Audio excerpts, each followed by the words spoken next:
Chapter 551 Fighting. Roar! Luo Jin roared. Like a madman. His mouth opened and closed.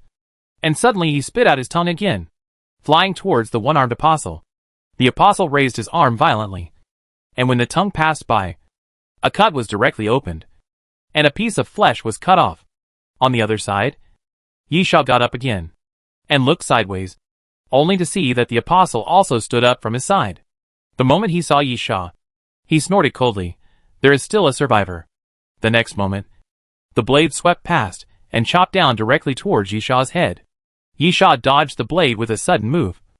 And at the moment he dodged the blade, he grabbed the female apostle's wrist and threw her out. The apostle was shocked. What a great force! After twisting her waist violently in the air, the female apostle stabbed the two knives into the ground, and then stabilized her body. "What are you doing? Get rid of him. Come and help." The apostle with a broken arm was obviously the leader of the three. After shouting, he pulled out the metal pipe and threw it towards Luo Jin again. After suffering a loss once, Luo Jin would never let the metal tube approach him again. He raised his right arm, and a crack suddenly appeared in his palm. Then a stream of poison shot out and shot forward, smashing the metal tube. With a crackling sound, the metal tube exploded in the air, and countless lightning flashes surged in all directions. On the other side, the female apostle rushed towards Yisha again, dancing with two swords, and slashing at Yisha continuously. Yisha took small steps, watching the blade coming, and retreated continuously. At the moment of avoiding the blade, he seized the gap and punched forward fiercely, passing directly between the two swords and hitting the opponent's lower abdomen with one punch. Explosive force. The huge force came, and the female apostle could not help but retreat continuously, with blood dripping from the corners of her mouth. "Who are you?" Even if she was dumb, she should have realized that something was wrong at this moment. The female apostle shouted at Yisha, "You are not an armed member of Compu." "Nonsense!" Yisha cursed, took off his helmet, and threw it aside. He originally wanted to stand up suddenly and attack, but was completely ruined by this woman, and missed the best opportunity in vain. Another apostle looked at Yisha and said solemnly, "It's you guys again. You are so omnipresent. You can be seen everywhere." "Yisha, what a coincidence. This is what I want to say to you." Yisha took off his biochemical suit while speaking. This thing was really too much of a hindrance.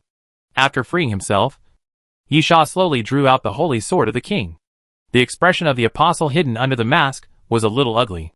Luo Jin was already troublesome, and now there was another Yisha.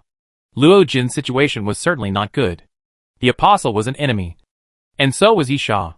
Yisha also wanted the stone ball, and Yisha was not very satisfied with the current situation. For him, the best situation was that the apostle killed Luo Jin with that strike just now, and he succeeded in a sneak attack and killed one of the apostles. Next, Yisha fought 1-against-2, but the remaining two apostles were also seriously injured, which was definitely beneficial to Yisha. The current situation really fulfilled the saying that heaven does not fulfill people's wishes, and no one was satisfied with the current situation. At the same time, since Yisha's sneak attack failed, he could only use his strength.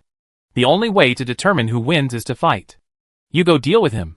The apostle with a broken arm glanced at Yisha, and then shouted at the female apostle. In his opinion, Luo Jin was obviously more threatening, especially since Luo Jin had been injured continuously, and was now in anger. He was naturally more difficult to deal with. "Come on! Come on!" Luo Jin roared, "All of you come together." As Luo Jin spoke, he rushed forward, clenched his right fist, and smashed forward fiercely. Boom! The apostle quickly jumped to both sides, and his fist smashed the ground, immediately smashing it into pieces. And even the surroundings were constantly shaking. At the same time, the female apostle also rushed towards Yisha again, dancing with two swords, and constantly slashing at Yisha. Yisha quickly retreated, lying on the ground pretending to be a corpse, and also observed for a long time, and mastered the characteristics of the three apostles clearly. The female apostle in front of him didn't seem to have too many weapons and props, and her main way of fighting was fighting and killing. Yes, this woman's melee ability is quite strong, and her skills are very good. Obviously, this is not simply the result of practice. If this woman is a surviving human, there is only one explanation. This woman is proficient in many fighting skills. and even almost all of them are at the advanced level, or even master level. However, Yi Sha is not afraid of such an opponent. Among the three apostles walking, the only one who can make Yi Sha feel a little pressure is the superhuman. After all, the brain ability is indeed difficult to deal with. Call. Looking at the female apostle walking towards him, Yi Sha took a deep breath. And suddenly, a sharp light flashed in his eyes, and his whole momentum suddenly changed. Heaven and earth. The supreme martial arts. Then Yi Sha took a step forward, opened his stance, and punched forward. The starting gesture of a punch. Looking at the opponent's double knives, Yi Sha suddenly raised his palm to form a knife, and directly brushed past the blade, slapped on the blade, pushed the double knives away, and then punched the opponent's lower abdomen, knocking the person away. Ha!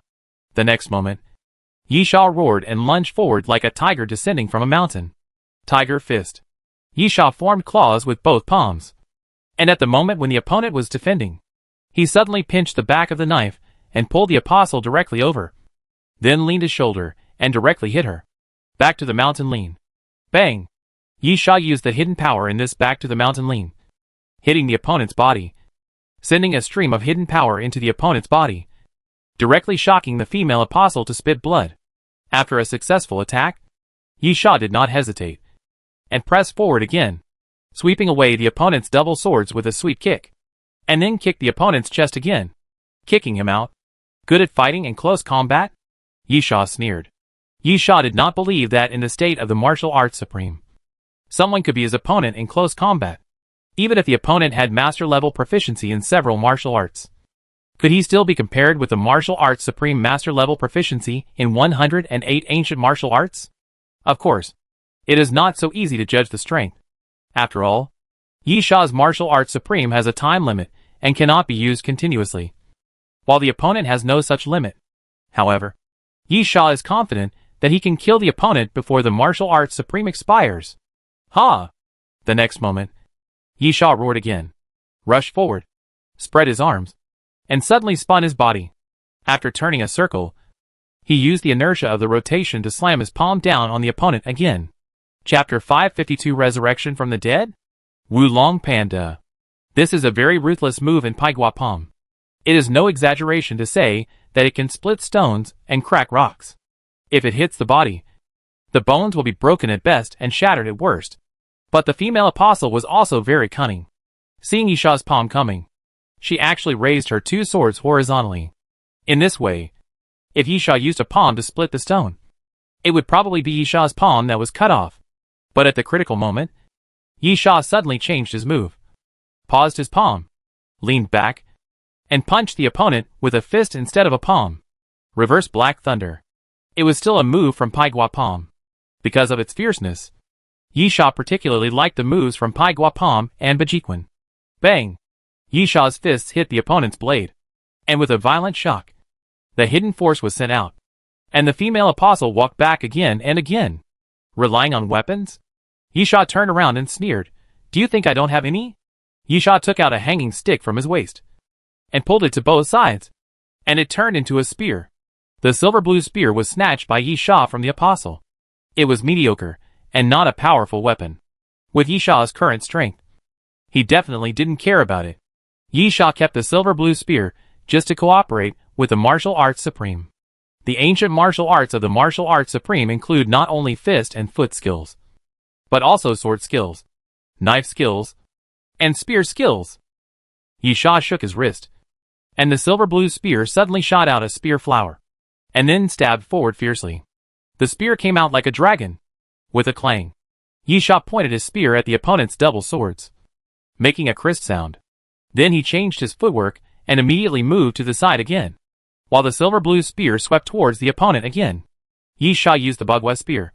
The spear moved with him, and his body changed with his steps. The spear in Yi Sha's hand was like a sea dragon. It was very tricky.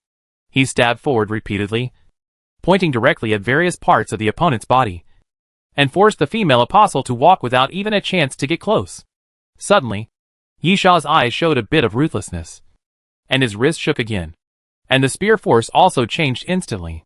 The originally tricky spear force suddenly became majestic, and the offensive became extremely fierce. Wulong Bagua Stick. Yi Sha used the stick method, but he could also use a spear, because Wulong Bagua stick, according to legend, was created by Yang Wulong, one of the Yang family generals in the Song dynasty, and it itself incorporates the Yang family spear method. And the Yang family spear is a spear for battle and killing. If you use a stick, you will restrain your edge and it won't look so ruthless. But if you use a spear, every move will be fatal. Ha! Yi Sha roared again, suddenly leaped forward, raised the entire spear upward, and then smashed it down fiercely with a move of raising fire to burn the sky. Bang! The spear collided with the double swords, and the female apostle could not resist the force from the spear at all. Her wrist hurt, and the double swords were actually smashed away by Yi Sha's clean and neat shot. The female apostle immediately retreated continuously, stretched out her hand to lift the cloak, and directly pulled out a half-meter long military bayonet. But before she could hold it firmly, Yi Sha swept the spear and swept the military bayonet away again. Yi Sha's face was grim. You have lived long enough. Die! Sweeping away the opponent's weapon again, Yi Sha's momentum was unstoppable, and the silver blue spear thrust forward, like a poisonous dragon showing its fangs. Puff! The tip of the spear directly hit the forehead of the female apostle, pierced through the opponent's mask, and half of the spear head directly pierced into the opponent's brain. You killed the apostle. Cumulative number, 27. The mysterious voice sounded, but Yi Sha had no intention of listening at all, but was shocked, and the whole person suddenly froze there. You? Why are you alive? Impossible, Yi Sha said in a low voice. Aren't you dead? Unfortunately, the dead will not answer any questions. When Yi Sha shot through the head of the female apostle, the mask on her face also broke into 2 pieces and fell to the ground. It was a face that Yi Sha was quite familiar with. Yanlan, the woman next to Nan Junxian. Yi Sha even felt a little terrified. Looking at the corpse, he couldn't help but take a step back. Yi Sha remembered clearly that he had killed Nan Junxian and Yanlan, both of whom were dead. The mysterious voice gave a hint at that time. Real, absolute death. Then why would a dead person appear in front of him again? And as an apostle? This is impossible. Yi Sha was a little absent-minded, shaking his head continuously, hoping that what he saw was an illusion. But at this moment, a roar suddenly appeared behind Yi Sha, and then Yi Sha felt a strong wind coming. But it was 3 purple-red beats flying towards him. Obviously, the death of his companion angered the superhuman apostle, who abandoned Luo Jin and attacked Yi Sha angrily. After coming to his senses, Yi Sha's face suddenly showed a bit of violence, and his expression suddenly became firm, whispering, "It doesn't matter whether you are Yanlan or not. It doesn't matter whether you are alive or not. I can kill you once. I can kill you a second time. And a third time." The next moment, Yi Sha swung the silver blue spear fiercely, directly sweeping away a bead, and facing the remaining 2 beads, Yi Sha punched out cleanly. Shock wave. The invisible force pushed forward, directly knocking the remaining 2 purple beads away. At the same time, Luo Jin suddenly appeared behind the opponent, taking advantage of the opponent's anger, with a ferocious look on his face, and swung his arm violently. Puff! Luo Jin opened his palm, and a circle of extremely sharp blades passed through the opponent's neck at the position of the tiger's mouth. The next moment, a head flew up, and then fell heavily to the ground. 3 apostles. 2 of them gone. The apostles were in a desperate situation. The apostle with a broken arm was extremely decisive. Seeing that things were hopeless, he immediately turned around and ran towards the entrance. Stop them. Stop them at all costs. The apostle shouted at the arbitrator while running. Yi Sha sneered, "Idiot." At this time, the apostle passed by the arbitrator. At this moment, the arbitrator suddenly made a move, caught the apostle's neck with his arm, and then slammed the apostle to the ground. The arbitrator originally belonged to Yi Sha. Previously, the PDA in Yi Sha's hand that issued the command was damaged, so Yi Sha could not issue the command remotely, which allowed the opponent's superhuman to control the arbitrator. Now Yi Sha is right in front of him, and he doesn't need a PDA to issue the command. Moreover, the superhuman apostle Walker is already dead. Why would the arbitrator listen to the opponent? Chapter 553 Luo Jin. The strength of the arbitrator is naturally not as good as that of the apostle. Now the arbitrator's combat strength is slightly inferior. The success of this attack is mainly due to the surprise. After knocking down the apostle, Luo Jin roared, suddenly appeared in front of the apostle, and punched him hard. Bang! The apostle reacted very quickly, and used the remaining arm to defend his chest. But he could not defend against Luo Jin's strength at all. The arm was directly hit in his chest. The huge force even suffocated the apostle for a short time. The next moment, Luo Jin raised his hand and grabbed the apostle's neck, and lifted him out. Because of the blade in Luo Jin's palm, blood immediately flowed from the apostle's neck. As the apostle continued to struggle, the wound became deeper, and blood flowed. Luo Jin showed a ferocious smile, obviously deliberately torturing the other party. After a while, the apostle kicked his legs, and finally became motionless. Bang! Luo Jin threw the corpse of the apostle to the side with a flick of his hand. Only Luo Jin and Yi Sha were left in the field. Luo Jin paced to the side. Boy, you don't seem to be in the same group with him. But you are not from the company either. Who are you? Yi Sha smiled. Do you think that delaying for a while will allow your injuries to recover? Come on. You will soon end up like them. Luo Jin's eyes were stern, and he stuck out his tongue and swung it left and right. Laughing, boy, let's see who will end up like this. Luo Jin was not far from Yi Sha. Suddenly, the tongue shot out like a sharp arrow and came towards Yi Sha. Yi Sha quickly swung the silver-blue spear, trying to sweep away Luo Jin's tongue. But he didn't expect that Luo Jin's tongue would suddenly roll up and directly wrap around the spear when it hit Yi Sha's spear. Luo Jin immediately shook his head, and the spear flew out of his hand and flew to the side. Yi Sha's expression remained unchanged, and he immediately punched out. Shock wave. Bang! The invisible force hit Luo Jin and pushed him out a little. Then, Yi Sha ran forward. Close combat. The time limit of the martial arts supreme has not yet ended. Bang! Yi Sha came to Luo Jin and punched forward, hitting Luo Jin's arm hard. Luo Jin's alienated arm was indeed terrifying. Whether it was attack or defense, it was very good. But I don't know if it was because of the double evolution. Luo Jin, as an alien human, could not alienate the whole body, but only a part of the body. At the same time, it was not easy to defend against Yi Sha's attack with that arm alone. Puff! Suddenly, a cut appeared on Luo Jin's arm, and blood spurted out. This is the power of the dark energy. It is not possible to successfully defend by blocking Yi Sha's fist. The next moment, he suddenly raised his left leg, swept forward, and kicked Luo Jin's waist fiercely, causing Luo Jin to stagger. Yi Sha sneered, "Don't think I am those three trash." While speaking, Yi Sha rushed forward again. But at this moment, a flash of red suddenly appeared in Luo Jin's pupils, dyeing Luo Jin's eyes red. Oops. Yi Sha's heart skipped a beat, and he secretly said that it was not good. Then he stopped moving forward, and an invisible force enveloped Yi Sha, restricting his movements. However, it was just a restriction, and Yi Sha was still struggling to move forward. The brain area ability of superhumans is indeed terrifying. As long as the strength gap is large enough, they can kill people invisibly. However, superhumans are not invincible. As long as Yi Sha's will is strong enough, he can still resist the impact of the brain's ability, and will not be completely controlled. Seeing Yi Sha continue to move forward, Luo Jin also gritted his teeth and shouted, "Get out of here!" Bang!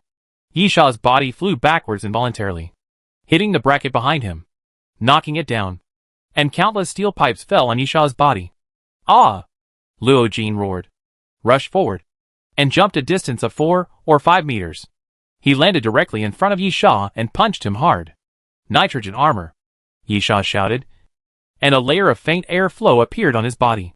He crossed his arms and took Luo Jin's punch. Boom! A loud noise came from under Yi Sha, and then the ground cracked inch by inch, and collapsed directly downward into a deep pit. The power of Luo Jin's alienated arm was indeed terrifying, even with Yi Sha's current physical fitness. He felt extremely exhausted and gritted his teeth to hold on. Then Yi Sha used his knee to push Luo Jin to the side. Luo Jin stretched out one arm, pressed his palm to the ground, and actually inserted his fingers into the ground to stabilize his body. Then, when Yi Sha stood up, he swung his arm again. Bang! Yi Sha quickly blocked, but after being hit by a punch, he was still blown away. Ugh! Yi Sha groaned, and got up again from the ground, shaking his body, while Luo Jin took a sharp step and rushed to Yi Sha again. The arm danced again, Yisha calmed down and watched Luo Jin's fist hit him again. Without saying a word, he also punched. Cannon fist. The two fists collided with each other, making a dull sound. The ground under their feet, unable to withstand the force, continued to break. The next moment, Yisha was punched out again, sliding 5 or 6 meters along the ground. Damn it! Yisha cursed. The angle and technique of his punches were definitely much better than Luo Jin's in the state of martial arts supreme. But he still couldn't stop it. This is the so-called one force defeats 10 skills. Luo Jin's alienated arm is too terrifying. And the power is completely enough to crush Yisha. Call. Seeing Luo Jin roaring towards him again, Yisha murmured, "It seems I have to show you something new." Seeing Luo Jin coming to kill him again, Yisha suddenly shouted, veins on his forehead throbbing, and severe pain was constantly invading Yisha's whole body. Ah! Because of the pain, Yisha raised his head and roared madly. The next moment, Yisha's body slowly stretched a little, becoming more slender, and then dragon scales slowly emerged on the surface of his body. When the dragon scales slowly spread to Yisha's face, 2 dragon horns suddenly grew out on Yisha's forehead, bringing out 2 blood flowers. Dragon transformation. Yisha swayed his body and slowly stood up from the ground. Luo Jin was shocked, then laughed. "So you and I are the same kind." "Shut up." Yisha gritted his teeth. "Don't compare me with you." Chapter 554 Fighting. Yisha raised his hand, and dragon fire appeared in his palm, flying towards Luo Jin continuously. Luo Jin's speed was not slow, and he quickly moved to the side. And then the fireballs hit the ground continuously, making loud noises continuously. The next moment, Luo Jin jumped forward again, bent his legs, and then the ground was cracked. And then he rushed towards Yisha. Although Yisha's physical fitness would be strengthened after the dragon transformation, but after feeling Luo Jin's attack power, Yisha knew that the physical fitness improved by the dragon transformation alone was not enough. Strong power. Yisha's muscles swelled. His arms became thicker. And then he punched Luo Jin. With a loud bang, the two men fought again. But this time, it was hard to tell who would win. Their fists collided in the air, pushing each other, but neither could do anything to the other. The next moment, Yisha raised his leg and swept towards Luo Jin, while Luo Jin opened his mouth and spit out his tongue. Puff! Yisha's shoulder was pierced by the tongue, leaving a bloody hole. But at this moment, Yisha kicked Luo Jin in the waist and kicked him out. Huh? Yisha took a deep breath, looked at the blood flowing from his shoulder, wiped it, and suddenly turned around and came to the bodies of the armed personnel who were killed by the arbitrator's machine gun. He stretched out his hand, and the blood in his palm fell on the bodies. The next moment, circles of black smoke suddenly emerged from the bodies, and then the bodies slowly crawled up. Scales appeared on the surface of the bodies, and dense barbs grew on the spine on the back. With a puff sound, a tail like a crocodile grew from the waist. At the same time, the flesh on the faces of the corpses continued to peel off, revealing the white bones, but they were not in human form, but looked like snake heads. Dragon 2 soldiers, in the dragon state, use your own blood to invade the corpses and create Dragon 2 soldiers. This is one of the skills you have in the dragon state, which can use blood to create Dragon 2 soldiers, as long as the number of corpses is sufficient. As long as Yisha is not afraid of bleeding himself dry, he can even create an army of Dragon 2 soldiers. Kill him for me! In a moment, more than a dozen Dragon 2 soldiers appeared beside Yisha. Yisha shouted, and the Dragon 2 soldiers rushed towards Luo Jin. Humph! Luo Jin, you want to beat me with a bunch of garbage? Luo Jin didn't care about the Dragon 2 soldiers at all. Seeing the Dragon 2 soldiers rushing over, he punched one of them on the head. With a loud crash, the Dragon 2 soldier's head was smashed to pieces by Luo Jin's punch, and then the headless body fell to the ground. Go to hell! Luo Jin roared, sweeping his arm again, and cleanly swept away 2 more Dragon 2 soldiers. The Dragon 2 soldiers created by Yisha were completely vulnerable in front of Luo Jin. Yisha's expression did not change. In fact, Yisha did not know much about the strength of the Dragon 2 soldiers. After all, it was the first time to use them. But Luo Jin's strength was indeed very strong. He did not get the upper hand from Luo Jin. So how could he expect the puppets he created to easily hurt Luo Jin? The reason why Yisha created the Dragon 2 soldiers was to buy time. the air suddenly became hot, and there was a burning smell, just when Luo Jin completely smashed the head of the last Dragon 2 soldiers. How long Yenpa? A huge dragon breath fire had gathered in front of Yisha, surging, burning, and emitting a scorching breath. The next moment, the huge dragon breath fire flew forward.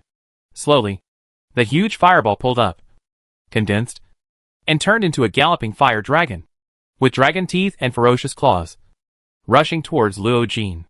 Because of the delay of the Dragon 2 soldiers, by the time Luo Jin noticed it, the fire dragon had already reached him. Boom! Luo Jin was hit by the fire dragon and flew backwards. When he landed, his body was still stained with flames and was burned black. Yisha suddenly stepped back several steps and entered a shadow. At the same time, Luo Jin suddenly raised his head and showed a look of astonishment. Yisha. Gone! Not only did Yisha's figure disappear, but even his breath disappeared without a trace. Except for Luo Jin himself. This place suddenly became a pile of corpses, and there was no sense of living people at all.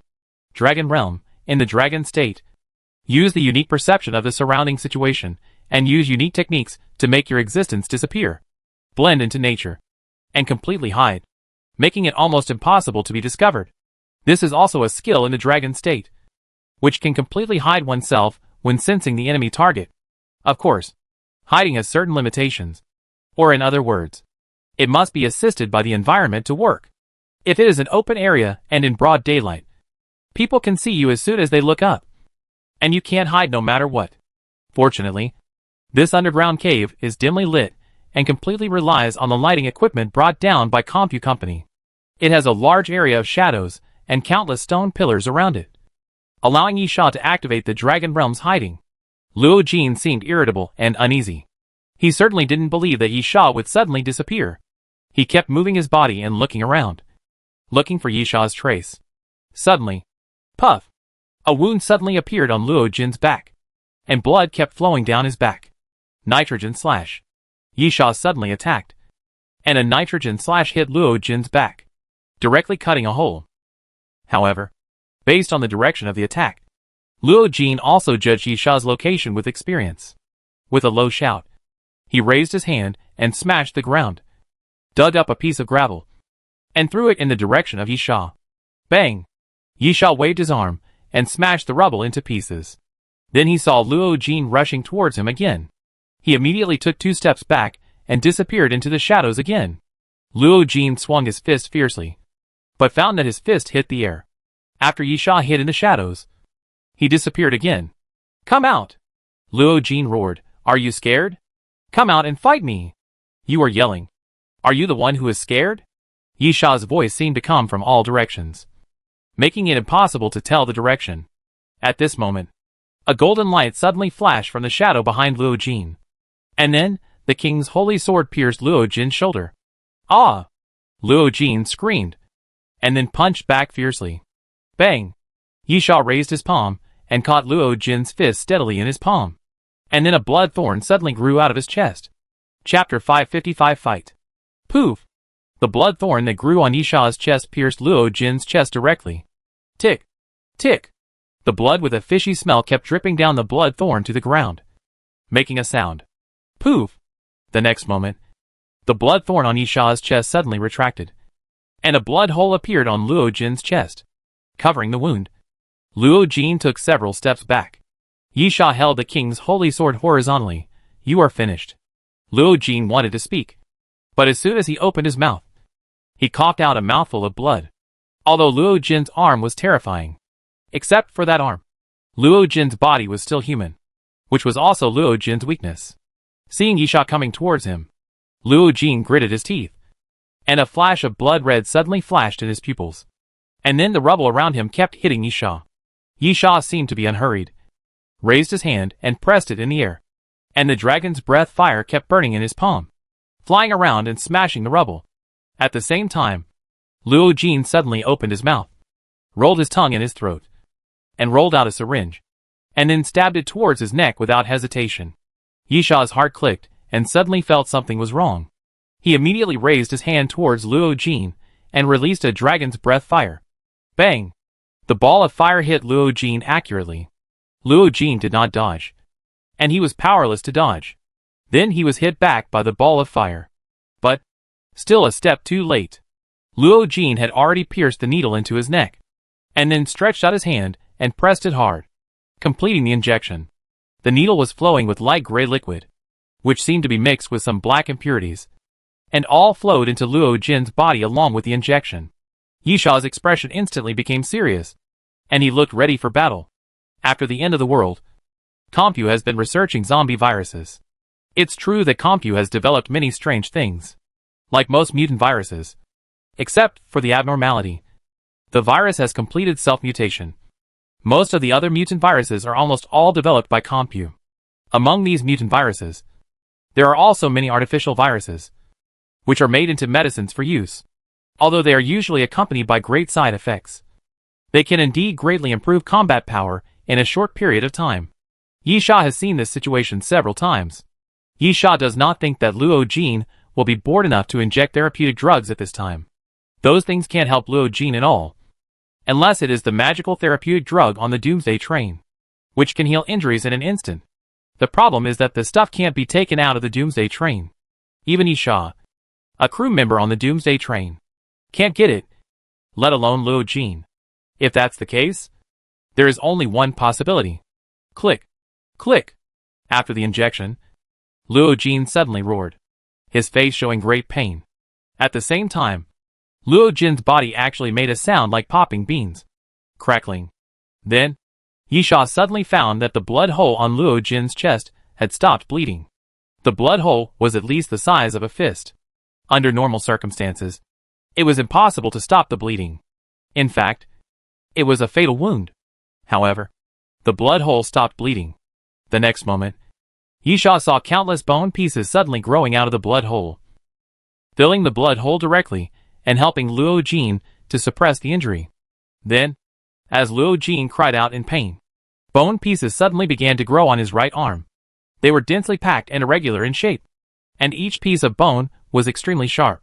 Moreover, Luo Jin's arm became even thicker, which was completely out of proportion to Luo Jin's physique. The arm fell directly to the ground. The huge palm was as big as his head, and the arm was thicker than Luo Jin's waist. This change reminded Yisha of a zombie called Giant Arms. That thing had extremely huge arms, which were bigger than the body. At the same time, the power of the arms was enough to destroy everything. Perhaps because of the pain, Luo Jin's expression became a little distorted. And then he grinned and bared his teeth at Yisha. Sorry to have kept you waiting. As Luo Jin was talking, the giant arm had already risen. When Luo Jin rushed to Yisha, the giant arm slammed down towards Yisha fiercely. Yisha immediately jumped back, and Luo Jin's palm slapped the ground. With a bang, the ground was not cracked, but directly smashed into pieces, and was directly crushed into small gravel like sand, leaving a 10-centimeter deep handprint on the ground. Yisha raised his eyebrows. Sure enough, the strength of Luo Jin's arm had been improved again, and the improvement was not just a little bit. The destructive power was really terrifying. Yisha immediately took a step back, using the dragon realm to conceal his aura, and tried to hide in the shadows again. But at this moment, the bone fragments on Luo Jin's arm were ejected and scattered directly into the shadows. Not good, Yisha cried in his heart, and then quickly crossed his arms. The next moment, Yisha was pierced by dense bone fragments, and severe pain came from his whole body. A piece of flesh was cut off from his arm. The waist was directly pierced by bone fragments. A bloody mark was scratched on his face.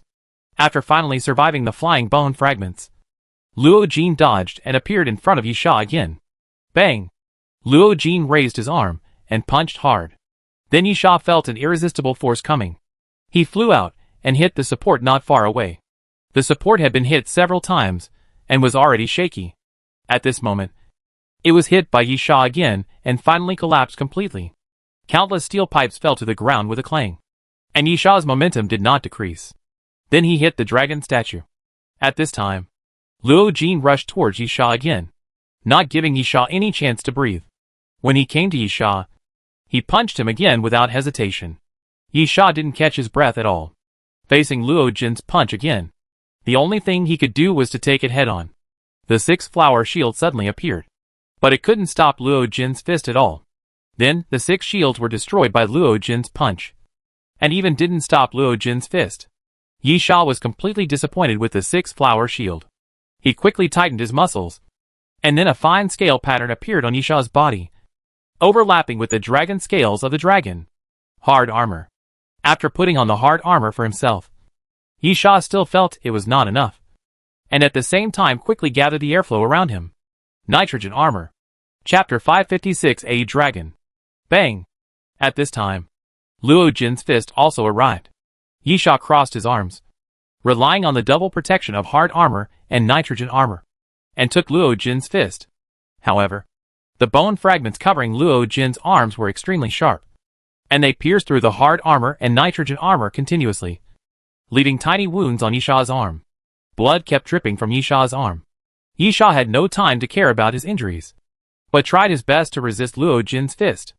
Luo Jin was also like this, with a gnashing expression, constantly increasing the strength of his arms, constantly pushing forward, trying to knock Yi Sha down with one blow.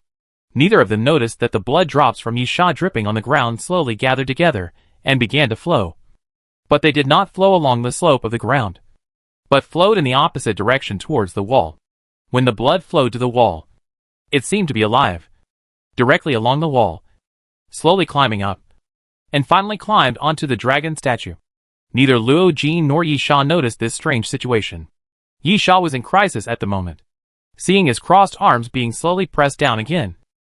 A trace of violence suddenly flashed across his face, and then he opened his mouth fiercely. Dragon roar.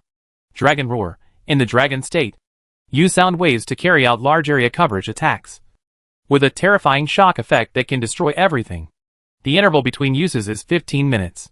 Yi Sha's throat was ready to make a shrill sound, using the dragon roar to shake Luo Jin away. But at this moment, roar! A dragon roar suddenly sounded, shaking the earth. At the moment the dragon roar sounded, the whole cave even trembled slightly, as if an earthquake had occurred, shaking continuously, above the head. With the shaking, countless broken stones fell down, and even several stone pillars that required 2 people to hold together suddenly broke, fell, and hit the ground, making a huge noise. Yi Sha was dumbfounded. Is this the shock effect of the dragon roar? It seems quite terrifying. No wonder it is said to be able to destroy everything. But I haven't used it yet. Yi Sha just wanted to use the dragon roar. Although he opened his mouth, he didn't roar at all. At the same time, Luo Jin's eyes widened, and there was an inexplicable look of horror in his eyes, even with a hint of fear. Involuntarily, Luo Jin gave up attacking Yi Sha, took 2 steps back, raised his head, and seemed to be in a daze. This immediately relieved Yi Sha's pressure, and at the same time made Yi Sha extremely curious. He turned his head involuntarily to see what Luo Jin saw. The next moment, the expression on Yi Sha's face became exactly the same as Luo Jin's. Surprised, shocked, and even a little scared. Dragon? That's a dragon. Along with the dragon's roar and vibration, the dragon statue continued to crack, and countless pieces of stone peeled off from the dragon statue and fell to the ground. Then, it was vaguely seen that there was a creature hidden in the dragon statue. The creature was as white as jade, with lines on its body, forming the shape of dragon scales. At the same time, as the fragments of stone continued to peel off, more and more parts were exposed, and Yi Sha and Luo Jin suddenly discovered it was a dragon. A real dragon. The dragon-shaped statue was not a statue at all, but a shell. And there was a real dragon inside the shell. Does the legendary creature like dragon really exist? Yi Sha was shocked. Ancient species? Only species that have existed before can be called ancient species. If it is just a legend, it is obviously just fiction. Yi Sha never thought that he would really see a dragon in this place. Whether in the east or the west, people are in awe of the creature dragon. Maybe there are some differences in appearance, but as long as it is a dragon, it will undoubtedly have some common labels, such as powerful and terrifying. This is the impression passed down from generation to generation for countless years. And it is also the origin of people's awe. If you really want to fight a dragon, no matter what, before the battle, you will feel a little scared. But at this moment, Yi Sha's eyes passed over the dragon-shaped statue that was constantly peeling off the broken stones. And then he saw the stone ball held in the mouth of the dragon-shaped statue. Yishaw's eyes lit up, and he couldn't help but blurt out, "It's that stone ball!" At this moment, the stone ball exuded a faint golden light. On the surface of the stone ball, the condensed golden light was like a thin line, outlining a strange pattern. Yishaw suddenly had a flash of inspiration. Maybe that one was not real. Since the strange power hidden in the stone box of ancient civilization can create a large number of snake people, then why can't this stone ball create a dragon? Maybe this is the power of the stone ball? At this moment, Yishaw and Luo Jin came back to their senses at the same time, looked at each other, and seemed to understand what the other wanted to do, and ran towards the dragon head together. "Get out of the way!" Luo Jin growled. "Don't get in my way," Yishaw said in a low voice. "That's what I wanted to say." Bang! The two punched each other at the same time, and then their fists collided again. Yishaw was indeed not as strong as Luo Jin. Even with the dragon transformation and strength, Yishaw could only tie with Luo Jin in pure strength. Now that Gumli's 15-minute duration had passed, Yishaw naturally fell behind. However, at the moment when he was knocked back by Luo Jin's punch, Yishaw suddenly turned over. His body turned upside down, and then pressed his palm to the ground. Shock wave. Invisible power overflowed from Yishaw's palm, and after hitting the ground, Yishaw used the power of recoil to bounce into the air like a cannonball, then reached out and grabbed, and climbed onto the dragon-shaped statue. Asshole! Luo Jin couldn't help but curse. Although Luo Jin had the upper hand in the fistfight, the current situation was obviously tilted towards Yishaw, because Yishaw was closer to the stone ball. Luo Jin was not willing to let Yishaw succeed so easily. He immediately took a step and jumped up, then stepped on the dragon statue, using the force to pounce on Yishaw. However, Yishaw was prepared, and Luo Jin was greeted by a huge fireball. Halong Yinpa! Yishaw raised his palm and pressed towards Luo Jin.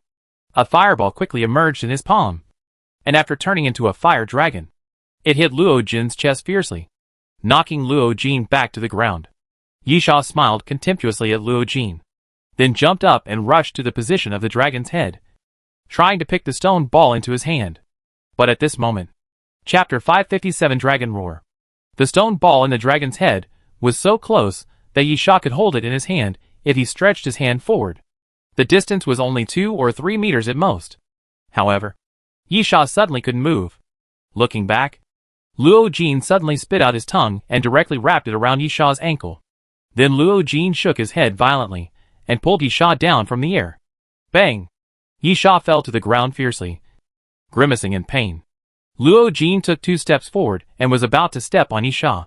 But at this moment, roar! The terrifying dragon roar from before sounded again, followed by another earth-shaking tremor.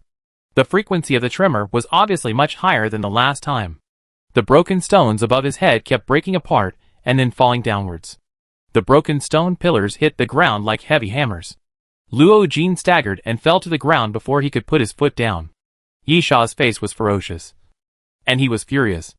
Taking advantage of this moment, he immediately rushed towards Luo Jin. With a bang, Yishaw crashed into Luo Jin's arms. The two hugged each other and rolled along the ground. Go to hell! In a panic, Luo Jin raised his hand and punched Yishaw, hitting him hard on the chin. With a snap, the intense pain came, making Yishaw's face twisted in pain. At the same time, accompanied by a crisp sound, Yishaw knew without thinking that his chin must be broken. However, Yishaw's will made him not let go, but hugged Luo Jin even tighter. Enduring the severe pain from his chin, Yishaw said in a vague and ferocious voice, "If I die, I will definitely drag you to hell with me." Puff, puff, puff. At the same time, blood thorns continued to grow on Yishaw's body, constantly piercing Luo Jin's body. Luo Jin's unalienated body parts are always weak points. Even if that arm becomes stronger, other parts of the body remain unchanged. However, the next moment, Yishaw showed a look of astonishment. The blood thorns did pierce Luo Jin's skin, but they did not penetrate Luo Jin's body completely as imagined. Each blood thorn could only penetrate Luo Jin's body about 3 to 5 centimeters. As the blood thorns were retracted into Yishaw's body, Yishaw saw clearly that under Luo Jin's flesh and blood, there was actually a layer of bone pieces, just like the bone pieces in the blood hole in Luo Jin's chest, protecting Luo Jin's body. Yisha suddenly realized that what Luo Jin injected was not purely to strengthen his arm. In fact, the strengthening of his arm was probably just a byproduct. The real function was the appearance of this layer of bone, which provided protection for Luo Jin's body. Because, apart from his arms, other parts of his body were Luo Jin's most obvious weaknesses. Get out of the way! After taking Yisha's blow, Luo Jin let out a low cry, and blood flashed in his eyes. It was Luo Jin who used his brain power. Yisha immediately felt like he was hit by an invisible heavy hammer. He was unable to defend himself and flew backwards and hit the wall hard. Luo Jin stood up with a fierce look on his face, raised his arm, and the blade between his knuckles shone with a faint light. Then Luo Jin raised his palm and pinched Yisha's throat, intending to cut off Yisha's head. Yisha was seriously injured, spitting blood and shouting, "Stop him!" Boom! Boom! The ground suddenly made a loud noise, and two corpse flower vines suddenly drilled out from the ground. One wrapped around Luo Jin's neck, and the other wrapped around Luo Jin's arm, restraining Luo Jin. Yisha gritted his teeth. I haven't used up all my trump cards yet. Yisha suddenly jumped up from the ground, raised the king's holy sword and stabbed it towards Luo Jin's lower abdomen. Puff! The king's holy sword pierced into Luo Jin's body, but it could only penetrate 2 inches. Unable to break through the layer of bone defense in Luo Jin's body. The bone was really hard. Far better than ordinary metal. Roar! Luo Jin raised his head and roared loudly, then forcibly tore off the corpse flower vines wrapped around his arms. And then the blade in the tiger's mouth cut the corpse flower vines on his neck, shredding them, and forcibly struggled out. However, there were many corpse flower vines. After Luo Jin cut 2 of them into pieces, the ground continued to make loud noises again, and new corpse flower vines continued to drill out from the ground and rush towards Luo Jin. Luo Jin seemed extremely brave, facing the corpse flower vines that kept attacking. He resolutely did not move. He waved his arms and cut the corpse flower vines into pieces. But Yisha finally relied on the appearance of the corpse flower to get a chance to breathe and stood up with the help of the wall. The so-called trump card is hidden at the end, or used when it is most needed, to play a role. Obviously, the corpse flower is one of Yisha's trump cards. Luo Jin is not afraid of the corpse flower vines. If he is on guard, the corpse flower vines can't even get close to Luo Jin. However, Luo Jin is also annoyed by the corpse flower vines, because there are too many of them. Luo Jin keeps chopping the corpse flower vines, but no matter how many he chops, there are always more corpse flower vines coming over. Especially when Luo Jin looks up, he finds that Yisha is running towards the dragon statue again. Obviously, Yisha was determined to get the stone ball. Ah! Luo Jin roared, and finally burst out all his strength, becoming crazy. Get out of my way! Luo Jin swung his arm forward fiercely, and actually swung out a terrifying fist wind, as sharp as a knife, cutting a large piece of corpse flower vines blocking Luo Jin. The next moment, Luo Jin punched forward, and the bone fragments on his arm bounced out to Yisha's back. At this moment, Yisha had more than a dozen wounds on his body, all caused by those bone fragments. Although there were no fatal injuries, no one wanted to add more than a dozen wounds. Endless entanglement. Facing the flying bone pieces, Yisha could only helplessly fall to the side, then roll on the ground continuously to avoid the attack of the bone pieces. Ha! Luo Jin roared, rushed to Yisha again, and punched him hard. Yisha dodged to the side, and Luo Jin's fist hit a rock behind him, instantly smashing the rock to pieces. The two were in a fight again. Both wanted to get the stone ball, and neither wanted to let the other get the stone ball. Roar! Just at this time, the third dragon roar sounded. More than half of the dragon statue's body had stone pieces peeled off. And with the third dragon roar, the stone pieces peeled off faster, and the violent tremor appeared again. Chapter 558 Fighting. Yisha and Luo Jin did not continue to attack, but stabilized their bodies. At the same time, the dragon-shaped statue slid down with the stone pieces, and the position of the dragon head gradually appeared.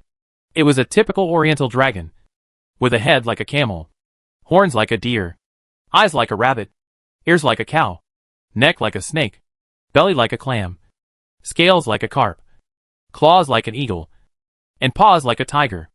There were 81 scales on its back, which was the number of 99 yang. After a moment, The shaking of the ground gradually stopped. Yisha and Luo Jin looked at each other and rushed towards the dragon-shaped statue without hesitation. It didn't take long for the dragon statue to completely break apart, and the white dragon broke out of the stone. It was not so easy to get the stone ball, especially since the stone ball was held in its mouth. The two of them ran quickly, stepped on the wall, and jumped up at the same time. After stepping on the dragon's back, they bent their legs, used the force, and rushed towards the stone ball together. Almost at the same time, the two of them grabbed the stone ball together, and their bodies hung in the air. "Let go! Let go!" Yisha and Luo Jin roared together, and then raised their fists and punched each other at the same time. Bang! The two men's fists collided again. Yisha's strength was indeed much weaker, and he was knocked away by the punch. Luo Jin grabbed the stone ball and dug it out of the dragon's mouth, dropping it back to the ground. But, roar! The dragon's roar appeared again, and with a constant trembling of the cave, the white dragon finally moved and slapped Luo Jin with one claw.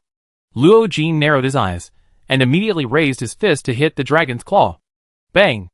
Luo Jin's fist collided with the dragon's claw. Even though Luo Jin's arm was extremely powerful, he still retreated several steps after the blow.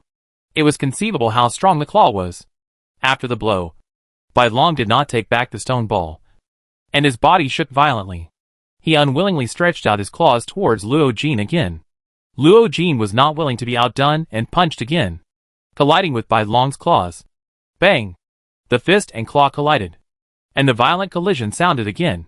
This time, Luo Jin actually gritted his teeth and withstood the slap of the dragon's claws, standing still. But at this moment, a corpse flower vine suddenly sprang out from Luo Jin's feet, whipped the stone ball, and directly whipped the stone ball out. Yisha immediately jumped out, grabbed the stone ball, and ran towards the direction of the passage. With the things in hand, Yisha had no interest in continuing to fight with Luo Jin. Not to mention that there was a 100-meter-long white dragon staring at him. Asshole!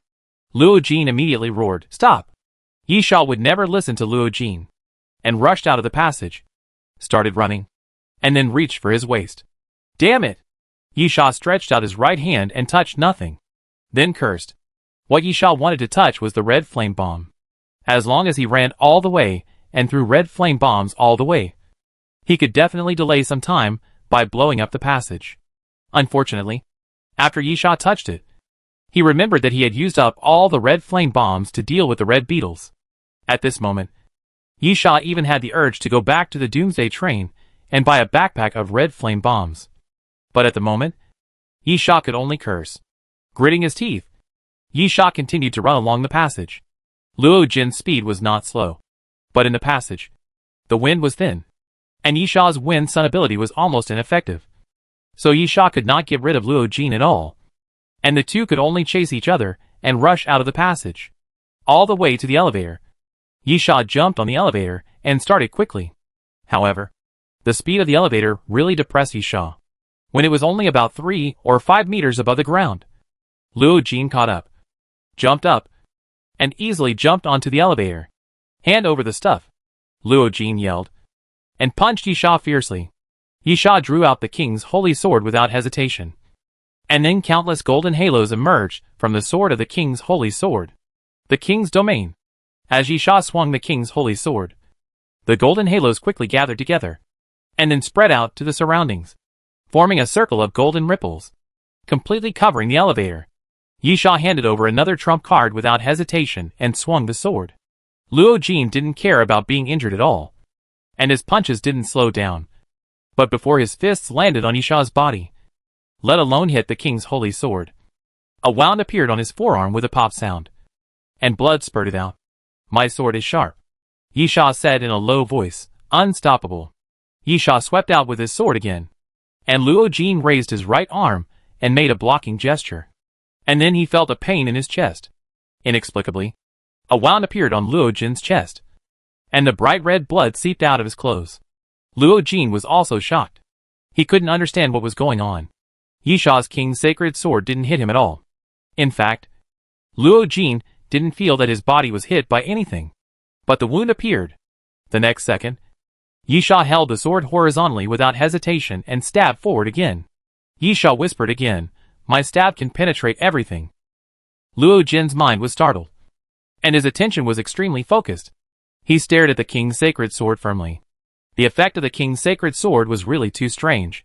Luo Jin didn't dare to be negligent. But, poof! Luo Jin looked at his left shoulder in surprise. The tip of the king's holy sword in Yisha's hand was clearly in front of his arm. But Luo Jin found a bloody hole on his shoulder, and a piece of flesh was cut off by Yisha's sword. Yisha sneered. "You can't stop it," Yisha said, as he quickly swung out the third sword. "Ha!" Luo Jin growled, and watched the king's holy sword slashing again. He simply stopped defending, and punched Yisha. Puff! Yisha cut another wound on Luo Jin's waist and abdomen. But the next moment, Luo Jin's fist hit Yisha's body, knocking Yisha away. Bang! Yisha hit the guardrail of the elevator, directly knocking the guardrail into a U-shape. The domain of the king is indeed very strange. And so far, no one has cracked it. But Yisha knows very well that the domain of the king is not without weaknesses. Although almost no one can block his sword in the domain without getting hurt. It is a pity that this move does not increase the lethality. In other words, it was just an ordinary slash, and it couldn't easily hit the vital points. The damage it could bring to the opponent was like cutting flesh with a blunt knife. There was damage, but it was not fatal. Facing ordinary enemies was fine. But Luo Jin had bone fragments in his body to protect him. Some superficial wounds could be ignored by Luo Jin. They were just minor injuries, and he could ignore them for the time being. Then, Yisha couldn't do anything to the opponent. Chapter 559 Full Fire. Obviously, Luo Jin was more experienced than Yisha thought, and he saw the problem right away. He ignored the attack of the king's holy sword and exchanged injuries for injuries, killing 1,000 enemies and injuring 800 of himself.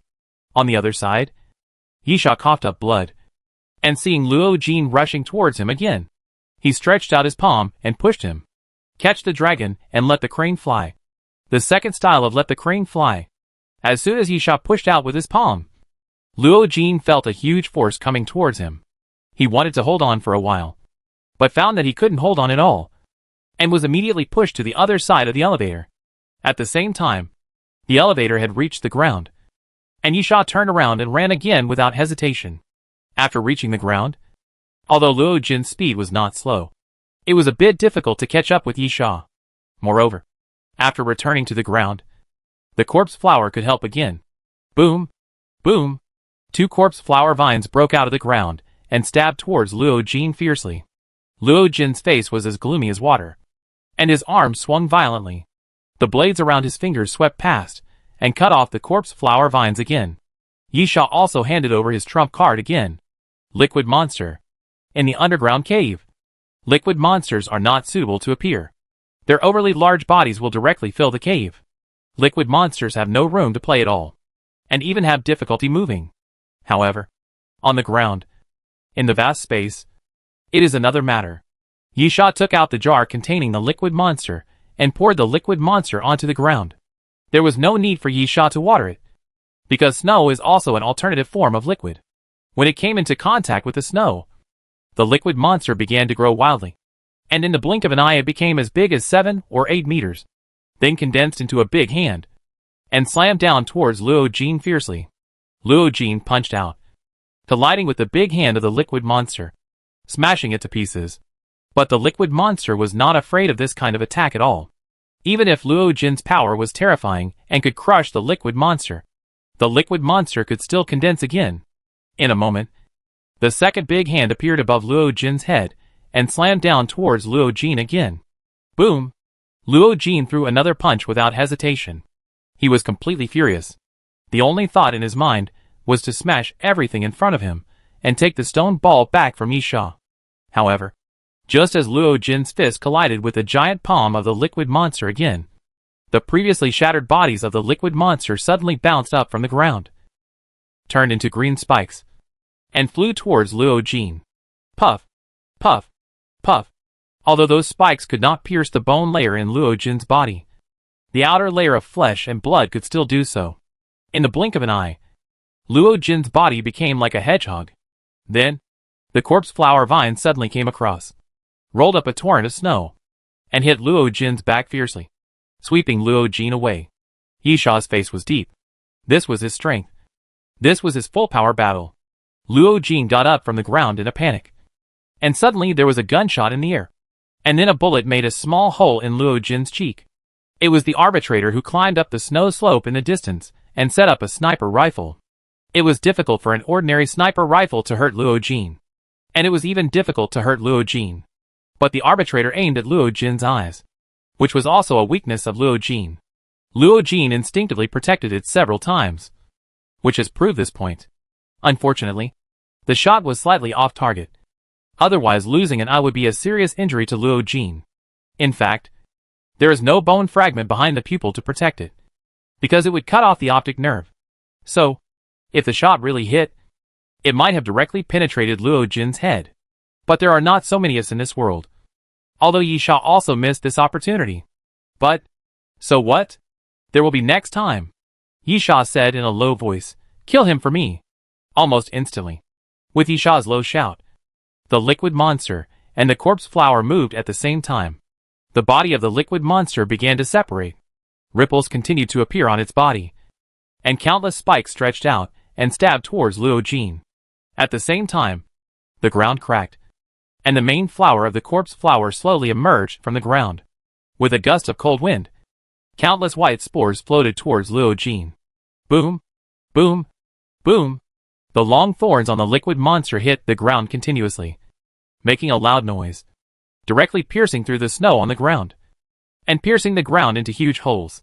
Luo Jin quickly moved his body, constantly avoiding those stabs. But at this moment, the huge body of the liquid monster suddenly softened and collapsed forward.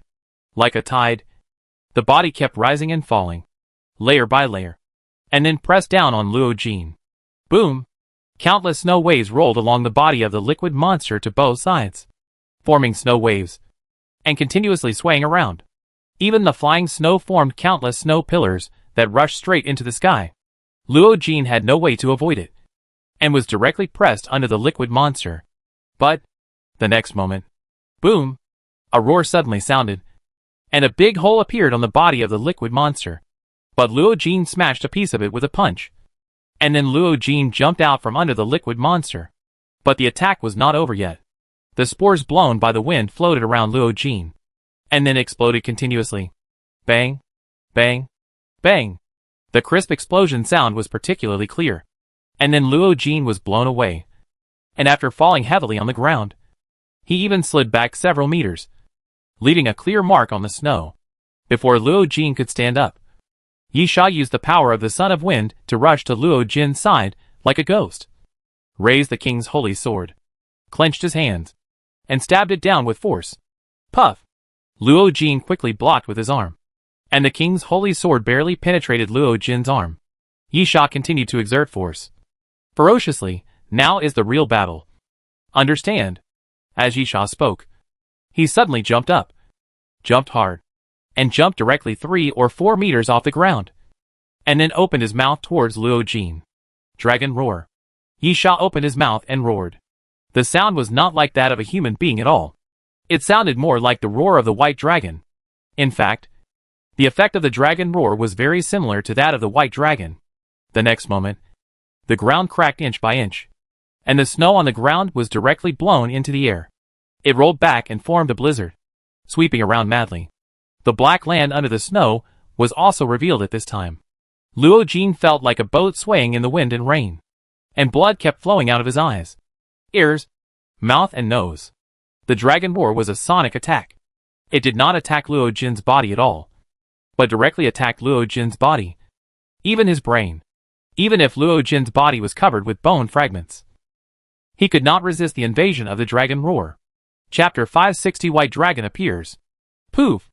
Luo Jin's chest felt stuffy, and he finally couldn't resist it anymore, and he spit out a large mouthful of blood. When he was underground, Yi Sha's strength was limited to a certain extent due to the terrain and environment. And now, Yi Sha has fully exploded his strength. In a moment, the dragon roar ended, and Luo Jin rushed towards Yi Sha desperately. The dragon roar requires some preparation time, and it cannot be done immediately. Luo Jin is indeed an experienced person. He discovered this after only watching it once. So he chose to get close quickly, and not give Yi Sha the opportunity to open his mouth again. However, would Yi Sha allow him to approach him so easily? The body of the liquid monster stretched quickly, like a wall, blocking Luo Jin directly. "Get out of the way!" Luo Jin shouted, raised his fist and punched forward, punching a big hole in the body of the liquid monster, and then quickly passed through. The body of the liquid monster broke into pieces, and the split part suddenly turned into sharp long thorns, stabbing towards Luo Jin. At the same time, the corpse flower vines crisscrossed and surged to block Luo Jin. "Ah!" Luo Jin roared wildly, shattering the spikes that pierced his body, then swung his arm forward and slashed forward, breaking the defense of the corpse flower vines. Then, Yi Sha disappeared, using the breath of the dragon realm to hide. Yi Sha hit again and disappeared without a trace. Luo Jin showed a bit of anxiety, turning around in circles, searching for Yi Sha's traces. But he just couldn't see where Yi Sha was. Even Luo Jin is a superhuman, and after the development of his brain area, he has extremely strong perception ability. But now the perception ability is useless, and he can't capture Yi Sha's location at all. Suddenly, bang! A muffled sound suddenly came from the snow, and then a column of snow shot up into the sky. Then Yi Sha emerged from the snow and appeared behind Luo Jin, slashing Luo Jin's back without hesitation. The sword still didn't cut deep, and Luo Jin's bone fragments in his body provided excellent defense. But the wound was very long, extending from his shoulder to his lower back. Luo Jin turned around angrily, but before he could throw a punch, Yi Sha disappeared again. Boom! Luo Jin simply punched the ground, shattering the snow on the ground. But he did not find Yi Sha. This time, Yi Sha did not hide in the snow. At the same time, two corpse flower vines attacked from the side and quickly wrapped around Luo Jin's body. The corpse flower vines could not completely restrict Luo Jin, but as long as there was a moment, it was enough. Bang! The sound of gunfire suddenly rang out on the snow slope in the distance. The arbitrator, who had been silent for a long time, took action again. Puff! A stream of blood splashed in the air, and after falling to the ground, the warm blood melted some of the snow. Ah! Luo Jin screamed in pain, struggling violently, tearing off the corpse flower vines, and then covering his eyes and retreating continuously. The arbitrator's shot did not miss, but accurately hit Luo Jin's left eye, making a bloody hole in Luo Jin's eyeball. At this time, Yi Sha quietly appeared behind Luo Jin again, raised the king's holy sword in his hand, and planned to give Luo Jin a hard blow, hoping to kill him with one blow. But at the same moment when Yi Sha was about to attack, an ominous premonition suddenly appeared. It was an extremely dangerous feeling, although there was no basis for it, similar to the sixth sense. But this is an instinct formed by long-term fighting and being in danger. This instinct has saved Yi Sha many times, without any hesitation. Even if it was a great opportunity to kill Luo Jin, Yi Sha did not hesitate to retreat, leaping back, and quickly distanced himself from Luo Jin. Then, boom! The earth roared and violently trembled. The ground hidden under the snow kept breaking into huge cracks. The snow collapsed and slid down the cracks, forming a snow waterfall for a short time. The next moment, a huge dragon head suddenly poked out from the ground, right below Luo Jin, and then bit Luo Jin in its mouth. The white dragon that had been seen underground stretched out its claws, pressed the edge of the crack, and then crawled out from the ground. Luo Jin screamed madly and struggled hard, trying to escape from the dragon's mouth. But there was no way at all. The huge dragon's mouth was constantly closing. Then, puff! Luo Jin's body suddenly broke into two pieces and fell from the air. The scattered blood poured down like a bloody rain, and then the two pieces of the body fell to the ground. Luo Jin stared with his eyes wide open, with an expression of unwillingness to close his eyes. Gulp! Yi Sha couldn't help but move his Adam's apple and swallowed his saliva. After taking a look at the stone ball, the golden light was clearly no longer flowing. So why did the white dragon still appear? Could it be that dragons are really ancient creatures? They are not made up, nor are they created by the power of the stone ball. This thought flashed through Yi Sha's mind involuntarily, but it was only a short moment. Yi Sha did not dare to delay too much and turned around and ran without hesitation. Roar! The dragon roared again. The white dragon was obviously not for killing people, but for the stone ball. It killed Luo Jin just because Luo Jin was too unlucky and happened to be standing on top. The real target of the white dragon was Yi Sha. accompanied by the dragon's roar. The surrounding ground began to tremble. The snow flew, and it was rolled up against the wind and spread out in all directions. The white dragon twisted its body, knocked open the cracks on both sides, and crawled out from the ground completely. The liquid monster condensed again and turned into a large ball, directly blocking the white dragon. Roar! The white dragon opened its bloody mouth and roared at the liquid monster again, and a hurricane spit out of its mouth. The wind was like a knife, and it kept rolling towards the liquid monster. In just a short moment, the body of the liquid monster was completely chopped into pieces, turning into countless green mud balls, falling from the sky. The terrifying thing about the liquid monster is that its defense is extremely strong, and it can't be killed no matter how hard you try. Even if its body is shattered like this, the liquid monster can still condense again. But just one blow destroyed the liquid monster, which shows how terrifying the white dragon is. More importantly, although the liquid monster can condense again, it will definitely not be condensed in a short time after being shattered to this extent. The next moment, after shattering the liquid monster, the white dragon rushed towards Yisha without hesitation. The corpse flower vines attacked at this moment, and more than a dozen vines appeared on both sides of the white dragon, quickly tied up the white dragon's body, restrained the white dragon, and directly dragged the white dragon to the ground. Chapter 561 Dragon Fighting. The restraint of the corpse flower vines did not last long. The white dragon roared and struggled hard, tearing the vines apart. However, the obstruction of the liquid monster and the corpse flower somewhat delayed the white dragon's speed. Yisha took the opportunity to run forward, intending to slide down the hillside. But at this moment, boom! The ground in front of Yisha made a loud roar. And then, the white snow surged and surged towards the sky, building a wall in front of Yisha, pushing Yisha back. At the same time, Yisha looked back and saw that the white dragon had caught up with him. What a fast speed! Yisha was shocked. And then he saw the white dragon raised its claws and slapped them down fiercely. Boom! The claws landed on the ground, and a piece of the mountain on the side was broken. Yisha felt the ground under his feet shaking constantly, and as the ground continued to crack, Yisha couldn't help but fall to the ground. The next moment, the dragon claws were raised again and smashed down towards Yisha again. Nitrogen slash! Yisha shouted, and then a nitrogen slash towards the dragon claw. But it was unable to stop the dragon claw from falling. It barely made the dragon claw slightly tilt, and Yisha dodged to the side. Yisha took a deep breath. The speed of the white dragon was much faster than Yisha had imagined. It caught up in an instant despite the double delay of the corpse flower and the liquid monster.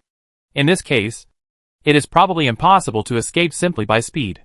Yisha gritted his teeth, then let's fight to the death. The moment Yisha roared, he leaped forward. The white dragon roared again, then twisted its body, and swept its tail towards Yisha. Corpse flower vines quickly surged from all around, and then more than a dozen corpse flower vines twisted together, becoming extremely thick and sturdy, and collided with the dragon's tail. Boom! A huge roar sounded, and the corpse flower vines collided fiercely with the dragon's tail. The violent collision formed an air wave, which continued to spread around and rolled up a snow tide. But the corpse flower vines were still inferior. Even with the power of more than a dozen vines, the corpse flower vines were still swept to the ground. The terrifying dragon tail swept towards Yisha with snow waves. Call! Yisha took a deep breath, then looked at the time. Almost. Just right. The last dragon power. It can be activated when the dragon state enters the last 30 seconds, and the physical fitness is strengthened by 200%. The pain is lost, and it has advanced regeneration ability. Each use will bring a great burden to the body, and long-term use will cause incurable permanent damage. Time passed by minute, and the time to end the dragon state has come to the last moment. It seemed that the heavens had made a choice for Yisha. In this case, Yisha had no reason not to activate this skill. In a moment, the terrifying dragon tail had arrived in front of Yisha, and the time also came to the 30-second position. Roar! Yisha suddenly opened his mouth and let out a roar. But it was similar to the roar of a dragon. The snow tide swept by the dragon's tail flew back, and the dragon's tail was also shaken away. Even the white dragon was blown away and rolled continuously on the ground. Huh? Yisha slowly exhaled. The last dragon power has been activated. On the surface, at least from the appearance, it is still the same as in the dragon state. No change. However, Yisha clearly felt that his body had changed. Power. Extremely huge power. Yisha felt that the power filled his body and could burst out at any time. Secondly, the previous injuries were recovering at a speed visible to the naked eye. Almost recovered in the blink of an eye. At the same time, the pain caused by those injuries on Yisha's body also disappeared at this moment. Yisha ran towards the white dragon without any hesitation. Because Yisha only had 30 seconds. When he came in front of the white dragon, Yisha raised his hand and punched the white dragon without any hesitation. With a punch, a violent gust of wind rushed forward, as sharp as a knife. In the blink of an eye, the white dragon's body was covered with wounds. Roar! The dragon roared. And the sudden injury obviously made the white dragon extremely angry. It raised its claws and fell towards Yisha. Yisha's eyes were slightly stern, and he immediately punched to meet the attack. Bang! Yisha's fist collided with the dragon claw. And then he felt the huge force coming. Because of the excessive force, Yisha's fist was constantly cracked with some small cuts. However, those wounds just appeared, and they healed quickly at a speed visible to the naked eye. Not enough. Yisha's legs dragged a blood mark on the ground, and then gritted his teeth. 200% physical fitness improvement. Not enough. The last dragon power can bring Yisha a 200% physical fitness improvement in the last 30 seconds of the dragon transformation state. However, the collision of the punch and the claw showed that even with the 200% improvement in physical fitness, Yisha could only barely fight against the white dragon. Yisha wanted to win. So, it was not enough. Adrenaline. Without hesitation, Yisha activated the adrenaline again. And then Yisha's physical fitness improved again. Open it for me! Growling, Yisha exerted force violently, and the dragon claw was actually blown away. The 100-meter-long white dragon was actually pushed out by Yisha, and rolled continuously in the snow. Yisha bit his legs, then suddenly jumped forward and came to the front of the white dragon. Yisha swung his sword without hesitation and slashed at the white dragon's body. With a sound of puff, a bloody wound was cut on the white dragon's body by Yisha. The warm blood sprinkled on Yisha's body, dyeing Yisha's body blood red. You bathe in dragon blood, and your dragon transformation ability is improved. As the white dragon's blood sprinkled on Yisha's body, a mysterious voice suddenly sounded, making Yisha's face happy. But it was only a moment, and Yisha knew very well that he didn't have time to pay attention to these things now. Holding the king's holy sword, Yisha rushed towards the white dragon again. The huge dragon claw swept towards Yisha, swept across Yisha's chest, directly tore a piece of Yisha's chest, and scraped off a piece of flesh and blood. In fact, the wound was so deep that Yisha's sternum could be clearly seen. However, Yisha didn't feel any pain at all. When using the last state of dragon power, Yisha didn't feel any pain at all. Moreover, the torn wound healed at a speed visible to the naked eye, completely at the level of white bones and new flesh. Almost in the blink of an eye, the wound was only a very shallow mark. At the same time, Yisha raised the sword, grabbed the king's holy sword, and slashed at the white dragon again. Chapter 562 Cutting the White Dragon. Poof! The king's sacred sword cut the white dragon's body again. Yisha almost used up all his strength to stab the king's sacred sword into the hilt. Then Yisha ran madly, and the king's sacred sword swept across and cut the white dragon's body. Roar! The white dragon struggled madly, and the dragon's tail swung violently, sweeping towards Yisha, hitting Yisha's body hard and sweeping Yisha away. Yisha rolled continuously on the ground, stretched out his hand and punched the ground, then forced his body to stabilize, and then rushed towards the white dragon again. This time, Yisha's target was the dragon head. Yisha didn't have much time left. Only a few seconds left. It was obviously not enough to continue to severely injure the white dragon. Yisha had to kill the dragon with one blow. Ha! Yisha shouted, leaped up, raised his sword and slashed at the white dragon. At the same time, the white dragon raised its claws and grabbed Yisha. Puff! The next moment, the white dragon's claws pierced Yisha's chest again, almost cutting Yisha's body in half. And the king's holy sword also stabbed down, stabbing from the white dragon's forehead.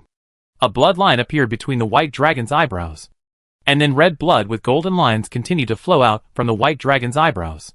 Then the dragon claw swung, and Yisha's body was thrown out and fell to the ground. Red blood continued to seep out of Yisha's body, dyeing the snow red.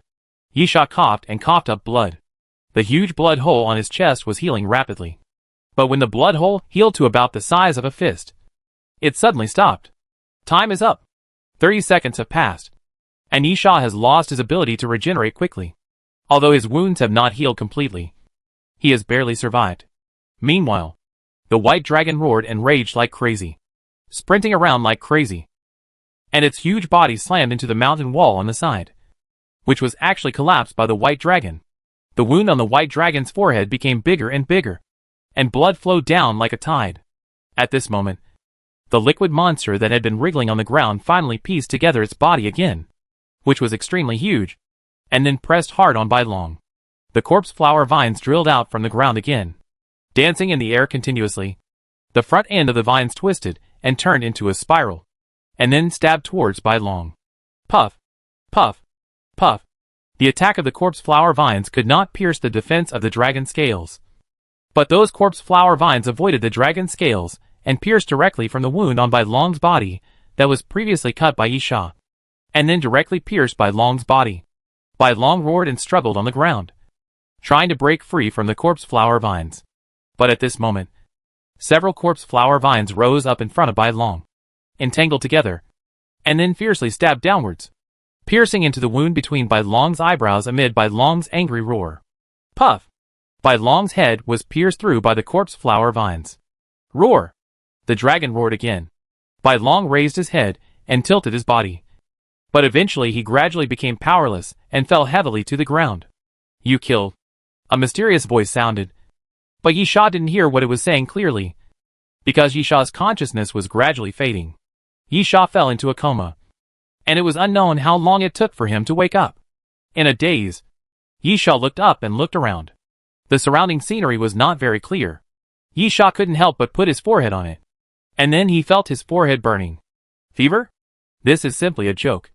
With Yisha's current physical fitness, he would still be attacked by a cold virus. This is just like the probability of a comet hitting the Earth. Then, there is only one possibility. It is not a cold, but a high fever caused by inflammation of the wound. After a while, Yisha's vision recovered a little. The surrounding scenery was still in the wild, which showed that Yisha had not left the Death Valley. He looked down and saw a simple wooden stretcher. The stretcher was dragged by the arbitrator, and several vines pulling the stretcher were tied to the arbitrator's body. At the same time, the stretcher was dragged forward, and blood was faintly seeping out from the bottom of the stretcher. Yisha's wound had not healed yet. This is a bit strange. The arbitrator made a stretcher and took me away without my order? If it was a corpse flower, there would be no problem. Corpse flowers have independent consciousness and thinking. Moreover, if the corpse flower also has that thing according to the standard of human IQ, its IQ will definitely not be too low, and it can reach the normal level. But the arbitrator has always acted according to orders. Did it evolve again? It has been a long time since the arbitrator evolved from an unconscious puppet to an alien creature. But except for becoming stronger, there has been no difference in this aspect. Maybe with the passage of time, the arbitrator finally has his own thinking? This doubt appeared in Yisha's mind. But he didn't think about it for too long, because in just such a short time, Yisha felt tired again and fell into a coma again. When he woke up again, it was dark. Yisha was now extremely weak. He barely took out a cell repair potion and stabbed his arm. The blood-sucking healing ability of the Alaskan whale harpoon was indeed powerful. But after several lessons, Yisha also realized that the blood-sucking healing of the Alaskan whale harpoon had some disadvantages. The first disadvantage is that if Yisha is too injured to fight, blood-sucking healing is useless.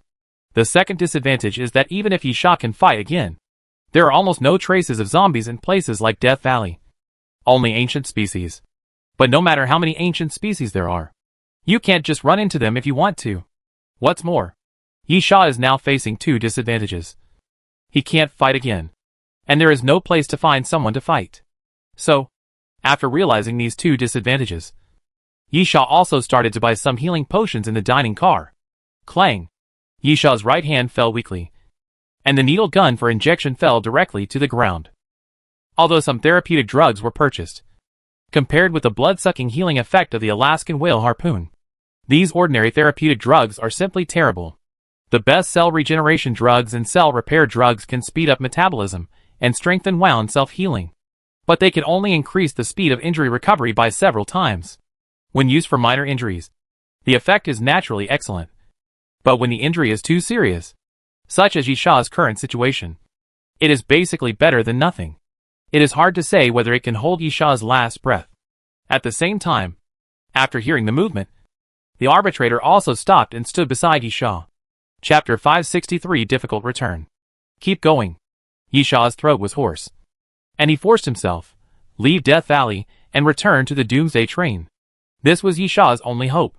Yisha knew very well that even if he was injected with a healing potion, it would be impossible for him to recover in his current state. He could only prolong his life. Only by returning to the Doomsday train could Yisha come back to life. Of course, Yisha was willing to sacrifice the chance of resurrection brought by the 12 trials of immortality for this, which was another matter. In general, Yisha's current condition is very bad. Extremely bad. If it weren't for the 12 trials of immortality, Yisha would be almost at the gate of hell. Fortunately, because of the 12 trials of immortality, Yisha has not been forced into a desperate situation. The arbitrator pulled up the vines without saying a word, and continued to drag Yisha, walking forward with difficulty. The corpse flower vine suddenly drilled out from the ground and dripped some of the collected dew on Yisha's mouth. The liquid monster has turned back into a palm-sized ball. But because Yisha has been unconscious, he naturally didn't put the liquid monster back into the jar. The liquid monster simply lay on Yisha's forehead to help Yisha cool down.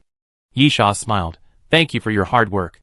Yisha's attitude towards the corpse flower, the arbitrator, and the liquid monster is definitely better than that towards other humans. Compared with humans, Yisha has more reason to trust these alien creatures. Perhaps God still favors Yisha. Until the 5th day, Yisha finally saw the gate of hell. The towering valley mouth that seems to be connected to the sky keeps humans out, and is called the gate to death. Looking at the body that can hardly move, Yisha can't help but sigh that the gate of hell is well deserved. In fact, he didn't even finish walking the Death Valley. At most, he only walked 1/3 of the way, and he became like this. But Yisha was in a relaxed mood at the moment, which meant that he was finally alive.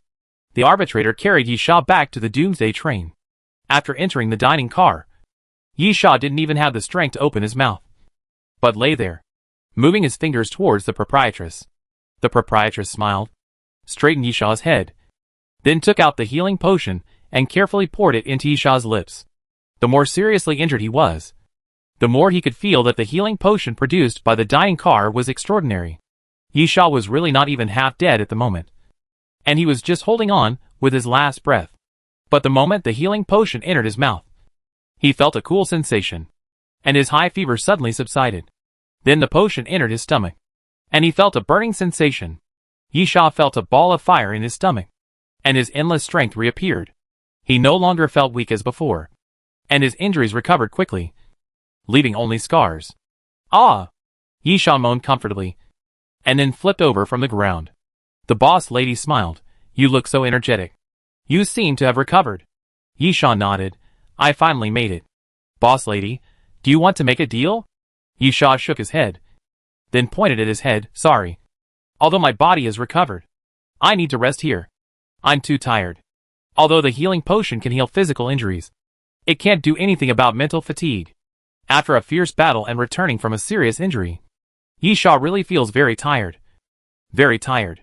Secondly, apart from the stone ball, which he had indeed obtained, Yisha didn't know what else he had to trade. The lady boss smiled. Okay. Wait until you have rested. Yisha nodded. How many days has it been since I left the Doomsday train? The lady boss. 16 days. Yisha raised his eyebrows. It took him 5 days to return to the Doomsday train. Before the previous battle, it was probably only 5 or 6 days. In other words, his half-awake coma time actually reached about 5 days. Yisha gave a bitter smile. He was really miserable this time.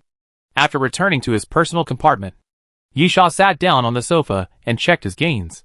After looking at it, he was really shocked because the gains were more than he imagined. Previously, Yisha hunted the ancient species, and the things that were swallowed by the corpse flower were naturally all there. The 3 apostles were naturally an opportunity to make a fortune.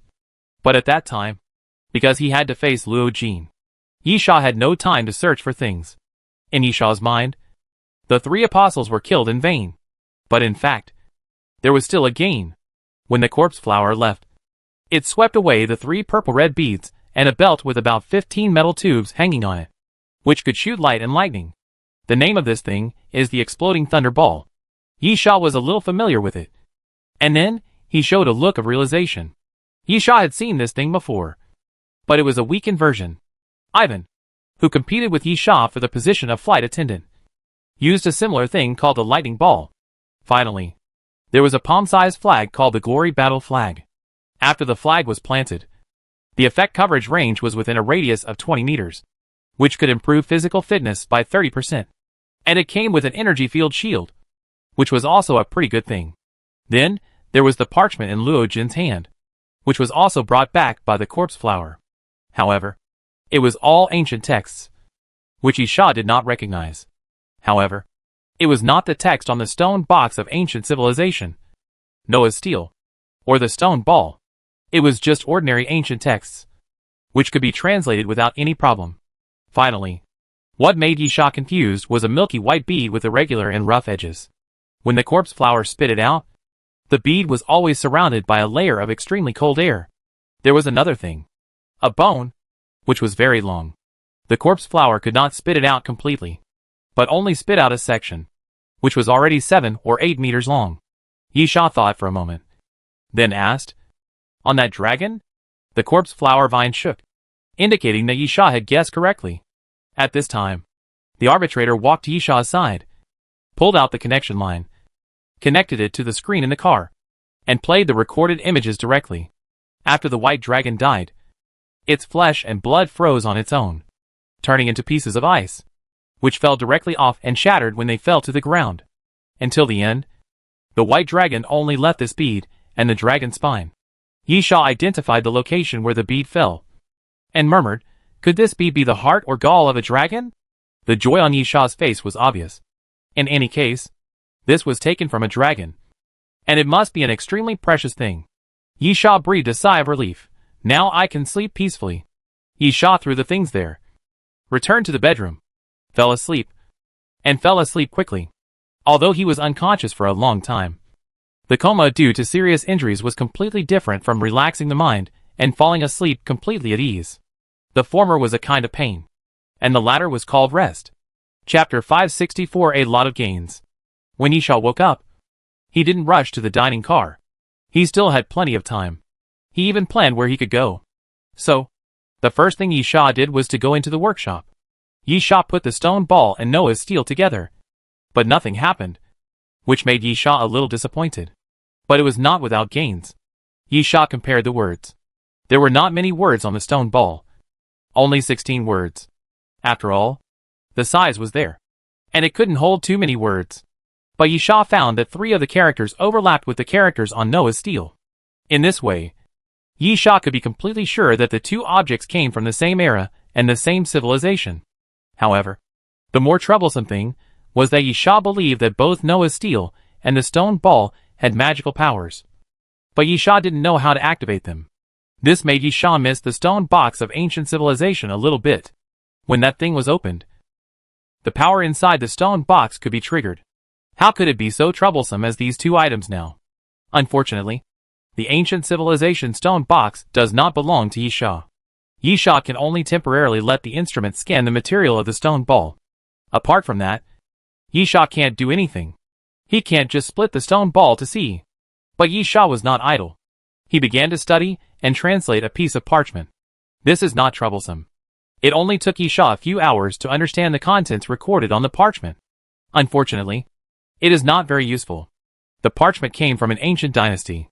At that time, the emperor saw a dragon-shaped anomaly in the garden, coiled on the top of the palace, and thought it was a sign of auspiciousness. Later, the stone ball was found in the place where the dragon-shaped anomaly was. The emperor ruled for 18 years. And the weather was good? The country was prosperous. The army was strong. And before his death, the emperor thought that everything was due to the stone ball. So he ordered people to build the dragon emperor's tomb, build a dragon-shaped statue, and place the stone ball.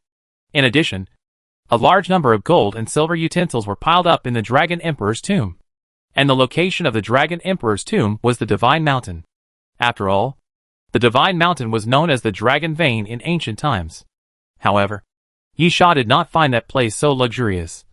But after thinking about it carefully, there were 2 cave passages at that time, and the burial objects were probably in the other passage. At the same time, there was a simple map on the parchment, marking the location. The emperor left a will that if his descendants needed it, they could go here to pray and regain the stone ball. Compu also found the place based on this. Yi Sha was very surprised. The content on the parchment was actually not very useful. The origin of the stone ball was also mysterious, and there was no useful information at all. However, the content noted that the dragon statue in the Dragon Emperor's tomb was built based on the dragon-shaped anomaly that the emperor had seen. In the eyes of the emperor, the stone ball was a real dragon. Of course, it's reasonable to build a Dragon Emperor's tomb for a dragon.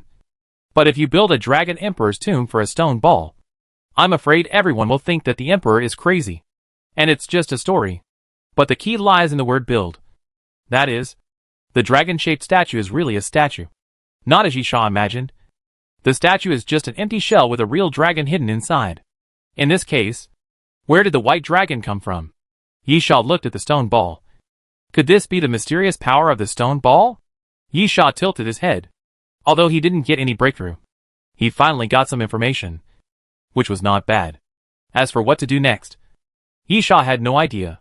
But no matter what, after seeing the white dragon and the power of the stone box of ancient civilization, Yi Sha was still full of confidence. Leaving the stone ball in his personal compartment, Yi Sha took the other things and went to the dining car. Yi Sha sat down in front of the bar. Now it's time to trade. As Yi Sha said this, he put the things on the bar. The things produced by the ancient species are all good materials without exception, and can be used to make many things. Of course, the value of the finished product will be higher. Otherwise, how can killing the apostles become a huge profit? There is no hesitation about the things obtained from the ancient species. If you want to make things, ordinary things are fine. But any good things require drawings. But Yi Sha has completed so many tasks so far, and he has never received a drawing. As for buying drawings directly, why not just buy things directly? What's the point of the drawings? As for the things he got on the Apostles' Walk, Yi Sha only planned to keep the Thunder Ball. Although the 3 beads and the Glory Banner were also good, Yi Sha didn't need them very much. Or rather, Yi Sha had higher expectations. The proprietress counted the items one by one. And then, 109 gold skull coins. Yi Sha, make it an even number? The proprietress smiled. Don't forget that this is a special case. All are calculated according to the selling price. Do you want me to pay for it? This made Yi Sha lose his temper. The normal price would never be so high. The selling price was naturally much higher than the recycling price. If it was recycled at the usual price, these 109 gold skull coins would probably shrink to 1/5. In this case, Yi Sha stopped nagging. There are 2 more things that need to be appraised separately. Yi Sha was referring to the milky white bead and the dragon spine. The bead can be placed on the bar, but the dragon spine cannot. It is too long. Fantasy dragon gall? Fantasy dragon bone? The proprietress was surprised at first. Then, did you find something special? Yi Sha, isn't it in front of you? The proprietress smiled. These 2 things are not naturally formed. But something else? Forget it. Since you want to keep them, I won't ask any more questions. Do you want to sell them? Yi Sha nodded. Yi Sha currently has no blueprints for making items, especially powerful and unique ones. No matter how precious the materials are, they will only be left to gather dust in Yi Sha's hands. For Yi Sha, immediate combat power is more important. The lady boss thought for a while. This dragon bone is a spine. It can be used to make many things, such as weapons, protective gear, and even some large tools. However, the larger the object, the more materials it consumes. It is not suitable for you. Yi Sha nodded. There are many types of so-called large tools. In his previous life, Yi Sha had a bed crossbow, which was extremely powerful, but it also consumed a lot of materials. At that time, Yi Sha had his own team, so he gathered those materials. In fact, this kind of equipment is usually used by a team. Yi Sha is alone most of the time. It is difficult to make such a large equipment due to the shortage of resources and the small use of it. The lady boss pointed at the milky white bead. As for the fantasy gentian, I personally suggest that you keep it. Chapter 565 Fantasy Dragon Gull. Oh! Yisha, what's the meaning of this thing? Yisha did not see any effect on the bead through personal information, so he subconsciously classified it as a material. The boss lady smiled. You can tell from the name. Right? Gentian? Yisha thought for a while. No. Fantasy Dragon Gull? Does it mean it is related to fantasy ability? The boss lady nodded. This is a versatile material. It can be used to make potions, weapons, armor, props, and can also be taken directly. The effects are different depending on the usage, so it cannot be specified. Yisha, what is the effect of taking it directly? The lady boss. It can improve all fantasy abilities, and the effect can overlap with the fantasy enhancement. And there is a chance to get the Fantasy Dragon Gull ability. Yisha was silent for a moment, then nodded. Now Yisha can almost be sure that the white dragon is not real. One is because of the record on the parchment, and the other is because Dragon Gull and Dragon Bones both belong to the fantasy series. Why are the so-called fantasy series usually more powerful in terms of abilities, skills, weapons, etc.? Because fantasy means something that is created out of nothing, which does not exist under normal circumstances. So it is powerful. Or, it can be directly said that it is something that cannot be explained by science, which is not wrong. However, this matter is not important.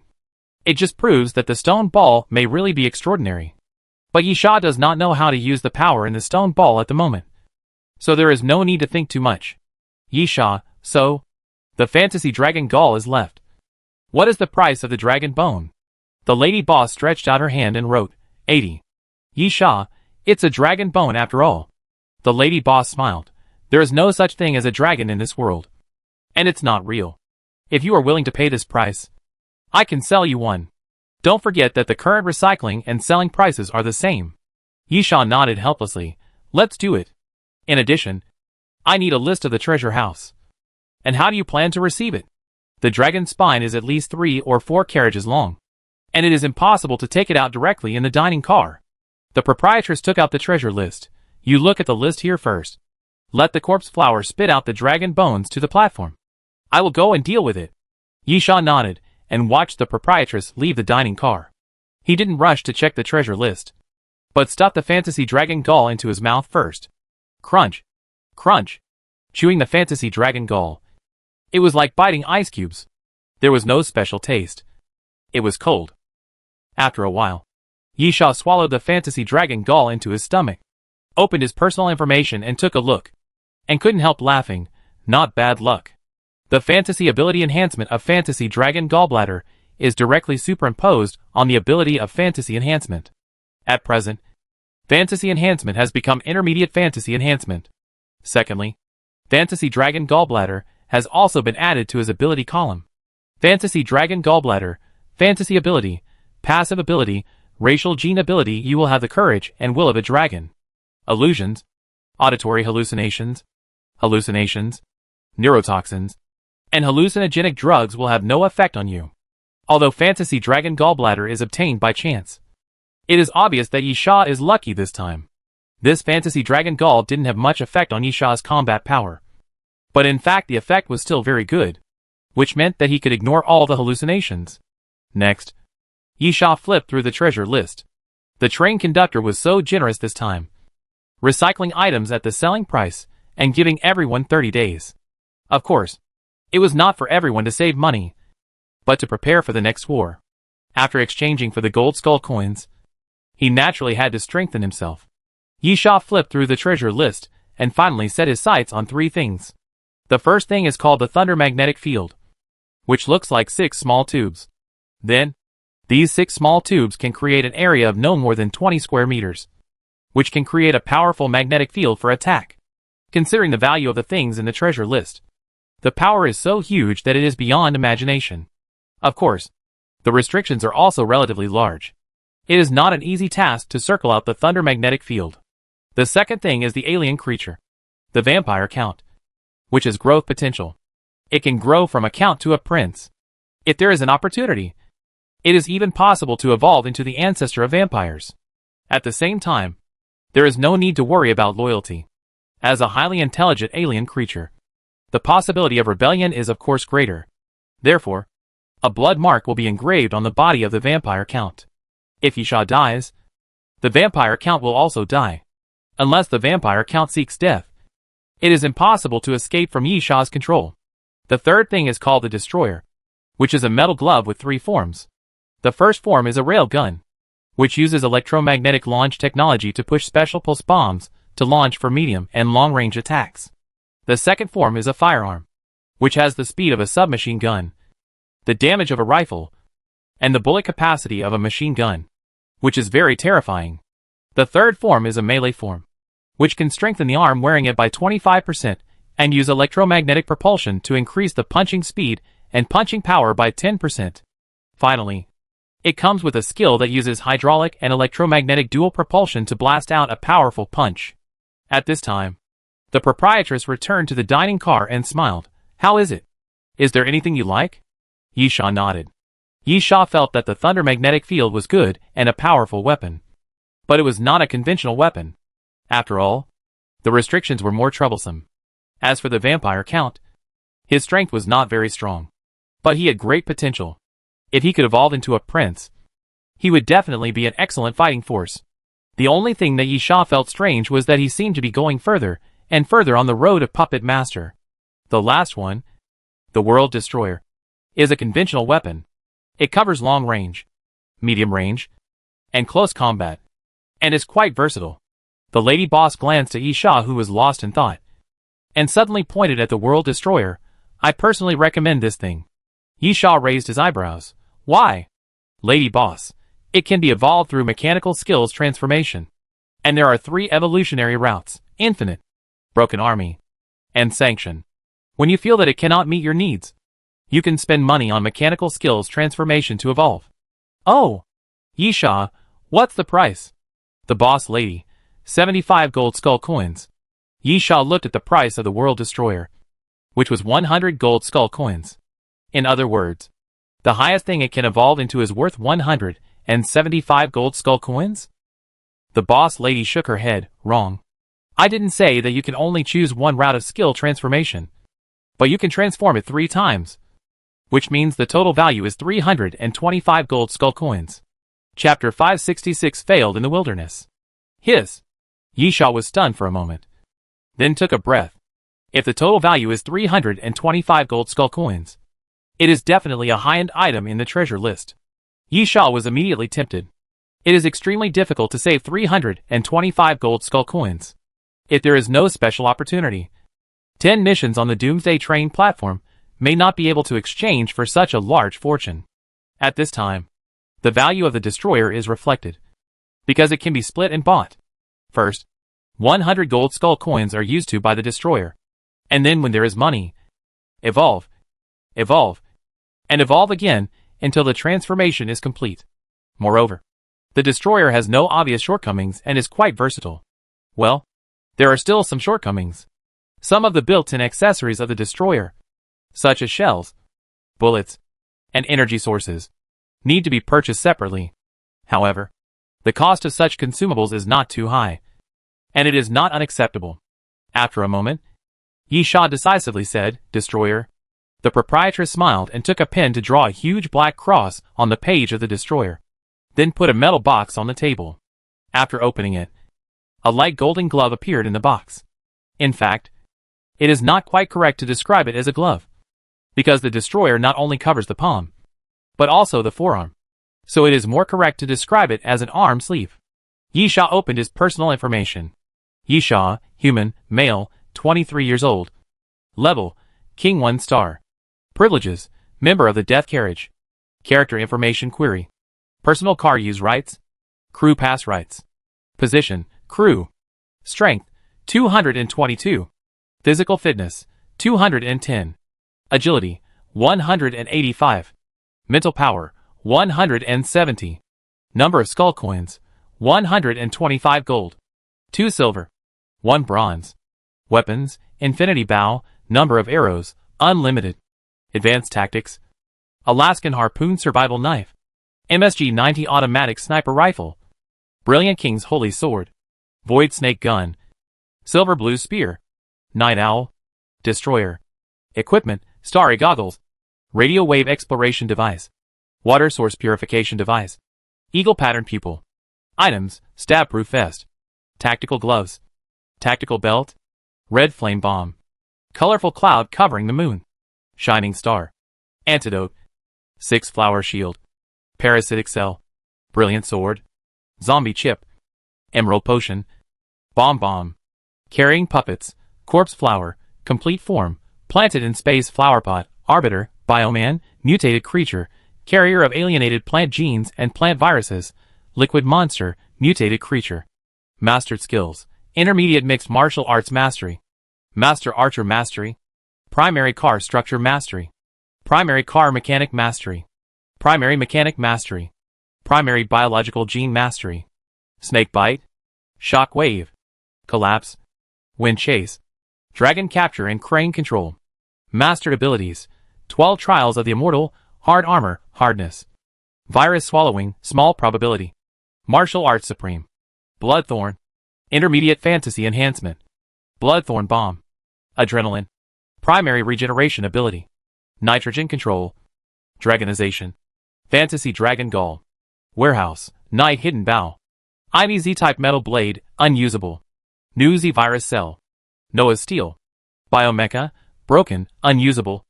Ancient civilization stone ball. Yisha looked at his personal information. He had gained a lot this time. After spending 100 gold skull coins to buy the destroyer, he still had 125 gold skull coins, which was enough to let the destroyer evolve once, or buy something else. However, after thinking about it, Yisha gave up for the time being.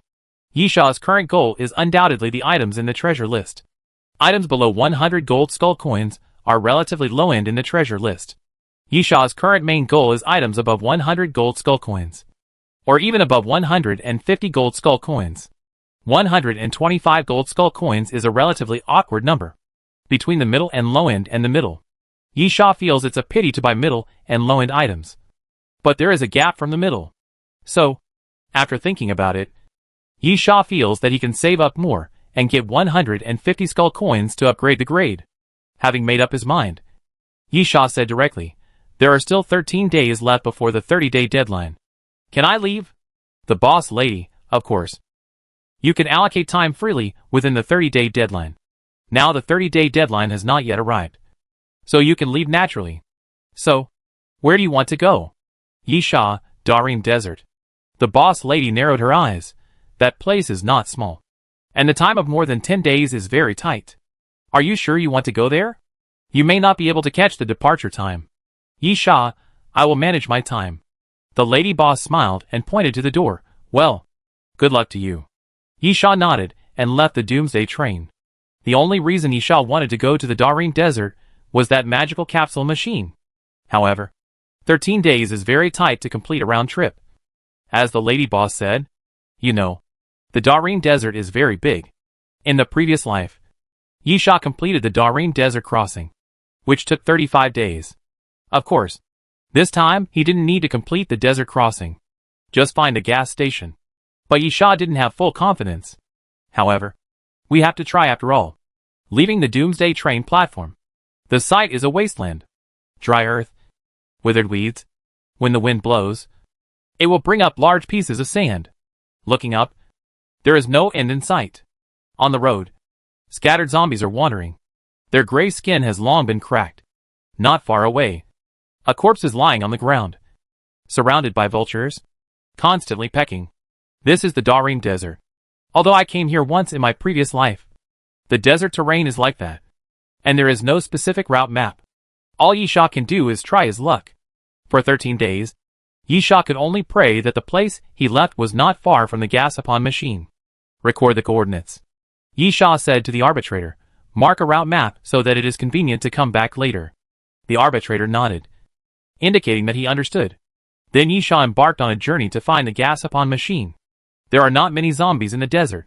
After all, the number of zombies is determined by the number of humans. Places like the desert are sparsely populated before the end of the world. After the end of the world, there are naturally fewer zombies. However, there are many ancient species in the desert. But Yisha seemed to have run out of bad luck. He did not encounter any powerful ancient species along the way. He only got some materials. However, Yisha's good luck did not seem to come. In 6 days, Yisha could not find the gas station he had been to in his previous life. And naturally he did not find the capsule machine. Then Yisha had to leave the Darim Desert because the 30-day limit was coming. Chapter 567, City of Destruction. We can only wait until next time. Yisha sighed. Fortunately, the vacation period will always come again. And maybe the Doomsday train will arrive in the Darim Desert. On the last day of the 30 days, Yisha returned to the Doomsday train and entered the dining car.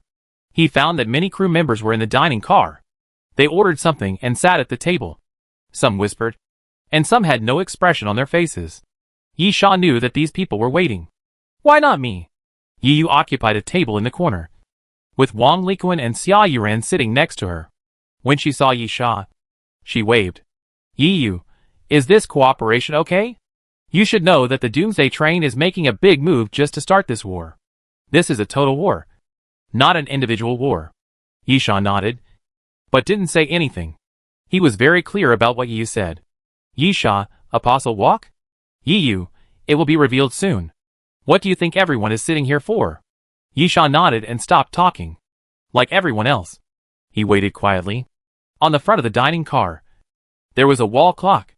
The second hand kept ticking, slowly pointing to the 12th position. The Doomsday train will arrive at the City of Destruction in 3 hours. Team Member Mission 1, do your best to eliminate the Apostles. For every Apostle killed or severely injured, you will receive merits based on your contribution. The merits will be counted after the battle. Team Member Mission 2, eliminate Pike Morrison, the commander of the Apostle base. Crew Mission 3, eliminate David Derek Whiskey, deputy commander of the Apostles base. Crew Mission 4, eliminate Lin Chengyan, deputy commander of the Apostles base. Crew Mission 5, destroy the Apostles base in the City of Destruction and eliminate the Apostle Experiment number 3. This battle is continuous.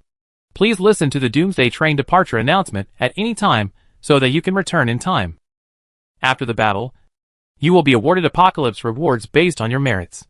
If you have enough merits, you will be promoted as a reward. The mysterious voice ended, and everyone breathed a sigh of relief. Most people had only one thought in their heads. It was indeed the Apostle Walk. Yiyu looked at Yisha. What do you think? Yisha, hunting. Revenge. A battle of death carriages of a faction nature.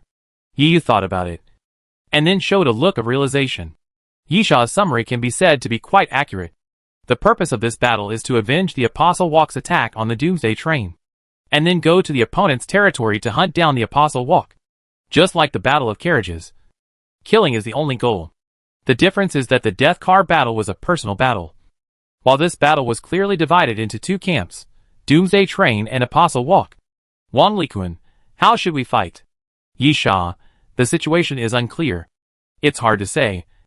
At least we have to see what the Apostle Walk's base looks like, and the number of Apostles Walk. I personally prefer guerrilla warfare.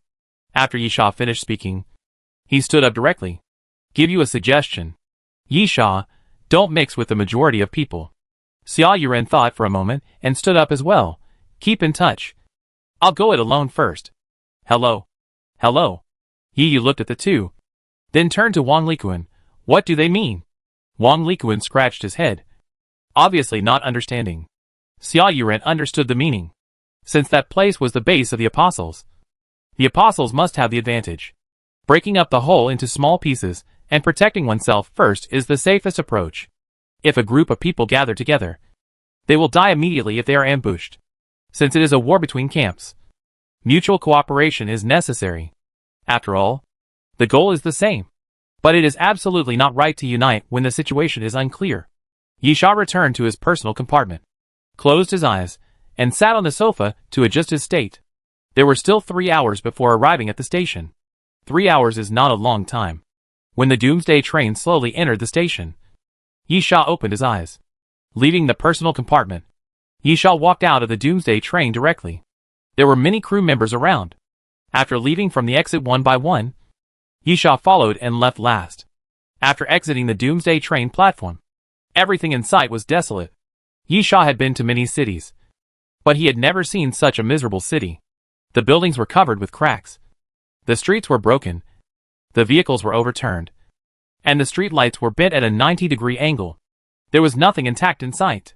However, there were no zombies. It was normal to think about it. Since this was the base of the Apostles, why didn't they clean up the zombies in the city? Looking around, Yisha suddenly realized that he didn't see any other crew members. The surviving humans in the ordinary carriages were randomly assigned to different positions after arriving at the station. Even if they had a fixed team, they needed to contact each other and then gather after each arrival. The crew members were different. They usually went in and out of the platform together. There were not many people. Usually only 3 or 5 people. Unless they were separated deliberately. The intention of the Doomsday train was to hope that the crew members would complete the task together. Of course, it is not mandatory to form a team. After all, there is competition among train attendants. And killing is not prohibited outside the Doomsday train. It is obviously different from the ordinary train attendant tasks. Instead, the first random allocation method is adopted, and the location of the Doomsday train platform is led to various parts of the city instead of gathering together. Yisha guessed that. Just like what he worried about. The train conductor was probably worried that if he sent people out, they would be killed in one go. Putting on the Star Glory goggles, Yisha looked around and found no living moving organisms. Then, he walked forward and quickly entered a broken building, occupied the commanding heights on the roof. Yisha set up a sniper rifle and monitored the surroundings. The arbitrator nodded, then left Yisha and walked towards the elevator. Yisha was stunned. Has the arbitrator's thinking really evolved? In the past, the arbitrator would receive orders, leave, and execute. But now, he would actually nod? Although this is a small detail, it is also a response from the arbitrator to Yisha, which is obviously a significant change. Yisha showed a happy expression. Such a change is obviously a good thing. After sending the arbitrator away, Yisha took a seat on the 7th floor of the broken building, sat down in a corner by the window, and fell into a doze with his eyes closed. Yisha was not in a hurry. He was in the trial period. Blindly searching around would only expose him, and then be ambushed by the Apostles. Yisha needed to fight. Not his own battle, but the battle of others. Fighting would make the situation chaotic. At the same time, only when the situation became chaotic would it be the best time to take action. Chapter 568 First Battle. In fact, Yisha felt that the current situation was quite similar to the situation during the battle for the ruins. During the battle for the ruins, it was also a battle between the two camps. Everyone was wandering around and fighting. But at that time everyone had the same goal. That is, the ruins. In the final analysis, they still had to fight around the ruins. But now it is different.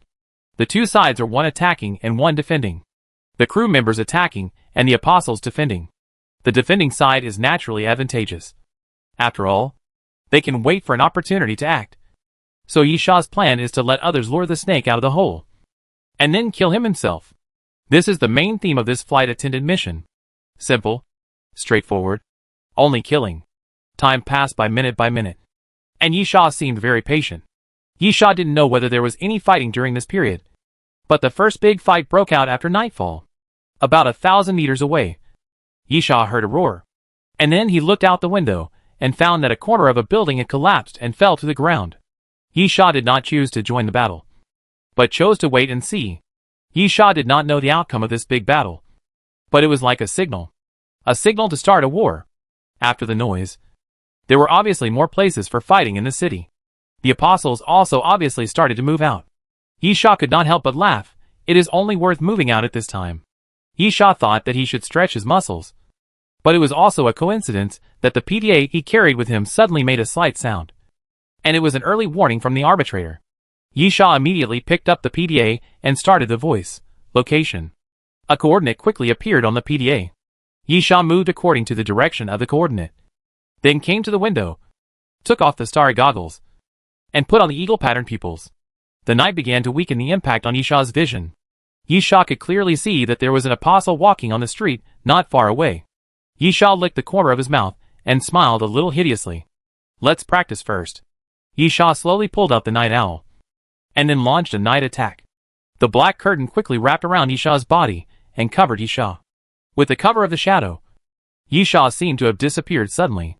The next moment, a black bird, night owl, formed by smoke, flew out of the darkness and fell towards the apostle. The night owl quickly flew through the air, came to the top of the apostle, and then suddenly swooped down. The night owl was essentially a weapon for sneak attacks, and every skill could be used for sneak attacks.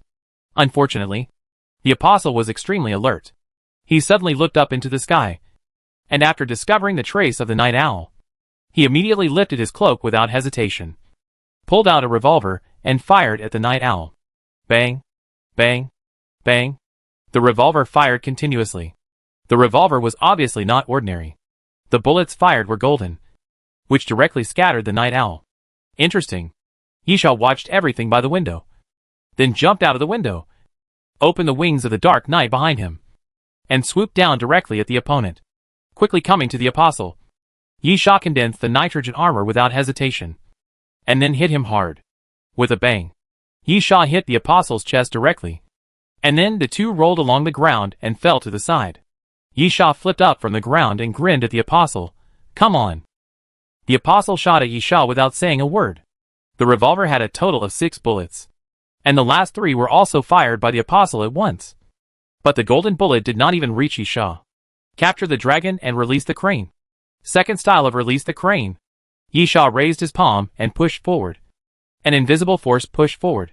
Although it could not directly push the bullets away, it also made the 3 bullets deviate from the track and shoot elsewhere. The next moment, Yisha kicked his legs and leaped forward like a cheetah, holding the night owl in his backhand. Yisha slashed at the opponent without hesitation. Clang! The apostle lifted his cloak, drew out an oxhorn knife, and collided with the night owl, making a crisp sound. Yisha was very aggressive and didn't intend to give the opponent any chance to breathe. At this moment, Yisha suddenly pulled out the Alaskan whale harpoon, thrust forward, and stabbed the opponent's arm. Ugh! The apostle groaned and swept the oxhorn knife across, but Yisha dodged it by leaning back. Then the Alaskan whale harpoon and the night owl brought out nice shadows and slashed at the opponent continuously. Clang! Clang! The sound of weapons knocking was endless. Yisha's attack speed was extremely fast, and he continuously cut wounds on the opponent. However, Yisha did not get what he wanted. The opponent's oxhorn knife cut 2 deep wounds on Yisha's waist and thigh. The blood had seeped out of his clothes and kept dripping. Even so, Yisha did not hesitate at all. Attack! Attack! Crazy attack! Yisha attacked like crazy, as if he had lost his mind. This was a hand-to-hand fight with every punch and every knife. Yisha was exchanging injuries for injuries and life for life. It seemed that Yisha was crazy, but he was very calm and rational. This is the home ground of the apostles. The longer it drags on, the more disadvantageous it will be for Yisha. No one knows how many apostles are entrenched in this city, and no one knows whether other apostles will come to rescue. Yisha wants to make a quick decision. Ha! Yisha roared fiercely, and the Alaskan whale harpoon fell forward again, hitting the opponent's horn knife hard, and the crisp sound of the clash started again. The opponent's horn knife was cut into a gap, and the next moment, Yisha kicked the opponent's chest fiercely, kicking the apostle back again and again. The face of the apostle was somewhat ferocious under the mask. He gritted his teeth, lifted his cloak, and pulled out his shotgun. The shotgun looked like a pistol and could only be held in one hand, but it was extremely huge. The height of the gun was nearly 10 centimeters, and the diameter of the muzzle was half a fist. It was completely a hand cannon. Bang! Seeing Yisha rushing towards him frantically, the apostle pulled the trigger without hesitation. Along with the sound of the gun, what sprayed out of the muzzle was not bullets, but groups of dark flames, which rushed towards Yisha. Yisha frowned. The gun was obviously not ordinary. Yisha didn't know the purpose of the flames. The best thing to do was to retreat, dodge, and then attack. But today, Yisha didn't want to retreat. Nitrogen armor. Yisha directly protected his body with nitrogen armor and rushed towards the flames. Chapter 569 Killing. The next moment, the flames touched Yisha's body, causing him to feel severe pain. The flames actually penetrated the nitrogen armor and landed directly on Yisha's body. Yisha gritted his teeth, ignored defense. Yisha immediately thought of the effect of the shotgun. The black flames did not seem to be real flames, but they could ignore any defense capabilities or equipment. They would not burn, but they could give burning pain. Yisha gritted his teeth, thought for a moment, and continued to run forward. No hesitation. No retreat. Yi Sha still chose to attack. Yi Sha's main weapon has always been the king's holy sword. This weapon has been with Yi Sha for a long time in his previous life, and it is very easy for Yi Sha to use. However, Yi Sha gave up and chose the Alaskan harpoon and the night owl. Two double daggers to attack. The reason is naturally because of the blood-sucking healing of the Alaskan harpoon. While attacking crazily, he used the blood-sucking healing to recover continuously. When both sides were constantly injured, the Alaskan harpoon would undoubtedly bring Yi Sha a huge advantage. Now, Yi Sha felt that the burns from the ghost fire were not unbearable. So there was no change in tactics. That is to attack. Attack. Crazy attack. Dang! The Alaskan whale harpoon hit the opponent's horn knife again. And then Yi Sha pushed the night owl forward and stabbed it directly into the lower abdomen of the apostle. The opponent's face hidden under the mask was extremely hideous. And the other hand raised the shotgun and pulled the trigger again at Yi Sha. Bang! The gunshot rang out. But at this moment, Yi Sha was extremely agile, and his body suddenly leaned back, almost parallel to the ground. The dark flames that spurted out passed by Yi Sha's nose. Die! Yi Sha straightened his body again, and without saying a word, he kicked the apostle's head directly, kicking the apostle's body all over. His body shook and staggered sideways, and the mask cracked. Yi Sha didn't give the other party a chance to breathe, and shouted, and rushed towards him again. The apostle looked at Yi Sha with some fear. Yi Sha's attack was too fierce and too brutal. He didn't care about the injuries at all and wanted to kill people. Of course, only Yi Sha knew that. Except for the black fire. Because of the Alaskan whale harpoon, Yi Sha's injuries were not serious. Under continuous attacks, even serious injuries can quickly become minor injuries. Without any pause, watching Yi Sha rushing towards him, the apostle raised the shotgun again, but did not shoot at Yi Sha, but fired a shot at a distance. The gunshot sounded, and the apostle seemed to have fired a blank shot. There was no bullet, and no black fire. But in the next moment, a large piece of black fire appeared under the feet of the apostle, and then his body suddenly disappeared. 10 meters away, a ball of black fire burst out from the ground, and then the apostle walked out of the black fire. Yi Sha was stunned for a moment. It turned out to be a similar movement effect of the Sword of Glory. At this time, the apostle also turned around and ran quickly, obviously thinking of retreating. Yi Sha knew that the range of the shotgun was not large, only about 10 meters, far less than the radiant sword. Otherwise, since the opponent had planned to escape, he could move farther. Stop him! Yi Sha roared without hesitation. Boom! The ground roared, and then the earth cracked, and the corpse flower vines emerged from the ground, blocking the apostle. Yi Sha didn't really want to summon the corpse flower vines to help, because the noise was too loud and might attract other apostles or flight attendants. Yes, it's not just the apostles who need to worry, but also the crew. Although it's a full-scale war, with a war between factions, the merit system will inevitably cause conflicts among the crew. In the end times, it's normal to fight for interests. This is also the usual method of the Doomsday train. The law of the jungle of survival of the fittest has always been the way of survival on the Doomsday train. However, Yi Sha can't take care of so much at the moment. At the same time, since the corpse flower has been used, it is natural to fight quickly. Bang! At the same time, the apostle had never expected that a corpse flower would suddenly emerge from the ground. He was stunned for a moment, and was thrown away by the corpse flower vines. Yi Sha rushed up quickly from behind, and took the opportunity to stab the opponent's lower back without hesitation. You are almost. Yi Sha pressed his whole body against the opponent's back and whispered in his ear, "It's time to die." Right? The apostle gritted his teeth, then swung the ox horn knife fiercely, swung it towards the back, and forced Yi Sha back. Then the shotgun fired again, aiming at a two-story store on the side, and used the teleportation ability again to climb onto the roof and escape. But at this moment, Yi Sha grabbed the air, directly put the piercing arrow on it, and shot it at the opponent. Puff! The arrow broke through the air. At the moment of flying in the air, the arrowhead of the piercing arrow suddenly bounced off, and countless prismatic iron pieces burst out on both sides, like an inverted iron flower. Then, accompanied by rotation, the airflow was guided through the gaps of those iron pieces, and a strong spiral air force appeared around the piercing arrow, constantly expanding. And finally the diameter of the spiral air force reached a terrifying 1 meter. This is the credit of Fantasy Dragon Gall. The Fantasy Dragon Gall's Fantasy Enhancement effect has raised Yisha's Fantasy Enhancement ability to the Intermediate Fantasy Enhancement. Therefore, Yisha's fantasy ability and fantasy skills have been further enhanced. And the improvement of the penetrating arrow is the most direct. That is, the power increase. Boom! The penetrating arrow hit the eaves, and the roof of the building was directly blown to pieces by the arrow. Half of the roof and the wall were crushed by the spiral gas force and collapsed directly. The apostle fell from the roof before he could stand firmly. At this time, the corpse flower vine appeared at the right time, dancing in the air, and hit the apostle hard. Bang! The apostle fell to the ground, spitting blood, and before he could stand up, he was stepped on the chest by Yisha. Yisha, say goodbye. Puff! Yisha bent down, thrust the Alaskan whale harpoon forward, and stabbed directly into the opponent's throat, cutting the opponent's throat.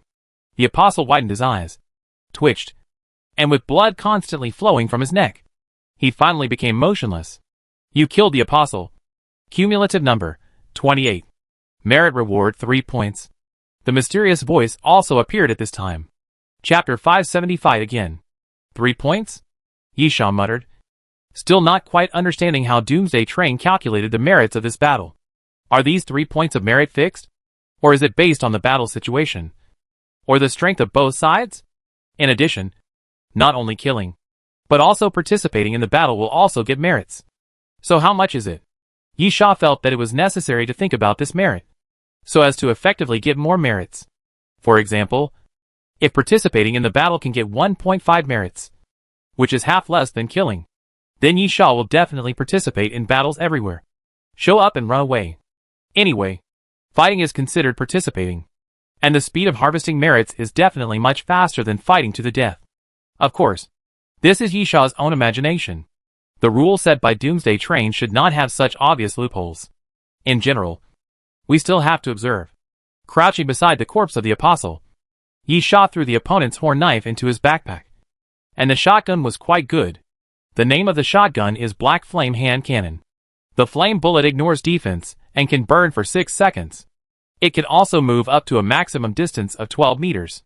The interval time is also short, only 180 seconds.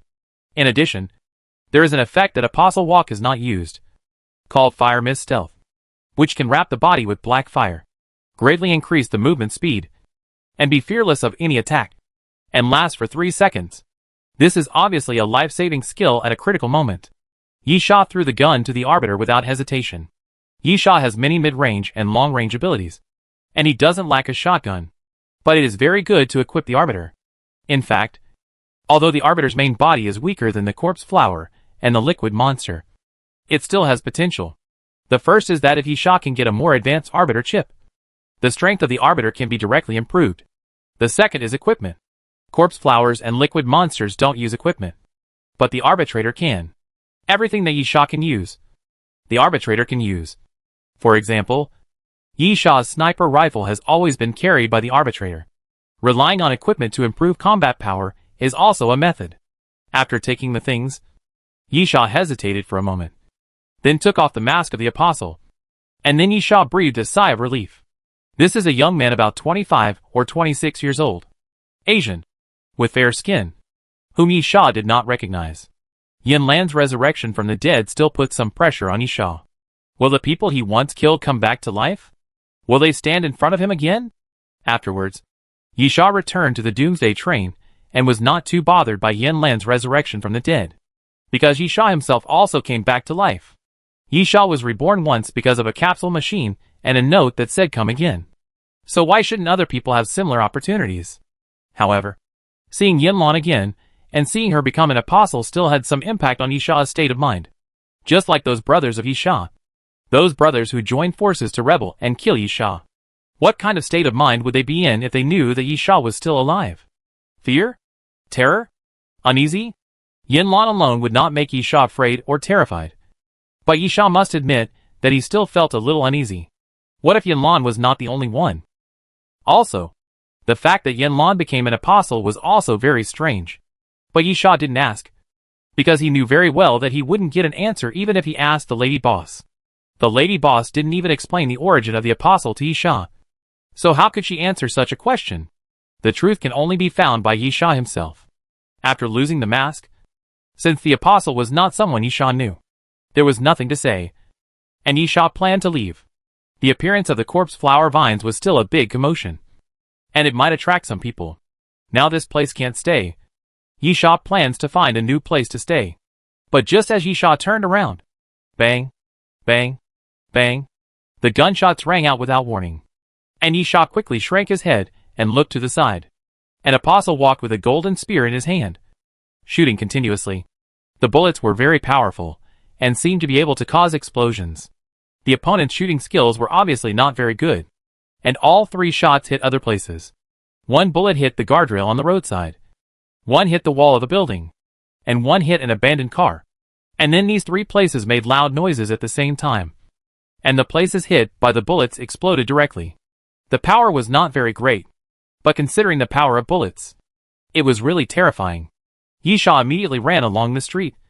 But at this moment, the second apostle appeared, standing on the roof of a low building on the side, his cloak fluttering in the wind. The apostle wore a strange thing on his right arm, a bit like a claw, a bit like a metal armband. He stretched his hand forward, and 3 blades with chains suddenly flew out from the front and shot towards Yisha. Boom, boom, boom. As Yisha ran, all 3 blades fell to the ground. But they were powerful, and each hit created a hole in the ground. The corpse flower vines quickly swept to the side and hit the low house where the apostle was standing. Boom! A huge roar sounded, and the low house was actually destroyed by the corpse flower vines. However, the apostle took the lead and jumped directly from the roof to avoid the attack. Yisha had no intention of fighting, so he let the corpse flower vines that had completed the attack quickly sink into the ground, and he ran forward quickly. Yisha was now glad that he had made a quick decision. Otherwise the 3 apostles would gather, and the battle would have become very troublesome. Even so, Yisha still felt that he was a little slow, which led to the 2 apostles rushing over. Therefore, Yisha decisively chose to withdraw. If he continued to fight in the same place, there might be more and more apostles. The 2 apostles didn't say much either. They watched Yisha run away and immediately started chasing him. The sound of gunfire continued behind him, and Yisha quickly took out the destroyer and put it on his hand. Gun form. The destroyer can switch forms, and the basic form is a golden metal glove that covers the palm and forearm. After switching to gun form, there is not much change, and 5 card slots are exposed on the back of the hand, which can be used to load bullets. As for the muzzle, the 5 fingers are the muzzle. This is the terrifying part of the destroyer in gun form. The frequency of bullets flying is probably faster than that of the Vulcan Gatling, and the bullets are more dense. However, compared with heavy machine guns, the destroyer gloves are lighter and more convenient, and there is no need to set them in one place to shoot. In other words, most heavy machine guns are relatively bulky and difficult to move and shoot, but the destroyer does not have this problem at all.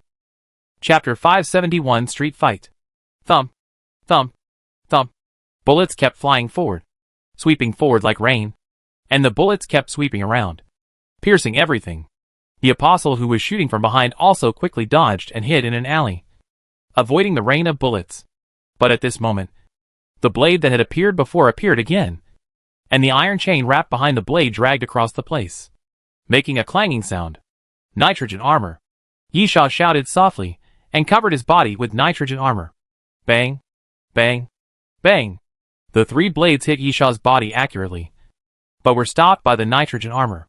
The power of the blades was indeed not weak, but the defense of the nitrogen armor was not vegetarian. But in the next moment, the apostle suddenly shook his wrist, and the 3 chains dragged on the blades seemed to come alive, like 3 long snakes, quickly wrapped around Yisha's body, and then quickly tightened. Ugh! Yisha groaned, then exerted force with both arms, but found that the 3 chains were really not simple, and he couldn't break free. Only then did Yisha realize that the 3 blades were probably incidental, and the 3 chains were much more troublesome. The next moment, the apostle who had dodged before immediately rushed out, holding a golden gun and shooting at Yisha continuously. Bang, bang, bang. This guy's shooting skills are really not very good. He fired 5 shots before hitting 2. But the 2 golden bullets hitting Yisha also made Yisha feel uncomfortable. The golden gun was so powerful that the bullet actually penetrated the nitrogen armor. Although it almost hit Yisha, the impact force made Yisha groan, and a trace of blood flowed from the corner of his mouth. Yisha was in trouble. He wanted to run, but he couldn't break free from the chains. He wanted to fight, but he was also tied up by the chains. After being tied up, the opponent could attack unscrupulously. It was at this time that the arbitrator suddenly attacked. Thump, thump, thump. The arbitrator picked up the machine gun and fired wildly at the front. But it was almost useless. The machine gun used by the arbitrator was just an ordinary machine gun. It was enough to deal with ordinary zombies. But against the apostles, the opponent didn't care about the bullets at all. The bullets hit the apostle walker, causing them pain at most, and leaving a slight mark on their bodies. But just as the rain of bullets covered them, the arbiter suddenly pulled out the black flame hand cannon and pulled the trigger forward. Bang! The gunshot sounded, but no bullets were seen. The next moment, the arbiter suddenly disappeared, and a ball of black fire suddenly burned next to the apostle walker, who was tying Yisha with an iron chain. Then the arbiter strode out of the black fire and punched the apostle walker in the face. 10 meters away, the sudden appearance of the arbiter caught the apostle off guard, and the punch hit him hard. Then the red vines on the arbiter's right arm suddenly surged and stabbed at the opponent. The apostle immediately shrank his body and protected his vitals. The arbiter's vines only scratched a few wounds on his body.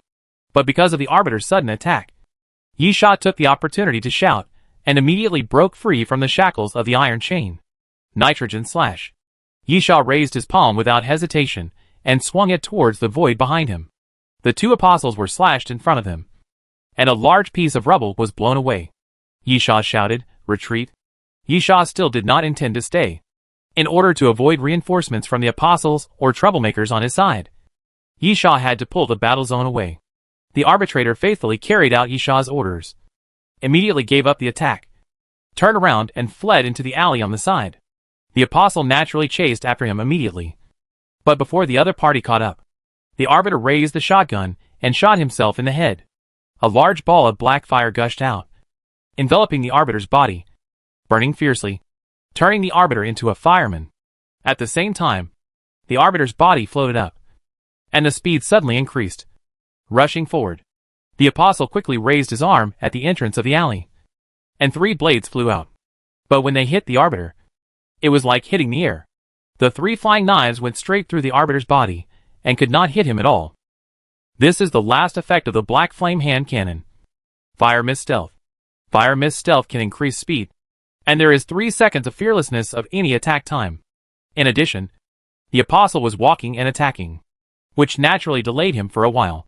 When he wanted to chase him again, the arbiter had already crossed to the other side of the alley and ran away. On the other side, Yisha also quickly entered an alley, holding the night owl and the Alaskan harpoon in reverse. The night enveloped Yisha's body, and then Yisha stood in the shadow. When the apostle with the golden spear caught up, he saw that the alley was dark, and there was no trace of Yisha, no matter from which aspect. Sneak attack, hiding. Night owl is a very suitable weapon, and the accompanying skills are all in this aspect. Of course, there are disadvantages. As the name suggests, the night attack skill of night owl can only be launched at night. It is better to use night owl in the daytime than to use a kitchen knife. Although the apostle did not see the trace of Yisha, he did not leave. He believed that Yisha would not disappear without a trace in such a short time. Holding a golden spear in his right hand and pulling out a jungle king saber from his waist with his left hand, the apostle slowly walked into the alley, appearing very cautious, moving forward slowly step by step. About 5 or 6 steps away, the apostle came directly to Yisha's side. Yisha stood against the wall in the shadows, wrapped in black. The alley was not narrow, but it was definitely not wide. The 2 stood side by side, with a maximum distance of half a meter. But the apostle did not notice Yisha's existence. Of course, Yisha was also very careful. If it was a dragon state in the dragon transformation state, he could perfectly conceal his breath and sneak. Yisha was confident that the other party would never find him. But the dark curtain of the night owl was still a little inferior. It was just to confuse the other party's vision. If he accidentally made a slight movement, The other party would definitely find it at the first time. Holding his breath and concentrating, Yi Sha did not dare to neglect it at all. He watched the other party move his steps, and walked past him step by step. Yi Sha held the Alaskan whale harpoon tightly. As long as the other party walked past him with his back to him, it would be the best opportunity for a sneak attack. But at this moment, the apostle seemed to sense danger, turned around and pointed the gun at the back. Yi Sha was really frightened by the other party's action, but he resisted the urge to attack and remained motionless. The apostle's arm was about 10 centimeters in front of him. Chapter 572, Second Place. After a while, Apostle looked at the empty alley. Under the moonlight, he could see nothing except the broken street. After a pause, Apostle seemed to be sure that he was suspicious. So he put down the golden spear, turned around, and continued to move forward, while speeding up his pace.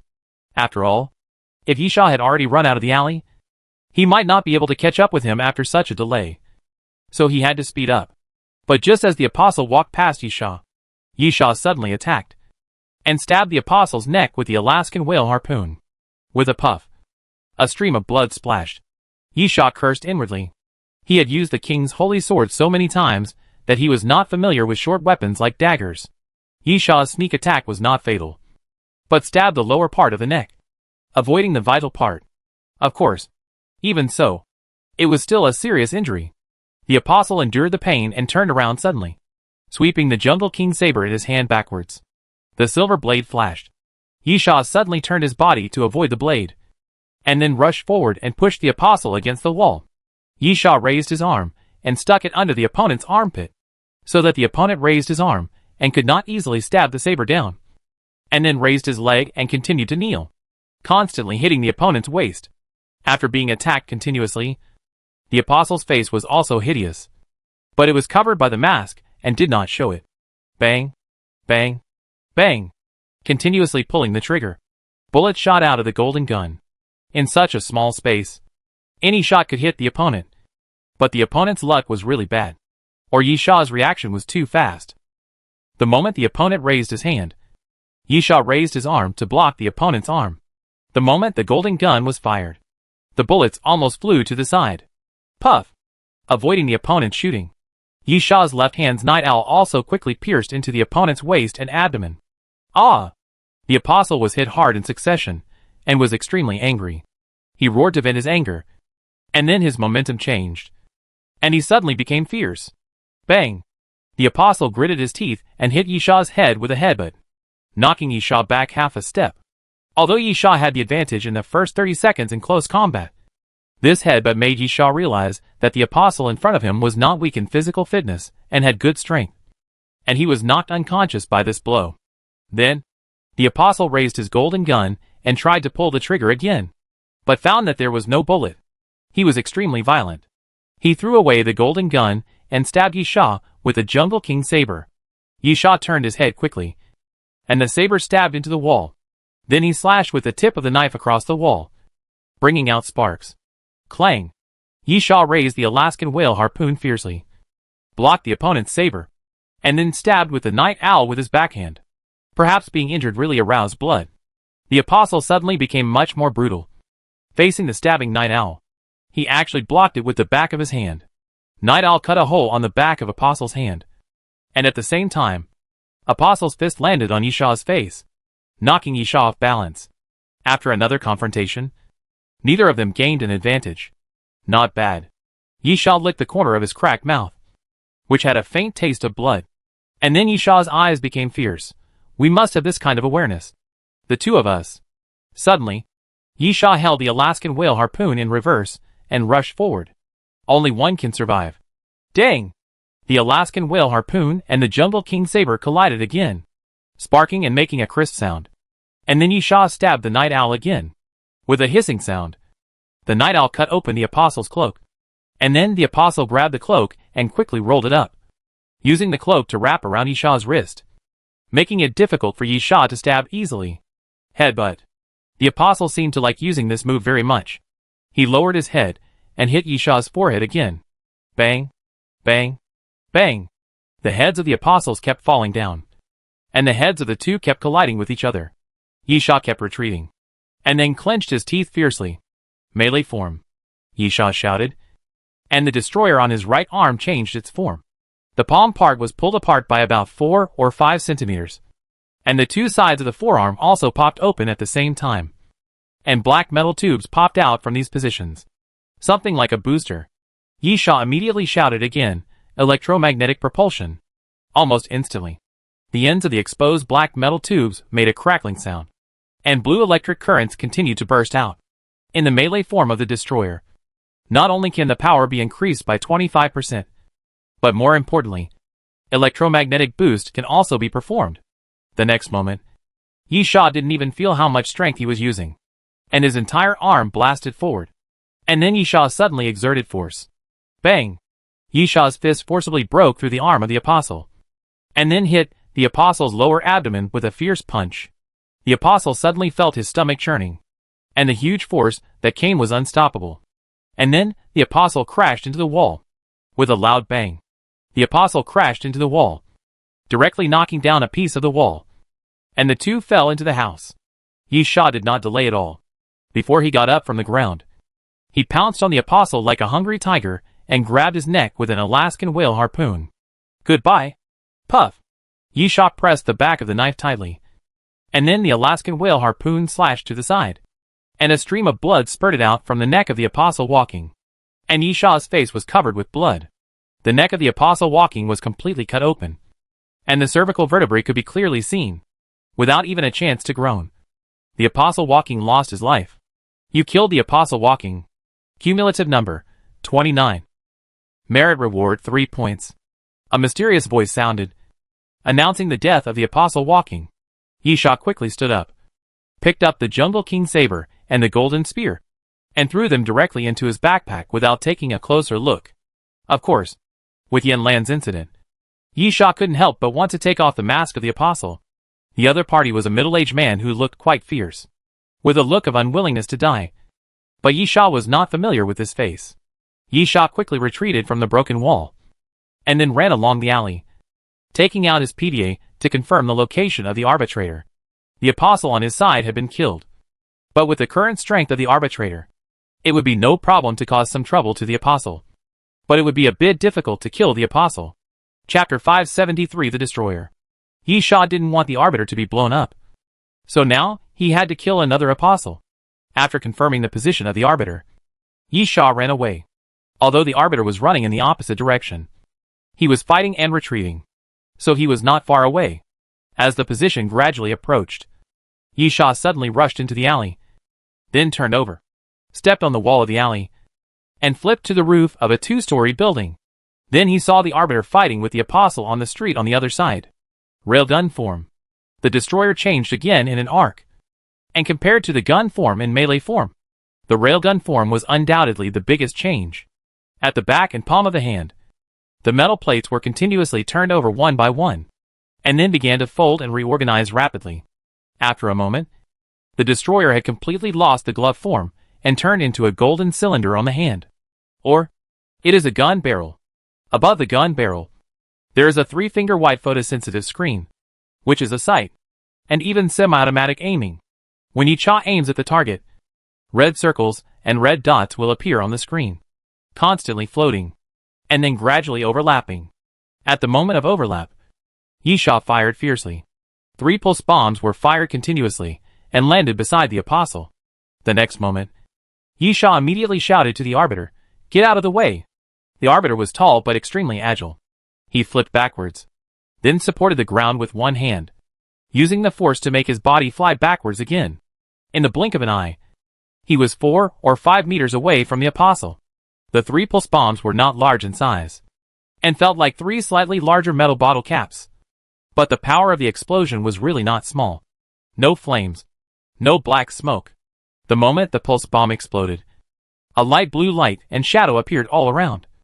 And then the ground, which was already full of cracks, was directly crushed into powder.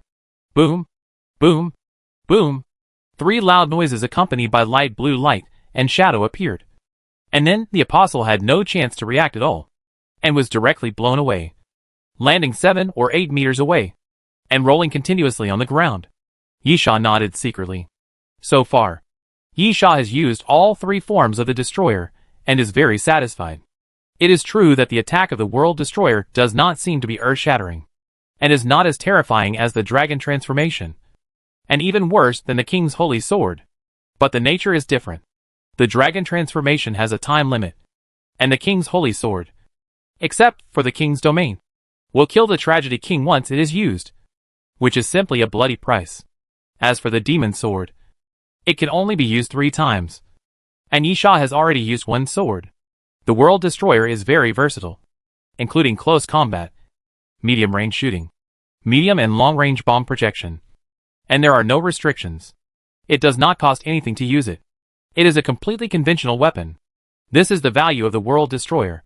Seeing the Apostle walking not far away slowly getting up from the ground, Yi Sha also came to his senses, immediately jumped down, raised his arm, and the pulse bomb flew forward continuously. The Apostle walking suffered a loss once, so he dared not get too close to the pulse bomb, and immediately ran quickly. Boom, boom, boom. The pulse bombs exploded continuously, crushing the broken ground. The Apostle walking was very flexible. Although he was somewhat affected, he was not directly hit by the pulse bomb. You know, the explosion range of the pulse bomb covers a radius of 1.5 meters, and it has the characteristics of a sticky bomb. Simply put, if the pulse bomb falls on a person, it can stick to him directly, and then explode with terrifying power. Unfortunately, Yi Sha used it for the first time, and his accuracy was indeed a bit poor. People and weapons also need to be adjusted. At the same time, after 15 pulse bombs were used up, the destroyer automatically changed back to the basic glove form. This is a shortcoming of the destroyer. The pulse bombs have to be replenished after they are used up. The gun form uses special bullets, which also need to be replenished after they are used up. Yi Sha still has a lot of skull coins anyway, so he directly bought a few boxes and let the corpse flower swallow them, so that he can use them at any time. However, during the battle, the opponent would definitely not easily give Yi Sha a chance to replenish his consumed energy. Sure enough, when the Apostle saw that Yi Sha stopped firing pulse bombs, he guessed that the pulse bombs were probably used up, and immediately stepped forward and ran towards Yi Sha quickly. Ha! With a low roar, the opponent raised his arms and danced forward, and 3 blades flew out again, sweeping towards Yi Sha. Yi Sha had suffered a small loss from that strange weapon before, so how could he be hit easily?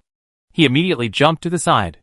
But at this moment, a small hole suddenly appeared in the middle of the weapon on the opponent's arm, and then a thumb-sized lightning suddenly shot out. With a crackling sound, the lightning shot forward and hit Yi Sha directly. Ugh!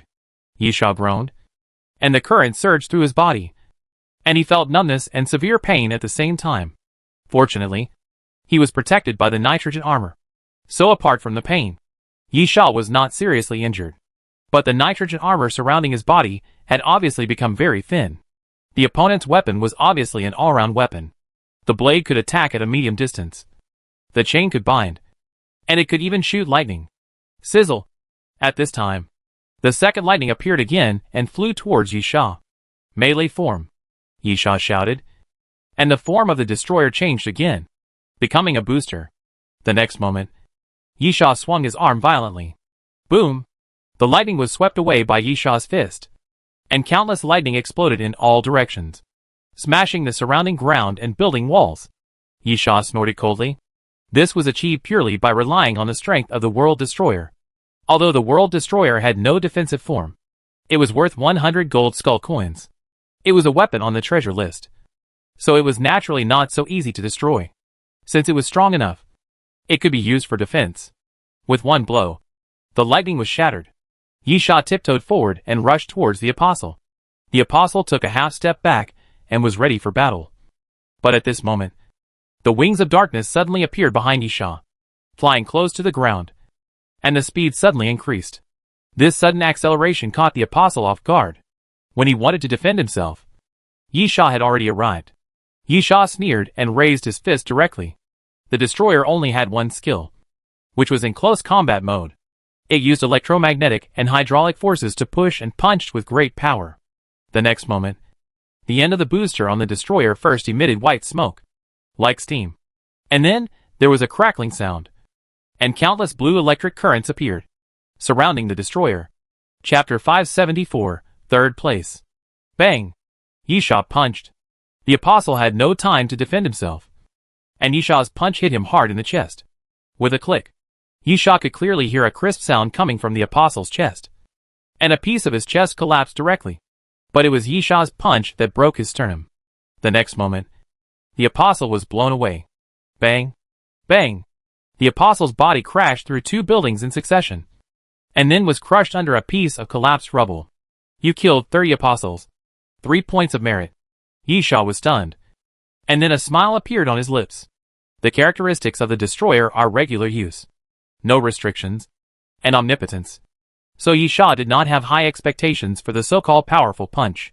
But now it seems that the power of this punch is not exaggerated. The power is really good. It can be regarded as a killer move. There are no restrictions, and it can be used all the time. Of course, it is indeed too terrifying to be able to use such a heavy punch all the time. But it still has disadvantages. From the start of the hydraulic system to the start of the electromagnetic propulsion system, and then to the boost of Yisha's fist, it takes about 3 to 4 seconds. It seems that this time is quite short. But in fact, if you spend 3 seconds to throw a punch, as long as the opponent is not an idiot, most of the time you can avoid it. The reason why the apostle couldn't avoid it was entirely because Yisha used the wings of darkness to suddenly accelerate and caught the opponent off guard. There are gains and losses. Yisha murmured, not bad. Yisha was still very satisfied with the destroyer, and it was worth the price of 100 gold skull coins. Entering the collapsed house, Yisha first took off the mask of the apostle, a man in his 20s or 30s, with ordinary looks, whom Yisha did not recognize. Then Yisha took off the weapon on the other's arm, and then lifted the other's cloak, and found a monocular telescope, a riot stick, a red flame bomb, and a shining star. Throwing the things into the backpack, Yisha left quickly along the street without any delay. This time, no new apostles blocked his way. After running for nearly 1,000 meters, Yisha thought that he should be safe for the time being. Then he looked around and walked towards a collapsed subway entrance. He crawled into the subway platform from the gap between the rubble. The bottom did not collapse. On the side track, there was an overturned subway. After Yisha got in, he said to the arbitrator, "Take a break for a while. This is the first day of the City of Destruction. Unlike the past, this time, you can return to the Doomsday train without completing the crew mission. Before the Doomsday train issues an announcement, you must continue to fight in the City of Destruction. Therefore, the duration of the battle is an unknown number. It is only the first day. Yisha does not intend to consume too much of himself. The meaning of a protracted war is of course to last. In addition, killing 3 apostles will earn you 3 points of merit, which makes Yisha almost certain that if he is not a special person in the apostles, or a strong leader, then 3 points of merit is probably the peak, and it will not be higher than 3 points. As for how the merit points are calculated when participating in the war and cooperating, I don't know yet, and I have to look back. At the same time, Yisha also speculated maliciously that the Doomsday train wanted to reduce the number of crew members by the way when it started this all-out war. After all, in the previous Relic War, in order to snatch the Noah's Stone tablet, the Doomsday train mobilized a lot of surviving humans in ordinary carriages to participate in the war, and sent out a lot of crew positions. Now it has begun to reduce, eliminating the weak and leaving the elite. This speculation was malicious, but it was in line with the survival of the fittest style of the Doomsday train. While thinking about it, Yisha closed his eyes and began to doze off. This place was quite hidden, and there were arbitrators on guard, so Yisha was not very worried. However, throughout the night, the sound of fighting could be heard from time to time. The first night in the ruined city. Tonight was destined to be a sleepless night. The next day, after Yisha woke up, he took out a water bottle from his backpack, poured some water to rinse his mouth, rubbed his face, and made himself more energetic. He did not return to the ground, but began to walk forward along the subway track. During the day, the fighting should be quieter. Yisha guessed so. After all, it was very lively last night. If so, it would be quieter during the day. No one can fight continuously. Even the strongest physique will get tired. But Yisha didn't expect that he would soon be in the fight again. The subway passage was terribly quiet, but it also made the sudden sound particularly abrupt. Duh, duh, duh, duh, duh. The hurried footsteps sounded suddenly. The footsteps were very frequent and somewhat chaotic, as if someone was running in a panic. A moment later, an apostle appeared in front of Yisha, running fast. Yisha raised his eyebrows and immediately drew out the king's holy sword. But the opponent's mental state was obviously not normal. He ignored Yisha, passed by Yisha, and continued to run forward. Yisha was stunned for a moment, then snorted coldly, turned around and chased after him, came to the side of the apostle, swung the king's holy sword, and was about to chop the opponent's neck. But at this moment, bang! A crisp gunshot suddenly sounded, and then a blood hole appeared between the apostle's eyebrows, and a stream of warm blood spilled on Yisha's body. The mask broke in two, and then the apostle fell to the ground. Yisha's pupils shrank, and he looked at the shadows in front of him and whispered, "Who?" Slowly, a man walked out of the shadows. He was about 30 years old, wearing a light yellow camouflage suit, with a resolute face, and a sniper rifle in one hand. The sniper rifle was very eye-catching, dark gold in color, and was not any sniper rifle model that Yisha knew. Its outline was slightly similar to the Remington MSR sniper rifle. The gun body was laser engraved with an eagle with spread wings, and the buttstock and the gun body were made into an eagle head shape. The man came to Yisha, lifted the apostle's cloak, took his trophy, and stood up. "Don't touch my prey. Understand?" After the man finished speaking, he brushed past Yisha and walked forward. Yisha frowned, watching the man disappear on the other side of the passage, and suddenly laughed. It turned out to be him. Nyepa, a top master of the king level, is one of the few strong men at the top of the king level on the Doomsday train. He is only one step away from the extraordinary level. And Nyepa is a very different strongman, because Nyepa only uses a gun. Of course, this information does not come from this life, but from Yisha's memory of the previous life. Chapter 575 Nyepa. So far, Yisha has not met many people from his previous life. Even on Yisha's road of revenge, the encounters are all due to various coincidences. Jinani was sent by Li Xuanhe to kill Yisha, so he was a passive encounter, while Nan Junxian happened to meet Yisha because of the mission after Yisha became a crew member. Both of them are coincidental and unexpected. Why is this so? The main reason is the carriage. The carriage that Yisha boarded in his previous life is different from this life.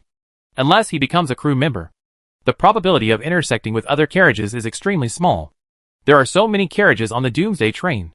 It is not easy to meet each other during missions. There are also direct compartment hostilities such as the death compartment, which also does not happen often. This has led to a big change in the intersection of characters between Yisha's previous life and this life. For example, Xia Yuran, Bai Xiling, Little Fatty, Gon Lin, etc. These are people Yisha had never seen in his previous life.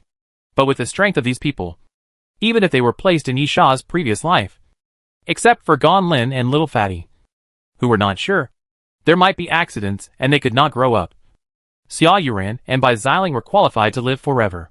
But in the previous life, Yisha still hadn't met them. Nyepa was the first person Yisha met under normal circumstances, and he knew and had some interactions with him in the previous life. This guy. Yisha curled his lips. He's still so strong. In Yisha's previous life, no one had reached the level of transcendence. The level of the Venerable King was a group of people standing at the top. In the Doomsday train, there were no more than 50 Venerable King-level strongmen in all the major carriages. Yisha was one of them. But Nyepa was not only one of them, but also the one at the top. Especially Nyepo's unique fighting style attracted more attention. Anyone who has been on the Doomsday train for a long time knows that guns are not the best type of weapons. Perhaps, before the end of the world, in that normal era, guns as hot weapons were the most terrifying portable weapons. Above that, there were only rockets, artillery shells, and missiles. But on the Doomsday train, guns really didn't count. In the early days, they might be weapons that everyone had. They were cheap and easy to use, and were completely enough to deal with ordinary zombies and low-end mutant zombies. But as more and more Doomsday train platforms are experienced, almost everyone's guns will be eliminated, because they will find better weapons and better fighting methods, even as their physical fitness becomes more and more inhuman. The power of fists is much stronger than bullets. In this situation, Nyepa has always been unwavering in using guns to fight, and by collecting materials, He has made 3 different sets of guns, each of which is quite extraordinary. In fact, these 3 sets of guns have unique titles. They may not be too scary when separated, but when combined together, they are all at the level of treasure list items. And the estimated value of each set of guns is not less than 200 gold skull coins. Yisha smiled. That sniper rifle should be the main weapon of Eagle Strike in the sky. I saw it twice in my previous life. I didn't expect that he also made it in this life. Yisha had an intersection with Nyep in his previous life, but they were not familiar with each other. They had cooperated twice, and could only be considered acquaintances. But when they met again in this life, Yisha had a subtle feeling. Unexpectedly, Yisha felt quite good.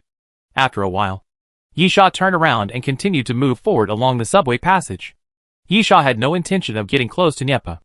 Besides, there was no way to get close to him. Could he tell him that they had met in the previous life? Nyepo's appearance was just a small episode for Yisha. Of course, there was good news. Since Nyepa was chasing the apostle from the front, it meant that even if there was anything in front, it was killed by Nyepa. Yisha felt relieved and sped up. After walking about 1 station, Yisha found another subway station exit and carefully returned to the ground. Suddenly, a silver shadow passed through the air. Yisha was extremely cautious. At present, the City of Destruction was a large battlefield, filled with crew members and apostles walking everywhere, and confrontations could occur at any time. Therefore, Yisha was not frightened by the sudden attack. He quickly jumped to the side, and then saw a long silver arrow staring at the position where he had just stood. Based on the angle of the arrow piercing the ground and the direction of the silver shadow, Yisha immediately looked towards a building on the side, and then saw a figure walking away from a window of that building. Interesting. Yisha smiled. Want to play with bows with me? Yisha grasped the void for a moment, materialized the imagination of the endless bow, and then began to run to the side. For about 3 minutes, Yisha did not make a move, but just ran around the building. From time to time, figures would appear in front of the window of the building. Yisha secretly praised in his heart that the opponents seemed to be strong. The reason for not making a move was that neither of them was sure of hitting the other, since it was a waste of energy to draw the bow and consume arrows. It didn't matter whether to make a move or not. Of course, Yisha had no concerns about the arrows, but he also showed his experienced side and did not intend to attack in vain. However, the deadlock must be broken, and it is not a solution to keep moving around like this. Therefore, Yisha decided to take the initiative. When a figure appeared by the window again, Yisha slid sideways, and when his body slid forward, Yisha had already pulled the bowstring into a half moon, and shot an arrow directly. The arrow flew out. The arrowhead bounced off the iron sheet, guided the airflow, rolled out a violent spiral of air force, and then shot an arrow at the window. With a loud crash, the window was naturally shattered. At the same time, due to the twisting of the spiral energy, the wall at the edge of the window was also shattered and collapsed inward. However, Yisha knew that the arrow missed. The opponent was very smart and retreated the moment Yisha opened his bow. He was well versed in guerrilla warfare. Then, puff! A window next door was suddenly pushed open, and then 3 long silver arrows were shot down in succession. 3 stars in a row, heading straight for Yisha. Yisha's master-level archery proficiency was not for show. He glanced at the line of the 3 arrows, judged the landing point and arrow speed, stepped back half a step, moved sideways half a step, and easily avoided the opponent's 3 stars in a row. Then Yisha raised the bow again, put on the explosive arrow, but did not pull the string, and immediately put the bow down. Yisha curled his lips, very cunning. After shooting 3 arrows, the opponent did not even look at the results and retreated directly. This was obviously a manifestation of experience. The opponent obviously knew that the 3 arrows would not be difficult for Yisha.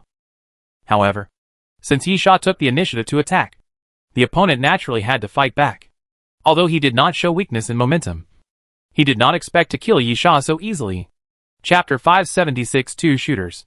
The situation seemed to be in a stalemate again. Yisha was not in a hurry, and neither was the other party. Patience is very important for a shooter.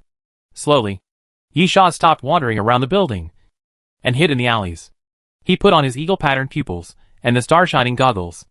At the same time, the arbitrator, carrying a sniper rifle, walked into a building about 20 stories high, took the elevator to the top floor, half knelt on the edge of the rooftop, opened the gun box, and began to assemble the sniper rifle. After about 5 minutes, Yisha wandered around the alleys, and then made a judgment that the other party probably left the building. Very smart, Yisha praised in his heart. Although he could occupy the commanding heights in the building, Yisha also sent out the arbitrator to go directly to a higher place. At the same time, apart from this small advantage, hiding in the building all the time is not a good choice. Anyway, if you want to shoot arrows, you must be at the window. Yisha has a very strong eyesight and can stare at it. On the contrary, Yisha was wandering in the alleys, and there were too many places where he could hide, many of which were blind spots, making it inconvenient for the other party to observe. Wearing the headset, Yisha ordered the arbitrator, "Don't shoot at will. Observe, and observe the area within a radius of 300 meters, with the building where the other party had been before as the center." The arbitrator took the order and occupied a high point to start observing.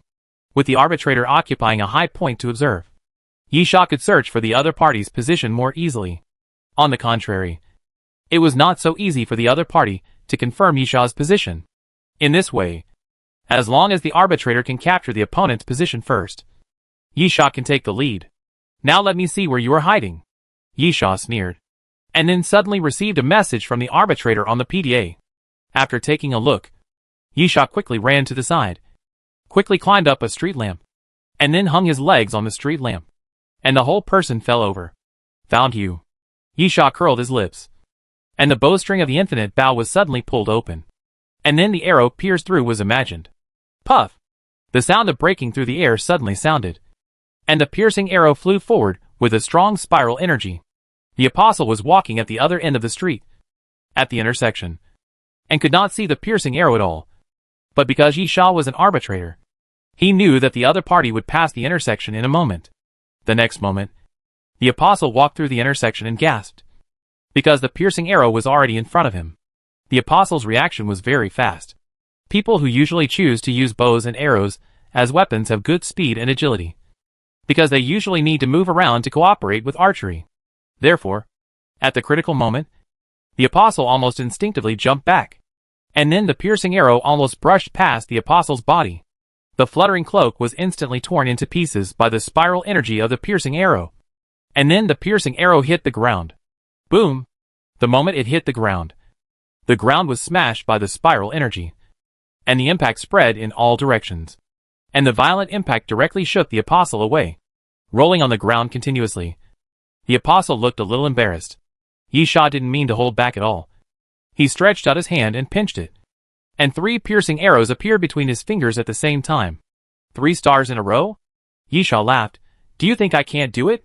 Yisha pulled the bowstring continuously, and almost in an instant, he shot 3 piercing arrows at the same time, forming a line, and shot them towards the apostle. Because the arrows of the infinite bow can be directly imagined and materialized, saving the time of taking arrows. Yisha's shot was extremely fast, and the speed of the arrows was also very terrifying. Seeing the 3 arrows coming in a line, the apostle knew that he could not dodge them. He took out a palm-sized metal device and pressed it directly to the ground. The next moment, a faint air flow appeared above the device, forming an almost transparent air wall. Boom! Boom! Boom! The penetration effect of the piercing arrows was terrifying. The air wall could not stop the piercing arrows at all. However, after penetrating the air wall, the 3 piercing arrows deviated from their trajectory and did not hit the apostle. Yisha could do nothing about it. This was just bad luck.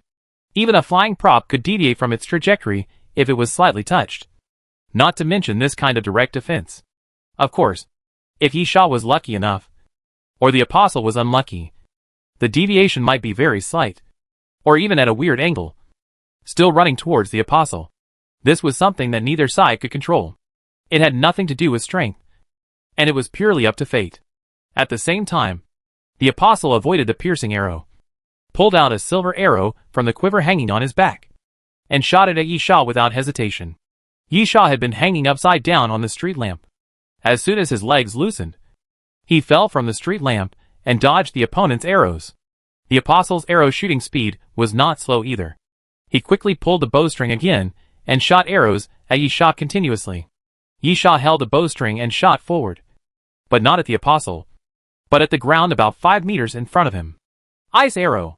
The blue ice arrow shot forward. And after landing, boom! A large piece of frost exploded. And then on the frost, a 5-meter-high ice wall suddenly rose up, blocking the silver arrow of the apostle. This is the fantasy enhancement ability. After the fantasy Dragon Gull is upgraded to the intermediate level, the change occurs. The original ice arrow is a freezing bind, with a pitifully low lethality. After the fantasy is enhanced, it can pierce the ice cone in the area covered by frost, which increases the lethality. Now, after the intermediate fantasy ability is enhanced, the ice arrow has become the most versatile of all types of arrows. In addition to freezing and binding, Yisha can choose to condense an ice cone to stab, or he can choose to condense an ice wall for defense. The most inconspicuous ice arrows suddenly became the most useful. The apostle shot silver arrows continuously, but they were either blocked by the ice wall or penetrated the ice wall. And then the arrows went off the track and didn't know where they went. The worst thing was that the apostle knew that Yisha was just opposite the ice wall. But the ice wall blocked his vision, and he couldn't determine his location. Taking a deep breath, the apostle suddenly pulled out a handful of silver arrows from the quiver, then raised the recurved bow in his hand and pointed it directly at the sky, preparing to shoot. The next moment, the apostle's right hand actually overflowed with a faint light-like liquid, which wrapped up all the arrows in his hand. Chapter 577 Back and Forth. Frenzy of Arrows. The arrows were thrown into the air, and then scattered. The apostle walked very fast. After the first arrow was shot out, he immediately grabbed the second and third arrows. In the blink of an eye, half of the arrows in the quiver were gone. At the same time, after the arrows flew into the air, they scattered directly, densely packed like a rain of arrows. What was even more terrifying was that each arrow was like a guided missile, and they all fell towards Yisha. Yisha frowned, then put on the explosive arrow and shot it into the air. Yisha was still not satisfied with the explosive arrow. The first fantasy enhancement was split from a single arrow to 3 arrows, which increased the explosion range. As a result, the intermediate fantasy enhancement was still the same, splitting from 3 arrows to 5 arrows. The explosion range was larger, but the explosion power did not increase much. After the split, the overall power decreased. Yisha felt that it was not as useful as concentrating the power on one arrow, but it was obviously the best choice to deal with the rain of arrows. Boom! Boom! Boom! The explosive arrow flew into the entrance, quickly split into 3, then 3 into 5, and then suddenly exploded in the air. A huge fireball suddenly appeared in the air, and the flames rolled up with black smoke and pushed around, enveloping the rain of arrows. The rain of arrows burned and fell from the air, having already lost their power. But the momentum of falling from the air was still there, and Yisha quickly moved his body and ran to the side to avoid it. The ice wall had dissipated, and Yisha and the apostle finally came face to face. The two of them looked at each other in the air, and immediately attacked at the same time. Yisha imagined the piercing arrow as usual. In terms of the lethality of a single attack, the piercing arrow was undoubtedly the most terrifying. The apostle obviously did not use ordinary arrows. This time, what he pulled out of the quiver was a silver arrow with carved patterns. Puff! Puff! The sound of breaking through the air suddenly sounded, and the 2 arrows broke through the air, and then crossed in the air. The spiral energy of the piercing arrows had a great advantage. The moment they passed by, the spiral energy directly shook the silver arrow aside. But at this moment, the silver arrow that deviated from its trajectory suddenly cracked at the tip, and a smaller silver arrow flew out. Arrow hits an arrow. This move caught Yisha off guard, but he quickly focused his mind and calmed down. When the arrow came to him, Yisha swung the infinite bow fiercely. Clang! The tiny silver arrow was swept by the infinite bow and bounced directly to the side. On the other side, the apostle was not hit either, and the spiral energy brushed his arm, causing him to suffer a minor injury. Yisha licked his lips, and his fighting spirit suddenly became stronger. Yisha actually had many means, and he didn't have to use the infinite bow. But the bow and arrow were the weapons that Yisha had used since his previous life.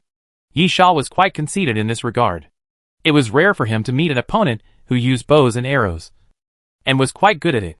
Yisha also lost some of his calmness, and decided to fight the opponent in bows and arrows. Call! Yisha took a deep breath, and quickly began to move sideways. The apostle walked without any hesitation and immediately ran in the opposite direction, and quickly hid back to the side of the intersection. Usually, when two equally matched archers fight, the reasons for the victory or defeat are nothing more than three factors. Confirm the opponent's position first. Shoot first. Critical strike. These three factors actually overlap. If you can confirm the opponent's position first, you can naturally shoot first. Usually, the strength is similar. Whoever shoots first will naturally have the advantage. As for the critical strike, it is a necessary ability for an archer. In medium and long-range combat, it is impossible to have a high frequency of attack like in hand-to-hand combat. Apart from other things, the time it takes to shoot an arrow is enough to throw a few punches. Therefore, if the attack frequency is low, it is natural to strengthen the lethality.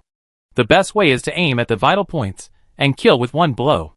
At the same time, Yisha entered the alley, and the apostle hid at the side of the intersection. In fact, neither of them left, waiting for the other's next move.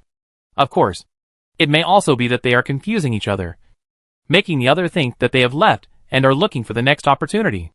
At this time, the advantage of the arbitrator seizing the commanding heights is revealed, and Yisha knows that the other party has not left. Yisha thought about it and decided to end the battle. Quickly going around to the other end of the alley, Yisha began to run forward, running all the way along the street to the end.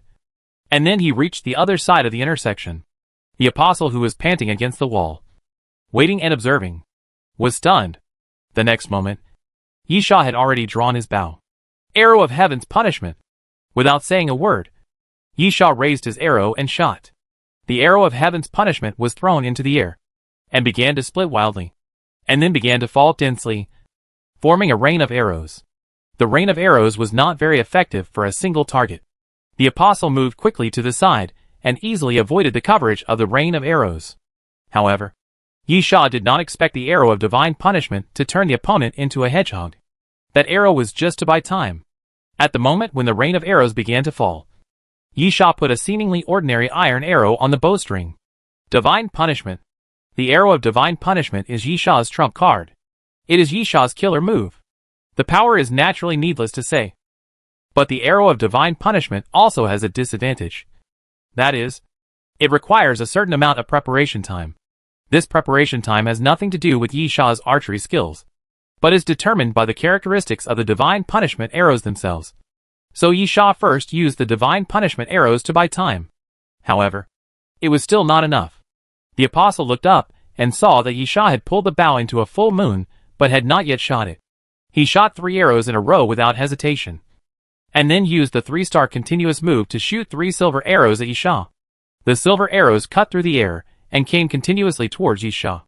But Yisha seemed to be indifferent and ignored the 3 silver arrows. Nitrogen armor. Hard armor. The airflow around surged and gathered around Yisha. And at the same time, dragon-like scales appeared on the surface of Yisha's skin. Yisha had to withstand those 3 arrows. Puff. Puff. Puff. The first arrow fell, and was completely intercepted by Yisha's double defense. And the silver arrow fell to the ground powerlessly. However, if the 3 arrows could not be shot at one point, how could it be called 3 stars in a row?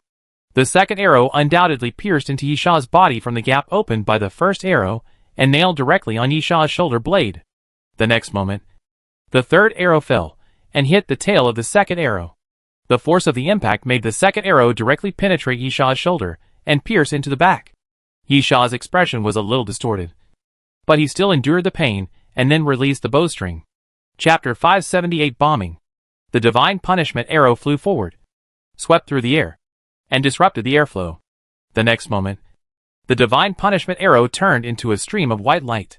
The expression hidden under the mask of the apostle changed instantly. He quickly realized that there was only one reason why Yisha wanted to shoot this arrow, even if he was injured. That is, this arrow was not ordinary. The apostle wanted to dodge, but found that it was too late. In order to attack, he missed the best time to dodge. The divine punishment arrow was so fast that it came to him in almost an instant. The apostle immediately raised his bow, but he only had time to draw out the arrow. And before he could even draw the bowstring, the arrow of divine punishment had already reached him. Puff!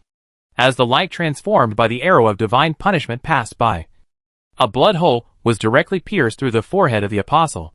The apostle stood there, but the mask on his face had been broken, and blood continued to flow from the blood hole on his forehead. He was already dead. You have killed the apostle. Cumulative number, 31. Merit reward 3 points.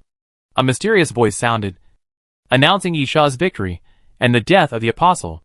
Yisha looked at the wound on his shoulder, gritted his teeth, took off his coat, and wrapped it around his arm. Then took out a needle gun filled with cell activity enhancement liquid, and injected it into his arm. After doing all this, Yisha came to the side of the apostle, took the opponent's recurved bow, and put it on his back. Then he touched the corpse, and almost cursed it out loud. This guy is simply a beggar. He only has a bow on his body? Of course. There is also the air wall. But that thing is a one-time consumable item, and has been used up by the apostle. However, when Yisha took off the opponent's quiver, his eyes suddenly lit up. Obviously, the opponent's truly valuable thing is actually the arrow. Those ordinary silver arrows actually have the dual effects of penetration and tearing. And when hitting non-biological targets, they also have a crushing effect. And those engraved silver arrows. On this basis, hide arrows and arrows. However, although both of them are good, Yisha still doesn't take them too seriously, as they are not much better than his piercing arrows. What makes Yisha happy is that the opponent's quiver contains 3 black arrows. The material of the black arrow is very strange. It seems to be the touch of wood, but the hardness is extraordinary. Definitely not worse than some high-hardness alloys. The arrow body is painted with patterns with gold thread. When it is taken out of the quiver, the arrow head is surrounded by something like light, smoke and fog, revealing evil spirit, death summon. The power of the arrow is enhanced by 350%. If it hits the target's torso, the fantasy will materialize the death god and carry out the death harvest. This was obviously the apostle's hidden weapon. It was definitely intended to be a fatal blow. Yisha was not sure what the effect of the Death Reaper was, but the arrows were 350% more powerful. These 3 black arrows were terrifying enough. Yisha stuffed the 3 black arrows into his backpack without hesitation, leaving a section exposed for easy access. As for the other arrows, although they were not bad, Yisha's arrows were all imagined, and were no worse than these arrows. There was really no need to take them away. After all, no matter how good the effect is, it is still a consumable, and can't be sold for much money. Yisha also saved the space with these arrows. After packing up his things, Yisha planned to leave this area. He had to find a secluded place with no one to heal his wounds. But at this time, rumble, rumble, rumble, the sound of propellers turning suddenly appeared in the sky. Yisha couldn't help but look up, and soon found that 3 armed helicopters appeared in the sky, and were coming forward. Yisha was stunned for a moment. Could it be that they were coming for him? Yisha's question was soon answered. The 3 armed helicopters were indeed not coming for him, but to drop missiles. Missile launchers were hung on both sides of the 3 armed helicopters. Then they flew all the way, and started bombing directly below. This was an indiscriminate attack on all targets within the area. Yisha cursed, quickly turned sideways, and ran into an alley. Boom! A missile, trailing white smoke, hit the street directly. A violent explosion sounded. The ground was blown to pieces, and flames rolled. Even though Yisha escaped into the alley first, he was still blown away by the violent air wave. Bang! Yisha flew out, then fell heavily to the ground, rolling continuously. At the same time, the second missile was fired and directly hit a tall building in front of it. The second roar appeared, and along with the roar, the building was directly blown to pieces. And then the top began to collapse, and countless rubble fell down, smashing everything around. Yisha gritted his teeth, got up from the ground, looked around the alley, and looked for an opportunity to avoid danger, then rushed out of the alley quickly and pried open the entrance to the underground sewer. The arbitrator was the first to get into the underground sewer, and then Yisha jumped down. The ground was too dangerous at the moment. Of course, the underground sewer was not safe either. If the ground was hit and the road collapsed, the underground sewer would also collapse, which might make the situation more troublesome. But Yisha felt that it was relatively safer than the ground. First, the collapsed building covered a larger area. Second, if he was discovered by 3 armed helicopters, he would be in trouble. Besides, if he suddenly had to hide, Yisha had no other choice except to see the entrance to the underground sewer. After jumping into the sewer, Yisha was not in a hurry to leave. If he ran around at this time and happened to run into the area of missile bombing, it would not be a joke. Therefore, Yisha chose to wait quietly in the same place. There were constant noises coming from the ground. Yisha could feel the entire underground waterway trembling and shaking under his feet. But it was not yet at the point of collapse. After about 3 to 5 minutes, the noise gradually became smaller. It was obvious that the 3 armed helicopters had flown over this area. Yisha breathed a sigh of relief and walked in the opposite direction of the armed helicopters. This was the home advantage. The base of the Apostles was in the ruined city, so they could use armed helicopters and missile launchers. This disadvantage was a risk that the crew had to bear. However, the probability of killing the crew with this indiscriminate bombing was not high. After all, there were only about 50 crew members, scattered throughout the ruined city, and they were still mobile and not concentrated in one place. In Yisha's opinion, the reason why the Apostles did this was more for deterrence than for wanting to kill people. Chapter 579 Some Zombies. Yisha slowly moved forward along the underground waterway. Yisha was not sure whether the war zone would develop from the ground to hidden places such as underground waterways. Judging from the situation when he met Apostle Walker and Yepa in the subway station before, it is not that no one would go to such dark places. But for now, they are a minority after all. When the war situation becomes tense, there will probably be more people in these places. After walking for more than an hour, Yisha saw a corpse floating in the waterway. It was Apostle Walker, whose body was already swollen. Yisha did not intend to turn over the body. He would not be so kind to kill the Apostle Walker's attendant. But at this moment, an arm suddenly stretched out from the side, stretched in front of Yisha, and almost grabbed Yisha's face. Yisha was startled, and then moved to the side. Looking from the side, there was a passage on the side, round, with a mesh iron net sealed. And behind the iron net, there were 7 or 8 zombies crowded together, desperately hitting the iron net. Yisha didn't expect that the zombies he hadn't seen for a long time would actually let him run into them in this place. However, it is not surprising if you think about it carefully. There are almost no zombies on the ground, because the Apostles used the City of Destruction as their base, and must have killed all the zombies. Why are the buildings and ground of the City of Destruction all broken? There is almost nothing intact along the way. The reason is naturally that the Apostles used some powerful weapons to kill the zombies. For example, armed helicopters loaded with missile launchers carried out bombings, and a large number of zombies were killed along the way. Of course, it is almost impossible to kill all the zombies in a city, but we can still implement isolation measures. After killing most of them, we can isolate them. In this way, there will be fewer zombies in the ruined city. Even if there are still some, they are basically distributed to some specific areas because of the isolation measures. But this situation should be limited to the surface. No one comes to this underground waterway. If there are zombies entrenched here, the Apostle Walk will obviously not care. Yisha took out his PDA to determine the location on the map, and then said to the arbitrator, "Kill these guys. I want to change the road." Without saying anything, the arbitrator pulled out the large shotgun and fired at the zombies continuously. Bang, bang, bang. Let's not talk about the other things about the stolen shotgun. But the feeling of pulling the trigger was really exciting. With the oversized caliber, super strong recoil, and the sound of the gun being fired like a howitzer. From the feeling point of view, this is really a very manly firearm weapon. Especially with the tall body of the arbitrator. This feeling is even stronger. With the sound of gunfire, black flames spurted out, and the zombies immediately struggled in pain, kept rushing around, and then were burned to death one by one. Then the arbitrator raised his hand, grabbed the iron net and pulled it hard, and then pulled the iron net down. All the zombies that were burned to ash fell out. Yisha raised his foot and wanted to get into the passage. But at this moment, a charred zombie suddenly raised its head. The zombie's head was also burned to a charred color, but its eyes were still clear. And then it suddenly grinned, revealing a mouthful of white teeth, and fiercely pounced on Yisha. This attack really caught Yisha off guard. Yisha had never thought that several ordinary zombies could survive after being shot by the arbitrator. More importantly, the zombie was extremely powerful. If it was an ordinary zombie, even if it was unexpected, it would be difficult for Yisha to be knocked down with his physical fitness. Then, there is only one possibility. This zombie mutated while being attacked. The situation of zombie mutation is completely incomprehensible. Sometimes it was because of infection with a specific virus.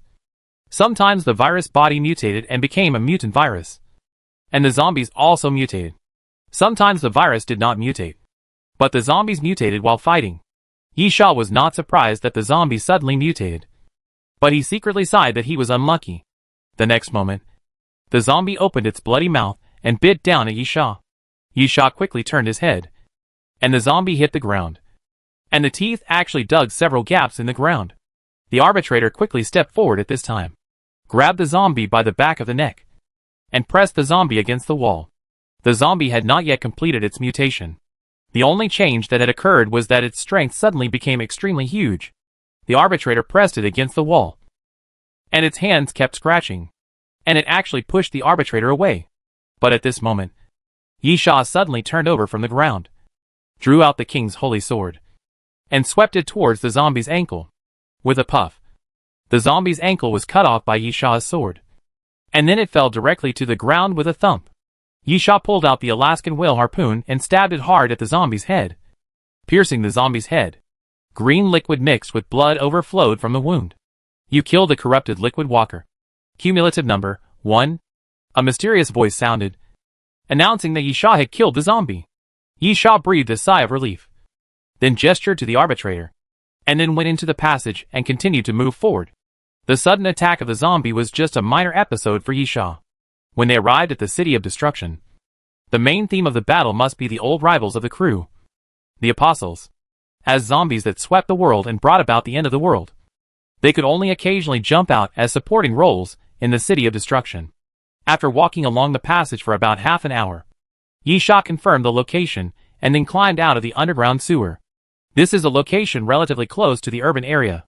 According to Yisha's judgment, the frequency of the Apostles and the crew members appearing is relatively low. Since the Apostles are killing zombies, their base must be in the city center. If the crew members want to hunt the Apostles, they must be in the central area. Therefore, Yisha chose this place so that he could recover from his injuries. Originally, the blood hole on Yisha's shoulder blade would take at least 2 or 3 days to recover even if he was injected with cell activation agents. But because of the sudden appearance of zombies, Yisha turned out to be a blessing in disguise. Using the Alaskan whale harpoon to kill the mutant zombie, the blood-sucking healing made Yisha's injuries much better. According to the current situation, he will probably be able to recover when he wakes up tomorrow.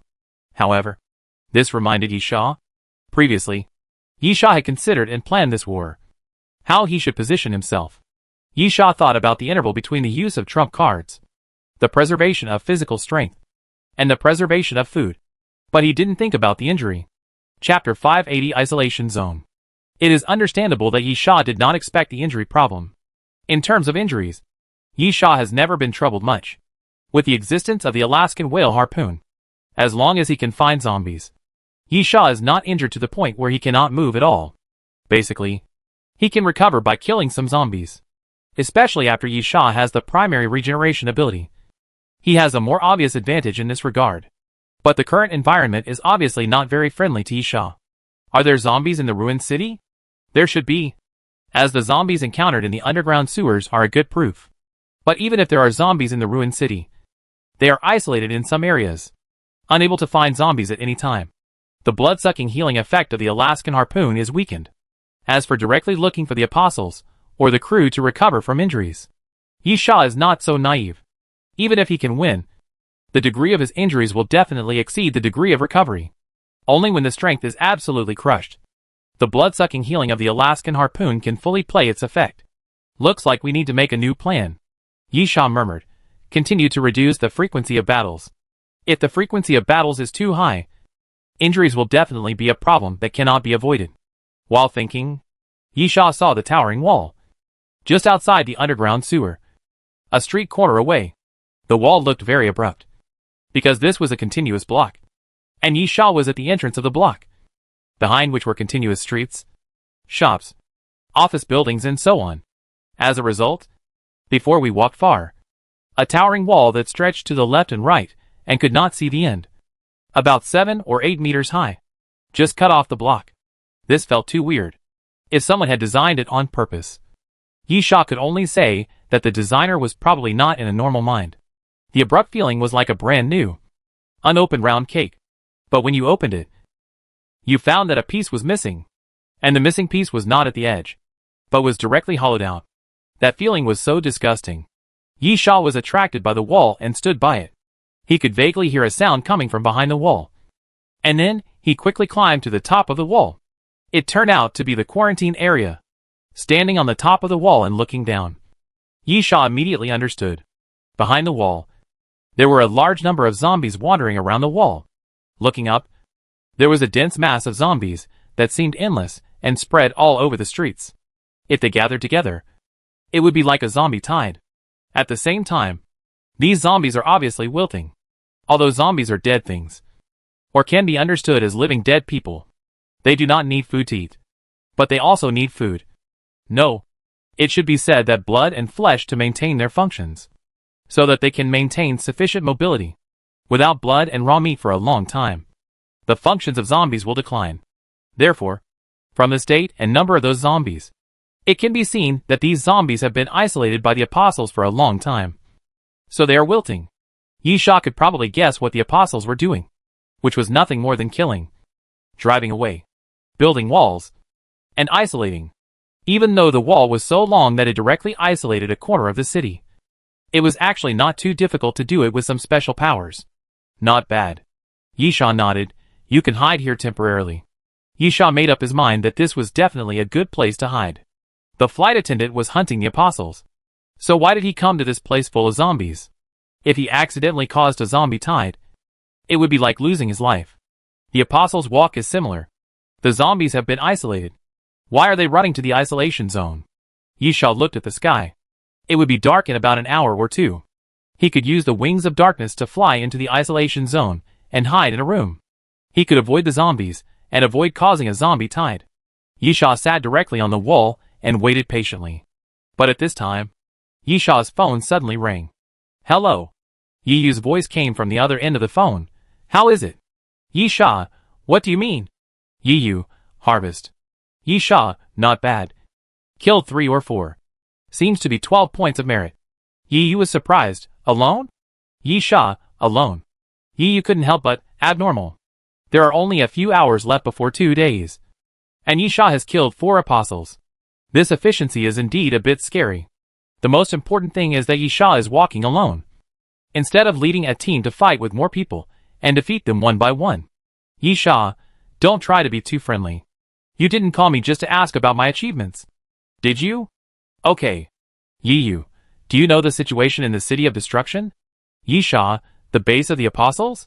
Yi Yu, I'm not referring to the situation given by Doomsday Train. Yi Sha, just tell me. Don't talk nonsense. Okay.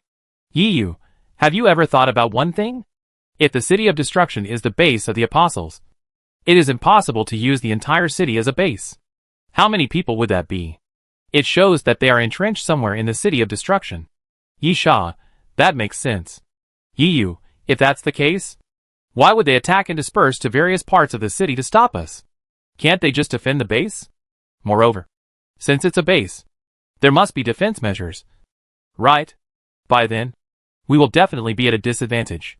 Yi Sha nodded and agreed. Yi Yu's analysis is more reliable. This is a doubtful point. If the apostles are entrenched in a certain place, there is really no need to enter the city to fight guerrilla warfare with the crew. It is true that the apostles can kill the crew, but the crew can also kill the apostles. In comparison, the apostles will suffer greater losses, not because of their strength, but because they are 50-50 when they are wandering around the city and fighting breaks out. But if they hold on, the casualties will definitely be small, and the apostles have an advantage. The crew members are the attackers, and they certainly cannot hold on. But the apostles can choose to do so. In this case, why not choose it? Yi Yu continued, I have some unconfirmed news here. There may be something very important in the base of the apostles. They don't want us to get close to the base, even if 1 or 2 sneak in. Yi Sha, so, instead of sending people directly to drag the crew members into the city to fight guerrilla warfare, they would rather suffer more casualties? Yi Yu nodded, yes. Yi Sha pondered for a moment. How reliable is your gossip? In addition, even if this news is true, what are you going to do? Chapter 581 Yepo's Invitation. Yiyu, it's said to be unconfirmed news. How can it be reliable? As for the news, if it is true, don't you want to know what is so important to the apostles? Don't you want to get it? Yisha raised his eyebrows. After hearing what Yiyu said, Yisha couldn't help but think of Noah's steel, the ancient civilization stone box, and the stone ball. Obviously, according to some of the movements of the apostles, it can be seen that they are obviously collecting similar things. Or in other words, collecting things from an ancient civilization. Yisha, do you know how many apostles are here? Even if we gather all the crew members, we may not be able to capture the enemy's base. Yiyu, sneak in. Don't always think about killing apostles to get merits. Why can't you sneak in and steal things? This seems to be a strategy. Yisha immediately said, do you know where their base is? Yiyu simply said, I don't know. Yisha suddenly had the urge to curse. He told me so much, but I don't know the result? Yisha, what do you mean by calling me? Yiyu, what if you have some good ideas? Or you know the location of the base? Yisha, sorry. I don't know either. Oh! Yiyu showed some disappointment. And then, would you like to join us? Many of the apostles have started to form groups. And our people are also slowly forming teams. Yisha, not for now. Yiyu nodded, okay. Contact me if you have anything. Since it was a faction war, and the apostles were starting to band together, Yisha didn't mind teaming up. But Yisha felt it was not the right time yet. The current situation seemed unclear. At least the apostles that Yisha encountered were all acting alone. At the same time, the sky gradually darkened. After Yisha launched the night attack, he planned to enter the quarantine area directly. But at this moment, a voice suddenly sounded in Yisha's ears. How about cooperation? Yisha raised his eyebrows and quickly looked around. Who? Don't look. I'm not nearby. The voice sounded. Look at the store on the side. Yisha looked to the side and found that it was an electrical appliance store. A TV was turned on, but the screen was black, indicating no signal. And the sound was coming from the TV. It's just a little trick. An ability called radio wave control. And then using the TV to transmit my voice. The recording equipment next to it allows me to record your voice and then transmit it back. The voice said again, don't be too surprised. Yisha suddenly realized that it was no wonder that after he spoke, there was a certain interval between the other party's replies. Because he needed to record first. Yisha pondered for a while, feeling that the voice was somewhat familiar. And then a light bulb flashed in his mind. Nyepa. Oh! You knew it was me? Yisha smiled. We met at the subway station. Nyepa, it's understandable that you recognize my voice. But I didn't introduce myself at the time. Yisha, you participated in the death carriage battle. I happened to be on duty as a train attendant at that station. I have seen you in the death carriage battle rankings. So I know you. Yisha was naturally quick-witted and made up an explanation on the spot. It was nonsense. But it was not without basis. So far, there are very few carriages that have not participated in the death carriage battle. Secondly, if Nyepo's trajectory in this life is similar to Yisha's memory of his previous life, then Nyepa probably participated in the death carriage battle at the 4 station. In general, the probability of this lie being exposed is very small. Nyepa, okay. We can end this topic. Anyway, how you know me doesn't seem to matter. I'll ask again. Cooperation? Yisha, content of cooperation? Nyepa, go southeast from your current position. About 750 meters. There are 5 apostles walking. Let's cooperate. I can give you 2 of them. How about it? Yisha, what do I need to do? Nyepa, attract, contain, and fight for a chance for me to make a move. Yisha, that is to say, I am in danger to fight for a chance for you to make a move. But I only get the merit of walking 2 of them. And you want to get 3? Nyepa, I have the ability to kill them. Yisha laughed. How do you know I don't? Nyepa was silent for a while. I will leave 2 and only cripple them. They are yours. As for the others, if you can kill them, they are yours. Yisha, deal? Nyepa, let's get started. Go to the electronics store and take the first headset from the second display cabinet on the side. I have already connected them. Yisha didn't waste any words and went straight into the electronics store. He picked up the ring headset that Nyepa mentioned and put it on. It was unknown whether Nyepa used radio connection or other methods. Yisha put on the headset and could hear Nyepo's voice directly without any communication equipment. I guess he used the so-called radio wave control ability to do it again. After putting on the headset, Yisha quickly left the electrical store, but did not go directly to where the apostles were walking. Instead, he used the wings of darkness to fly into the quarantine area and swoop down. The next moment, the shadow of the knife flashed. Yisha pulled out the Alaskan whale harpoon, and at the moment of swooping down, he cut off the necks of several zombies in succession, and then quickly used the wings of darkness to return to the top of the wall before the zombies heard the noise and gathered around. Since the battle was about to start, Yisha naturally had to treat the injury on his shoulder first. Fortunately, he found the quarantine area and did not have to wait for the injury to slowly recover. After hunting several zombies with the Alaskan whale harpoon, the injury was almost healed. After jumping back to the other side of the wall, Yisha quickly followed the street and rushed in the direction pointed by Nyepo. "Stop!" Nyepo's voice came. "Go out of the alley in front, and you will meet the other party directly." Yisha slid sideways and stopped forcibly, then looked left and right and walked to the side. It was an old-fashioned open-air carport. After Yisha stepped on the wall, he climbed onto the roof, then lay there and looked in the direction Nyepo said.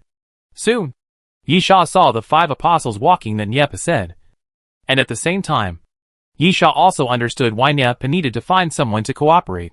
Those apostles walking were not easy to deal with. The reason for being difficult to deal with was not strength. After all, Yisha had no way to judge the strength of the other party before they had fought. Yisha felt that the reason why the other party was difficult to deal with was because the 5 apostles were obviously an excellent team that had been running in for a long time. Chapter 582 Team. 5 apostles walked. 2 of them were very tall and strong. Both of them were over 1.9 meters tall, with bulging muscles all over their bodies. At the same time, the 2 held shields and stood diagonally in front of each other. At the same time, the shields of the 2 people were also very distinctive, and they were irregular in shape. One side was smooth on the left side and spiked on the right side, and the other side was smooth on the right side and jagged on the left side. After a little thought, Yisha realized that the 2 shields could be put together. Then the central apostle walked, standing in a triangular shape, with the first one holding a pair of alloy bone knives, alertly looking ahead. The remaining 2 apostles walked, without showing their weapons, but it can be seen that they were very alert, mainly guarding the rear, the sky and the ground. Yisha had his own team in his previous life. Although he was alone in this life, he had not lost his experience and judgment in this regard. With just one glance, Yisha knew that the other party was a team that had been operating together for a long time. The simple advancement, standing, and formation seemed to have nothing outstanding. But a closer look would reveal that there was no blind spot at all. No matter from which direction the attack comes, the opponent can detect it at the first time. And according to the position, the formation can be closed at the first time. Moreover, judging from the current situation, they have both defense and close combat, and the remaining 2 probably have long-range capabilities, which is a very standard and orthodox personnel configuration. Obviously, these 5 apostles are a tough nut to crack, and this is the result inferred without considering the individual strength of the opponent. It is natural that Nyepo cannot chew this team alone, and Yisha feels that he may not be able to chew it alone. But if the 2 cooperate, it is indeed worth a try. Hey! At this time, Nyepo's voice came from the headset. You should go up? Yisha, are you going to die? Nyepo sneered. Are you scared? Yisha, you only said to contain and attract them. But you didn't say we must go directly? Nyepo hesitated for a while. Then, the 2 main defenses with shields. Those 2 shields don't look ordinary. I'm not sure my sniper rifle can penetrate them with one shot. So these 2 people must be pulled apart first. Or contained. Yisha, I can help you test the waters first. Yisha finished speaking, took out his PDA and pressed a few times. The next moment, bang! The sound of a sniper rifle suddenly rang out. But it did not come from Nyepo, but from the arbitrator. The 5 apostles were obviously very alert, and a small apostle in the back immediately said, right. The apostle in the right front immediately raised his shield. The next moment, the sniper bullet hit the shield, creating a circle of sparks, and was directly blocked and fell to the ground. But there was no mark on the shield. That shield is indeed a little tricky, Yisha murmured, and then pressed the earphone, prepared to find an opportunity. After Yisha finished speaking, he suddenly stood up and ran quickly on the top of the carport. When Yisha stood up, the 5 apostles saw Yisha as they walked. After all, he was just in front of him, about 60 or 70 meters away. It would be strange if they couldn't see him at such a direction and distance. At the same time, before the other party made a move, Yisha imagined the endless bow and pulled the bowstring without hesitation. Explosive arrows. The explosive arrows flew forward, and when they came to the opponent's position of 7 or 8 meters, they suddenly split into 5 arrows, and then fell on the ground in front of the opponent. Boom, boom, boom. The explosion sounded continuously. The flames raged. The black smoke billowed, and the impact of the explosions began to push in all directions. In order to disrupt the opponent's formation and let the 2 apostles responsible for defense walk and pull apart, the explosion was obviously the best way. To avoid the explosion, it was necessary to move over a large area. Secondly, the impact of the explosion can also blow people away. However, when the flames and black smoke dispersed, Yisha was stunned. The 5 apostles on the opposite side did not move. The 2 strong apostles responsible for defense suddenly walked in front of the explosion. And then the 2 strange big shields were attached together, and they actually intercepted the flames and the impact. Yisha cursed, then continued to run quickly, put on the piercing arrow, and immediately shot at the opponent. The 5 apostles completely intercepted the explosion and blocked it with their shields. Not only did they not give Nyep a chance to shoot and kill, but they also blocked the original sniping angle. Yisha's first attack was really embarrassing, but it also made Yisha alert and dared not be negligent. These 5 apostles are indeed extraordinary. At the same time, the piercing arrows had already reached the opponent. The 2 apostles who were responsible for defense did not change their expressions. They did not intend to dodge at all, but were ready to continue to take Yisha's piercing arrows. Clang! The piercing arrow hit the shield, and this time, the 2 did not remain indifferent. The piercing arrow had great power, and the 2 retreated half a step together, and the spiral energy kept scratching the shield. The 2 apostles were very surprised. The shields in their hands were not ordinary, and ordinary attacks were completely ineffective. But they did not expect that the piercing arrow could actually cause considerable damage to the shield. However, Yisha was even more surprised that the piercing arrow did not penetrate the shield. The number of times that the piercing arrows were defended head-on was extremely rare. At this time, the 5 apostles obviously did not want to keep being passively beaten. An apostle in the back suddenly raised his hand and pressed forward into the void, with a strange light flashing in his eyes. The next moment, countless stones surged from the broken ground around them and floated in the air. Superhuman. Yisha raised his eyebrows and immediately turned around and jumped down to the bottom of the carport. But at this moment, the stones hit the carport like rain, smashing the old carport with one blow. It seems that I chose the wrong partner. Nyepo's voice came. You don't seem to be worthy of the merits of the 2 apostles. Shut up. Yisha cursed, and then felt the strong wind coming from behind, and immediately drew out the Alaskan whale harpoon and swept it behind him. Clang. A crisp metal clang sounded, and Yisha looked up and saw that it was the apostle holding the alloy bone knife, who caught up and chopped down at Yisha. I admire your courage. 2 people actually ran out to challenge us. The apostle sneered as he walked, with obvious sarcasm and contempt. I barely regard this as courage. To praise your courage, I will let you die more easily. The other party held a pair of alloy bone knives. The moment one of them was blocked by Yisha, the second one was suddenly raised and chopped down on Yisha's head without hesitation. Chapter 583 killed him. Dang! The crisp sound of the clash of swords rang out again. At the moment when the opponent chopped down the alloy bone knife, Yisha drew out the night owl and directly blocked the alloy bone knife. In order to ensure that the blood-sucking healing of the Alaskan whale harpoon can be used at all times to suppress the problem of injuries in the City of Destruction, the King's Holy Sword can only retreat to the second line when it is not necessary. Yisha will choose the Alaskan whale harpoon and the night owl as the main weapons. After blocking the opponent's double swords, Yisha raised his foot without hesitation and kicked the opponent's lower abdomen, kicking him away. The next moment, the apostle in the back used his brain power again, driving a huge rock with a diameter of 2 or 3 meters to fall from the air. Bang! The huge rock fell to the ground, and Yisha and the apostle jumped away at the same time. But at this moment, bang! A crisp gunshot suddenly sounded. And then the apostle screamed, fell to the ground and rolled continuously. And his left arm fell directly, which was actually broken by a gunshot. Nyepa took action. Immediately, one of the apostles looked alert and shouted, "Be careful. There are not 2 people on the other side, but 3. The reason why the 5 apostles judged that there were 2 people on Yisha's side was naturally because the arbitrator had fired a shot before. But unfortunately, this shot was fired by Nyepa. The position and direction of the arbitrator's sniper shot. After firing a shot, the other side was naturally quite alert and on guard at all times. This also won an opportunity for Nyepa, because Nyepa fired in the completely opposite place. Unfortunately, Nyepo's shot was not up to standard. It would have been better if he could kill the opponent with 1 shot. However, from the angle, Nyepo's shooting position was not ideal. The angle should be very small. It was already very good to be able to break the opponent's arm with 1 shot. At the same time, the second shot appeared. Nyepa adjusted slightly and fired the second shot without hesitation.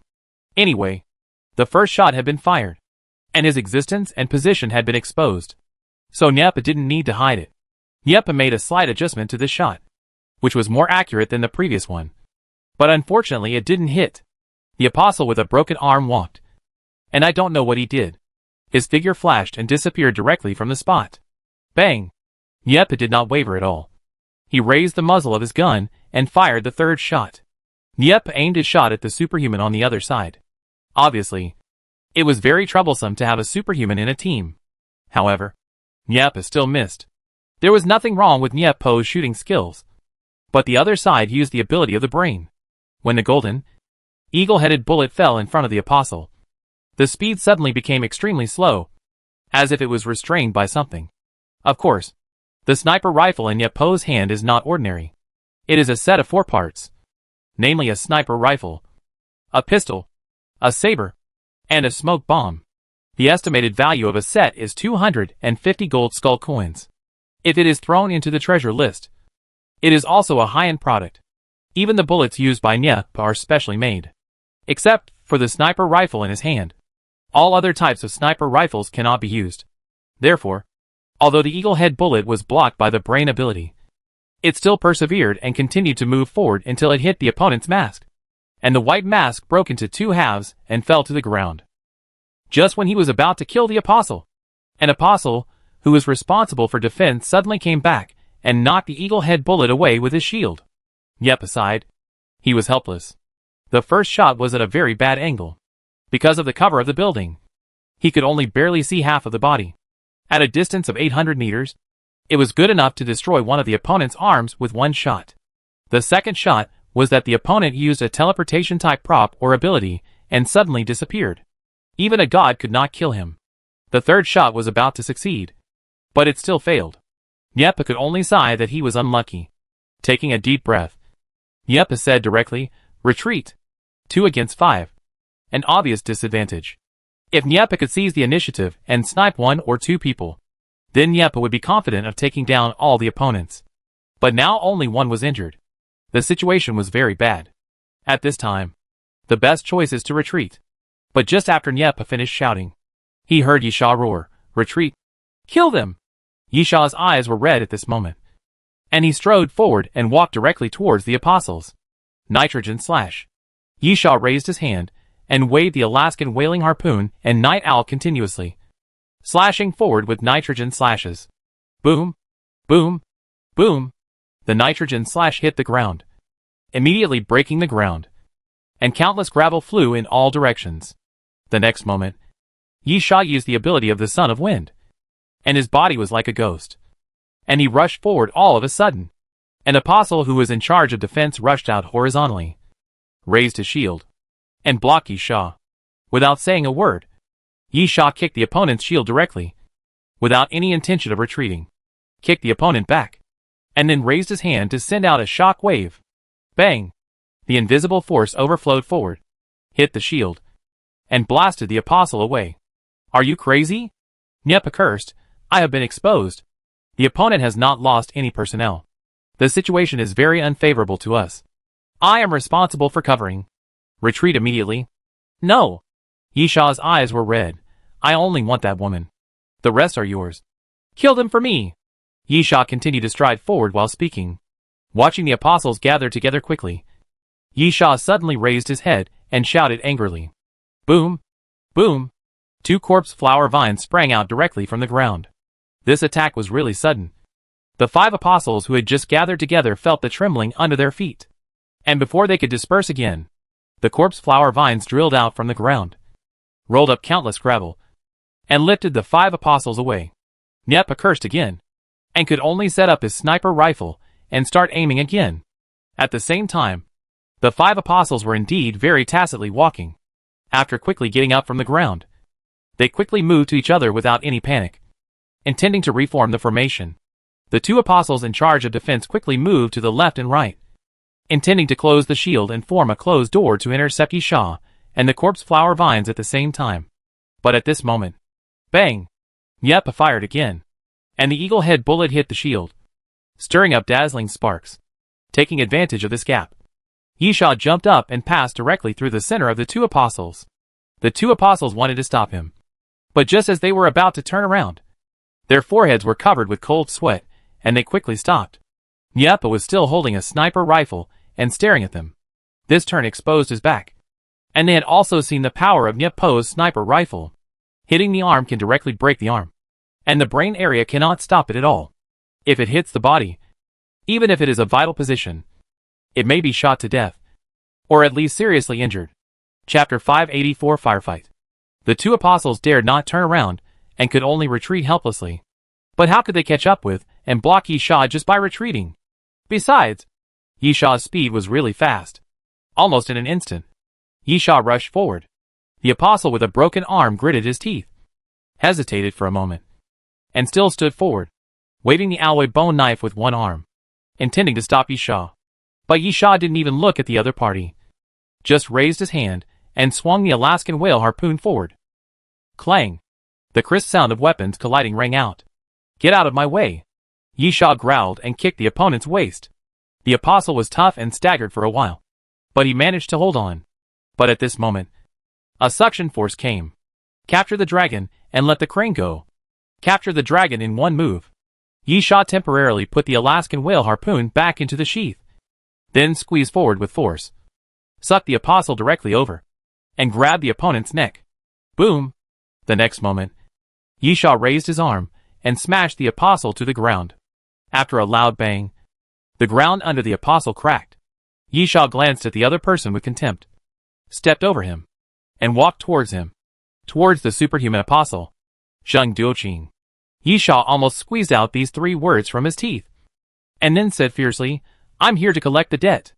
The apostle was a petite woman, not very good looking, but not ugly either. There was a kind of classical charm in her gentleness. She was a woman with a very beautiful temperament. The woman's name is Zheng Duoqing, Yisha's former companion. At the same time, for Yisha, the role played by Zheng Duoqing may not only be a companion, but also a harbor of the soul. Every time when he was irritable, angry, and lost his composure, it was Zheng Duoqing who calmed Yisha down. That familiar face had brought peace to Yisha countless times. And now, Yisha just wanted the owner of this face to die. At the same time, Zheng Duoqing was surprised. Do you know me? Want to know? Yisha whispered. Go to hell and ask. Yisha could not help but rush forward, and the Alaskan whale harpoon in his hand fell forward, without any mercy, and chopped directly at Zheng Duoqing's neck. But at this moment, Yisha suddenly felt that he was bound by an invisible force, and his hands and feet seemed to be entangled with something and were tightly bound. Brain ability. Yisha raised his eyebrows. Zheng Duoqing's brain control ability is very strong, even stronger than EU. Moreover, in Yisha's memory, Zheng Duoqing was not a superhuman, and of course, not an apostle. In the previous life, Zheng Duoqing's position in Yisha's team was the same as Yisha, a long-range player, but more of a support, or an observer for Yisha, which was completely different from now. The anger continued, but it did not mean that Yisha lost his composure. Yisha still observed everything, thought about everything, and then, he moved forward fearlessly, because the woman in front of him must die. Ah! Yisha suddenly raised his head and roared, veins in his neck throbbing violently. And then, under Zheng Duoqing's astonished gaze, he raised the Alaskan whale harpoon and stabbed forward.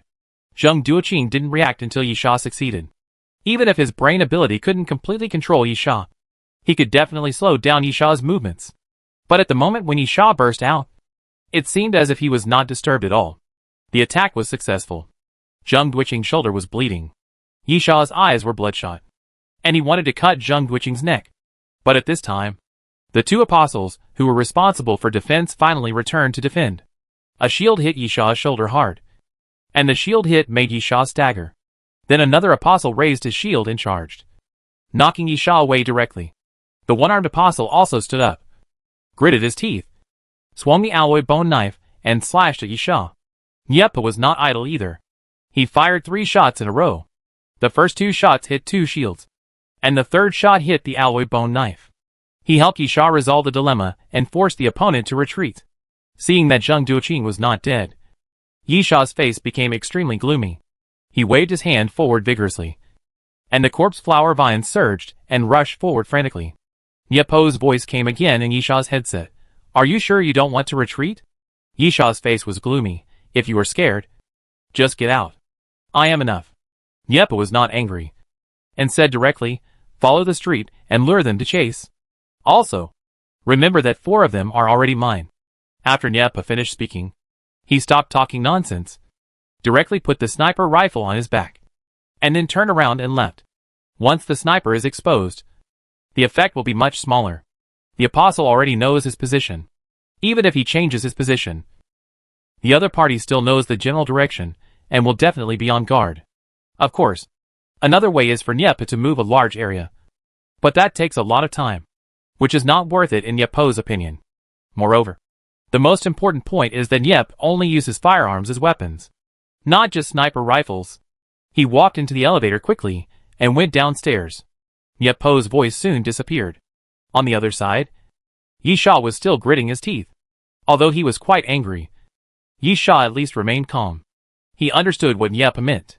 Niepo's long-range sniping was no longer very useful. There were many buildings in this area, and the sniping angle was not ideal. It was just that the opponent happened to appear here, and Niepa had no extra choice. Not to mention that the opponent was already on guard. It was even more inconvenient for Niepa to snipe. Therefore, Niepa planned to abandon his sniper rifle and rush over to support directly. If Yisha took the opportunity to lure the opponent, it would be very likely that Niepa would create an opportunity to attack the opponent. As for whether Niepa was deceiving him, Yisha was not too worried. Niepa had no reason to do so. If Niepa wanted to withdraw, he could just leave directly. Yisha would face the worst situation.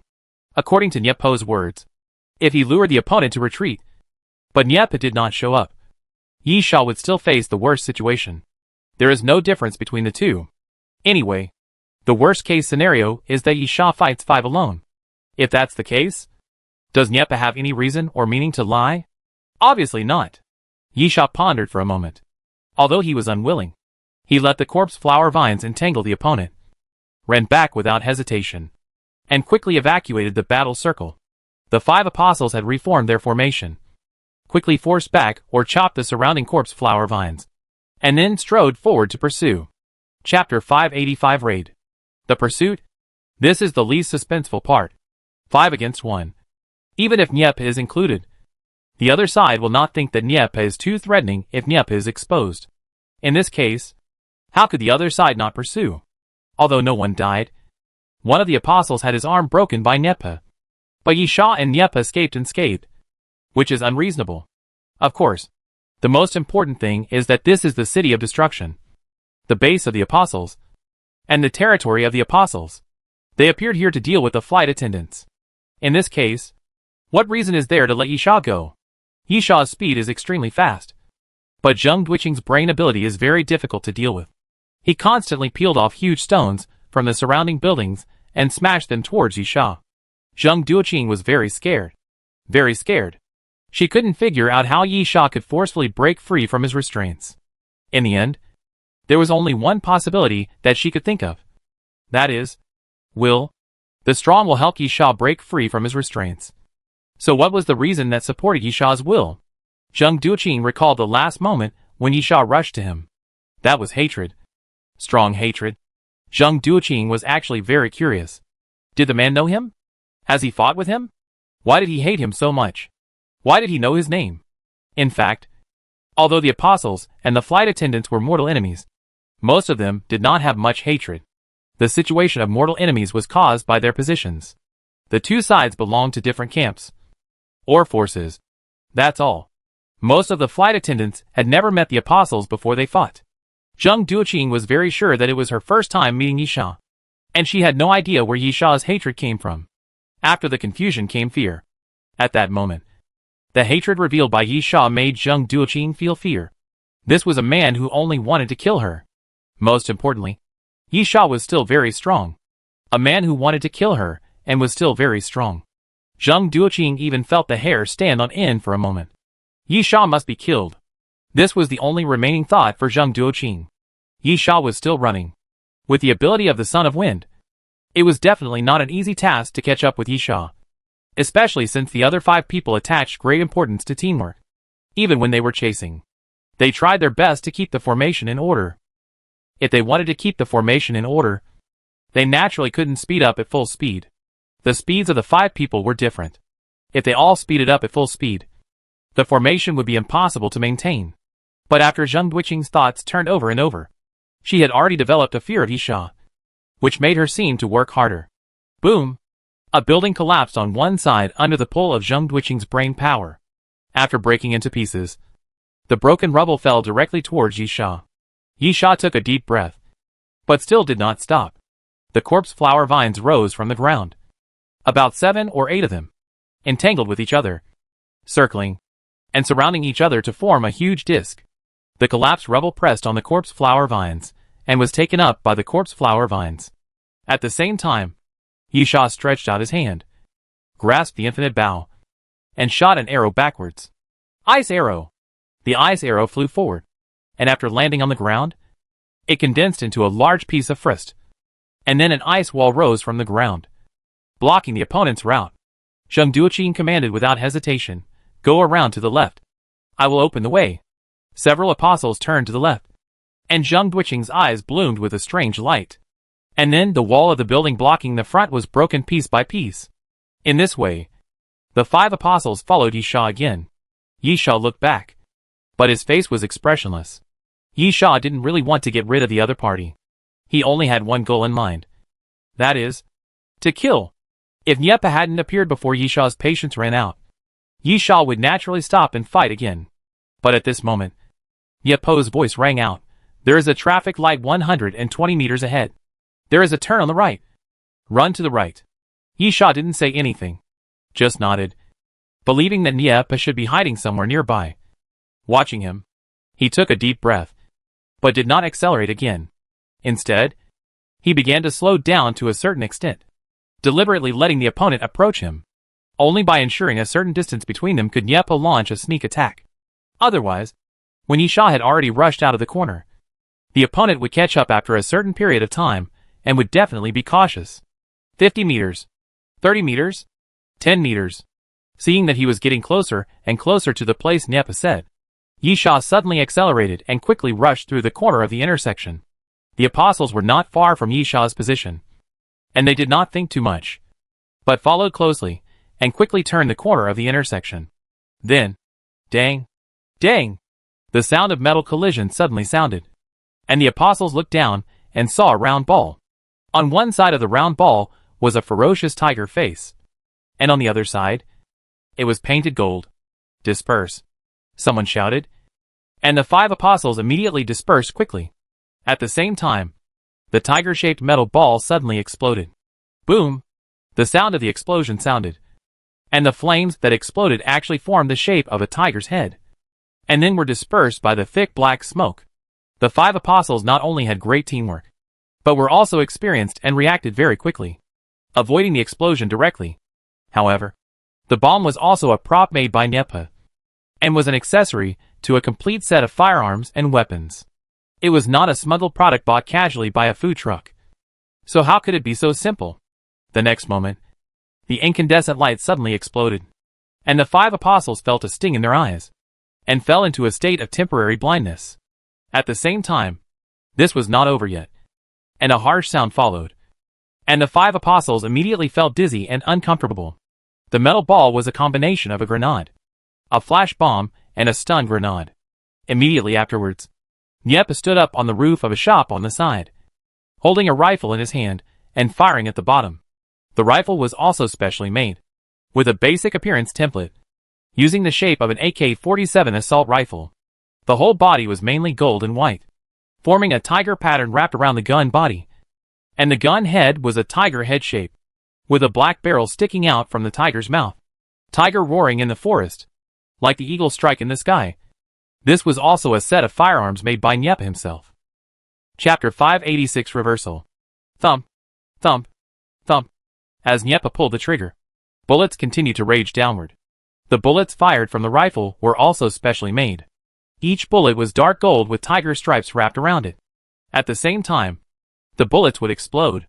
No matter what it hit, the bullet would explode upon impact, although it was very slight. After all, the size of the bullet determined that it was impossible to form a violent explosion. But it was definitely several times more lethal than ordinary bullets. More importantly, there were a lot of them. If the magazines were used up in a short time, there would be as many explosions as there were bullets. This was undoubtedly a very terrifying thing. Nieppe would definitely not take action. But once he did, he would kill people. However, Zheng Duoqing had done a great job.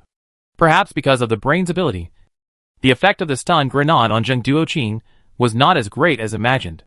In just a short moment, Zheng Duoqing recovered.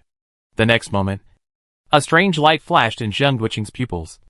And then a semicircular light shield appeared out of thin air around him. There were hexagonal patterns on the surface, like a barrier, covering the space within a radius of about 3 meters. Nieppe's bullets hit the light shield, but apart from creating ripples, they were unable to break through the light. Naturally, the explosion could only occur outside the light shield, and the impact was still somewhat significant, but significantly weakened. After a moment, Nieppe opened the magazine and threw it aside while removing the magazine and installing a new one, while also looking down.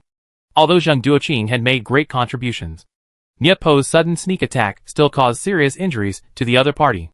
The 5 apostles were more or less hit by bullets, and they looked extremely embarrassed and miserable. Most of them were only affected by the explosion through the light shield, and the injuries were not serious. Only one apostle, who was responsible for defense, was shot directly in the left forearm, and then the bullet explosion blew it into a bloody mess, and even the bones could be seen. That left arm was basically useless. It was good enough to suppress the injury for a short time. It was impossible to move at all. Even the fingers. No, there were no fingers anymore, and the right palm had been blown away. However, this person was not the most miserable. The most miserable was the apostle whose arm was broken by Nieppe's gunshot. This guy was indeed unlucky. He was always the most seriously injured. He was shot several times and lay on the ground with a pool of blood under him. He was shot in the shoulder, thigh, and waist, and a piece of flesh was blown off. He lay there twitching constantly, coughing out blood from his mouth, and flowing down the inside of his mask. This guy was completely finished, and there was no possibility of saving him. Although he was not dead yet, he was as good as dead. By G, an apostle roared sadly, then rushed towards Nieppe with his shield raised. Nieppe sneered and fired again. The apostle immediately raised his shield. It was unknown what ability he used.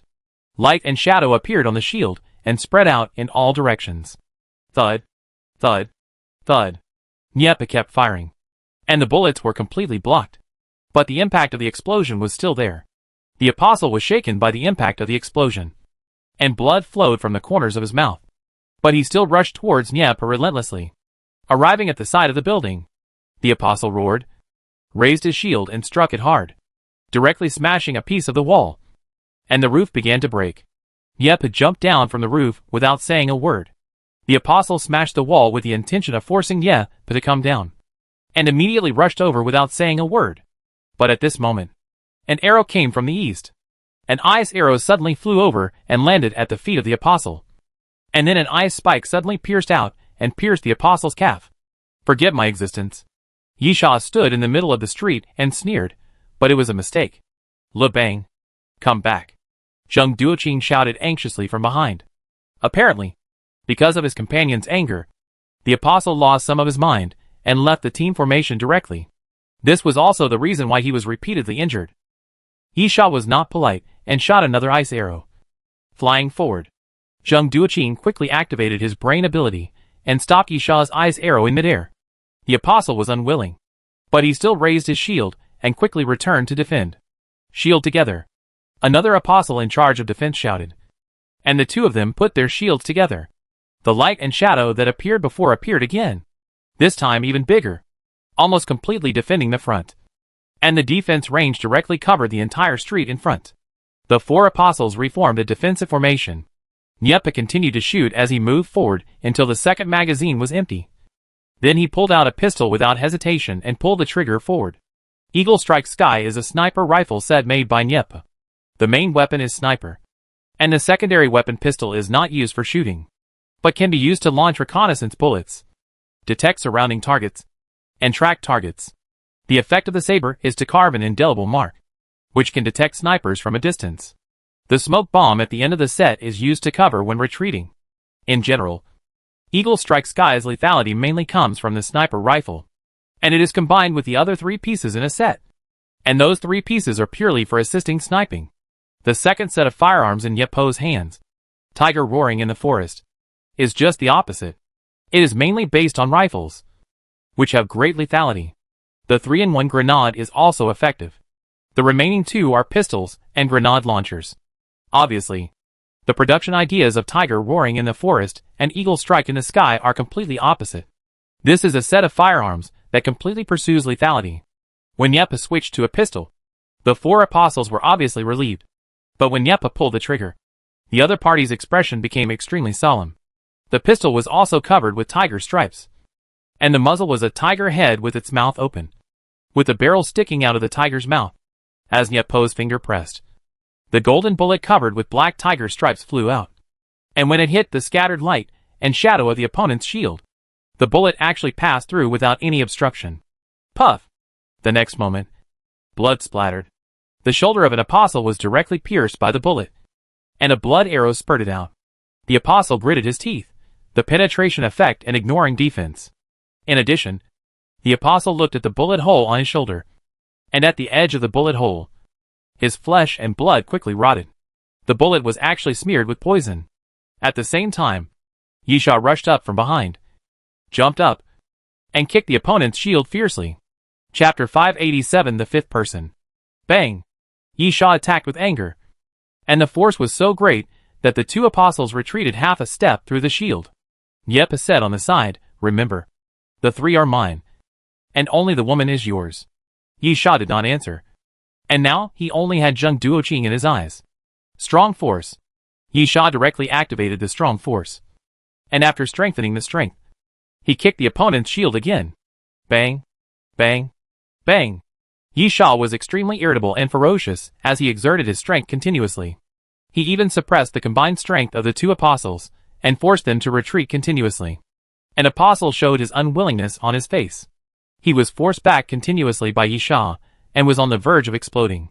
He suddenly shouted, raised his shield, and was about to hit Yisha with a shield strike. But at this moment, Nieppe accurately grasped the opportunity, raised his pistol, and pulled the trigger again. Bang! The bullet flew in from the gap between the two shields, passed through just right, hit the thigh of the apostle, and shot through the thigh of the opponent. However, the bullet failed to explode. At the critical moment, Zheng Duoqing used his brain power to control the bullet and pushed it back. Bang! The bullet landed directly in front of Yisha and suddenly exploded. But Yisha didn't even look at it. He directly covered his arm with nitrogen armor and then raised his arm to sweep the bullet away. The explosion of the bullet blew up the nitrogen armor, and a piece of Yisha's forearm was blown open.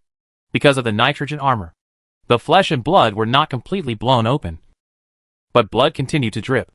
Yisha sneered, "Want to kill me? Then you have to try harder." Bang! Yisha said as he raised his foot and kicked again. The two apostles who were responsible for defense walked. One of them was pierced through the thigh by Yisha's ice arrow, and the other was pierced through the thigh by Yeppo's bullet. Their lower bodies were unstable, and after being kicked again, their shields could no longer hold up. Plop! The two apostles fell to the ground, and as their shields separated, the light and shadow condensed on the shields also completely disappeared As the shields separated, Yisha didn't even look at the two apostles walking, but stepped over them and continued to walk towards Zheng Duoqing. Anyway, Niepa would kill those two guys. Zheng Duoqing met Yisha's gaze, and his body trembled slightly, then gritted his teeth and continued to control the gravel and crashed towards Yisha. Yisha didn't mean to stop at all, and directly waved his arm to smash the gravel into pieces. Coincidentally, Zheng Duoqing's brain ability seems to be of the same type as Yi Yu's. There are two main means of attack. The first is to bind the target with invisible force. If the target is too weak, it is not a binding, but can directly crush the target. The other means is mental control, which can manipulate objects to attack. Just one word, smash. For Yisha, these two means are not very effective. More importantly, because he has known Yi Yu for a long time and has cooperated with her several times, Yisha is very familiar with these two means of attack. Slowly, Yisha drew out the king's holy sword. Are you ready to report to the king of hell? Yisha seemed to be asking, but his hands did not slow down at all. He raised the king's holy sword and chopped it down towards Zheng Duoqing. Zheng Duoqing was terrified and frightened by Yisha's aura. He took a step back involuntarily. The next moment, with the golden sword shining, the king's holy sword fell forward. But at this moment, dang! The sound of metal collision sounded, and in front of Zheng Duoqing, an apostle stood there, raised his right arm, and blocked the king's holy sword with his wrist. Of course, there must be something on that wrist. Otherwise there wouldn't be a metal collision sound. The last apostle is walking. Yisha couldn't help but look at the other party. He was no different from the average apostle. He was wearing a cloak, a mask, and a red scarf on his left shoulder. A typical apostle's outfit. However, Yisha had noticed this apostle before. The other party was a team of 5. But in fact, only 4 people were fighting. Zheng Duoqing, the apostle whose arm was shot off by Niepa at the beginning, and 2 apostles who were responsible for defense were walking, while the one in front of him was like a spectator from beginning to end, watching silently from the side, and never took action, neither defense nor attack. Get out of the way! Yisha shouted fiercely.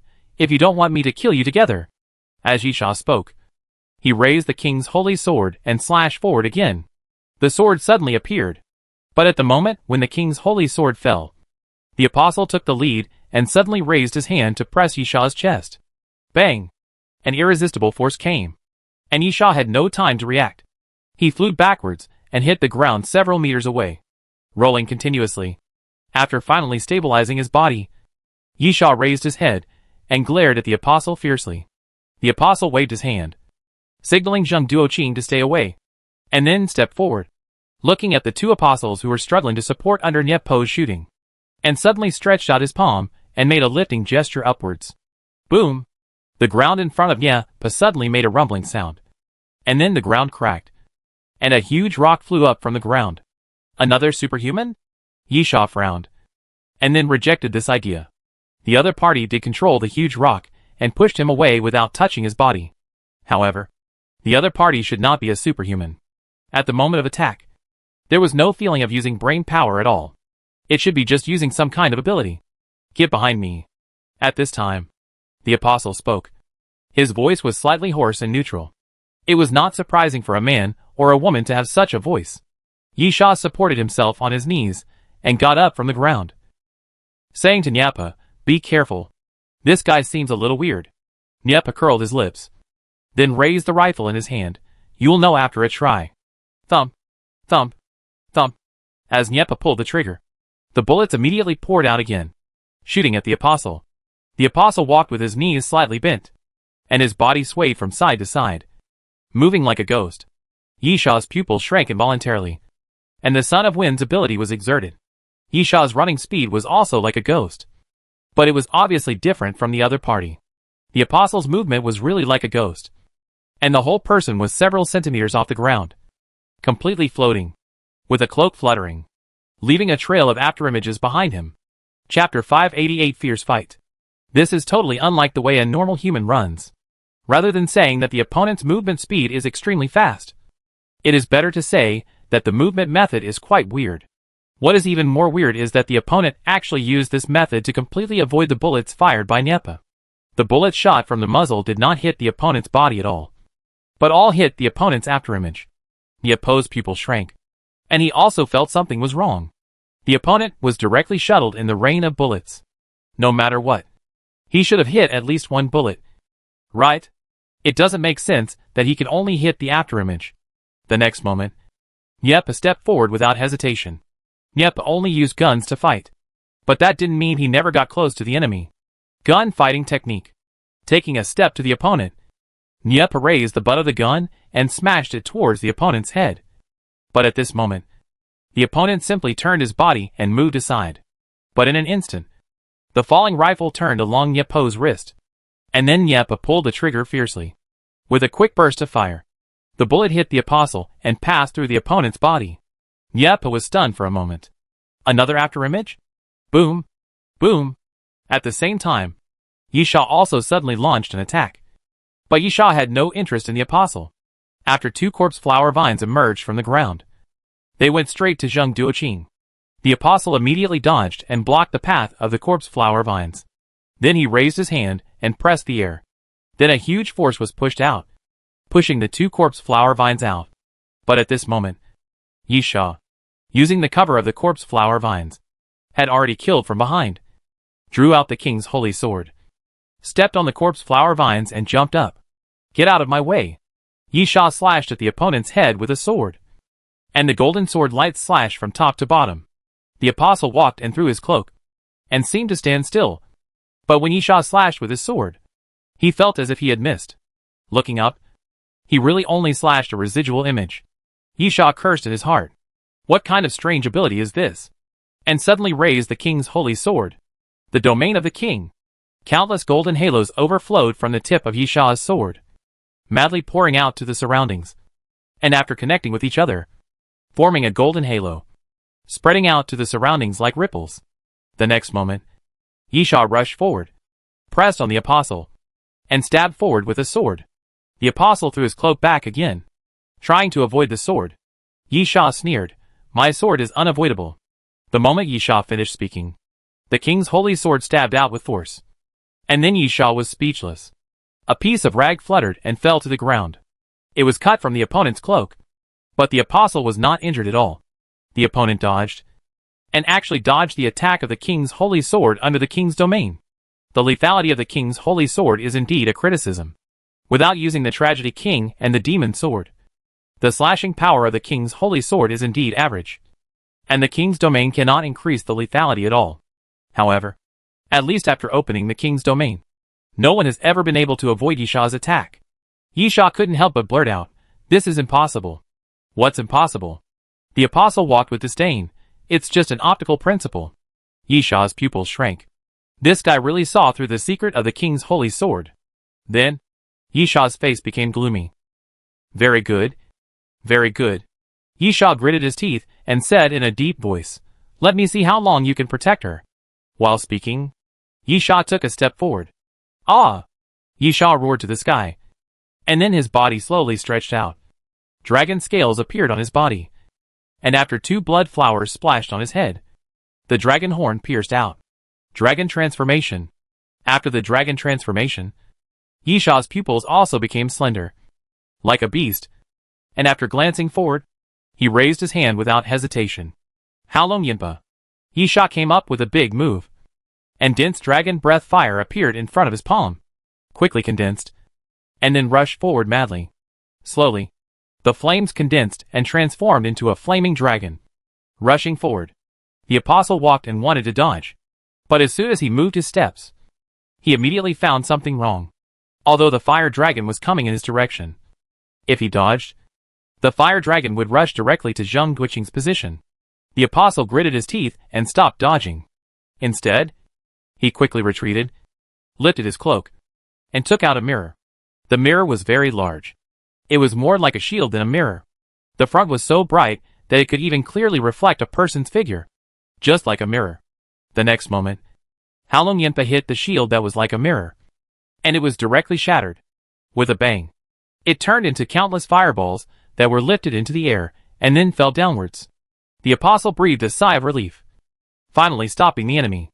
However, the apostle had obviously forgotten one thing. There was more than just Yisha standing in front of him. Thump, thump, thump. The crisp sound of bullets suddenly rang out. And Yepa went around from the side without knowing when, and fired wildly at the 4 apostles including Zheng Duoqing. The 2 sturdy apostles raised their shields again, combined into one, and forcibly blocked Nyepo's bullets. But at this moment, snap! Yisha raised his right hand and snapped his fingers. Boom! The ground suddenly cracked, and the corpse flower vine appeared behind the 2 men, whipping forward fiercely, directly whipping the 2 men's backs, sweeping them into the air. How could Nyepa miss such a good opportunity? He immediately pounced forward, rolled under the 2 men, lay on the ground, and shot into the air. Thump! Thump! Thump! The muzzle spewed flames and roared, and bullets shot upwards, constantly hitting the 2 men. And then, explode! Countless pieces of flesh and blood mixed with blood fell from the sky, and the miserable screams were heartbreaking. After a while, the 2 bodies fell to the ground, and they no longer looked like human beings. They were just bloody and rotten meat mixed with broken bones. More than 2/3 of the bullets fired by Nyepa hit the opponent in the air without any defense. The bullets exploded, leaving no intact flesh and blood for the opponent. Zheng Duoqing was standing behind. When he saw the 2 bodies, he couldn't help but take a few steps back and retched with his mouth covered. Yisha said in a low voice, "The next one is you." As Yisha said this, he raised his fist and punched out. And then a dragon's breath fire rushed forward. But before burning Zheng Duoqing, the annoying apostle flashed again and blocked the front with his body, raised his arm and swung it, smashing the dragon's breath fire. Chapter 589 Escape. It's endless! Yisha was also very impatient with the apostle, and with a low roar, he rushed towards the other party. "Since you want to block the way," Yisha roared, "then I will kill you too." Yisha's 5 fingers formed claws, and slapped down on the other party's head. The apostle's body swayed left and right, and turned into a ghostly posture again. His body floated and moved after a few centimeters off the ground. As his body floated, the afterimage behind him kept shaking. Yisha raised his eyebrows and suddenly laughed. "So that's it." Suddenly, Yisha did not stop, but rushed forward, bumped into the apostle, and passed through his body.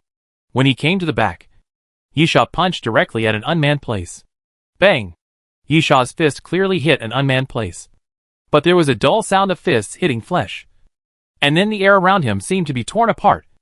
And then the apostle suddenly appeared and was knocked away by Yisha's punch. The expression of apostle walking hidden under the mask showed extreme astonishment, and he had no idea how Yisha discovered him. "Your ability doesn't seem to be very good," Yisha joked. "Isn't it just the ability of space transfer plus the concealment of breath?" Yisha didn't know how the other party discovered the effect of the king's holy sword. But the other party's ghostly figure was also seen through by Yisha. Of course, the ability was not as bad as Yisha said. The other party could create an illusion, and then use the ability of transfer similar to the Sword of Radiance to go far away, and seemed to have the ability of stealth to make himself disappear and conceal his breath. No matter how you think about it, this is a very powerful ability. Unfortunately, Yisha can activate the dragon realm when he is in the dragon transformation state. The dragon mirror has 2 effects. The first effect is to blend into nature and hide oneself. Of course, it must rely on the environment. And the second effect is perception. The perception effect is similar to the brain ability perception of superhumans, but in fact it is not the same. The perception of the dragon realm is more powerful. In the dragon transformation state, after activating the dragon realm, Yisha's 5 senses are as sensitive as the legendary dragon. Smell, hearing, dynamic vision. All of these can be extremely improved. Unless it was a dead person, it would be impossible to hide from Yisha and hide. Since the opponent's ghostly body movement was cracked, the threat was naturally reduced a lot. Yisha sneered and rushed towards the opponent again. The apostle seemed to be a little hesitant, and his movements were not so decisive. But the moment Yisha approached, feeling the strong wind, the apostle quickly came to his senses, took out a black jar, and threw it to the ground. After the jar landed, a large cloud of black smoke surged out, like a big hand, directly pinching Yisha, and then covering Yisha. Yisha quickly fell into darkness, and it was pitch dark. He swung his arms frantically, trying to wave away the black smoke, but found that the black smoke was condensed and could not disperse at all. The apostle took advantage of this moment and quickly retreated. But at this moment, Yisha tilted his head, and clearly heard the other party's footsteps. How long Yinpa? Yisha punched without hesitation. And then a large piece of dragon breath fire emerged, condensing into a fire dragon again, and blasted forward. Bang! The apostle was hit by the fire dragon and flew backwards, gritting his teeth and enduring the burns. The apostle stood up and quickly retreated in the direction of Zheng Duoqing. Zheng Duoqing was struggling with Niep at the moment. With Niep's strength, it was not impossible to take down Zheng Duoqing. However, Yisha had already declared that Zheng Duoqing was his, so Niep naturally kept a hand. In addition, Niep's brain ability still had some restraint on Niep. The bullets fired would be controlled by Zheng Duoqing. If it was replaced with a sniper rifle, there would be no problem. But with a sniper rifle at such a close distance, it was impossible to aim at all. He could avoid it with a little irregular movement. The situation of chasing people with a sniper rifle and shooting while standing, ignoring the recoil, can only appear in fantasy. Just at this moment, the apostle suddenly came back. Niep reacted very quickly, and turned around and fired without hesitation. Thud, thud, thud. The bullet shot forward and shot at the apostle. But at this moment, Zheng Duoqing's eyes suddenly showed a strange light. And then he stretched out his palm and pressed it, forcibly controlling the flying bullet. Although he failed to control it, the speed of the bullet became extremely slow, like a 16-fold slow-motion playback. The apostle took the opportunity to rush to Zheng Duoqing, put one hand around Zheng Duoqing's waist, and then grabbed the cloak with his right hand and waved it. And light and shadow appeared in front of the two. The light and shadow were purple and black.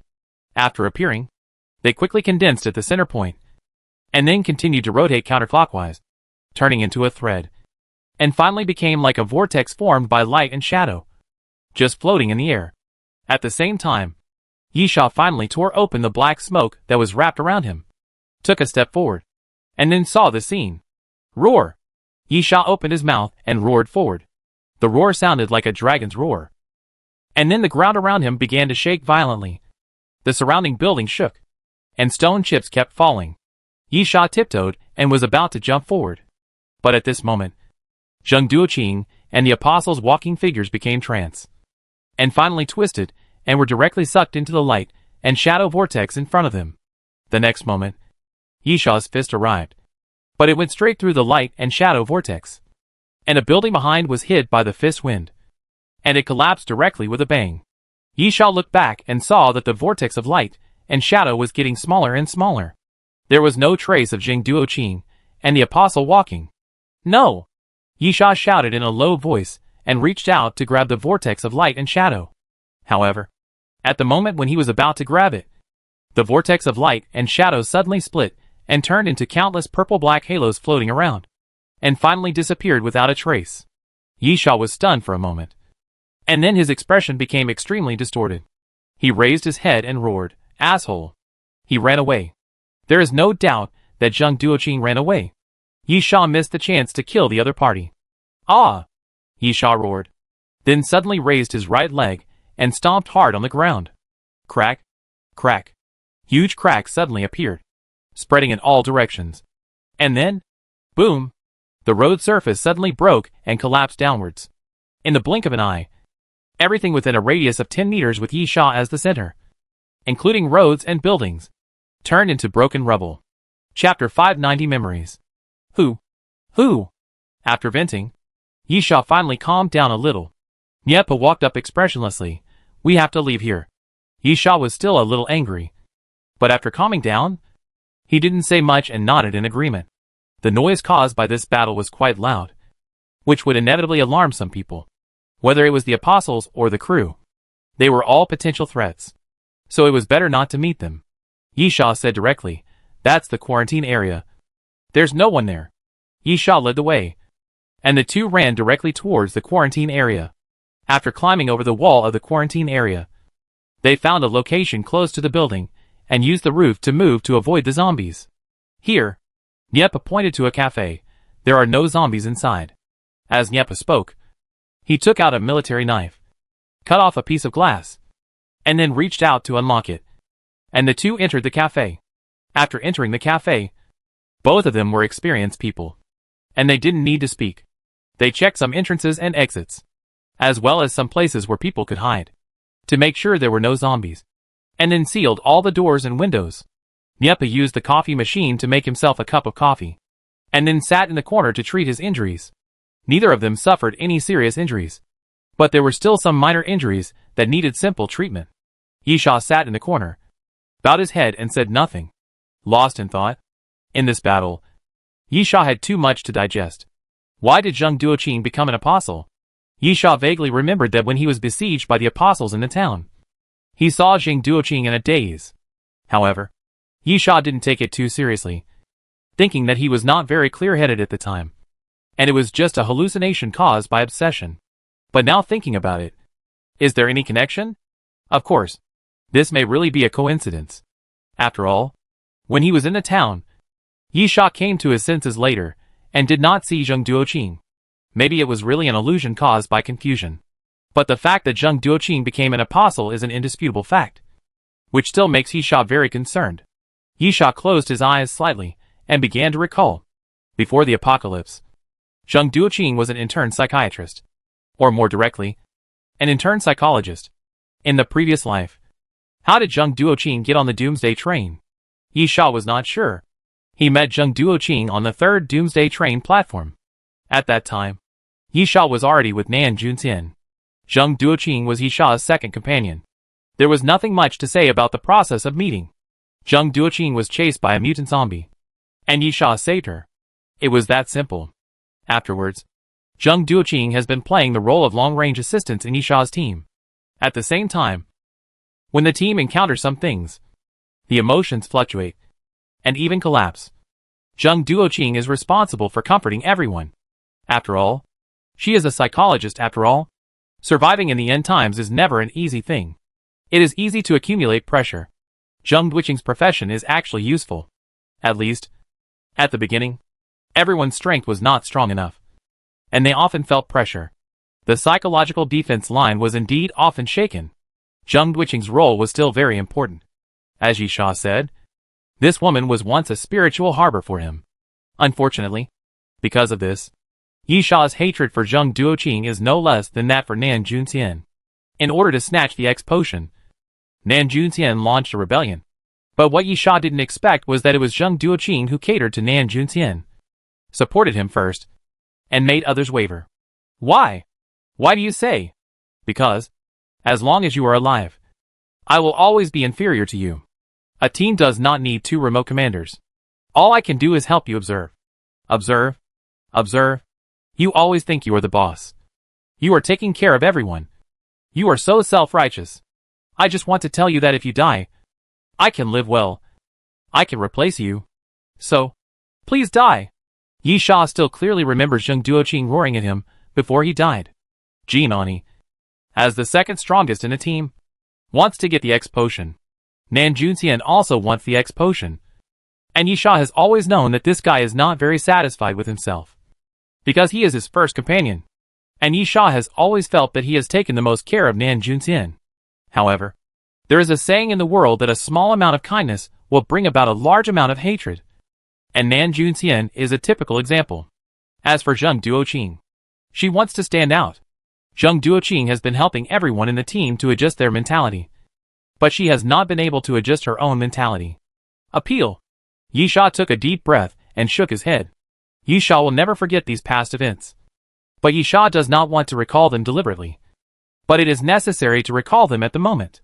Thinking about Zheng Duoqing's past in the previous life, Yisha can be sure that Zheng Duoqing's trajectory has changed after the end of the world in this life. At least she did not board the Doomsday train. Otherwise, how could she become an apostle? Yisha had 2 questions. The first was that according to the memories of the previous life, to be honest, Zheng Duoqing was not a brilliant person, nor was she special. Her life trajectory before the end of the world was very simple. She grew up, studied, graduated, and became an intern psychologist. However, she had only worked for less than 3 months when the end of the world came. Zheng Duoqing did not have any extraordinary qualities, and Yisha could not figure out what was so special about her that allowed her to become an apostle.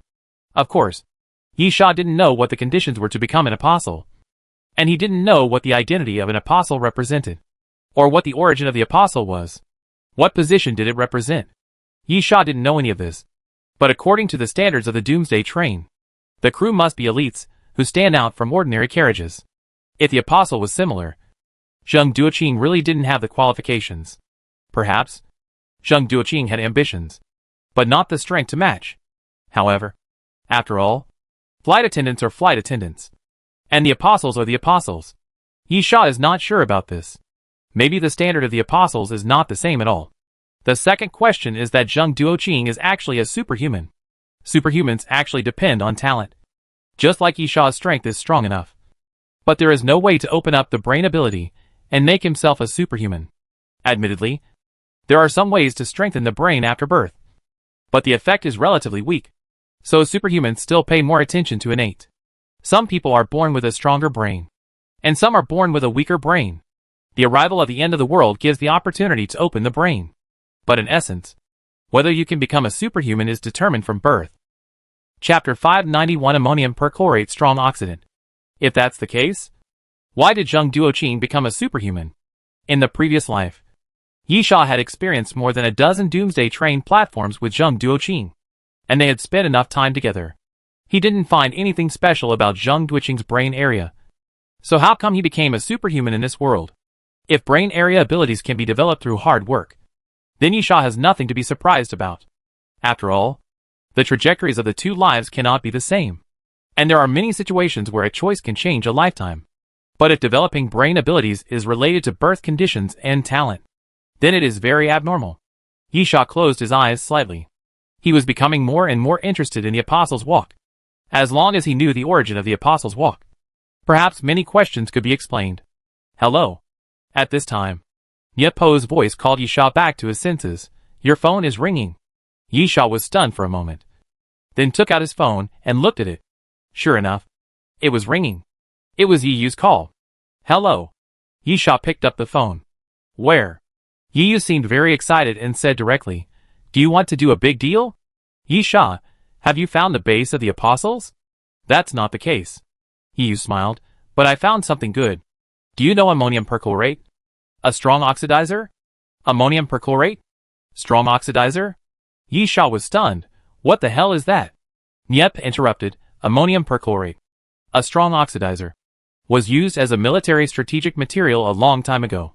To put it bluntly, it is the raw material for making high explosives.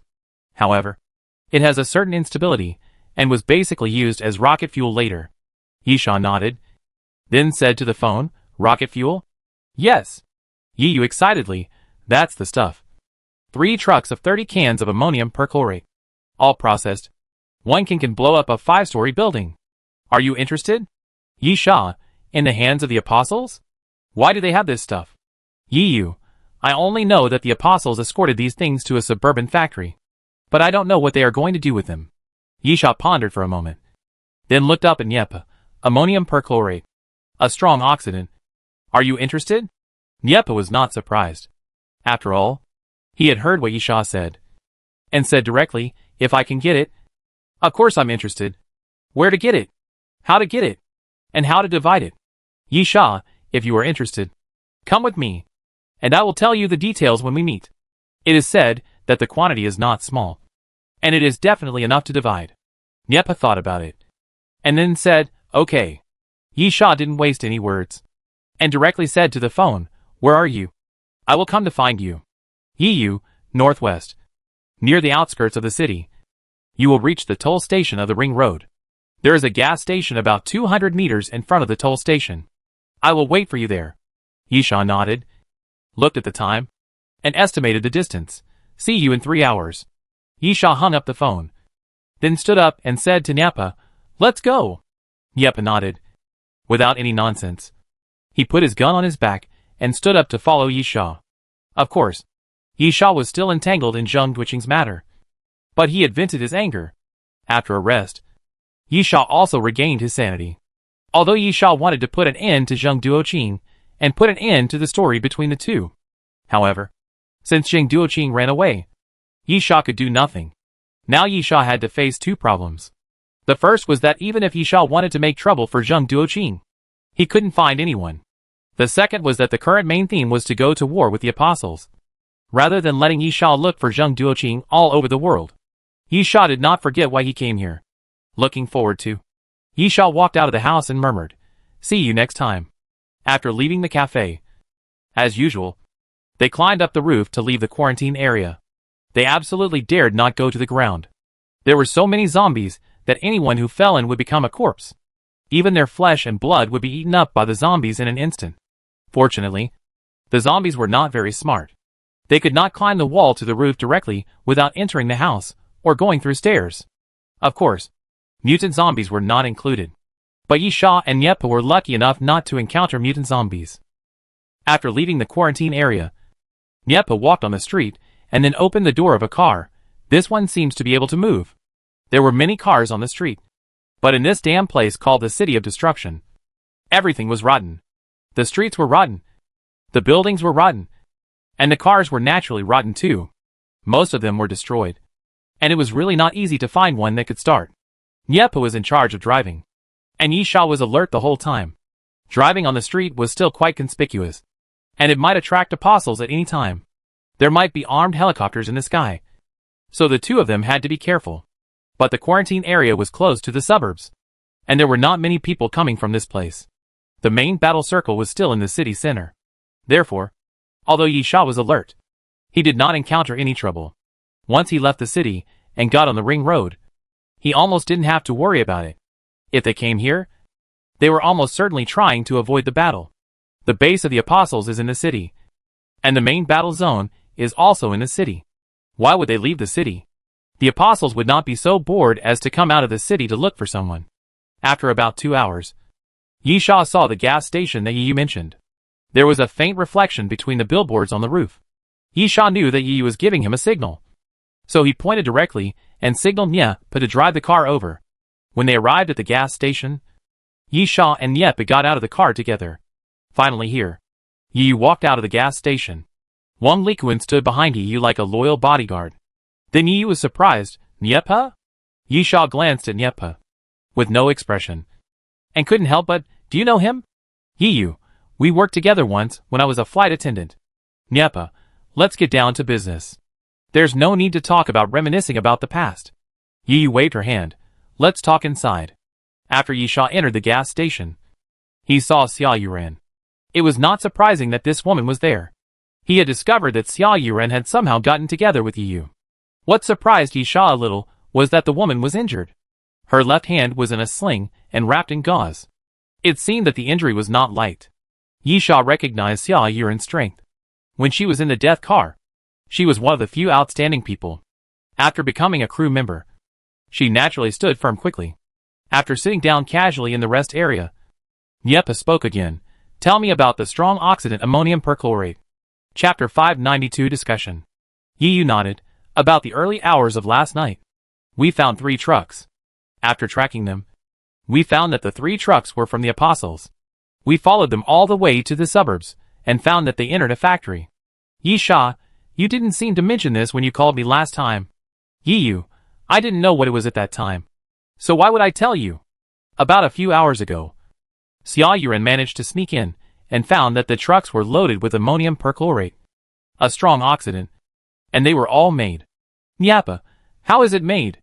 "Yi, in the freezer of each truck, there is 8 plus 2 ammonium perchlorate strong oxidant, 8 large cans, and the remaining 2 slot-type cans, which contain 5 small cans, about the length of 1.5 palms.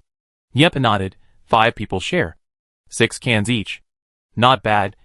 But, is it exposed?" Nyepa said while glancing at the injury on Xia Yuran's arm. "Not exposed," Xia Yuran said coldly. "The injury I got before."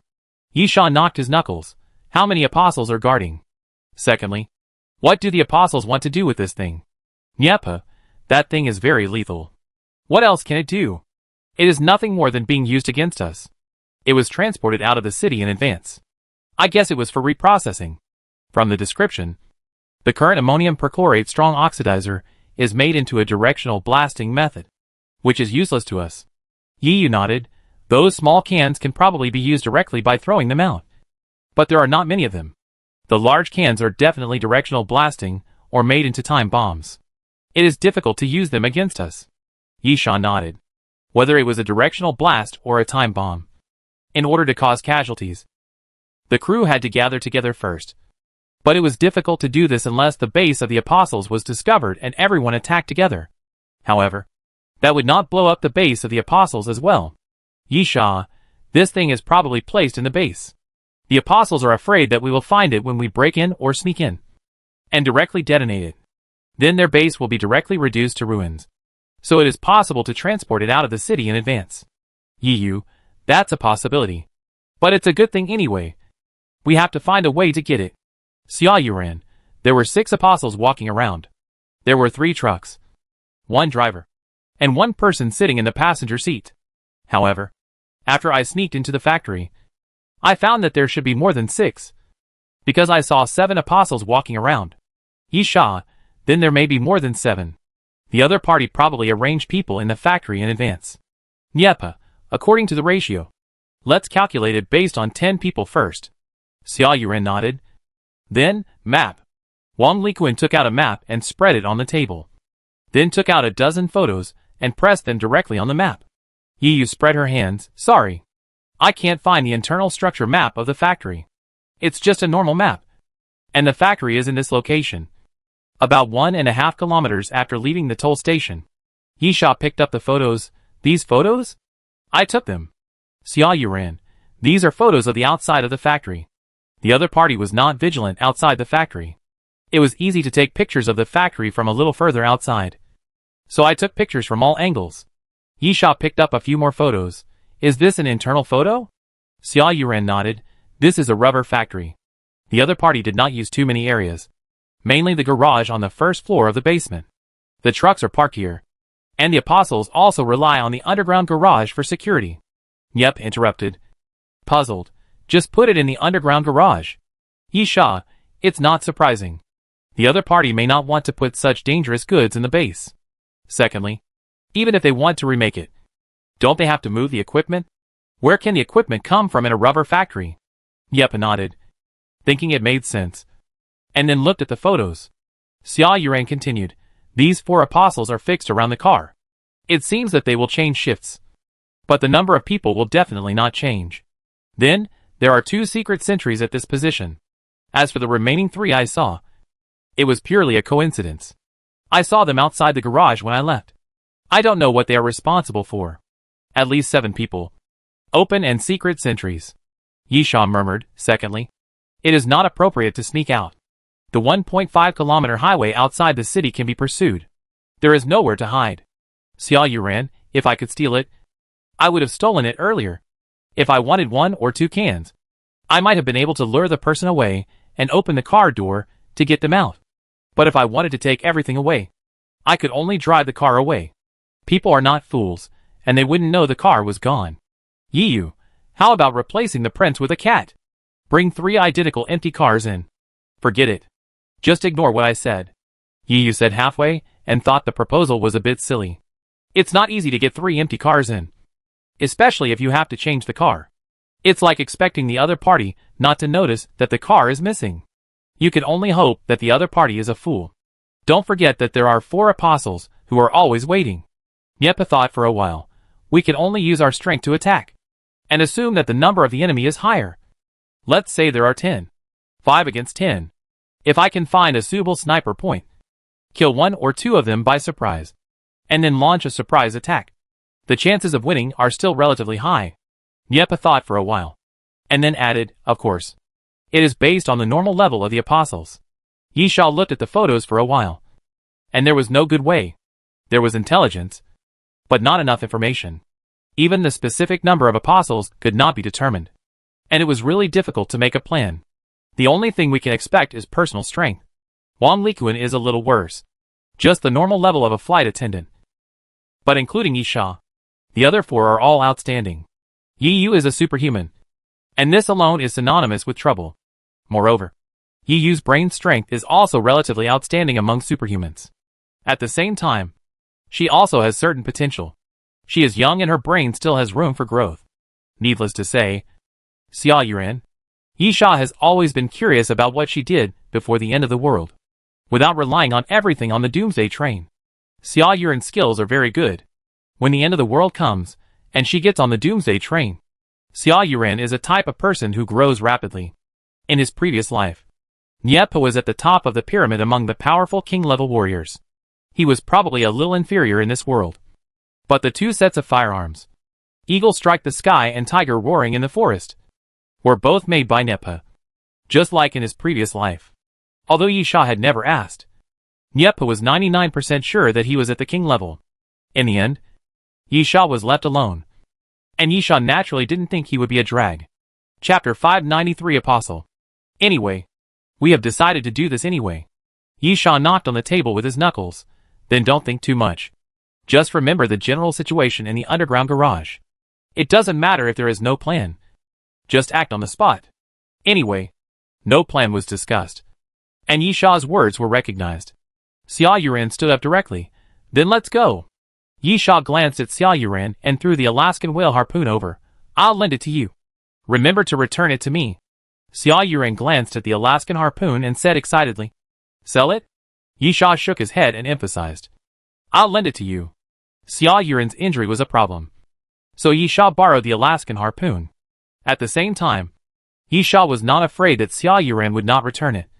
Unless she planned to use her life as a price in exchange. Because Yisha would definitely chase her to the ends of the earth. And Xia Yuren was not an apostle. Since they were all crew members. Yisha believed that he would always be able to find someone to survive on the Doomsday train. Xia Yuren sighed. What a pity. It is indeed a pity. In fact, the Alaskan whale harpoon is very ordinary, and has no good attack effect. Apart from being hard and sharp. It is not much different from ordinary Alaskan whale harpoons. The key lies in blood-sucking healing. This effect is really rare. Since Yisha got the Alaskan whale harpoon, he has never seen a weapon with this attribute. The production probability is so low that it is pitiful. But this effect is really useful. Injury recovery is always a topic that cannot be avoided. Many times, healing potions are really not enough. Blood-sucking healing is not without shortcomings. But compared with healing potions, it is really too useful. Therefore, the Alaskan harpoon is the most important thing to Yisha. Without a doubt. If he has to give up one thing, Yisha would even give up the king's holy sword. But not necessarily the Alaskan harpoon. Yisha, I'll give you an hour. Go to the sewer to find a few zombies. We'll wait for you. Yisha not only hopes that Xia Yuren can recover from her injuries, but also calculates the time of dawn. Unfortunately, it takes time to get to the factory, and the night owl will definitely not be used. Otherwise, with the effect of night attack, it will not be difficult for Yisha to sneak into the factory, which is very advantageous.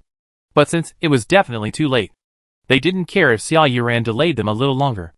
Xia Yuren nodded and went out without saying anything. Yisha and the others took a rest at the gas station.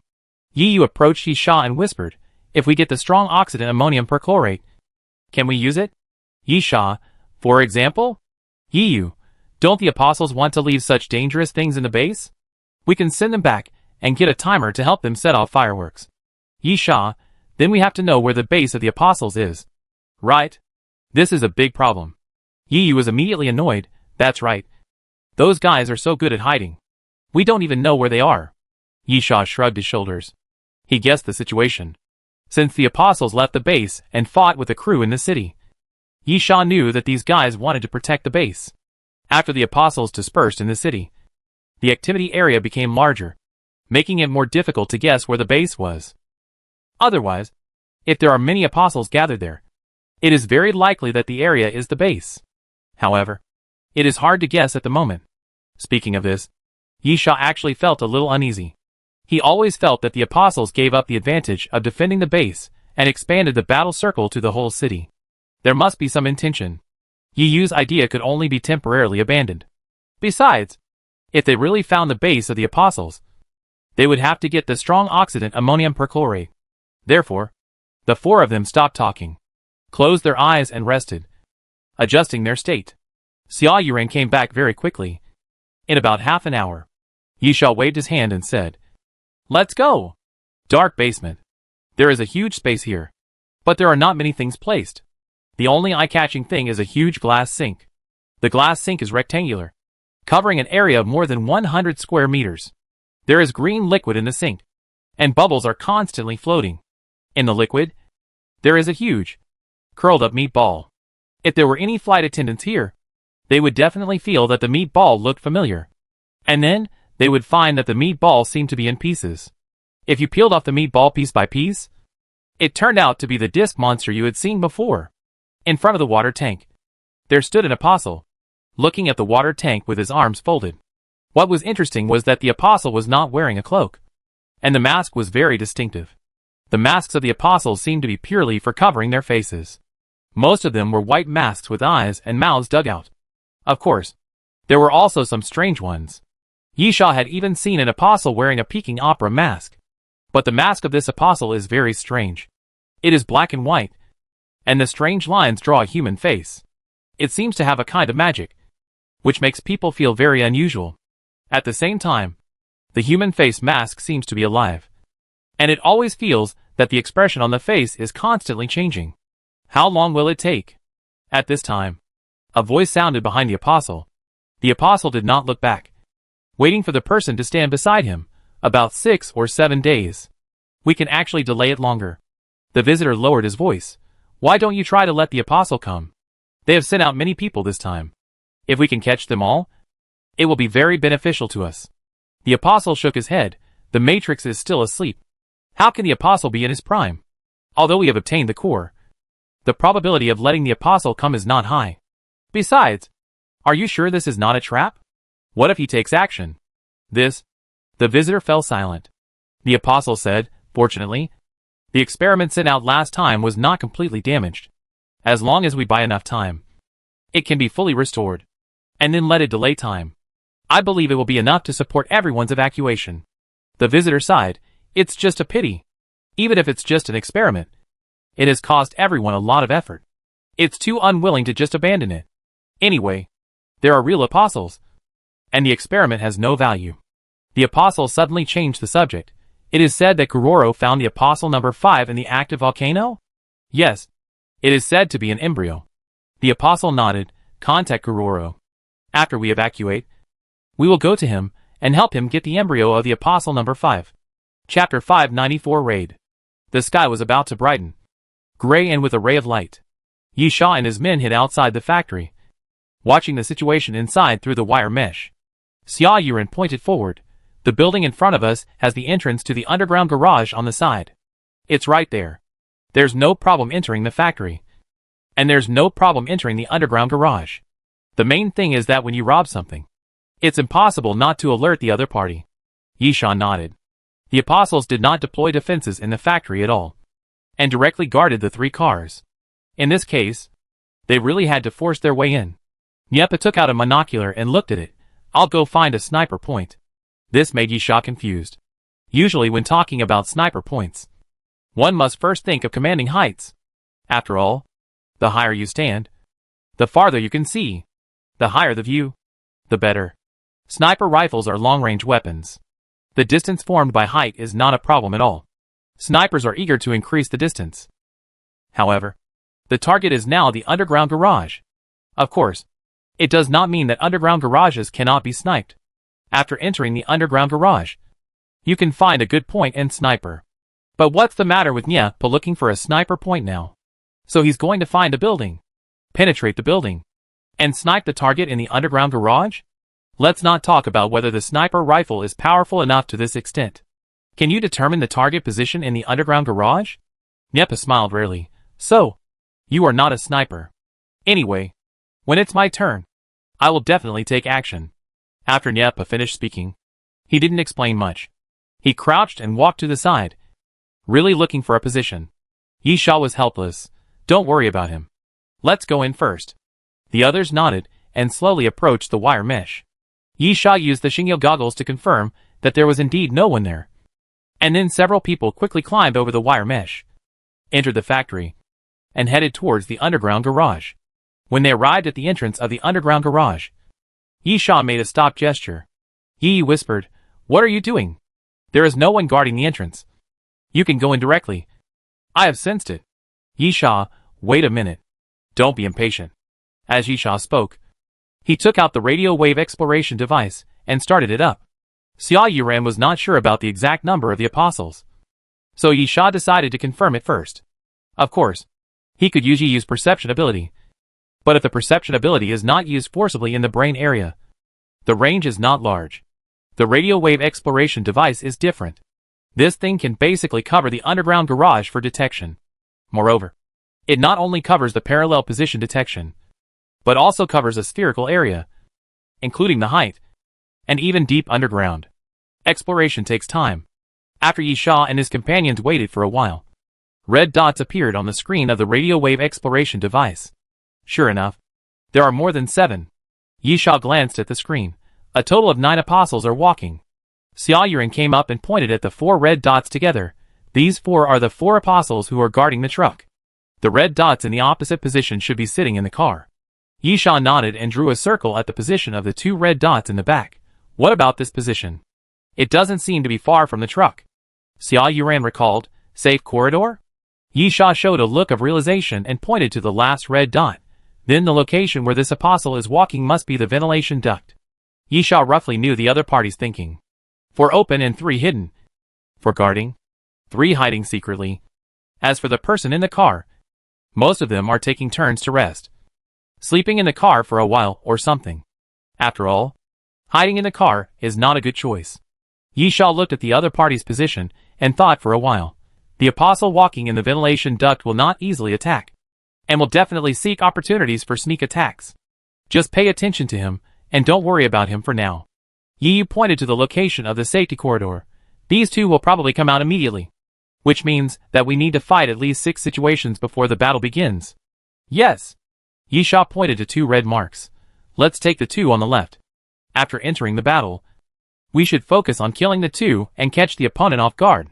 Xia Yuan, no problem. Yisha then looked at Wang Likuan. So, when the 2 apostles in the safety corridor come out, you must go up against them. 1 against 2. You don't have to win, but at least hold them back for a while, and buy some time. Wang Likuan smiled innocently. Leave it to me. Yisha actually wanted to say that we could also look forward to Nyepa, but that guy has disappeared for the time being, so it's better not to mention it. I hope that he will appear in time when needed. After briefly talking about the tactics, Yisha didn't waste any words. Just waved his hand and led the way into the underground garage. The underground garage was very dark, and most of the lighting equipment was broken. Only a few emergency lights emitted a dim light, illuminating the surroundings. This situation was very favorable for Yisha and his companions, as it facilitated their entry into the underground garage. After confirming the other party's position again with the Xingyu goggles, Yisha made a gesture, and the 4 people slowly dispersed. Using the cover of the vehicle, they kept moving forward. When they were about 20 meters away, Yisha finally saw the 3 trucks. The 3 trucks were parked side by side, and the surrounding vehicles were cleared. 4 apostles stood in the 4 corners and walked. Yisha looked up and saw that there were indeed intricate ventilation ducts against the ceiling. Then he looked beyond the trucks and saw the entrance and exit of the safe corridor in the distance. However, the 2 apostles who were previously inferred to be in the car were not seen walking, perhaps because of the bad angle. Hiding behind the car, Yisha stretched out his hand and made a gesture, and then the 5 fingers that were raised slowly began to bend. 5, 4, 3, 2, 1. Yisha counted down there by bending his fingers. And when all 5 fingers were curled up, Yisha rushed out to the outside of the car first. With a grab in the void, Yisha imagined the endless bow, pulled the bowstring, and put on the explosive arrow. When Yisha started running, the hurried footsteps were particularly clear in the empty and silent underground garage. The 4 apostles who were guarding the truck immediately found Yisha. Without any delay, the 4 apostles immediately moved. But at this moment, the 4 apostles suddenly found that they could not move. It was as if an invisible big hand grabbed their bodies at the moment when Yisha rushed out, tightly restraining them and making them unable to move. Yu made a move, and in the next moment, the explosive arrow shot by Yisha also pierced the ground in front of them. Chapter 595 Sniper. Boom, boom, boom. The explosions continued, but Yisha controlled himself and did not get too close to the explosions. After all, ammonium perchlorate, a strong oxidant, was a very dangerous item, and Yisha did not dare to let the explosion affect the 3 vehicles. Therefore, Yisha only relied on the explosion of the explosive arrow to roll up the air waves and formed the first wave of impact on the 4 apostles. The next moment, taking advantage of this gap, Yi Sha and Xia Yuran quickly rushed to the front. The 4 apostles were not as bad as imagined. Although Yi Yu's brain ability could control them for a moment, it was impossible to control them forever. After a few seconds, the opponent broke free. Yi Sha took another arrow without hesitation. But this time it was an ice arrow, which fell directly at the opponent's feet, and a large piece of frost spread out in all directions. The 4 apostles faithfully guarded the vehicle, so their ankles were immediately frozen by the spreading frost. At this time, Xia Yuran also rushed to the opponent. After a long time, Xia Yuran changed his weapon again, and directly pulled out a very ethnic scimitar from the leather sheath behind his waist. The blade was like a crescent moon. The handle was made of silver, and it was engraved with beautiful patterns. The center was inlaid with a ruby, which looked quite beautiful. Dang! The next moment, Xia Yuran slashed forward with a knife, but was blocked by the opponent with a saber. But at this time, Xia Yuran loosened the handle and pushed the scimitar away fiercely. Puff! The scimitar was close to the opponent's saber, and it actually circled around, drawing a beautiful arc, and cut a hole in the opponent's neck. Then, after the scimitar circled around, Xia Yuran held the handle again. The apostle was quite tough, and blood was flowing from his neck. But he just groaned, looking very ferocious, and raised his saber to chop down at Xia Yuran. At the same time, ordinary slashing would naturally not be a killing move. When the apostle swung the saber, he reached out to the tactical bag tied to his thigh, as if he wanted to take out some props. But he had no chance. Puff! Puff! Puff! The apostle suddenly felt a sharp pain in his back, and blood flowed from the corner of his mouth. It was Yi Yu who secretly attacked. The 7-dust sword, using the cover of the car, went around the opponent and stabbed into his back. Puff! Xia Yuran's attack was quite ruthless. Taking advantage of the moment when the opponent was attacked, he raised his hand and swept the scimitar, cutting the throat of the apostle. It was said to be late, but it was fast. In a face-to-face encounter, Xia Yuran took the lead in killing an apostle.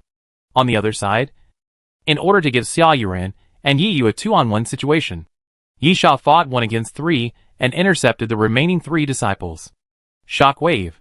Yi Sha raised his palm and pressed it, first using the invisible power of the shock wave to blow one of the disciples away. And then the palm he pushed out suddenly turned into a claw. Capture the dragon and let the crane go. Capture the dragon in one move. A huge suction force appeared, sucking another disciple to the front. Then Yi Sha grabbed the opponent's throat with one hand, then lifted the opponent up with force and slammed him to the ground. With a bang, the ground cracked. At this time, 2 apostles rushed out of the safe corridor not far away and walked quickly towards the direction of the truck. The so-called light and dark arrangement. The 4 people in the light will take the lead to meet the enemy and engage in a firefight, while the people hiding in the dark will not move out immediately when the battle breaks out, but hide and appear at the right time, or sneak attack, or assault, and quickly turn the situation around. Otherwise, if everyone attacks at the first time, what is the difference between light and dark? However, 1 person died in the first encounter. The apostles seemed to realize that Yi Sha and his group were not easy to deal with, so they didn't bother hiding and continued to look for opportunities, and rushed out directly. Of course, not all of them. Yi Sha sneered.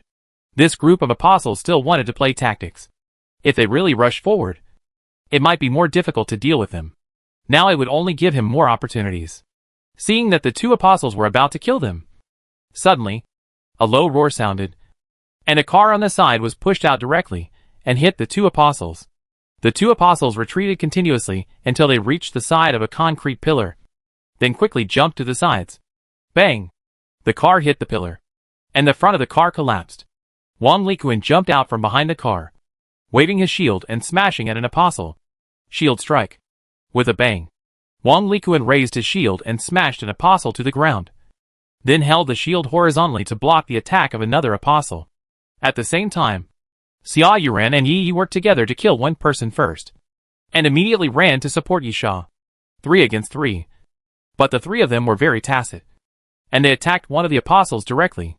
It was obvious that Yi Sha wanted to reduce the number of the other side first, and would rather let the other 2 apostles attack and suffer minor injuries to kill one of them.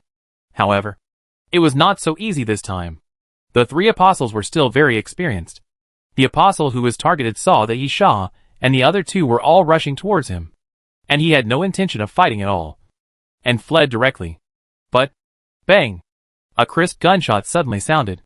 And then, under the astonished gaze of the crowd, a circle of blood exploded on the head of the retreating apostle. And then he fell to the ground. 2 blood holes appeared on the side of the head, and the bullet pierced the head cleanly, and blood continued to flow out. Niepa made a move. Yi Sha followed the trajectory and couldn't help but glance to the side, then raised his eyebrows. It turned out to be a vent. This underground garage is not very deep underground, and it is about 1 or 2 meters above the ground near the ceiling.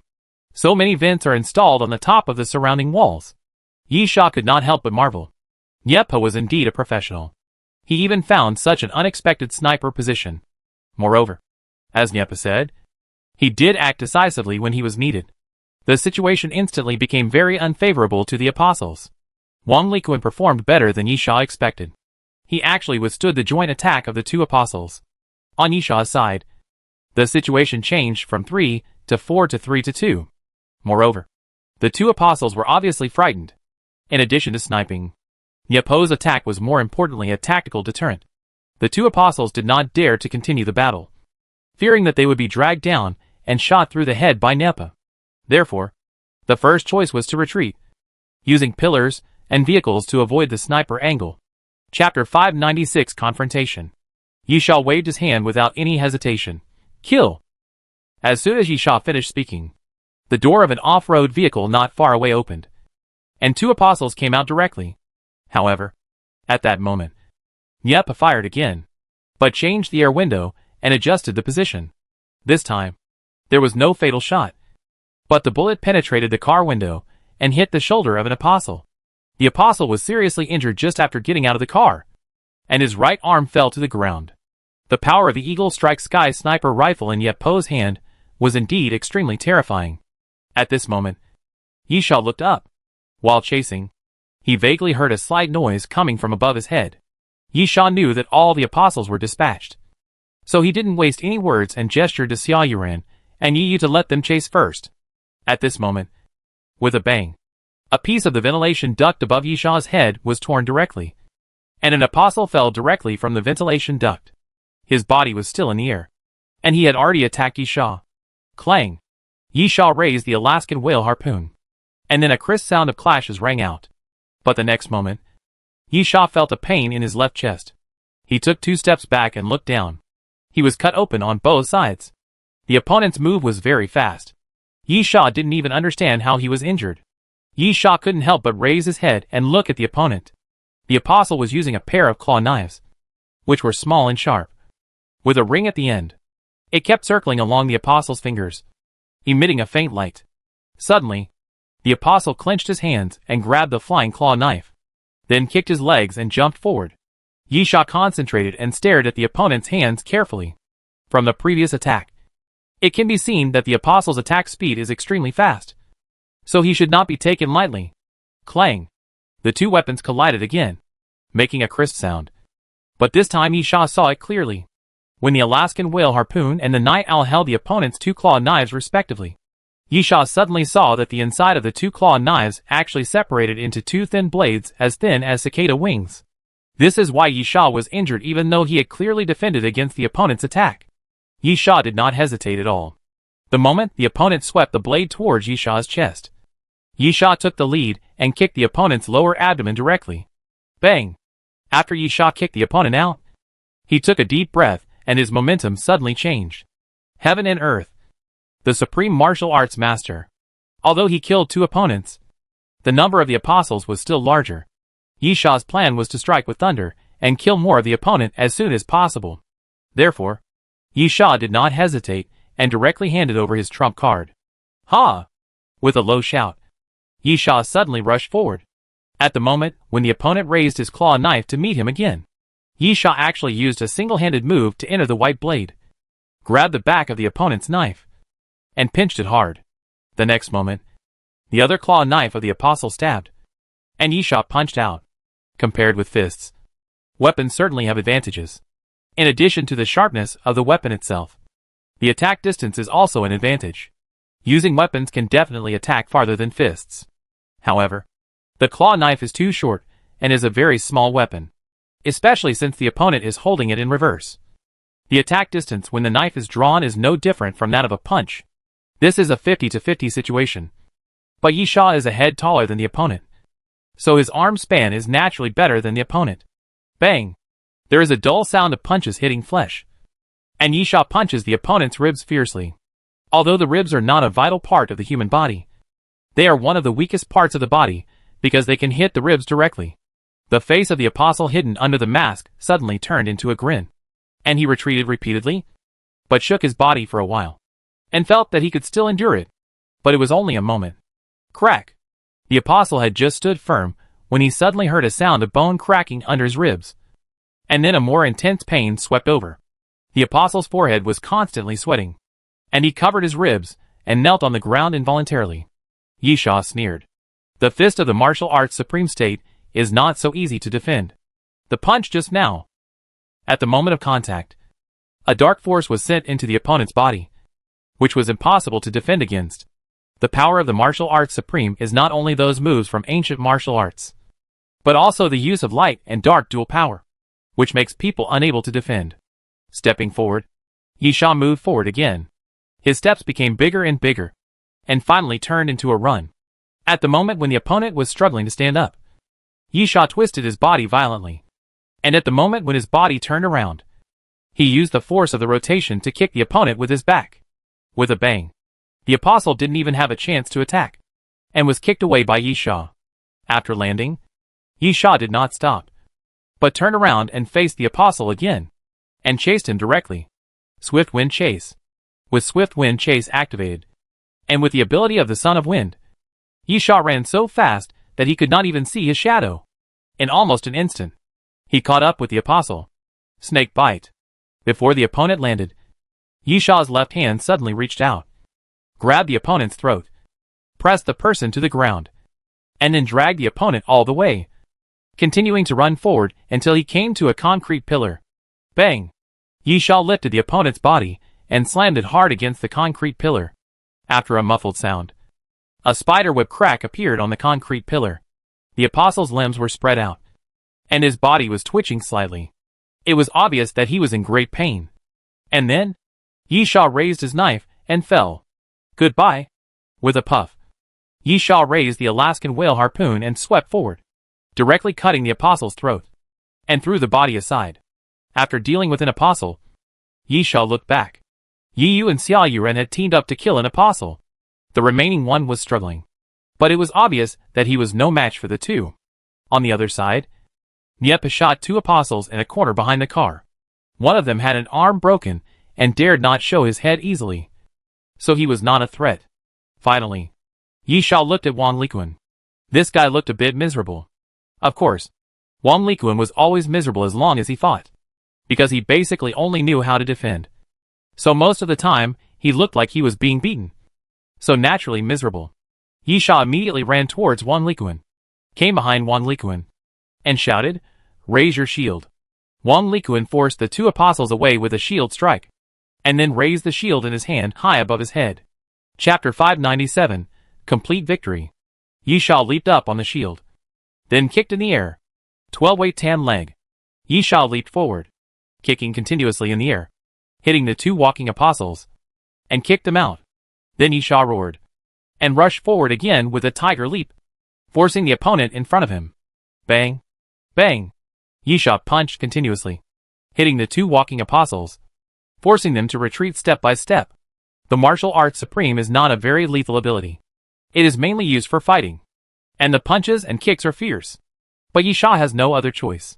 He has already used the dragon transformation, and the divine punishment arrow cannot be used. Even the king's domain is still under restrictions. The corpse flower and the liquid monster are not suitable for appearing in the underground garage. Both are too huge. What if this place collapses and the truck is smashed directly, and the ammonium perchlorate strong oxidizer inside explodes? The only person Yi Sha can rely on now is the martial arts supreme. However, Yi Sha was not without a solution. He just needed to make some adjustments. Insufficient damage was not a big problem. Yisha could just attack the opponent's vital points. While thinking, Yisha took a step forward and punched. The apostle in front of Yisha quickly dodged, and Yisha punched the concrete pillar behind him, breaking a piece of the concrete pillar. Then Yisha swung his leg fiercely and kicked the opponent in the waist, kicking him out. Wang Liquid appeared at the right time, and at the moment when the opponent retreated, he suddenly raised his shield and blocked the opponent's back. Opportunity! Yisha's eyes lit up, and he quickly stretched out his left hand. The shadow of the purple-scaled python appeared, quickly wrapped around Yisha's arm, and then Yisha grabbed the opponent's throat. Puff! Accompanied by a muffled sound, Yisha's left hand exerted force and directly tore a piece of flesh from the opponent's throat. The apostle walked back, holding his throat, and then fell directly to the ground with a thump. The remaining apostle kept retreating, trying to distance himself, but at this moment, several small swords suddenly flew from behind, piercing the apostle's back, and nailing several bloody holes in his body. But Xia Yuran and Yi Yu had already dealt with their opponents and rushed over to help. So far, the battle has been won. There are only 2 apostles left, one of whom is seriously injured and has no strength to fight again. Yi Yu gestured to Yisha, asking him with his eyes whether he needs to harvest merits. Yisha waved his hand indifferently. You can divide it up. Yi Yu was not polite either, and said to Xia Yuran and Wang Liquan, 1 for each of you. Although Xia Yuran killed one at the first move, he assisted Yi Yu all the time, not to mention Wang Liquan. After being beaten up until now, Yi Yu generously divided the last 2 between them. Of course, Niepa actually only killed one, but who made him not there? Yisha didn't have any objection. It was only 6 points of merit, and he didn't care much. Besides, even if it was divided equally, he would have taken enough for himself. Taking advantage of this gap, Yisha studied his merits. Currently, Yisha's merits are 22.5 points. First, kill an apostle. It seems that there is no change at present. That is, 3 points per person. But participating in the battle seems to be more complicated. There are extra points of 1 point, 2 points, and even 0.5 points. I don't know what the basis of calculation is. Is it the damage caused, or the time of participating in the battle, or even the frequency of attack? Yisha muttered, feeling that this matter was not easy to calculate. Compared with killing an apostle and getting 3 points fixedly, the merit calculated by participating in the battle was obviously more complicated. However, because of the complexity, with high and low points, it put an end to Yisha's previous idea of running around the world, joining in the battle wherever there was one, and running away immediately after the battle. Maybe this method does count as participating in the battle, but it is estimated that it is good to get 0.1 points each time, which is completely not worth the loss. Hey, what are you doing standing there? At this time, Yi Yu's voice called Yisha back to his senses. Help me. Yisha came back to his senses, nodded, walked to the truck, and pried off the lock directly after opening the container door. A cold thrust rushed out. All 3 trucks have built-in refrigerators. After prying open the refrigerators, you can see that there are 10 slots inside, filled with cylindrical metal cans. Yi Yu warned, be careful. Each slot has a pressure lock to prevent the metal can from shaking and colliding. After Yisha opened the pressure valve, he pulled out the metal can. Ammonium perchlorate is usually white crystals, but these ammonium perchlorate strong oxidizers are obviously processed and are cans of liquid. Each can is about 1,500 milliliters. 2 of the metal cans are separate, with slots at the mouth of the can, and there are 5 about 200 milliliters of ammonium perchlorate strong oxidizers inside. And there is a start switch on the side, which should be an internal detonation device. Yisha made an okay gesture to the others, and then said, the stuff is fine. Retreat. Yisha directly inserted the metal can back, fastened the pressure valve, and then got into the driver's seat of the truck. Xia Yuran quickly got into the second truck, and Wang Likuan went to the third truck. When the truck left the underground garage, Niepa suddenly appeared like a ghost, opened the passenger seat, and sat directly in. Niepa, is the stuff okay? Yisha, no problem. It's done. Niepa nodded and said nothing. Yi Yu's voice came from the car's intercom. Where are we going now? Yisha thought for a moment. Let's go back to the gas station first. Yi Yu okay. Driving away from the factory and driving straight along the road.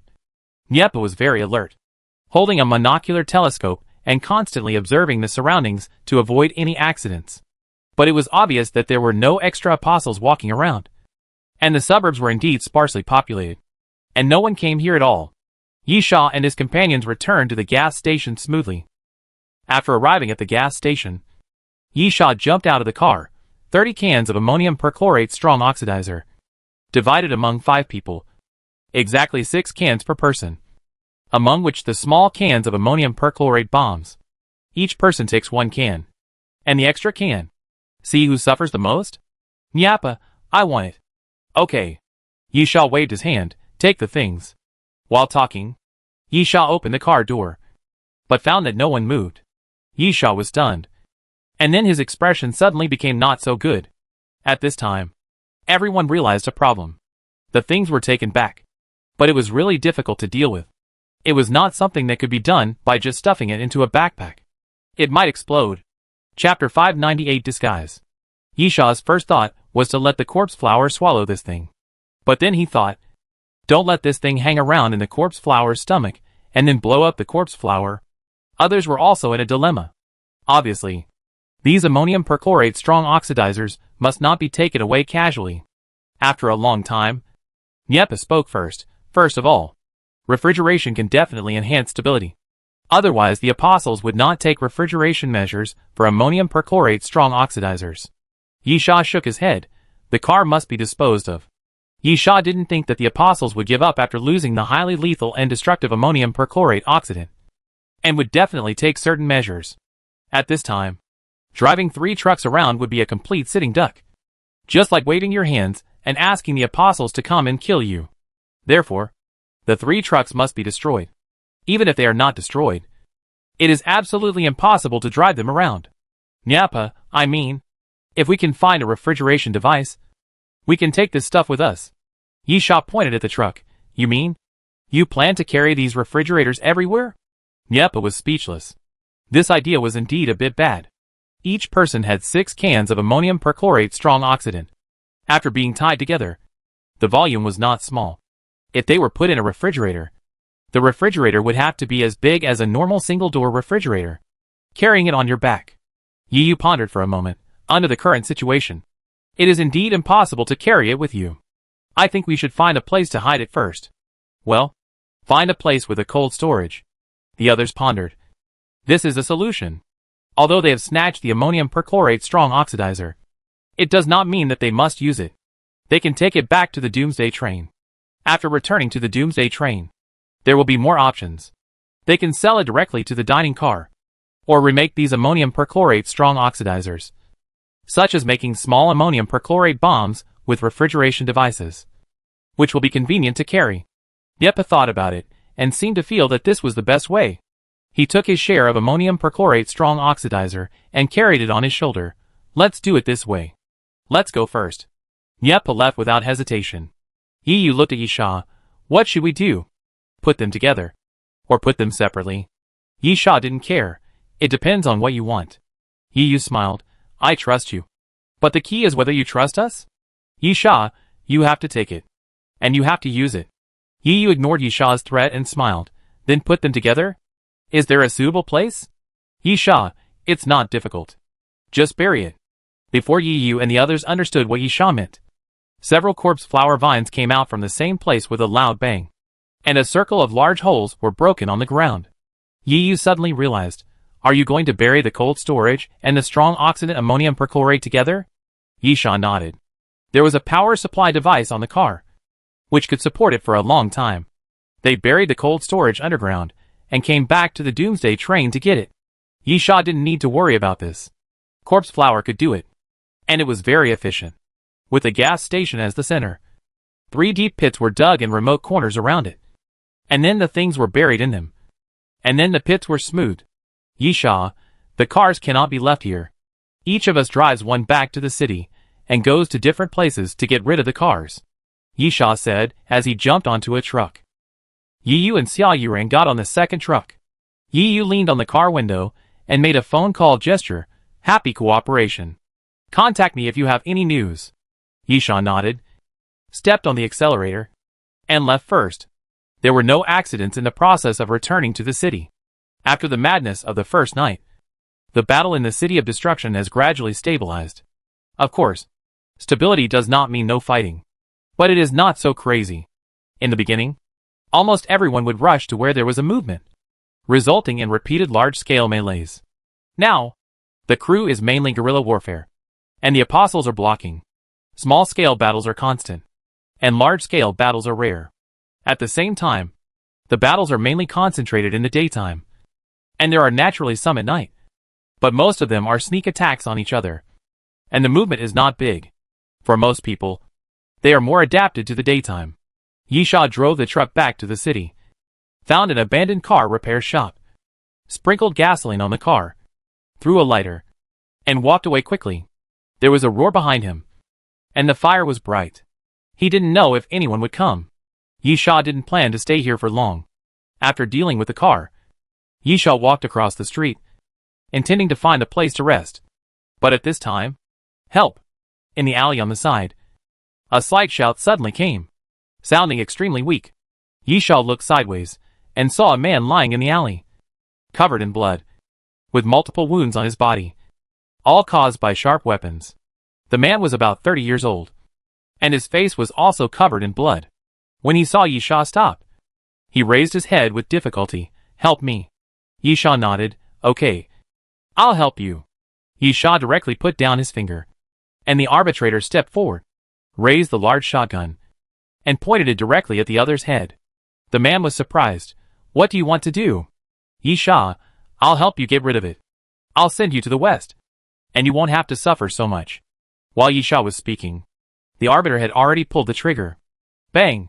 The muzzle of the gun sprayed black fire, directly spraying towards the man. But at this moment, the man suddenly jumped up from the ground. He was quite flexible, twisted his body in the air, and fell into the depths of the alley. He didn't look seriously injured at all. The next moment, the man floated into the alley, picked up a cloak hanging on the wall on the side, and put it on himself. The man took out the mask and put it on, with a smile. How did you see through it? Yisha, next time, cut less twice on your body, and don't stab the heart. Although the other party pretended to be weak, and the disguise was very good. The question is who can scream after being stabbed in the heart? The man spread his hands. Maybe my heart is on the right side.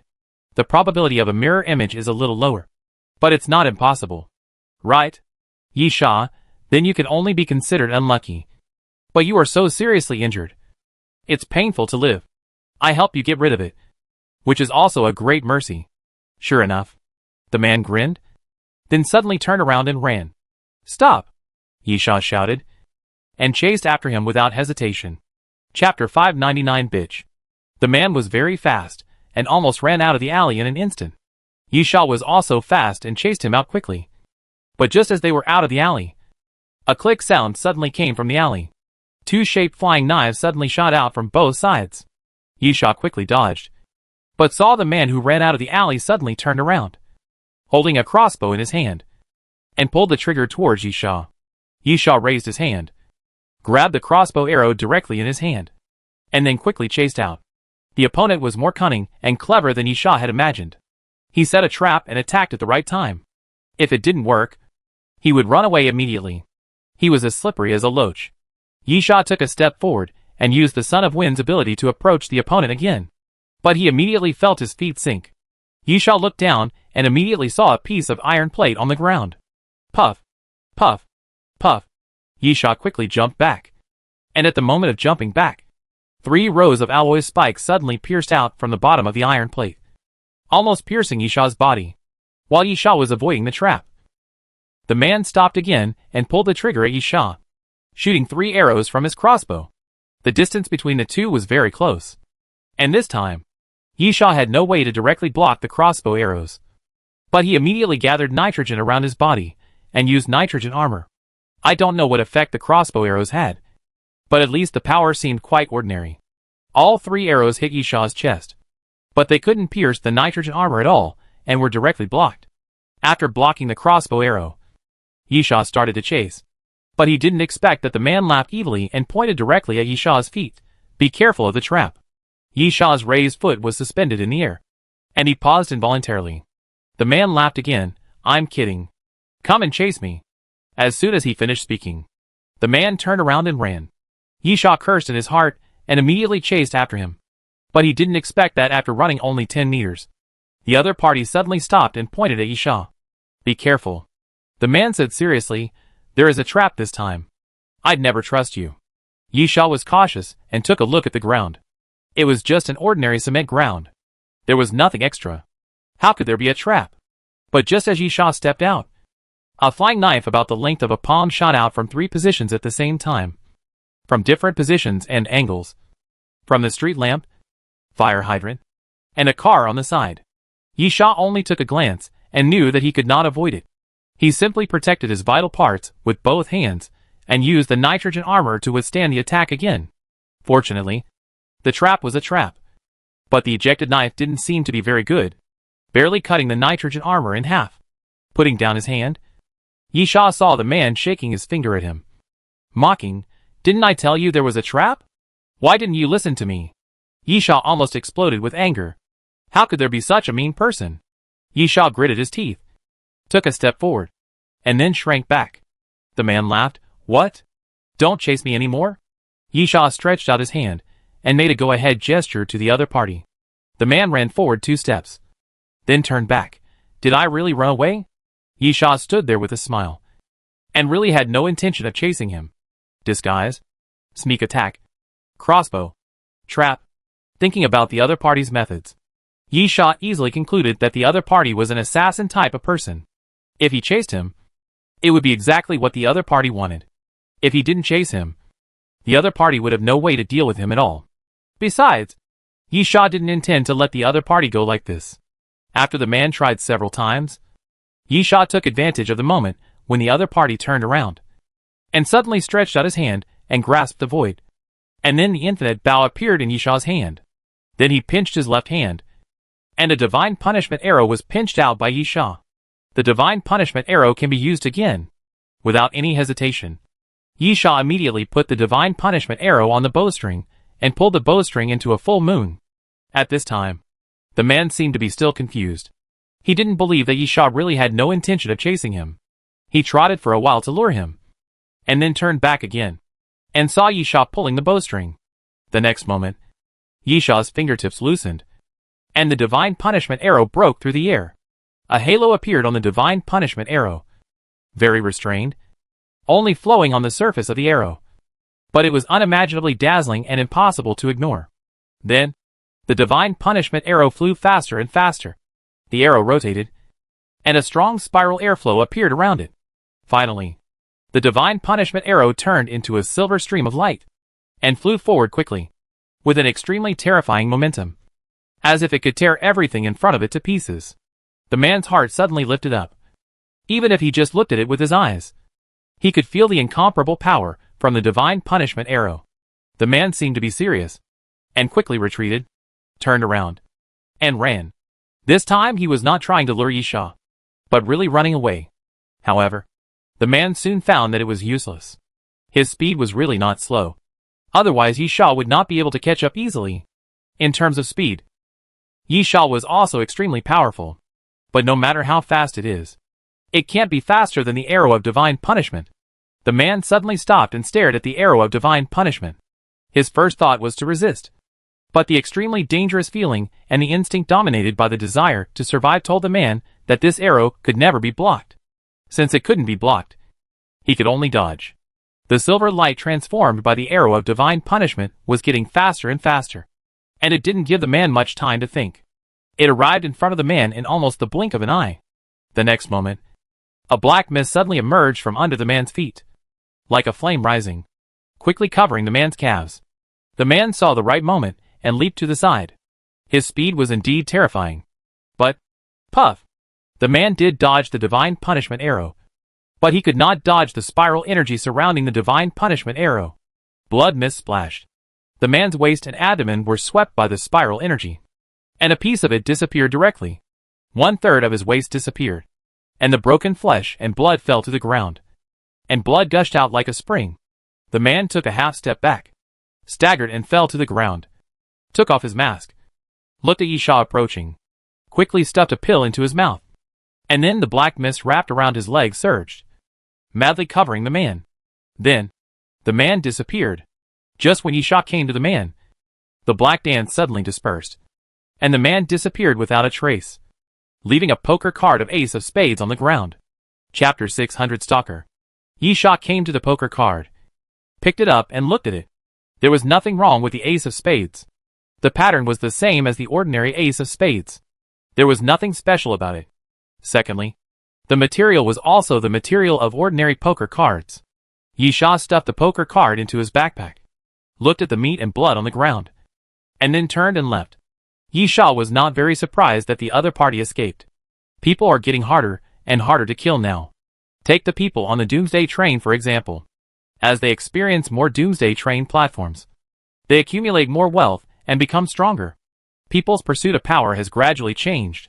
For example, at the beginning, everyone usually pursued weapons, guns, and sabers, which could bring a sense of security to everyone. When their strength grew to a certain level, they began to change and pursue their own strength and power. Now, everyone's mentality has changed again. They no longer blindly pursue power, but begin to pursue other things, the most intuitive of which is life. Yes, life. In fact, no matter how you pursue your own power, in the final analysis, there is only one purpose. That is, to survive. Life is the most important thing.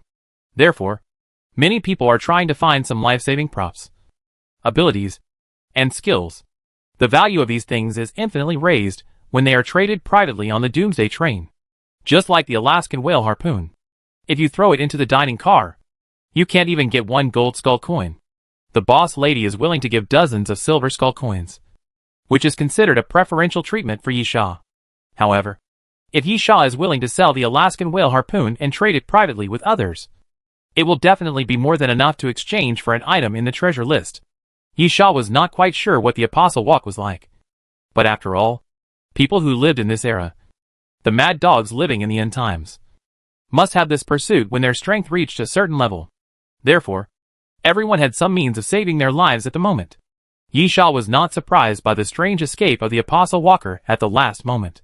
After all, with such injuries, the chance of survival was not great. While thinking, Yisha turned around and left. After walking for a while, seeing the sky getting brighter, Yisha lost the desire to continue wandering. After tossing all night, Yisha was somewhat tired, so he let others fight in the daytime battlefield. Yisha found a small office building, hid in the power distribution room, locked the door, sat down against the wall, tilted his head back, and took a deep breath. A lot of things happened recently.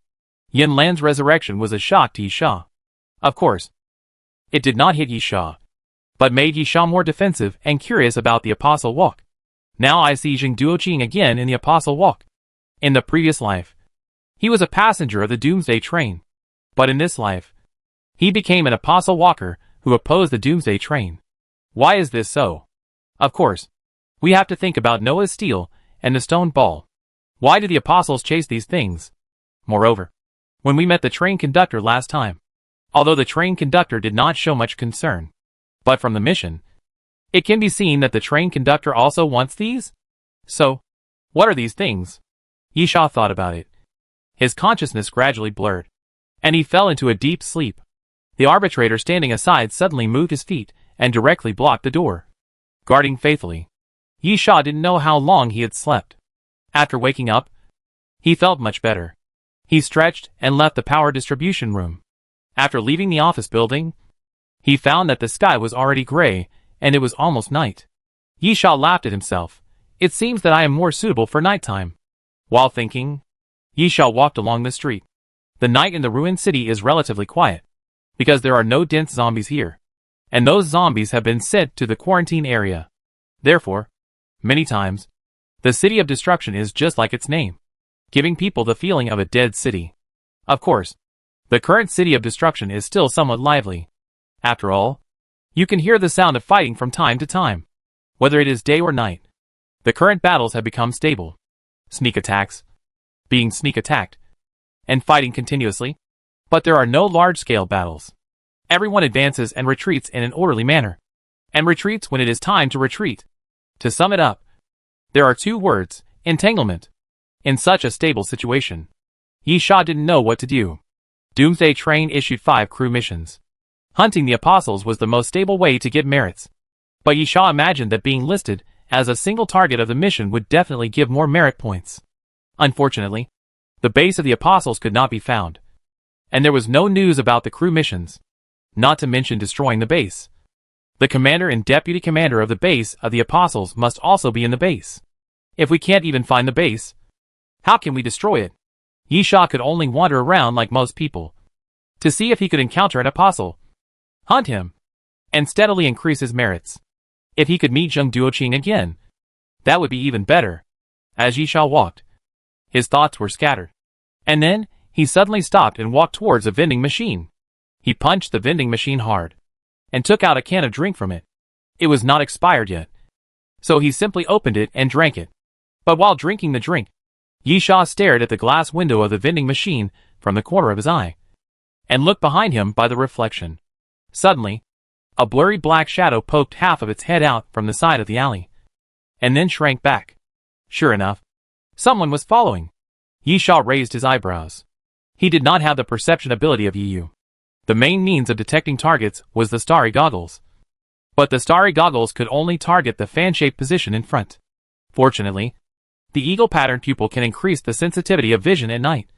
So Yi Sha vaguely saw someone. But he was not sure. So he borrowed this method to confirm it. Fighting at night is undoubtedly a sneak attack. Yi Sha is the type who does not deliberately avoid daytime or nighttime. But if he deliberately chooses to appear at night, he is undoubtedly good at sneak attacks. Yi Sha was already on guard. But he did not alarm the enemy. Instead, he pretended not to notice anything and continued to move forward, intending to see how the other party planned to sneak attack. Of course, if the man was too careful, Yi Sha would not mind giving the other party a flaw and luring him out. Thinking so, Yi Sha continued to move forward along the street, without deliberately observing the back, worried about being discovered by the other party. Compared with patience, Yi Sha had full confidence. And the man following behind him did not seem to be as patient as Yi Sha imagined. Chapter 601 Attack. When Yi Sha walked to the street corner, he suddenly felt a boom sound coming from the ground. And then it began to shake violently. Yi Sha couldn't help but wonder. He was still waiting for the other party to attack. So this was considered a sneak attack? How could there be such a loud sneak attack? Yi Sha instinctively jumped to the side. And at the same time, the ground under Yi Sha's feet suddenly cracked, and countless broken stones broke and sank downwards. The next moment, a giant beast suddenly emerged from the ground. The giant beast was about 2 stories high, and looked like a giant salamander. It was red all over, with smooth skin. The head was particularly eye-catching and extremely huge, accounting for 2/3 of its body. At the same time, the head had no eyes, ears, or nose, but had a huge mouth. After it split open, it looked like the head was split in 2, with jagged teeth, and a faint blue light emanating from the mouth. The attack failed, and the beast opened its mouth and bit Yi Sha again. Yi Sha's figure flashed and quickly moved aside. The beast bit the ground and dug a piece of the ground directly. It chewed and crushed the stones, and then swallowed them directly into its stomach. Yi Sha frowned and quickly retreated. But at this moment, a chill suddenly rose from behind Yi Sha. Yi Sha turned around abruptly, and saw a figure standing behind him, holding a 2-meter-long sickle in his hand, and suddenly swept towards him. This is a real sneak attack. Dang! Yi Sha quickly pulled out the Alaskan whale harpoon and hit the sickle blade. Feeling the power of the sickle, Yi Sha retreated continuously and distanced himself from the opponent. Looking up, Yi Sha frowned. Zombie? The figure in front of him was not an apostle, but looked like a zombie. He was wearing a black leather suit that almost completely covered his body, but his hands and head were still exposed. So, it can be clearly seen that the other party's skin is grayish-white, even with some corpse spots. Although there is no rotten place, there is no life on that face. As for the weapon, it is a huge black sickle, 2 meters long, and the sickle blade is like a crescent moon. Yi Sha moved slowly, looking at the giant beast and the sickle zombie. Obviously, the zombie was definitely not wild. Especially Yi Sha was very sure that he had clearly seen an apostle walking secretly following him before. Then, there was no doubt that this zombie belonged to the apostle walking. At the same time, the giant beast squirmed and rushed towards Yisha again. Snap! Yisha immediately stretched out his hand and snapped his fingers. And then the ground cracked, and the corpse flower vine suddenly jumped out from the ground, constantly falling on the body of the giant beast, binding the giant beast. On the other side, the zombie approached Yisha again, waving the sickle, making a beautiful arc in the air, and slashing down at Yisha. Yisha put the Alaskan whale harpoon back into the sheath, and then drew out the king's holy sword. The sickle was too huge. If he used the Alaskan whale harpoon to fight, it would obviously be a great disadvantage. Clang! The sound of the clash sounded again, and Yisha held the king's holy sword horizontally, colliding with the opponent's sickle again, and at the same time pressed his left hand forward. Shockwave! The invisible force blasted out, hitting the sickle zombie's chest, and directly knocked it away. Yisha felt that he might have met a colleague. Speaking of which, Yisha was good at many things, both long-range and close combat, but neither of them was recognized by Doomsday Train. On the contrary, an aspect that Yisha had never imagined was recognized by Doomsday Train. Puppet controller. At the beginning, Yisha never thought that he would control and command a bunch of alien creatures to fight. Nor did he deliberately pursue it. Even the corpse flower was only because of the death carriage battle. To get the early survival quota, the corpse flower must be killed. So Yisha took the corpse flower seeds and started to feed them. As for the arbitrator and the liquid monster, one was a complete surprise, and the other was purely due to the crew mission. Yisha almost gave up because of the Noah steal. Yisha felt that it was very appropriate to describe this matter as an accidental achievement. But no matter what, Yisha always has the title of Puppet Master, which means that Doomsday Train also recognizes Yisha's strength in this aspect. At the moment, Yisha felt that he should have encountered an apostle walking in the same way. It was obvious that the giant beast was either an ancient species or an alien creature, and the zombie looked like it was under command. But Yisha turned his eyes around, but did not find the apostle who had followed him before. Even with the Star Glory goggles, he did not find anything. Interesting. Yisha smiled, then force you out first. In fact, although using puppets to fight is not very popular, Yisha has seen many of them in both his previous life and this life, and he has some understanding of this kind of people. Usually when puppets are fighting, the original body is remotely controlled to command them, which is safe enough. After all, under normal circumstances, if all resources are invested in alien creatures, then the enhancement of their own strength will inevitably be very low. If they rush to the front line, they will easily be killed by others using the method of capturing the thief first. Of course, guys like Yisha are aliens and are not included in this list. While Yisha was thinking, the sickle zombies came up again. Zombies are essentially dead things without thoughts. Even if they obey orders, they can only do some simple responses: attack, defense, retreat, and cannot execute more complex orders. The arbitrator is a good example. If it weren't for the arbitrator chip, if the arbitrator hadn't completed the transformation of an alien creature, the arbitrator would actually be just a zombie and couldn't execute too many orders. Therefore, the sickle zombie's eyes were full of attack and more attack. Clang! Yisha casually raised his hand and used the king's holy sword to intercept the huge sickle again. Compared with the sickle zombie, Yisha was actually more concerned about the giant beast. But when the king's holy sword collided with the sickle, Yisha found that this attack was not ordinary.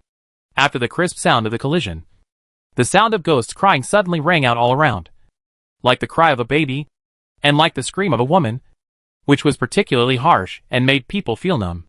The next moment, countless ghost faces suddenly appeared on the blade of the sickle, revealing ferocious expressions. Some ferocious, some scared, some terrified, some fierce, some pitiful.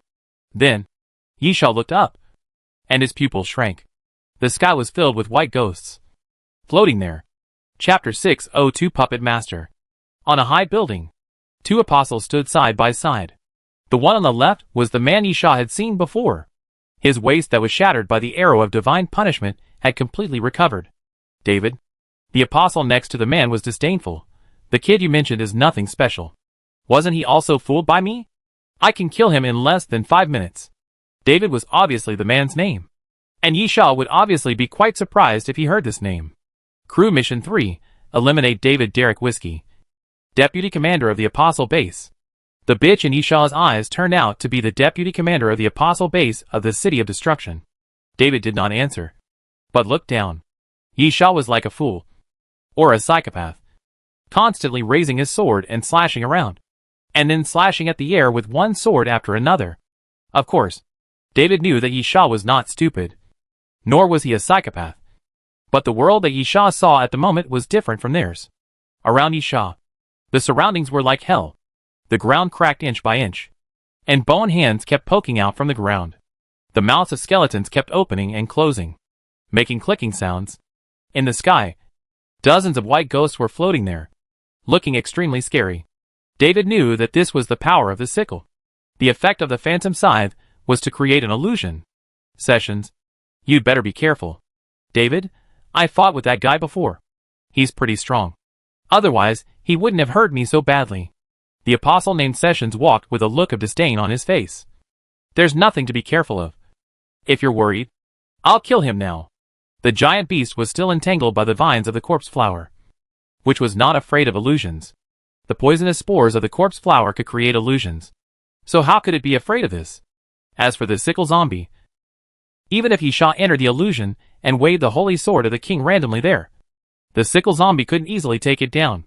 So, Sessions decided to do it himself. Taking a step forward, Sessions jumped directly from the roof. At the moment of landing, he exerted force on his waist and stepped on the ground, crushing a piece of the ground. Sessions walked towards Yishaw with big strides.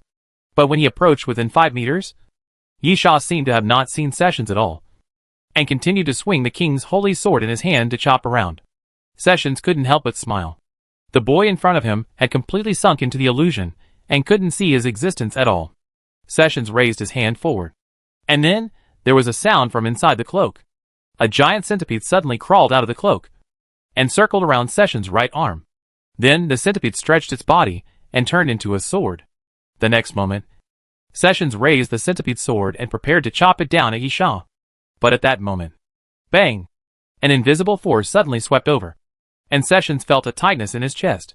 His body flew backwards and hit a car behind him. With a bang, the car sank. Sessions endured the pain, raised his head, and showed an incredible expression. Yishaw was walking towards him, and the sickle zombie was stopped by the arbitrator. This is impossible. Sessions was stunned. Yishaw, I'm sorry. The illusion is useless to me.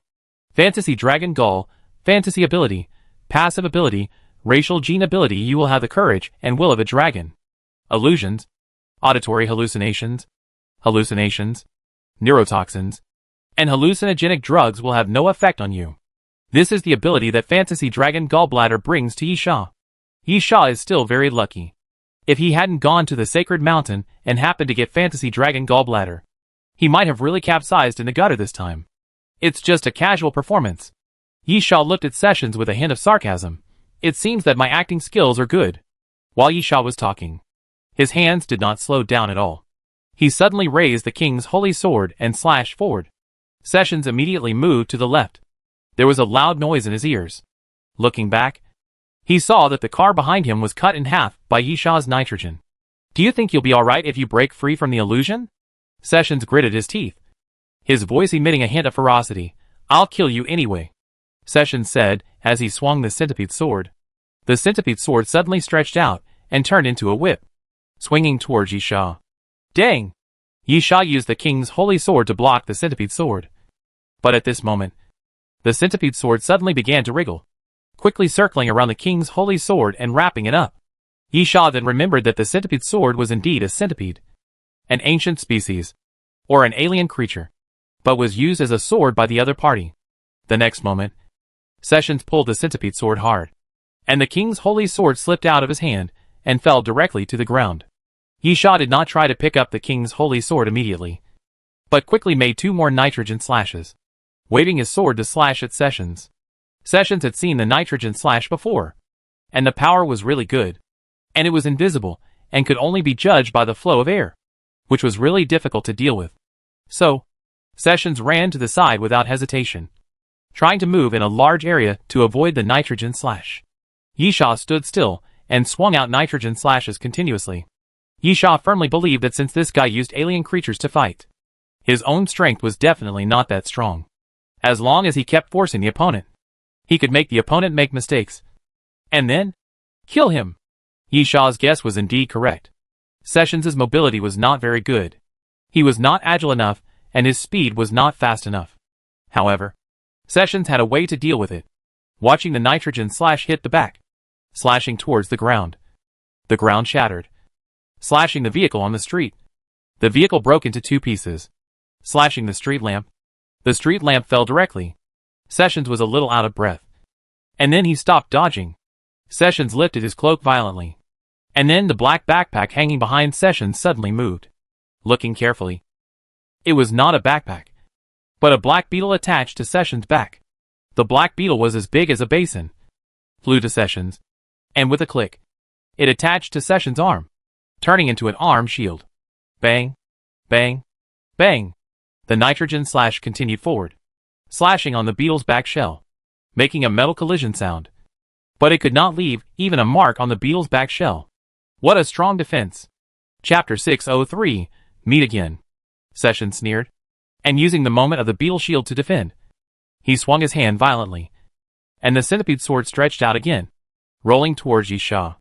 Yishaw glanced at the centipede sword, suddenly raised his hand, wrapped his arm with nitrogen armor, and then stretched out his hand and grasped it, and directly caught the centipede sword. Sessions seemed to be strangled by the neck, and his laughter stopped abruptly. You are too weak. Yishaw looked at Sessions. Do you have any other tricks? The centipede sword was both solid and extremely sharp.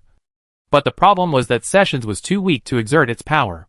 This was the weakness of manipulating puppets to fight. And their fighting power was not concentrated on themselves. Without the help of those puppets. In Yishaw's view, Sessions was not worth mentioning at all. Before, Sessions was hiding, and Yishaw was a little afraid. But since he stood in front of Yishaw, there was nothing to be afraid of. Sessions looked at Yishaw with a colder look. Okay. You want to see it? Then I'll let you see again. Do I have any other tricks? As Sessions spoke, he put a copper whistle into his mouth and blew it hard. Along with the whistle, there was another loud noise from the ground. And then Yishaw felt the ground shaking constantly.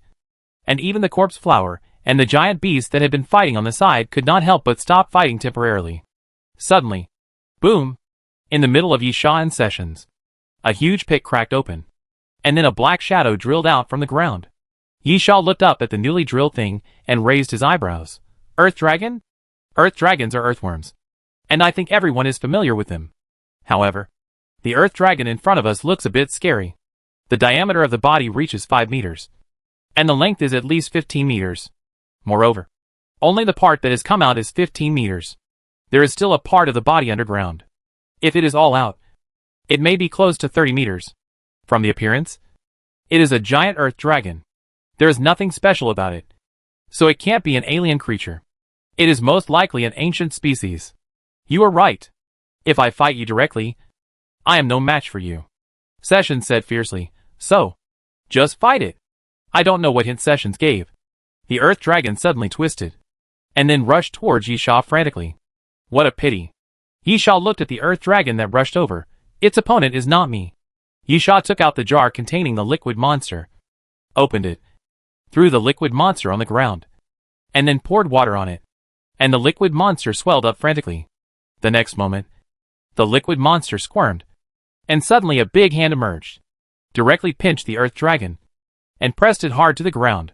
Boom!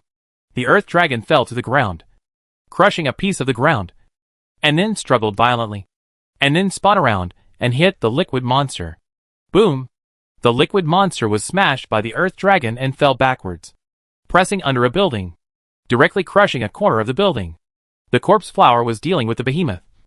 The arbitrator was dealing with the sickle zombie, and the liquid monster was dealing with the earth dragon. Sessions was suddenly shocked, and he suddenly found that Yishaw was the same as himself. We are not the same. Yishaw smiled as he walked around the battle circle where the earth dragon and the liquid monster were fighting, and came to Sessions. I can fight better than you. As soon as he finished speaking, Yishaw suddenly raised his hand to the side. Capture the dragon and let go of the crane. Capture the dragon in one move. Suction suddenly appeared in Yishaw's palm, and then sucked the king's holy sword on the ground. The next moment, Yishaw suddenly flew forward, Almost in a flash, Yisha came to Sessions, and then raised the king's holy sword and slashed it down. Clang! Sessions instinctively raised the beetle shield to block the king's holy sword. The beetle shield was indeed strong, even to the point of being terrifyingly strong. But no matter how strong it was, it had to be accurately blocked. So, the thing was a good thing. But Sessions didn't have the ability to do so. Bang! Yisha suddenly raised his foot and kicked Sessions hard in the waist, kicking Sessions backwards. Sessions staggered back, and before he could stand firm, Yisha pounced on him again, and the king's holy sword fell and directly chopped on the centipede sword. Sessions gritted his teeth and held the centipede sword, but the blade of the centipede sword was pressed down bit by bit. Puff! The body of the centipede sword is a centipede, and the edge is naturally covered with centipede legs. Those centipede legs are extremely sharp, like long nails. And now, as the centipede sword is constantly pressed down, those centipede legs directly pierce into Sessions' shoulder. Blood keeps flowing out of the wound. Sessions' face becomes ferocious. In terms of strength, Sessions is no match for Yisha. Yisha smiled. You have tried your best. I haven't done anything yet. Yisha suddenly increased his strength again, and Sessions screamed. Then the centipede sword suddenly spread out, no longer stretched straight, and turned into a whip shape, which saved Sessions' arm from being cut off directly. But at this moment, Yisha raised his foot again and hit Sessions' waist with a knee. Sessions immediately curled up and bent like a shrimp. Yisha had no intention of holding back. Seeing Sessions bending over, he immediately raised his leg and swept across, kicking Sessions in the face and knocking him to the ground. Sessions struggled, holding his body, and yelled to the front, "What are you doing? Come and help me!"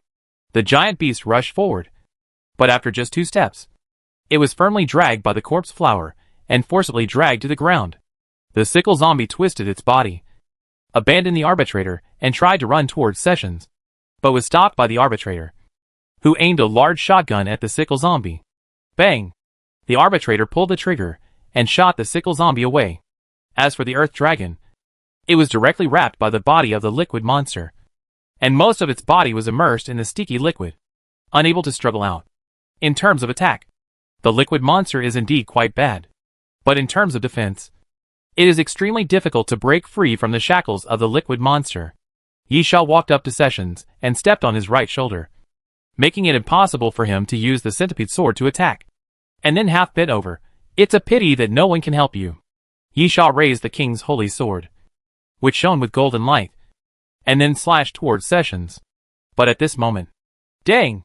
A crisp sound of clashes rang out, and Yisha suddenly felt the force coming from the body of the king's holy sword, knocking the king's holy sword he had slashed away. Yisha looked down and saw a poker card with the king of hearts falling to the ground. Chapter 604 Fighting. Yisha's pupil shrank, and then he looked up and shouted, "Get out of here! You are still so irritable." David smiled and walked out from the shadow of the street. "Young man, be more restrained." "It's you?" Yisha sneered. "You are not dead." When mentioning this, David was quite frightened and touched his waist involuntarily. Yisha held the king's holy sword horizontally and drew a sword flower. "Since you survived, you should stay away. Why are you running to die again?" David turned around and pointed at Sessions on the ground. "As long as you return him to me, I promise to run far away this time." "Hey." Yisha suddenly laughed and looked at Sessions. "I really want to return him to you, but anyone has to pay a price for doing anything."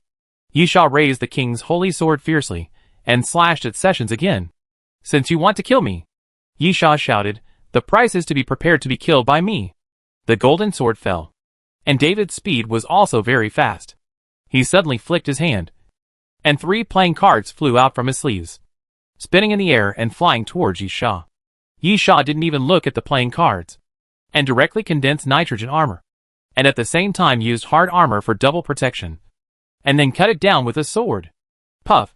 Puff! Dang! The next moment, a playing card cut Yisha's forearm, a playing card nailed to Yisha's thigh, and another playing card hit the king's holy sword. Ah! Sessions felt a chill on his right arm, and then a sharp pain came.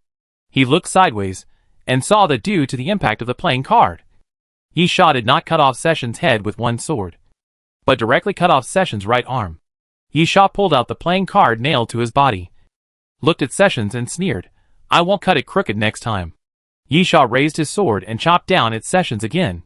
Sessions shouted in fear, "Save me." David really wanted to ignore Sessions now. But unfortunately, he couldn't do it. Sessions' ability was very useful. David didn't want to bring Sessions to cause trouble. But this guy was so confident that he had to come here. At the moment when Yisha raised his sword, David flew out the playing cards again. This time, the playing cards David flew forward and connected directly into a line, like an extra-long spear, directly intercepting the king's holy sword. Then David twisted his wrist, and the playing cards suddenly scattered, constantly spinning, and flew towards Yisha. Yisha quickly swung the king's sword and cut off the playing cards. Taking advantage of this momentary gap, David quickly rushed to Sessions' side, pulled out a piece of black cloth from his waist, and covered Sessions with it. The next moment, David suddenly lifted the black cloth, and Sessions disappeared. Yisha raised his eyebrows. "Do you think you are a magician?"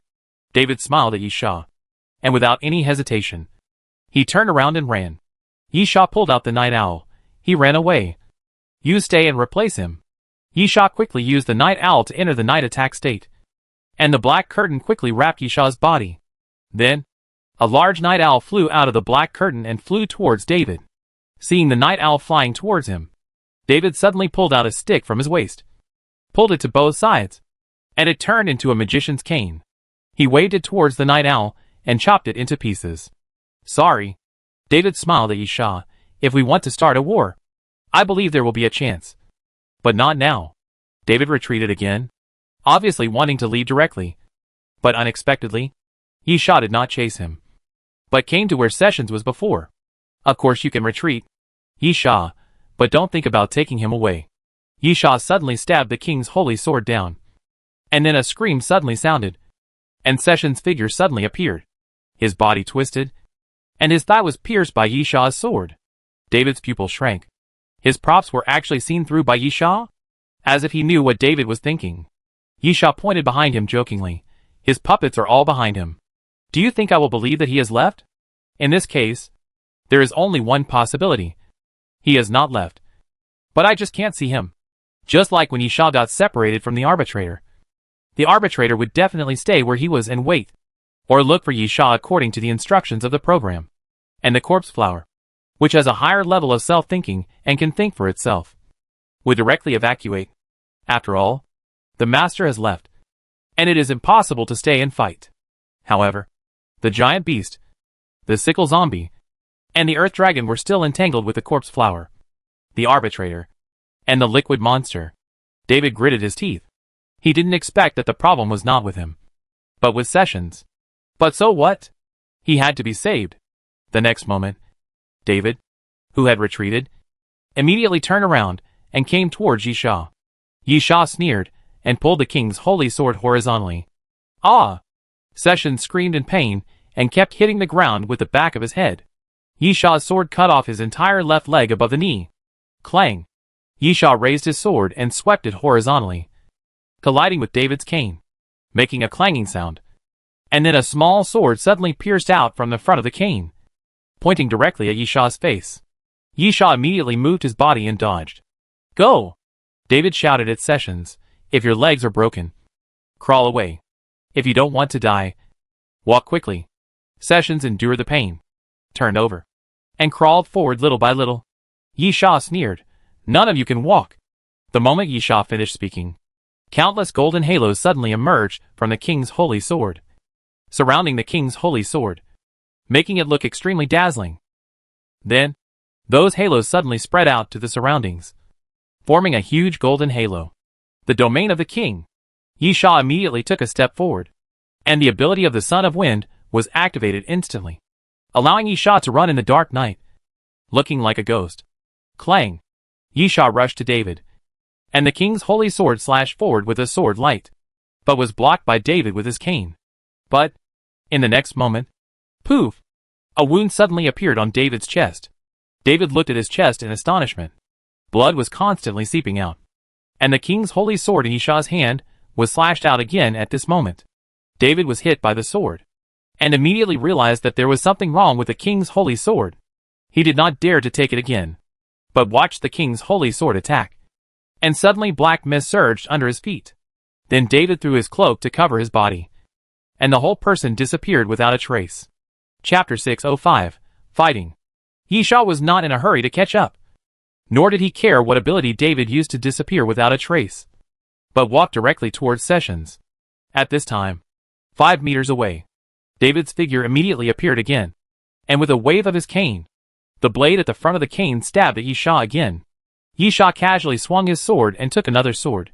It seems that your ability can only allow you to escape by yourself, and you can't take others with you, right? David's face was slightly gloomy, and he didn't say anything. With a bang, the blade at the front of the cane suddenly made a muffled sound. A cloud of white smoke came out, and then a bunch of flowers appeared at the front of the cane, with a faint floral fragrance. Yisha knew very well that David was not here to perform magic for him. When he smelled the fragrance, he knew something was wrong, and immediately covered his mouth and nose and jumped back quickly. Alas! David scratched his head. Isn't this trick still there? It's too difficult. Yisha sneered, and directly swung his left arm, and a nitrogen slash swept towards David. David took out a deck of cards and threw them directly into the air. The cards flew into the air, but as if being pulled by something, they quickly landed beside David, forming a circle and spinning continuously. Clang! A crisp sound of collision sounded, and Yisha's nitrogen slash hit the cards and was blocked. Huh?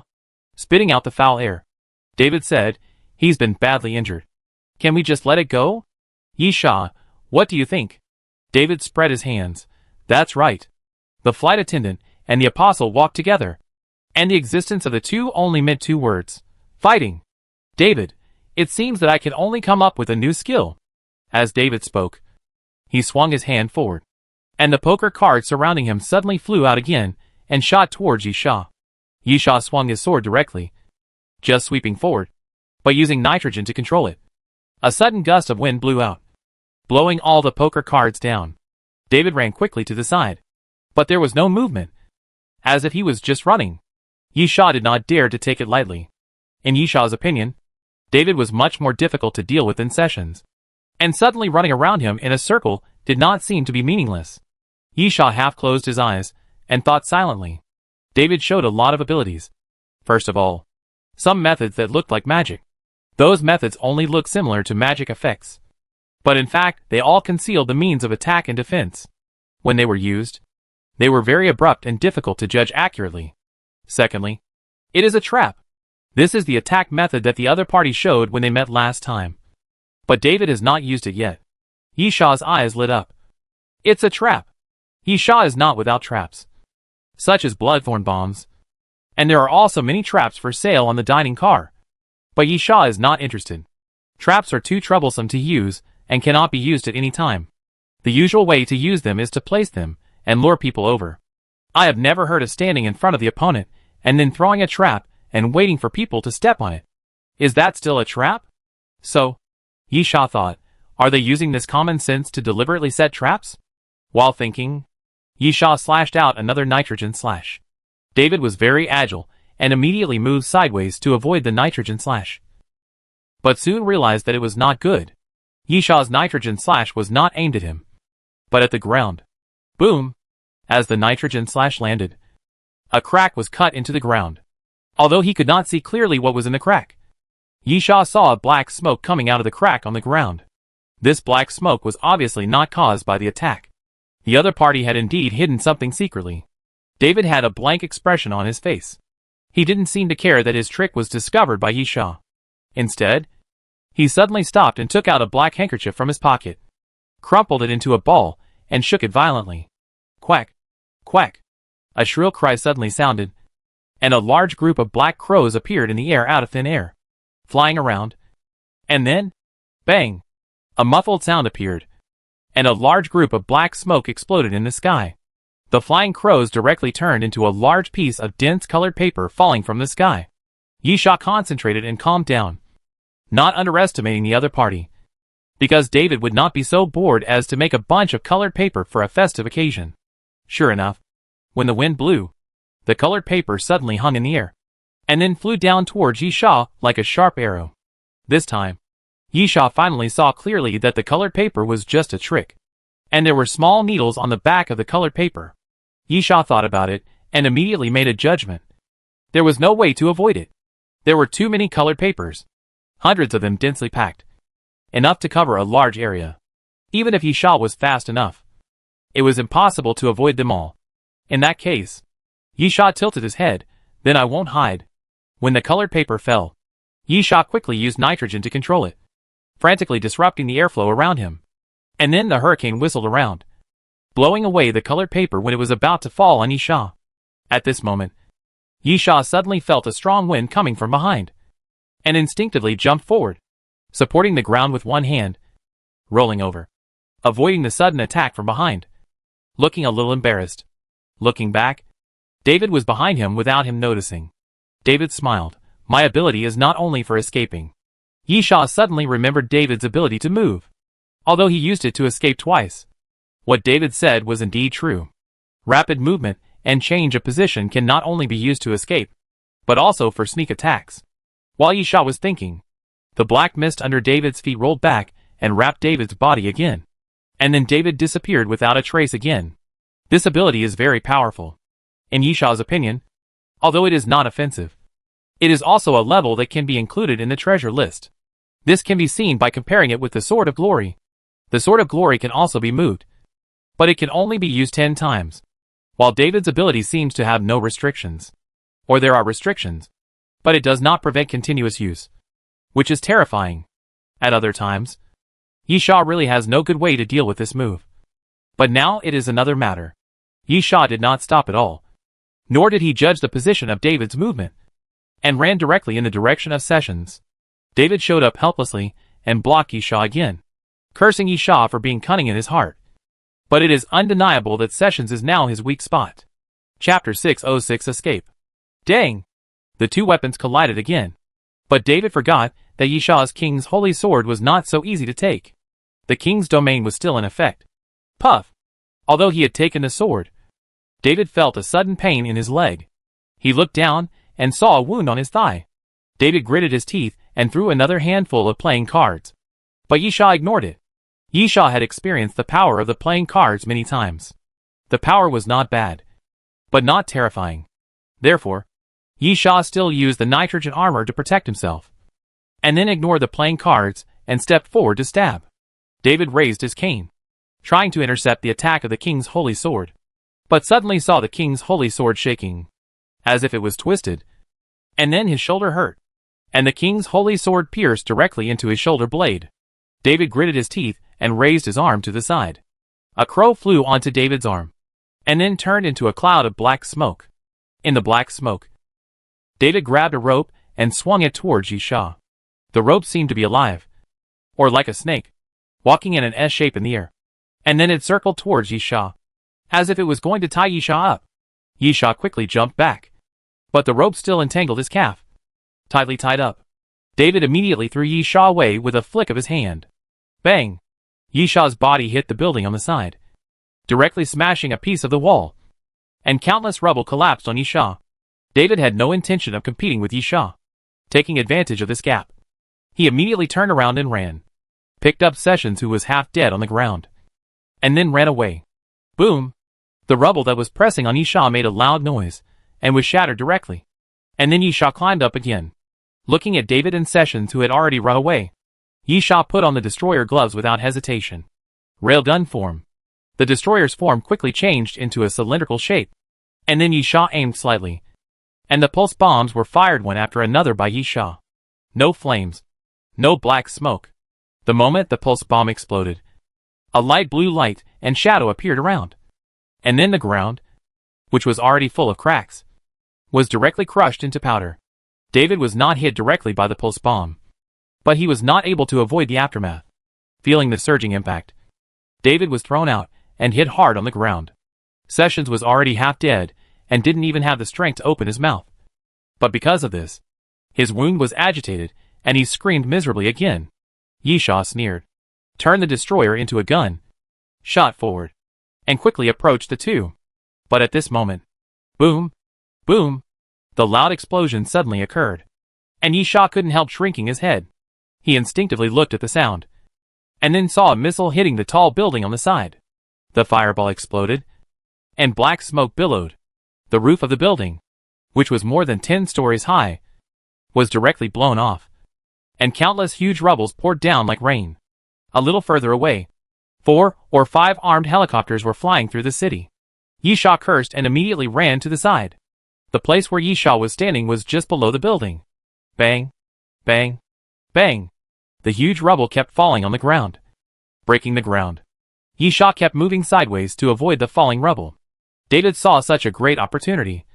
How could he not run? He endured the burning pain from the pulse bomb, and forced himself to stand up, rushed to Sessions, picked him up, and continued to run forward. Yisha noticed this scene from the corner of his eye, but he had no way to stop the falling rubble. Originally, the giant bodies of the liquid monster and the corpse flower could help him resist. But now the corpse flower and the liquid monster were also entangled. Yisha couldn't help but curse, then raised the destroyer, let the destroyer transform into a rail gun again, and continuously fired pulse bombs into the air. Boom! Boom! The pulse bombs kept exploding, although the explosion was not loud. As long as the pulse bombs stuck to them, the gravel would be immediately crushed into powder by the explosion. The sky was filled with blue shadows emitted by the pulse bombs when they exploded, making the sky brighter. Yisha used the pulse bombs to gain a chance to catch his breath, and then immediately chased forward. But he was still a step too late. David had already run away with Sessions. Yisha looked back and saw that the giant beast no longer entangled with the corpse flower, and quickly drilled into the ground and disappeared without a trace. However, the ability to drill into the ground is not only possessed by the giant beast, but also by the corpse flower. But, Pa! Yisha snapped his fingers to stop it, because the earth dragon also went into the ground. The liquid monster couldn't chase it underground. The corpse flower was fighting against the ancient earth dragon and the alien giant beast at the same time, so it would probably suffer a loss. Fortunately, there is only one left. Yisha looked at the sickle zombie, who was still entangled with the arbitrator, and said in a low voice, "Kill him." The vines of the corpse flower quickly rushed towards the sickle zombie, and directly rolled up the sickle zombie. Then the arbitrator's super large caliber shotgun pressed against the sickle zombie's head. Bang! The black fire exploded, smashing the sickle zombie's head directly, turning it into pieces of meat burning with black fire that fell to the ground. The earth dragon and the giant beast retreated, which meant that David and Sessions really ran away. Although the sickle zombie was left behind, Yisha was still unwilling. Asshole! Yisha cursed in a low voice, looking at an armed helicopter not far away. Suddenly stretched out his hand, condensed a void snake gun, and threw it out with force. Boom! The void snake gun directly hit the propeller connection of the armed helicopter, and then a ball of fire exploded, and the propeller fell directly, and the armed helicopter also fell to the ground. You have killed 32 apostles, and the reward is 3 points. A mysterious voice sounded. It was obvious that Yisha was lucky. The plane crash killed an apostle, and it was counted on his head. After venting, Yisha did not stop. Those armed helicopters had already found him before the other party targeted him and bombed him. Yisha also planned to run away, running quickly, picking up the sickle dropped by the sickle zombie, and then taking away Sessions' broken arm. Yisha suddenly grew wings of darkness behind him, and flew away quickly close to the ground. Chapter 607 Steel Armored Evil Centipede. Yisha's wings of dark night combined with the Son of Wind's ability are indeed quite invincible, and the speed is terrifying. Of course, there are still certain limitations to combining the two. Night attacks can only be launched at night, and the Son of Wind's ability is not very stable. It depends entirely on the weather. It is completely different with or without wind, and it is completely different with strong or weak wind. Fortunately, the wind tonight is not small, and the direction of the wind is just opposite to the direction of the armed helicopters. Yisha didn't spend much effort to get rid of those armed helicopters. After getting rid of the armed helicopter, Yisha found a random shop, sealed the door, sat down to rest, and injected himself with a tube of cell activation agent to recover from his injuries. Although David took Sessions away, Yisha did not gain nothing. First of all, he got the sickle of the sickle zombie. This thing is really good. It has the hallucinogenic effect of attacking 100 ghosts, and there is a probability of triggering tearing and shattering effects. It is a very good weapon. Of course, Yisha has a lot of weapons, and this sickle is not ranked in his hands. So Yi Sha threw it to the arbitrator to carry it on his back. It is also good to arm the arbitrator. In addition, Yi Sha cut off one of Session's arms, and the centipede sword also fell into Yi Sha's hands. This is also a good thing. No, it is not quite accurate to describe it as thing. The centipede sword is actually a centipede-like alien creature. Steel-armored evil centipede, alien creature, transformed creature, mutated creature after the ancient iron-backed centipede is biologically transformed. The alien creature produced can fight in 3 forms. Alien creature form, obey the user's command and attack the target. Weapon form 1, wrapped arms and transformed into centipede sword. Steel armor effect is triggered. Sturdiness is increased by 50%. Indestructible effect is triggered, ignoring the 3 effects of armor breaking, tearing, and penetration. Weapon form 2, in centipede sword form. The centipede sword can be extended to attack, with a maximum attack range of 12 meters.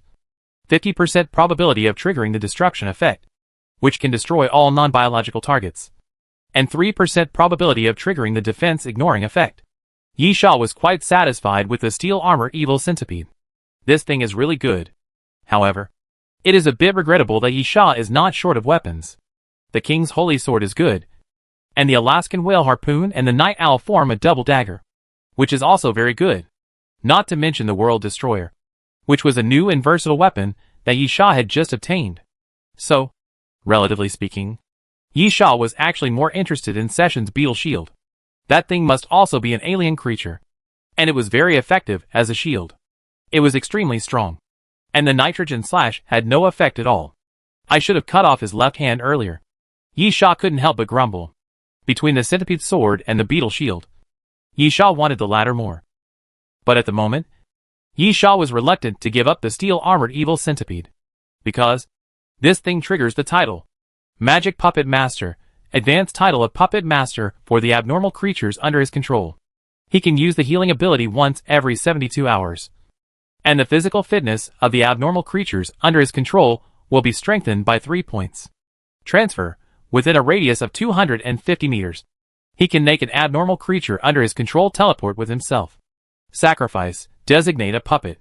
Sacrifice himself and die together with the target. And the damage caused is related to the puppet's own strength. After using sacrifice, all attacks of the puppet will be increased by 250%. After using sacrifice, it will inevitably enter a dying state. With the steel-armored evil centipede, Yi Sha now controls 4 puppets, and his title is upgraded. The puppet's physical fitness is improved, directly increased to 3 points, and a new title skill sacrifice is added. This sacrifice skill is also quite brutal, but at the same time, the side effects are a bit big. But Yi Sha thinks it's not a big problem. For example, the centipede sword can be sacrificed at a critical moment. Secondly, it is different from the Tragedy King of the King's Holy Sword. The Tragedy King will die after using it, while sacrifice will be near death after using it. There is still a difference between the two, although it is the difference between whether there is a breath left. But this breath made Yi Sha's eyes light up. First of all, the centipede sword can be used as a sacrifice, but the arbiter and the corpse flower definitely cannot. The dying state is still very dangerous. Although they are not dead, they are likely to be killed by a knife or a punch. However, the liquid monster can be used. The liquid monster does not have the so-called dying state, as long as it is not dead. Even if it is beaten into pieces as big as fingernails, the body of the liquid monster can still be reunited and pieced together. The difference is nothing more than a matter of time. If the liquid monster is cut in half, it will recover in about 2 seconds. But if it is really broken into pieces the size of a fingernail, it may take several days to recover. But in Yi Sha's opinion, it is not a big problem, as long as it can be condensed again. To deal with liquid monsters, either you have thunder means to kill them with one blow, or no matter how you attack, it will be useless.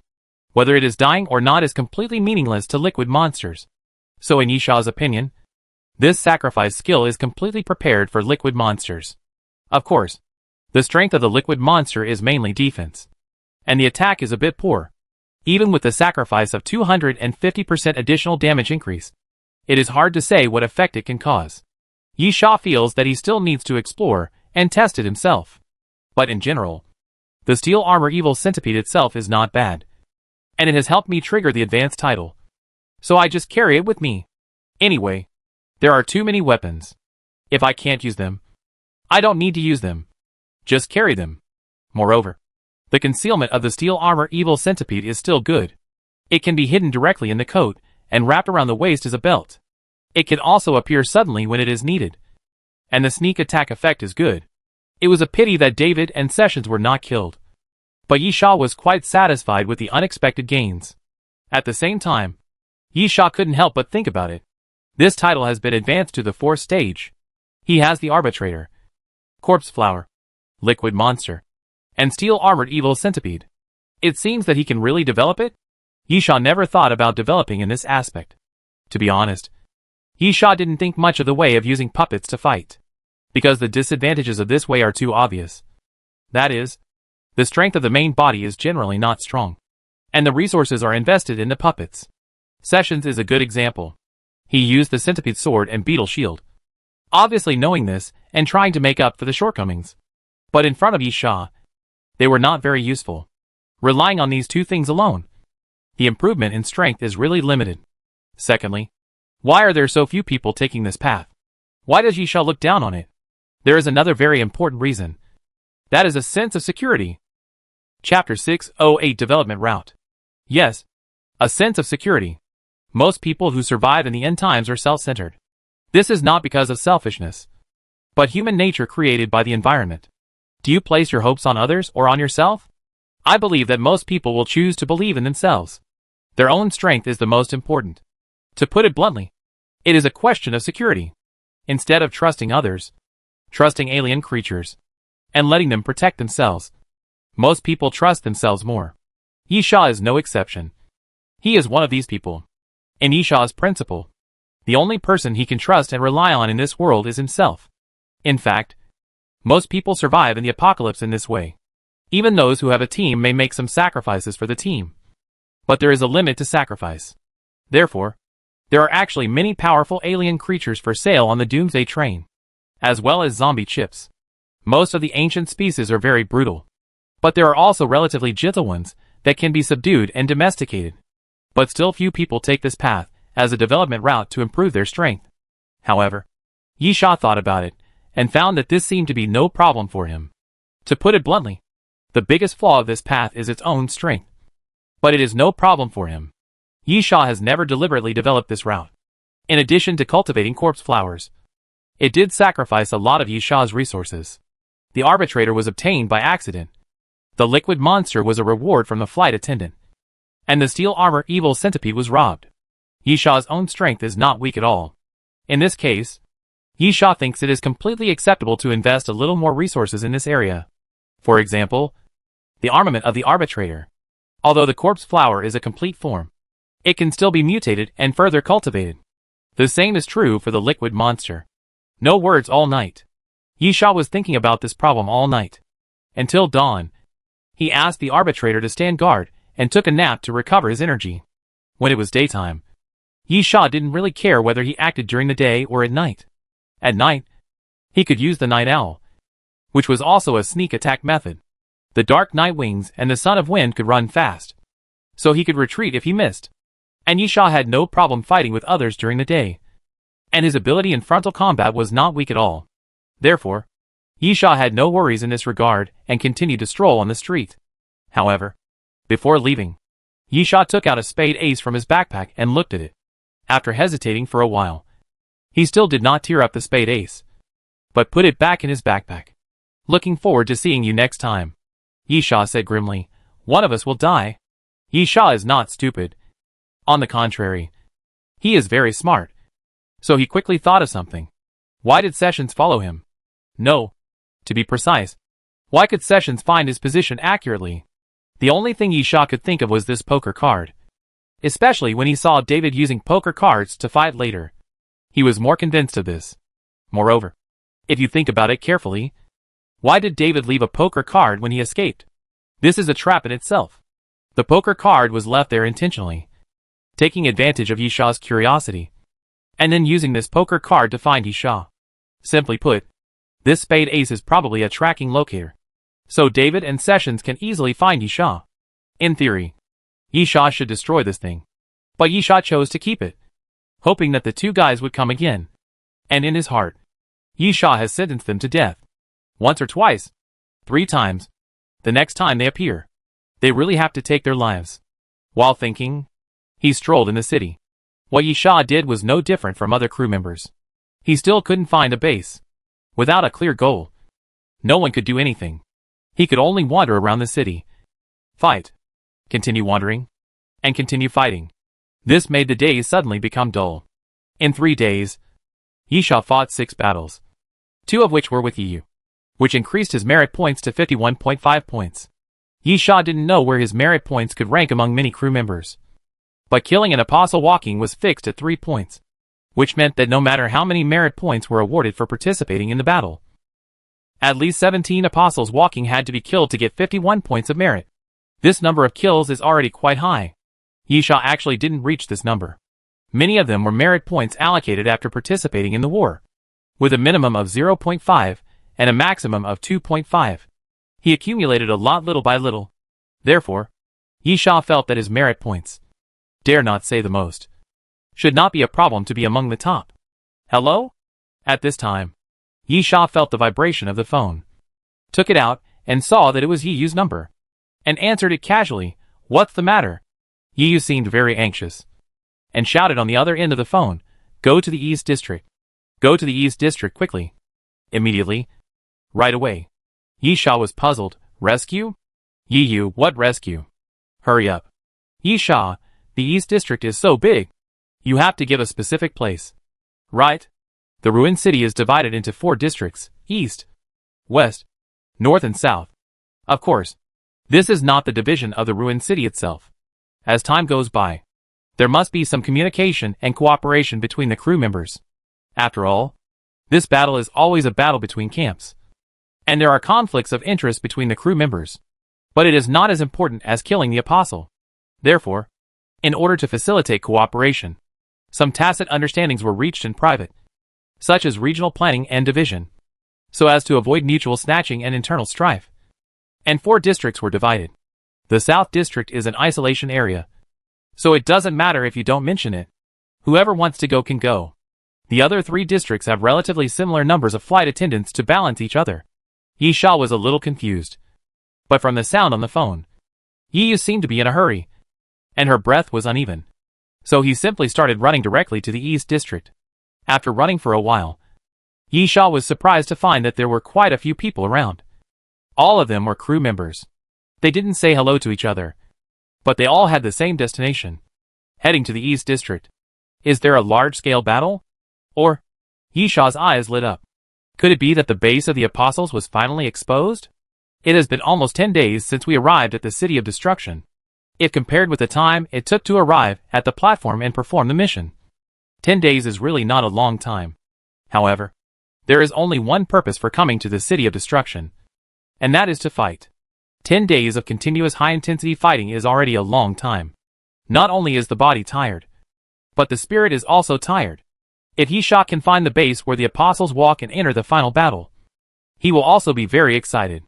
However, Yi Sha soon discovered that things are not so simple. Chapter 609 The train conductor arrives. As soon as he entered the East District, Yi Sha heard a roar. The roar was so violent that it was earth-shattering and even caused tinnitus. Yi Sha's eyes were involuntarily drawn to it, and he saw the top of the Tower of Destruction being hit by a black ball of light. And then it exploded, and 1/3 of the top collapsed directly.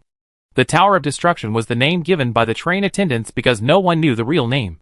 But before the end of the world, the Tower of Destruction was obviously the iconic landmark of the City of Destruction. A towering radio tower, the tallest building in the city. It is conceivable that 1/3 of the Tower of Destruction was destroyed in one strike. Such an attack was terrifying. Yi Sha pondered for a moment and realized that he could only use the Dragon Flame Breaker to make it possible. Of course, if he really wanted to show his trump card, Yi Sha still had the Tragedy King and the Magic Sword. However, the Tragedy King and the Magic Sword were mainly for killing, not destructive. But Yi Sha soon discovered that the black light ball was not just one strike. The black light ball kept flashing in the air. Any building that was hit would be destroyed. Moreover, some black light balls did not fly into the air. But the faint roar could not be faked. Looking up, You can see the rolled-up sand columns everywhere, dyeing the sky gray. Yi Sha couldn't help but raise his eyebrows. This level is no longer an ordinary battle. Yi Sha couldn't help but speed up his running and quickly ran towards the center of the battle circle. Then, Yi Sha knew the reason. The train conductor is here. The train conductor came with 2 deputy train conductors. The one who made the move was the deputy train conductor Malfarian, a warm-looking old man in his 50s. Very reserved, like an old gentleman, with a very shallow arc at the corner of his mouth. Smiling very gently. However, Malfarian's move was not gentle at all. Those black light balls came from Malfarian's hands, and he kept blasting forward as if he didn't care about money. Those black light balls were pushed out in all directions, and no matter what was blocking them, they would be razed to the ground in an instant. Terrifying strength. Yi Sha looked at it for a while, and came to the conclusion of these 5 words. Moreover, this was obviously not the full strength of Malfarian. Not to mention that the other deputy train captain Dongfang Yu had not yet made a move. More importantly, the train captain had not made a move yet. Not enough. Yi Sha silently recited these 3 words in his heart. He was still dissatisfied with his own strength. However, Yi Sha did not dwell on this matter too much. He did not want to declare war on the train captain now. And there was no reason to declare war. The Doomsday train was still a harbor that protected everyone. And this would not change. Therefore, Yi Sha quickly adjusted his mood and focused on the present. The train conductor appeared, and even brought 2 deputy train conductors. So, what does it mean? Yes, the war is coming. The base of the apostles will definitely be exposed. Yi Sha even suspected that it was because the train attendants had not made any moves that the train conductor finally couldn't hold back and decided to take action himself. More and more train attendants appeared around, and everyone made the same choice, following the train conductor all the way forward. Then, what about the apostles? It's time for the apostles to take action. In fact, it's true. When the train attendants gathered, the apostles also gathered. Moreover, the apostles were local tyrants after all, and the city of destruction was their territory. Therefore, the gathering process of the apostles was not as disorderly as the train attendants, but an orderly gathering. And then, a large number of apostles appeared in front of him. The conductor had been half closed his eyes, as if he had not woken up. Until this time, he barely raised his eyelids. Kill! The conductor's voice was not loud, but it was clearly heard by every attendant. Malfarian took the lead and took a step forward. The deputy conductor still smiled warmly, and then raised his hand, and a black ball of light was pushed forward by Malfarian. Boom! Boom! The black ball of light pushed forward, and a huge crack appeared on the ground. Following the push of the black ball of light, it continued to spread forward. At the same time, the black ball of light just passed by, and the buildings on both sides kept making loud noises, and then cracked one by one, and some buildings even collapsed. The next moment, the black ball of light exploded, and dozens of apostles who were blocking the road were forced back by the blow, and even left behind several bodies. This was like a signal to start a war, and the surrounding attendants rushed out without hesitation. Yi Sha squinted his eyes like the train conductor, but did not move. Instead, he stood on the roof of a shop with his hands behind his back. At the same time, Yi Sha looked around, and about a dozen attendants did not move. Yi Sha saw Niepa holding a gun and Lin Xueme holding the blade of arrows, including Yi Sha. These people are considered the best among the flight attendants. The so-called strong are multifaceted. Not only have strength, but also need a strong spirit and will, and some extra things. Of course, there is one thing that is indispensable. Pride. The strong have their own pride. Indeed, such a chaotic battle at the moment is a good opportunity to earn merit points. Killing is natural. Needless to say, even if you participate in the battle, because it is a large-scale melee, you can also earn a lot of merit points. But, disdain, including Yi Sha. All those who did not move showed this attitude. With their strength, they did not need to participate in this melee. In addition, Yi Sha was still quite regretful that he did not see Yi. Yi was quite strong, but she just needed someone to cooperate with her. However, she was not mature enough. She was qualified to stay, but she did not. Even in the back position, Yi Sha saw Gan Lin. This woman has indeed grown to a terrifying level. Putting aside her strength, Gan Lin's growth in her state of mind makes it hard to imagine her former timidity and incompetence. At the same time, Yi Sha found that the conductor was half asleep and half awake, and seemed to care nothing, but was observing the people around him. Obviously, the conductor also wanted to know which people on the Doomsday train were worthy of attention. Obviously, those who stayed behind were not necessarily worthy of attention, but only those who stayed behind were qualified to be observed by the conductor. The battle continued, and the characteristic of the melee was chaos. Fights broke out everywhere. Shouts, explosions, and the sound of weapons clashing, which made people feel a little excited. Suddenly, the conductor stopped, and his half-closed eyes opened again. No longer so sleepy. Malfarion smiled. 3 little guys appeared. Chapter 610, Fight Again. On the ruined tower that was destroyed by 1/3, 6 or 7 apostles appeared, standing on the edge, their cloaks fluttering in the wind. The 3 leading apostles were not wearing masks, and one of them was an acquaintance of Yi Sha. David. Yi Sha couldn't help but raise his eyebrows. Is this guy a person of considerable status among the apostles? Judging from the other party's position, David is likely one of the commanders. And then, a name jumped out of Yi Sha's head. David Derrick Whiskey. Yi Sha couldn't help but laugh. It turned out to be this guy. It seems that I accidentally let go of a big fish. Just like the strength of the train attendants, the strength of the apostles is certainly not the same for everyone. In Yi Sha's opinion, the person at the top of the Tower of Destruction is the target worth attacking. Yi Sha couldn't help but glance at the conductor and found that the conductor half closed his eyes again, and became half asleep and half awake. At the same time, the 2 deputy conductors had no intention of attacking. Malfarion had previously thrown black balls of light, and was constantly causing damage. But now, he simply smiled, and put his hands behind his back, like an old man walking in the park, with no interest in fighting at all. It took Yi Sha only a moment to almost understand what the conductor meant. Glancing at the others, Yi Sha suddenly laughed. Since none of you are going to take the first step, let me do it.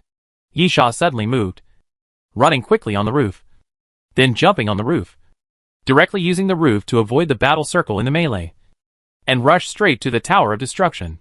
When the distance reached the right position, Yi Sha made a beautiful sliding stop, and in the process of sliding, he also imagined the infinite bow.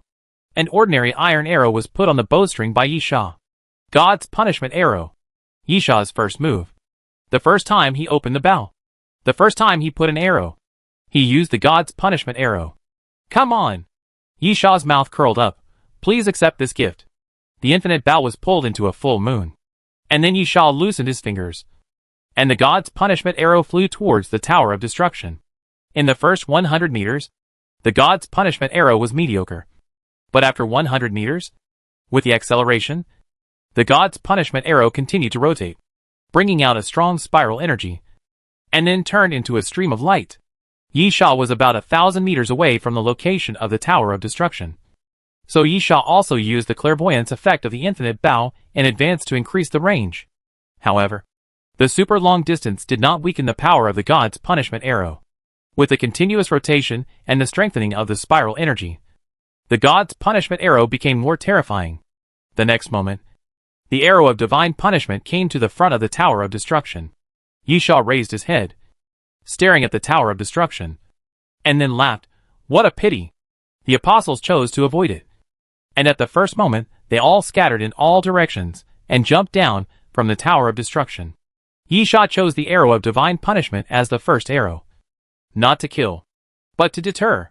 Of course, it would be great if he could kill one. But unfortunately, David had seen the power of the arrow of divine punishment. So he naturally could not be unprepared. And he would not let others foolishly seek death. But it's not bad. Yi Sha smiled. At least the result is what I want. Because there was a loud bang, followed by a loud crunch from the Tower of Destruction.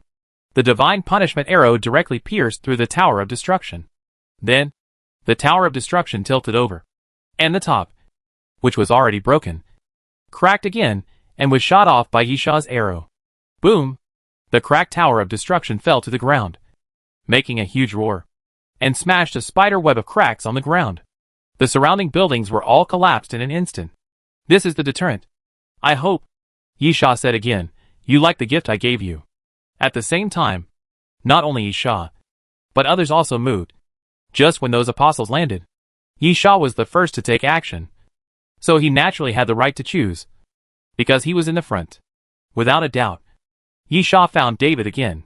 Those apostles quickly dispersed. And David looked deep and whispered, "Let me deal with him." "Be careful." The companions whispered and then scattered around. David nodded and did not move, because Yi Sha was already coming. 20 meters, 10 meters, 5 meters. Before Yi Sha approached, David flew out 2 decks of playing cards, snapped his fingers, and with a very gorgeous flying card technique, the 2 decks of playing cards rushed directly into the sky, and then scattered around, like a poker rain. Then, Yi Sha came in front of David. David waved forward continuously, and then one by one, the playing cards flew out towards Yi Sha, spinning, as sharp as a knife. Very beautiful card flying skills. But it's useless. Yi Sha sneered in his heart. The two fought twice, and Yi Sha also learned a lot about David's methods. These playing cards are indeed troublesome. But Yi Sha has seen it before. It is very difficult to deal with.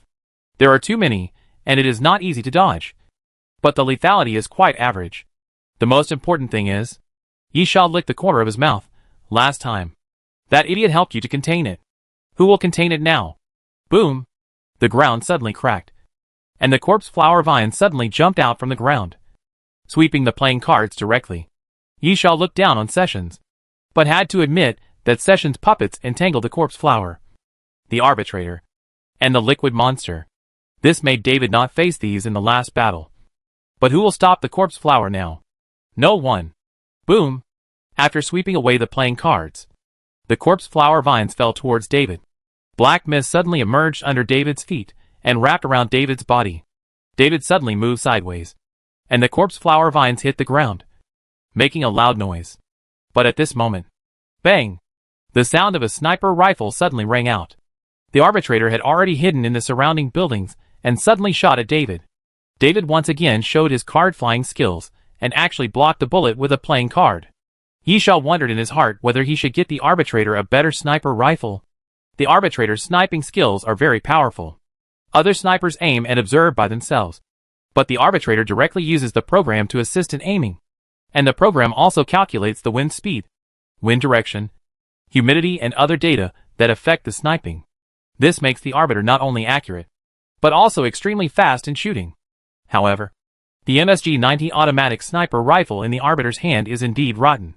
Usually, it can't hurt anyone even if it is accurate. It is not powerful enough and can only be used for containment and harassment. Since Yi Sha intends to invest resources in this area, he can't help but think that the arbiter should be equipped with some powerful weapons. Chapter 611 Mirror World. Yi Sha was thinking in his head, but his actions were not slow at all. When the arbitrator fired and restrained David to a certain extent, Yi Sha pressed forward step by step and killed David. Yi Sha's impression of David was that he had many means, a lot of props in his hands, and many abilities. He was also good at using means. He was a little bit mean, but his strength was indeed strong. However, Yi Sha did not see David use any means with strong lethality and destructive power. This guy was just clinging. Of course, Yi Sha would not take it lightly, just like he had not shown all his strength to David. No one knew whether David still had hidden strength. Clang! The next moment, David stretched out his hand, connected the playing cards into a line, and turned them into a sword, blocking Yi Sha's king's holy sword.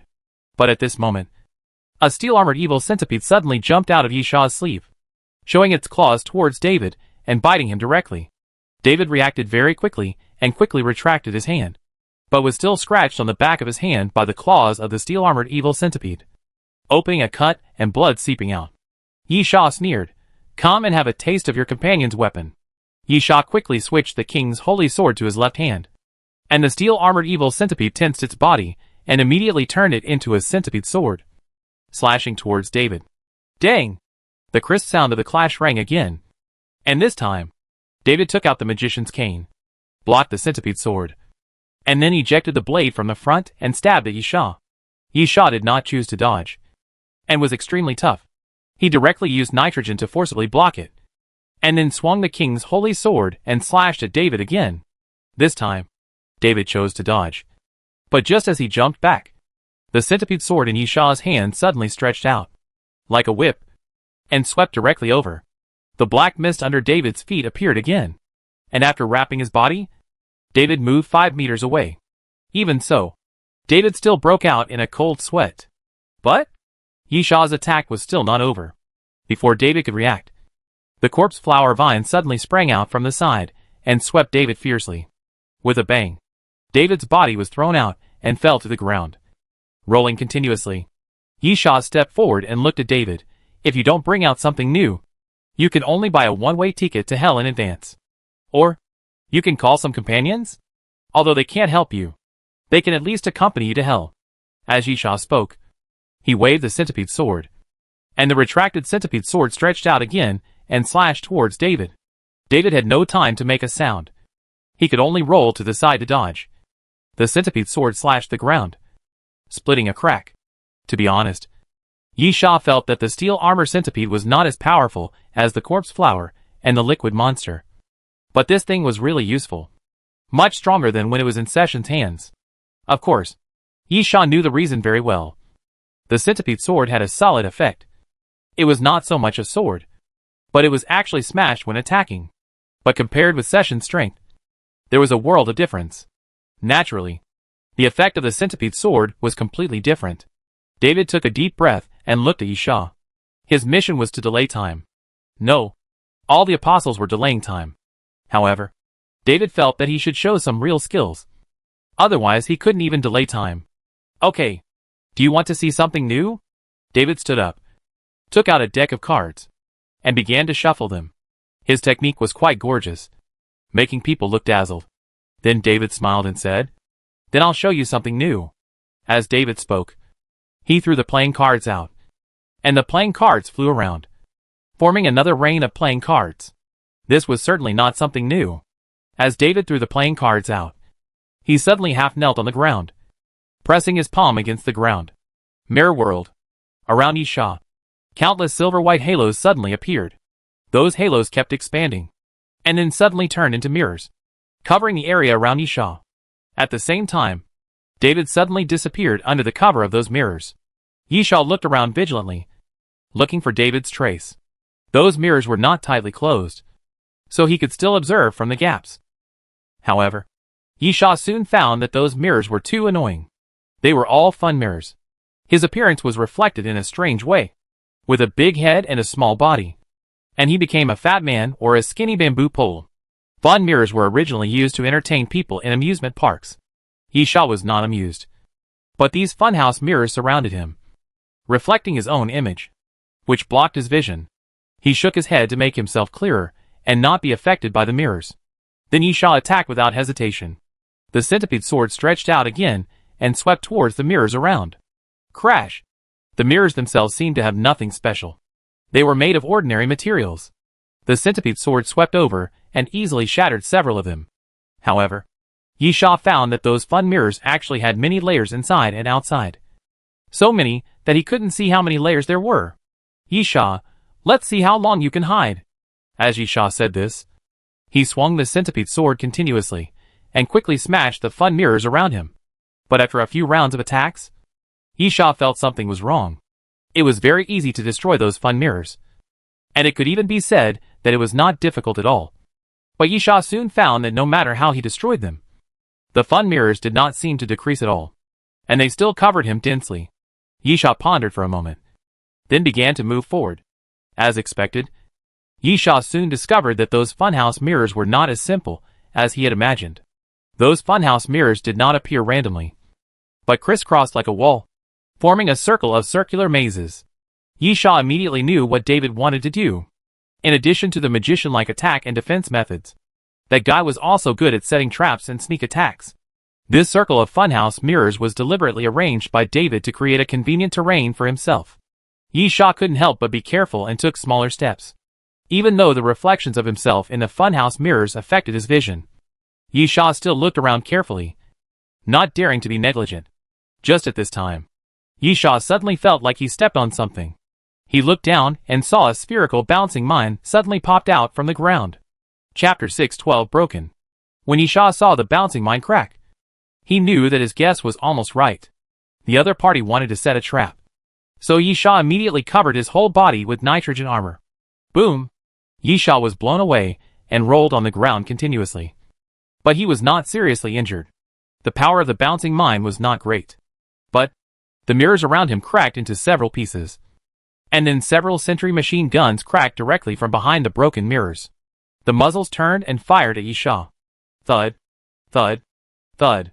The machine gun spewed flames and kept shooting in the direction of Yisha. Yisha raised his arm to protect his eyes and used the nitrogen armor to forcibly resist the bullets.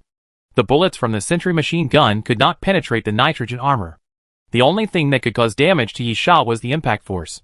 However, with Yisha's current physical fitness and the protection of the nitrogen armor, this level of impact force would only hurt him for a while. Quickly advancing forward against the bullets, Yisha came to the side of the sentry machine gun and wielded the centipede sword to smash the sentry machine guns directly. But David's attacks were obviously one after another. Just as Yisha smashed the sentry machine gun, a funhouse mirror on the side suddenly flipped over, and then David rushed out. Puff! The blade at the front of the cane broke through the nitrogen armor and cut a hole on Yisha's back. Yisha immediately turned around and slashed. But David had no intention of stopping. After one strike, he hit the funhouse mirror on the other side. After the funhouse mirror flipped over, David disappeared without a trace. Yisha raised the king's holy sword and chopped the funhouse mirror into pieces. But David had already run away. Yisha stood still. This sudden attack made him suffer a lot. And Yisha believed that if he continued to move forward, more traps would be waiting for him. The best way was to destroy those damn funhouse mirrors. But it had been tried before, and these mirrors seemed to not decrease no matter how they were destroyed. Appeal! Yisha took a deep breath, took out the World Destroyer, and put it on his arm. Railgun mode.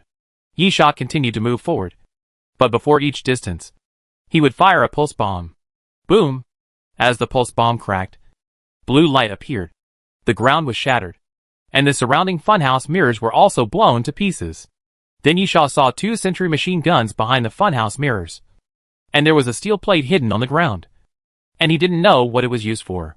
Yisha snorted coldly. It was obviously feasible to use the destroyer to advance. Next, it depended on how David would deal with it. Yisha continued to move forward, releasing a pulse bomb at a certain distance. The benefit of this is not only to break the trap, but more importantly, Yisha has been moving forward in a straight line. Yisha didn't believe it. Could these damn mirrors cover the entire city densely? Obviously. The surrounding funhouse mirrors formed a maze, just to trap Yisha in it. But as long as he continued to destroy, advance, and move in a straight line, Yisha believed that he would soon be able to leave this mirror world. Suddenly, there was a sound from the side of Yisha. Yisha turned his head sharply, but found that it was a mirror that suddenly flipped and rotated. But he did not see David's figure. Yisha was extremely alert and turned back quickly. Since the mirror flip was a bait, David must be preparing a sneak attack in the opposite direction. Clang! Sure enough, when Yisha turned around, he saw David raising his cane to kill him. The blade hit the king's holy sword, making a crisp sound. Yisha sneered, "You are too naive." Yisha's centipede sword in his other hand suddenly attacked and swept across David's chest, cutting a wound on David's chest that almost cut his body apart. But the next moment, swish, David's body turned into a mirror and was shattered. Then Yisha felt a pain in his lower back. David appeared on the other side, holding up his cane and stabbing the blade into Yisha's body. This is where David is difficult to deal with. This guy doesn't look powerful at all. He doesn't have any violent attacks or destructive means, but he is difficult to deal with. Yisha swung his sword back fiercely. David took advantage and retreated. He hit the funhouse mirror and ran away without a trace as the mirror flipped. Although Yisha used the pulse bomb of the destroyer to destroy the trap, David could still launch a sneak attack. Moreover, what Yisha didn't know was that David wanted to delay time. And this sneak attack tactic that appeared from time to time was obviously very conducive to delaying. Appeal! Yisha took a deep breath, but was completely annoyed. He was now fed up with these damn funhouse mirrors. Yisha didn't want to continue to advance bit by bit, and he decided to use a more violent method to destroy everything. Yisha took out the jar of the liquid monster, poured out the liquid monster, and poured water on it. The liquid monster began to grow wildly. Yisha jumped directly onto the liquid monster, and was then carried into the air by the liquid monster. At this time, Yisha knew why these mirrors never decreased no matter how much he smashed them. Because the mirrors were constantly increasing. When Yisha smashed a piece in the center, another piece would grow on the periphery.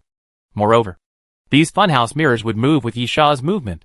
Therefore, if Yisha really wants to move forward honestly, he may be trapped in it for the rest of his life. Who can walk out of a movable maze? Moreover, the walls of this maze will grow. In fact, Yisha had moved a long distance before. But now looking down from the air, Yisha suddenly found that he was still at the center of the mirror world. Which meant that everything before was a waste of time. Yisha didn't waste words. Since he understood what this so-called mirror world was, he naturally couldn't be trapped in it again. Yisha waved his hand, and the huge body of the liquid monster collapsed forward, softening and becoming like mud, then rolling up waves and pushing around. The funhouse mirror below was instantly crushed to pieces. Although the surrounding funhouse mirrors continued to appear, the size of the liquid monster was indeed huge, and it could be crushed into pieces with one press. Moreover, Yisha was in a high position at the moment, and was not afraid of David setting traps or suddenly attacking. On the contrary, Yisha could use the advantage of the commanding heights to find David. Wearing eagle-patterned pupils and star-shining goggles, Yisha carefully observed the surroundings, then curled his lips. Found it, Yisha sneered. And a big hand suddenly condensed on the body of the liquid monster and slapped it to the side. Boom! A two-story coffee shop was slapped by the big hand, and it collapsed downwards and was directly crushed into rubble. At this moment, David quickly got out of the coffee shop and fled to the side in a panic. Chapter 613 Zombie Tide. Kill him! Yisha growled. And then, the liquid monster and the corpse flower moved together. Boom! The liquid monster condensed a giant palm again and slapped it down. David immediately used the black mist to move. But just as he dodged, the corpse flower vines came up. In fact, if the corpse flower is measured by human standards, its IQ is not low. It's just a different species. At this moment, the corpse flower did use its intelligence. The vines did not sweep directly towards David, but penetrated a building and suddenly stabbed out. This attack was obviously much more concealed. David didn't see the corpse flower vine at all. He only heard a loud noise from the building beside him. And then the corpse flower vine appeared. Bang! Less than 3 meters away, the corpse flower vine suddenly appeared, giving David no chance to dodge, and swept the opponent fiercely. All David could do was to cross his arms to defend himself. After a muffled groan, he was directly knocked away. At the same time, Yisha also raised the World Destroyer. Railgun form. The destroyer made a mechanical sound and then turned into a cannon barrel. Yisha immediately started firing pulse bombs downwards. As the pulse bombs continued to explode, a dense blue shadow appeared below, and David was blown away several times in a row. Yisha. Full fire. David gritted his teeth and suddenly pulled out a piece of black cloth from his chest pocket, covering the side. And then the black cloth seemed to be suspended in the air. Magic box. David lifted the black cloth, and a long black box appeared underneath, about 2 meters high. Then, David opened the box. Zombies! When the black box was opened, zombies actually came out of the box, and they kept rushing out one by one at a very fast speed. Yisha was stunned for a moment, and then snapped his fingers at the corpse flower. The corpse flower vines immediately surged, and the zombies that had just rushed out were swept away. Yisha shouted, "Destroy the box." The corpse flower vines immediately swung again, smashing directly towards the magic box. But at the moment when the corpse flower vines fell, something like a barrier suddenly appeared above the magic box.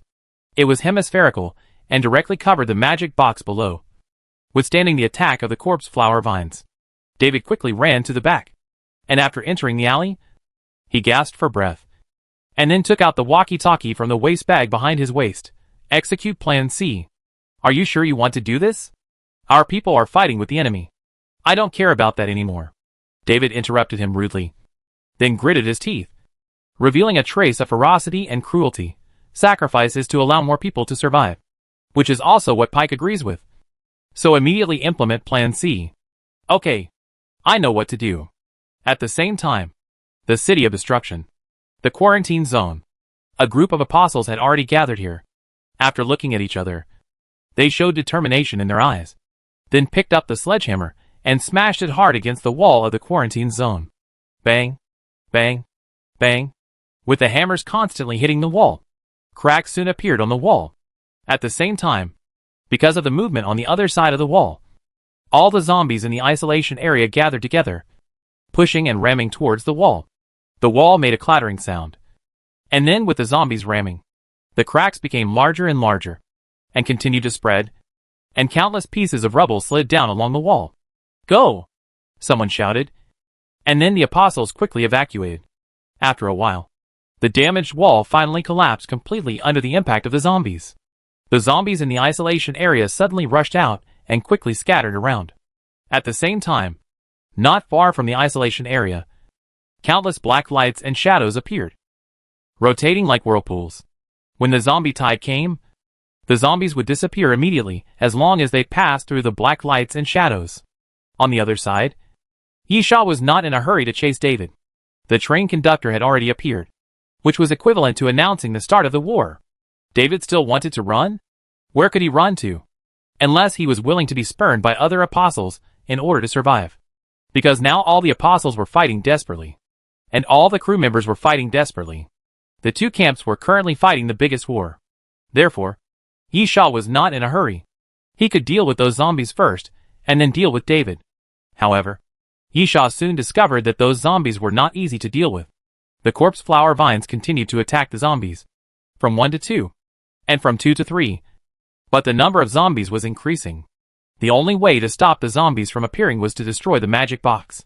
However, the magic box was more difficult to deal with than Yisha had imagined. The corpse flower vines attacked several times in a row, but were blocked by the barrier outside the magic box. Even the defense barrier did not shake. As a result, the number of zombies increased. At the same time, Yisha suddenly heard a noisy shouting, and his eyes were attracted. Not only Yisha was fighting, but everyone was fighting. Listening to the shouting, Yisha observed the others, and was suddenly shocked. Yisha was surprised to find that it was not only David who took out the magic box, but this kind of magic box appeared in many places, just around the battle circle. And then zombies continued to pour out, spreading around, attacking everyone indiscriminately. Yisha suddenly had an idea in his head. Yisha gritted his teeth. Isolation zone. Yisha guessed the apostles' plan. These bastards released the zombies in the isolation zone. And they did not just release ordinary zombies. The isolation zone is still quite far from the current war zone. After leaving the isolation zone, those zombies may not go in this direction. They may spread around the ruined city again. In this way, even if zombies appear here, the number will not be too terrifying, and it is not a big deal. However, the key lies in those magic boxes. Yisha absolutely does not believe that the other party can conjure zombies out of thin air, even if it is really a magic. The magic of changing people to live is also fake. Therefore, there is only one possibility. Those so-called magic boxes may be a space prop that directly transports zombies here. A large number of zombies pour into the battle circle. And then what will happen? When Yisha thought of this, 3 words flashed in his mind involuntarily. Zombie tide. The Apostle Walker wants to set off a zombie tide to deal with him. Chapter 6:14 Temporary Mission. Just at this moment, a mysterious voice suddenly sounded. Temporary Mission 1. Be the first to attack the Apostles' base and receive additional merit rewards. Temporary Mission 2. Eliminate Pike Morrison, the commander of the Apostles' base, and receive additional merit rewards. Temporary Mission 3. Eliminate David Derrick Whiskey, the deputy commander of the Apostles' base, and receive additional merit rewards. Temporary Mission 4. Eliminate Lin Chengyan, the deputy commander of the Apostles' base, and receive additional merit rewards. Temporary Mission 5. Destroy the base of the Apostles and receive additional merit rewards. Listening to the mysterious voice ringing in his ears continuously, Yisha couldn't help but look back at where the train conductor was. Is this considered to be an encouragement to everyone, or forcing everyone to risk their lives? No matter which one it is, Yisha admits that the train conductor is indeed very capable. The crew members are like chicken blood, even though the apostles are already difficult to deal with. And now they may have to face the zombie tide. Of course, the slightly lucky thing is that the zombies don't recognize people. If the apostles really lead the zombies out, it will be a do-or-die battle. The zombies don't recognize people.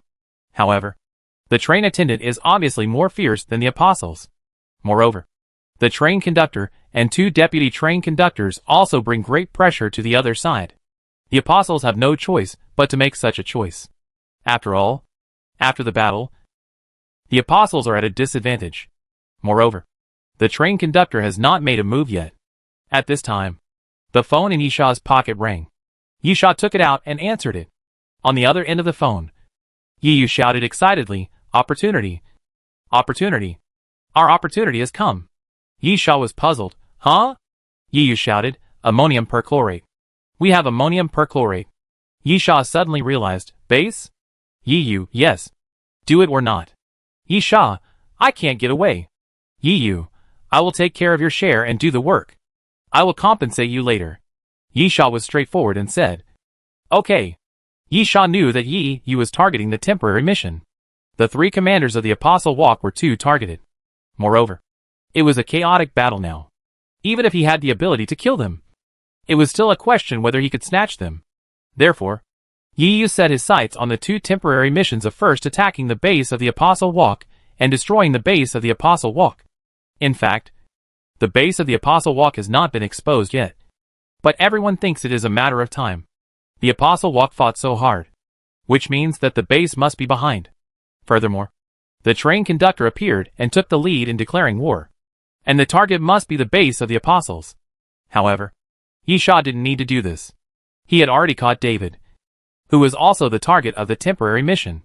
There was no reason to give up suddenly and go to gamble with Yiyu. "Huh?" Yisha took a deep breath. "It seems that I have to show some skills again." Yisha's position was relatively close, because he bypassed the battle circle and went directly to David. If the base of the apostles was in front, then Yisha was undoubtedly the closest. "Attack!" The zombies in front of him gathered more and more. Without saying a word, Yisha gave orders to the liquid monster and the corpse flower vines and then advanced forward. David ran, but he should not have run far, because the apostles had no way to retreat. Otherwise, they would not have planned to create a zombie tide. Boom! The corpse flower vine suddenly surged up and then fell forward. With a loud bang, the corpse flower vines fell heavily on the ground, smashing the ground to pieces. At the same time, the zombies gathered around were also blown away by the corpse flower vines. Everyone is afraid of zombie tides. However, if the zombies in the quarantine area are released all at once, it is true that a zombie tide will inevitably form. But a zombie tide cannot be formed just because you want it to. It always takes time for the zombies to gather. Therefore, facing a zombie tide that has not yet formed, it is still possible to prevent the formation of a zombie tide by attacking first and eliminating the zombies. Even if it cannot be prevented, it is still possible to slow down the time for the zombie tide to form. Yisha felt that the sudden appearance of the temporary task might have this reason. Yisha was also afraid of the zombie tide. But those that had not yet formed were another matter. At most, they were a group of zombies. With the existence of the 2 behemoths, the liquid monster and the corpse flower, it was not a problem to break through the zombie group. So, when the corpse flower vines swept the zombies away, the liquid monster also moved quickly, and its huge body kept crawling forward, directly crushing the fallen zombies, blocking the front to the ground. After the breakthrough, Yisha did not give up and let the corpse flower vines try to attack the magic box again. After all, this is the most permanent method. As long as the magic box can be destroyed, even if the apostles can attract the zombies released from the quarantine area, it will take a lot of time. Unfortunately, it still did not succeed. Boom! The corpse flower vine was raised high, and then fell fiercely. But when it was about to fall on the magic box, something like a barrier appeared again on the outside of the magic box, and the corpse flower vine was taken down. Yisha was helpless about this. He did not believe that there was anything that could not be destroyed. But the barrier covering the outside of the magic box must be continuously attacked, or a more powerful attack to destroy it. This is very time-consuming. And while wasting time attacking, more zombies may gather. Yisha simply ignored it. David taking out the magic box was just the beginning. There were many other things like this. It was actually useless to just destroy the magic box in front of him. Yisha shouted, "Just run over it." Yisha still stood on the liquid monster. After receiving the order, the liquid monster continued to crawl forward, relying on its huge body to squeeze the zombies in front of it, and then continued to move forward. David didn't know where he was hiding, but Yisha believed that he was nearby. He waved his hand and let the corpse flower vines rush out. Boom! The corpse flower vines swam on the ground like huge snakes. And then, with Yisha's order, the corpse flower vine suddenly jumped up and crashed into the wall of the building. With the impact of the corpse flower, the outer wall of the building was directly punched through by the corpse flower vines, and a big hole was made. The corpse flower vines entered from the front, then pierced out from the back, and then swept horizontally, and the outer wall of the building collapsed, and countless rubble fell from the air. After the attack, the corpse flower vines did not stop. 3 corpse flower vines quickly twisted together and blasted out to the side, smashing a piece of the outer wall of a high-rise building again, shaking off countless rubble. Chapter 6:15 Full Strength. The roof of the building. David stood on the edge of the building, looking at the rubble that kept collapsing below and the dust that was rolled up, and then silently took out the phone from his pocket. Hello? Parker? David, the zombies have been released, and the second team has evacuated. Yes. From underground? They should be able to leave the city smoothly. Well, our mission has been completed. No, I won't retreat. I will buy more time to let Lin Cheng'en leave. He is younger than us and has a better future. He lost? What a pity. He lost to a woman. Don't persuade me. Pike, no one can stop a warrior from going to die. Let's play the last trump card. Test subject number 3 should be awake. Let's fight with all our strength. No matter we win or lose, at least we must make the other side pay a terrible price. Take care, old friend. David hung up the phone and took a deep breath. The apostles of the City of Destruction never thought about winning this battle, struggling and delaying just to save their efforts, because they knew they couldn't win. David thought so, and then looked at the distance, where the conductor was standing. Since that man had come, how could he give them a chance to escape unscathed? However, it didn't matter. At least the most important things should be saved. Then, let's start the fight. David silently took out a needle gun from his arms. The needle gun was already equipped with an injection needle, and dark green, liquid medicine flowed in it. There were bubbles in the liquid medicine, and some black, tadpole-like plankton mixed in it. David knew the price of injecting this thing, and his life might come to an end. But David did not hesitate. Still raised the needle gun, aimed it at his neck and stabbed it, and then pulled the trigger hard. For faith. Destruction. Continuous destruction. This is how Yisha forced David out. If David was hiding nearby, facing the crazy destruction of the corpse flower vines, it would be impossible for him not to be affected. If he wanted to dodge, he had to move, and Yisha could dig David out. But at this moment, Yisha suddenly felt the danger approaching, and instinctively dodged to the side, jumping off the liquid monster.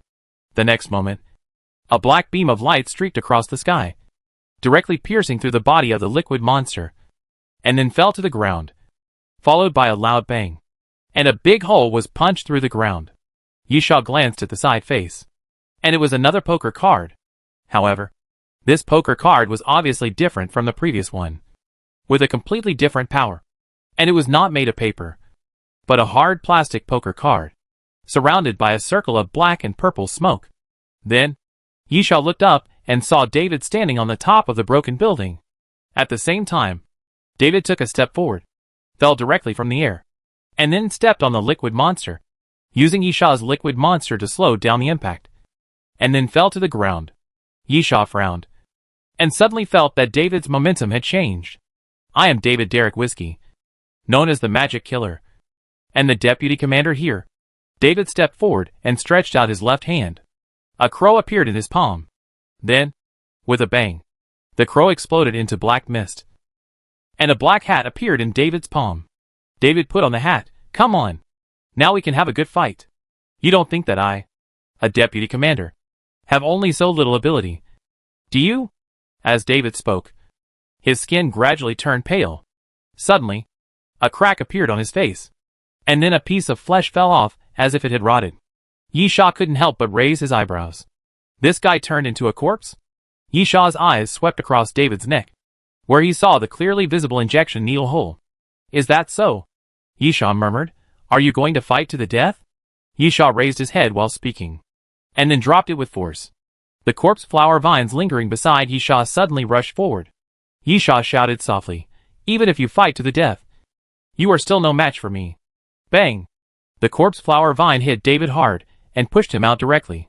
However, David hugged his arms and dragged his feet backwards, leaving 2 marks on the ground.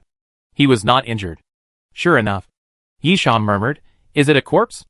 David now looks like a dead person, with gray skin, face, body, and many ulcers. His body has become bumpy, and many rotten flesh on his body just fell to the ground. However, David seemed to feel no pain at all, just like those zombies who were like walking dead. This is obviously an injection of some drug related to the zombie virus. Yisha is quite familiar with this type of drug. The first type has a relatively mild effect. It is fused with the zombie virus, but it will not cause abnormalities to the body. The zombie virus will be diluted or suppressed by antibodies, but it can strengthen the body's fitness. The second type is more terrifying. It is fused with a large number of zombie viruses, even new viruses, and is completely based on the zombie virus. This type of drug can greatly improve strength, but the lightest price is that the body will mutate and show zombie characteristics. Moreover, the appearance of zombie characteristics is considered a relatively lucky situation. In more serious cases, they will completely turn into zombies, lose their rationality and thinking, become mutant zombies, and even pay with their lives. Obviously, David must have been injected with the second type of zombie virus agent, and his body has already shown obvious characteristics of corpse transformation. Yisha said solemnly, "Continue." The corpse flower vine attacked again and rushed towards David. David had a blank expression on his face. Yisha had always been annoyed by this guy's playful smile.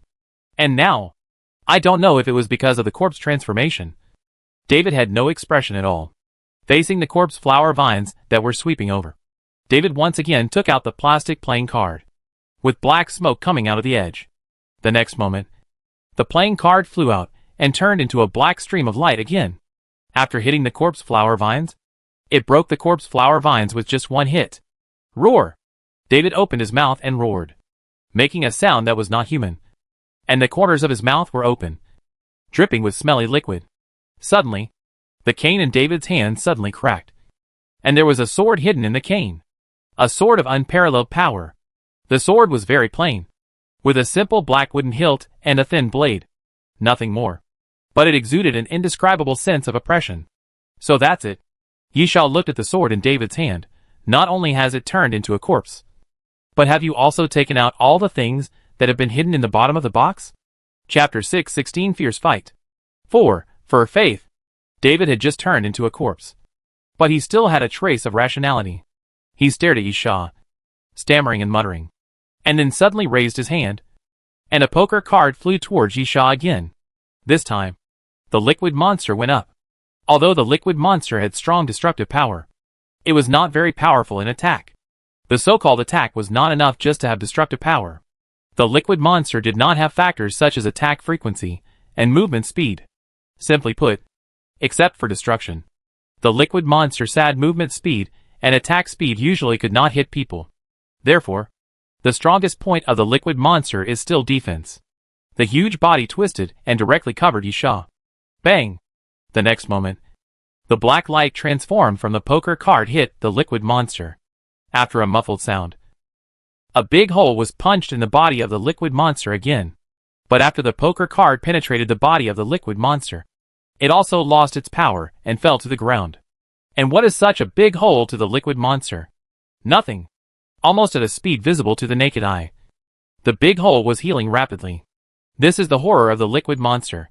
Its powerful defense mainly comes from its amazing superfast healing ability and self-regeneration ability.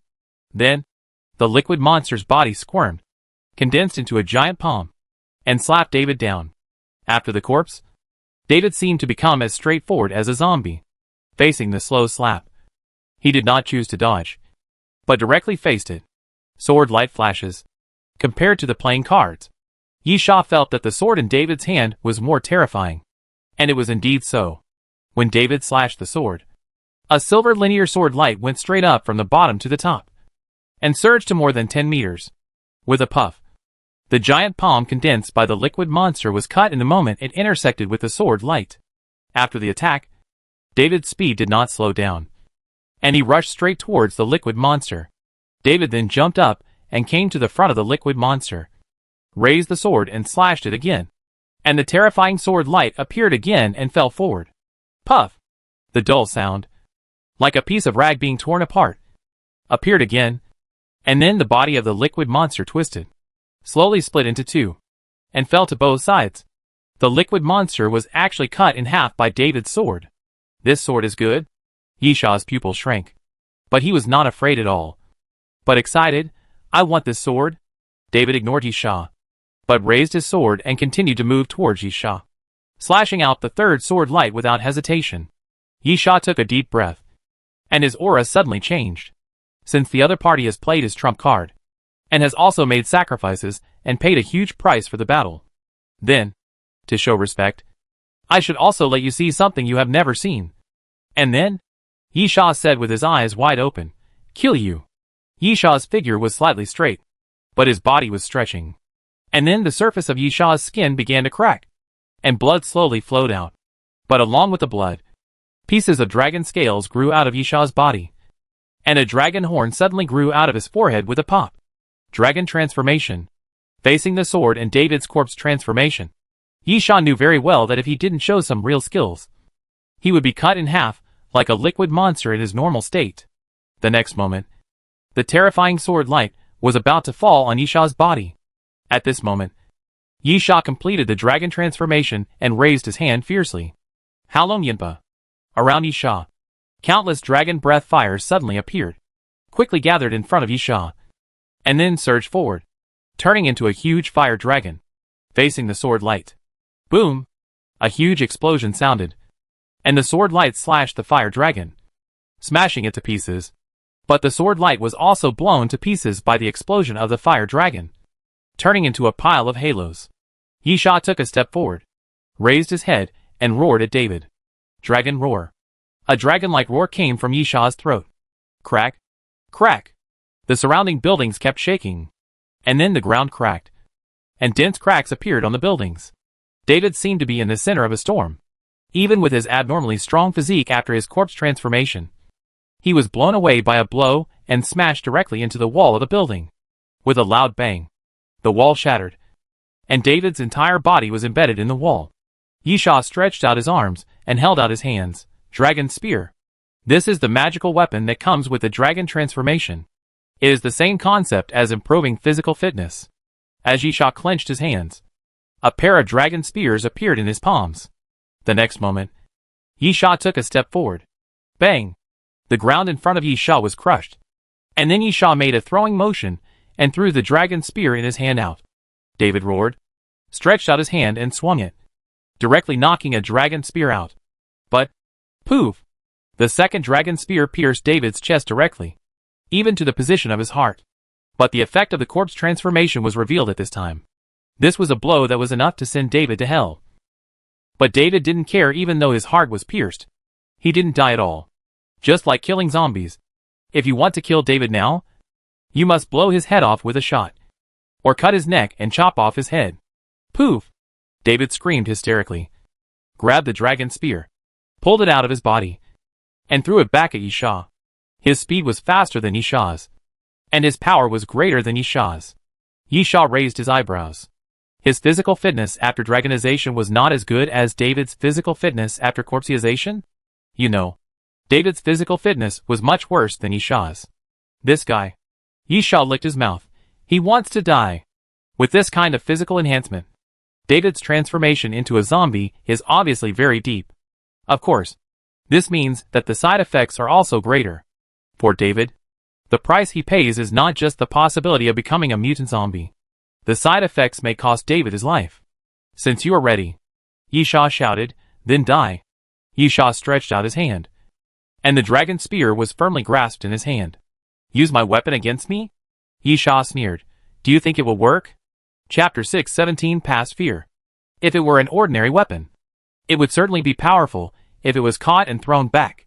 But the dragon spear and the infinite ballast fantasy arrow were the same. Everything was just a thought from Yishaw. The originally powerful dragon spear became weak in the blink of an eye. After Yishaw took the dragon spear, he jumped forward, and David also jumped back to the ground. The two quickly ran towards each other, and then met. Clang! The dragon spear and David's narrow sword collided with each other, making a crisp sound. This time, the terrifying sword light did not appear. I see. Yisha, is there a limit on the number of times it can be used? The sword light was still very terrifying, and the damage and destruction were extraordinary. So it was normal to have some restrictions. Most likely either the time limit or the number of times it could be used. But at this moment, David suddenly opened his mouth. His head split open like a petal, and bit down directly at Yisha. Yisha did not dodge, but stood still. At the moment when David was about to succeed, the corpse flower vine suddenly sprang out from the side and hit David hard. David's body was thrown out and rolled on the ground. He was not just fighting with Yisha. After the blow, before David could get up from the ground beneath him cracked again. And then the second corpse flower vine suddenly appeared, rising up, throwing David into the air. Nitrogen slash, Yisha shouted, swung his arms continuously, and swung out nitrogen slash, constantly slashing at David. Puff, puff, puff. David's body was constantly cut with blood, and blood kept overflowing, falling from the air like rain. Bang! In a moment, David fell to the ground, smashing a piece of the ground, and then crawled up again. However, Yisha had arrived. Puff! Yisha raised the dragon spear and stabbed it hard. The dragon spear pierced David's back and nailed David's body to the ground directly. The deputy commander of the apostles walk? Yisha grinned, a little ferociously. Very good. I'll take your head. Yisha used his strength to suppress David. Several vines of the corpse flower also rushed over from all sides, wrapped around David, tied David tightly, and helped Yisha to restrain David. Even so, David continued to shake his body, trying to get up from the ground bit by bit. This guy's power after the corpse was too great. Even if Yisha and the corpse flower worked together, they couldn't completely suppress him. But, bang! At this time, the liquid monster, which had recondensed and recovered, condensed a big hand again, pressing down from top to bottom, completely slapping David back to the ground and firmly suppressing him. Yisha sneered, raised the king's holy sword, and was about to chop David's neck. No! At this time, an angry roar sounded in the distance. Yisha couldn't help but take a look and licked his lips. Are you here to die too? Puff! Yisha raised his sword and chopped it down, passing over David's neck, and then a head rolled to the side. You completed the crew mission to eliminate David Derek Whiskey, the deputy commander of the Apostles' base, and received the merit reward, 10 points. Due to the temporary mission to eliminate the deputy commander of the Apostle base, David Derek Whiskey, you get an additional merit reward, 10 points. A mysterious voice sounded at this time, announcing David's death. Yisha raised his head and asked again, are you here to send your friend to hell? The person who appeared at the end of the street was none other than Sessions. This guy was crippled by Yisha and only saved his life. His injuries have not recovered and he is now sitting in a wheelchair. It seems that the Apostle Walk does not have the terrifying healing potion of the dining car. On the other hand, Sessions was extremely angry. His handsome face was completely distorted by anger, like a devil. But tears kept falling from the corners of Sessions' eyes.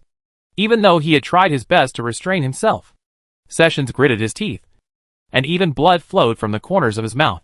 He looked at David's body and said, I will avenge you. Oh! Yisha smiled. You are a cripple. You were lucky that I didn't kill you last time. What can you use to take revenge? Just your little pets? Yisha knew Sessions' methods very well. They were just puppets.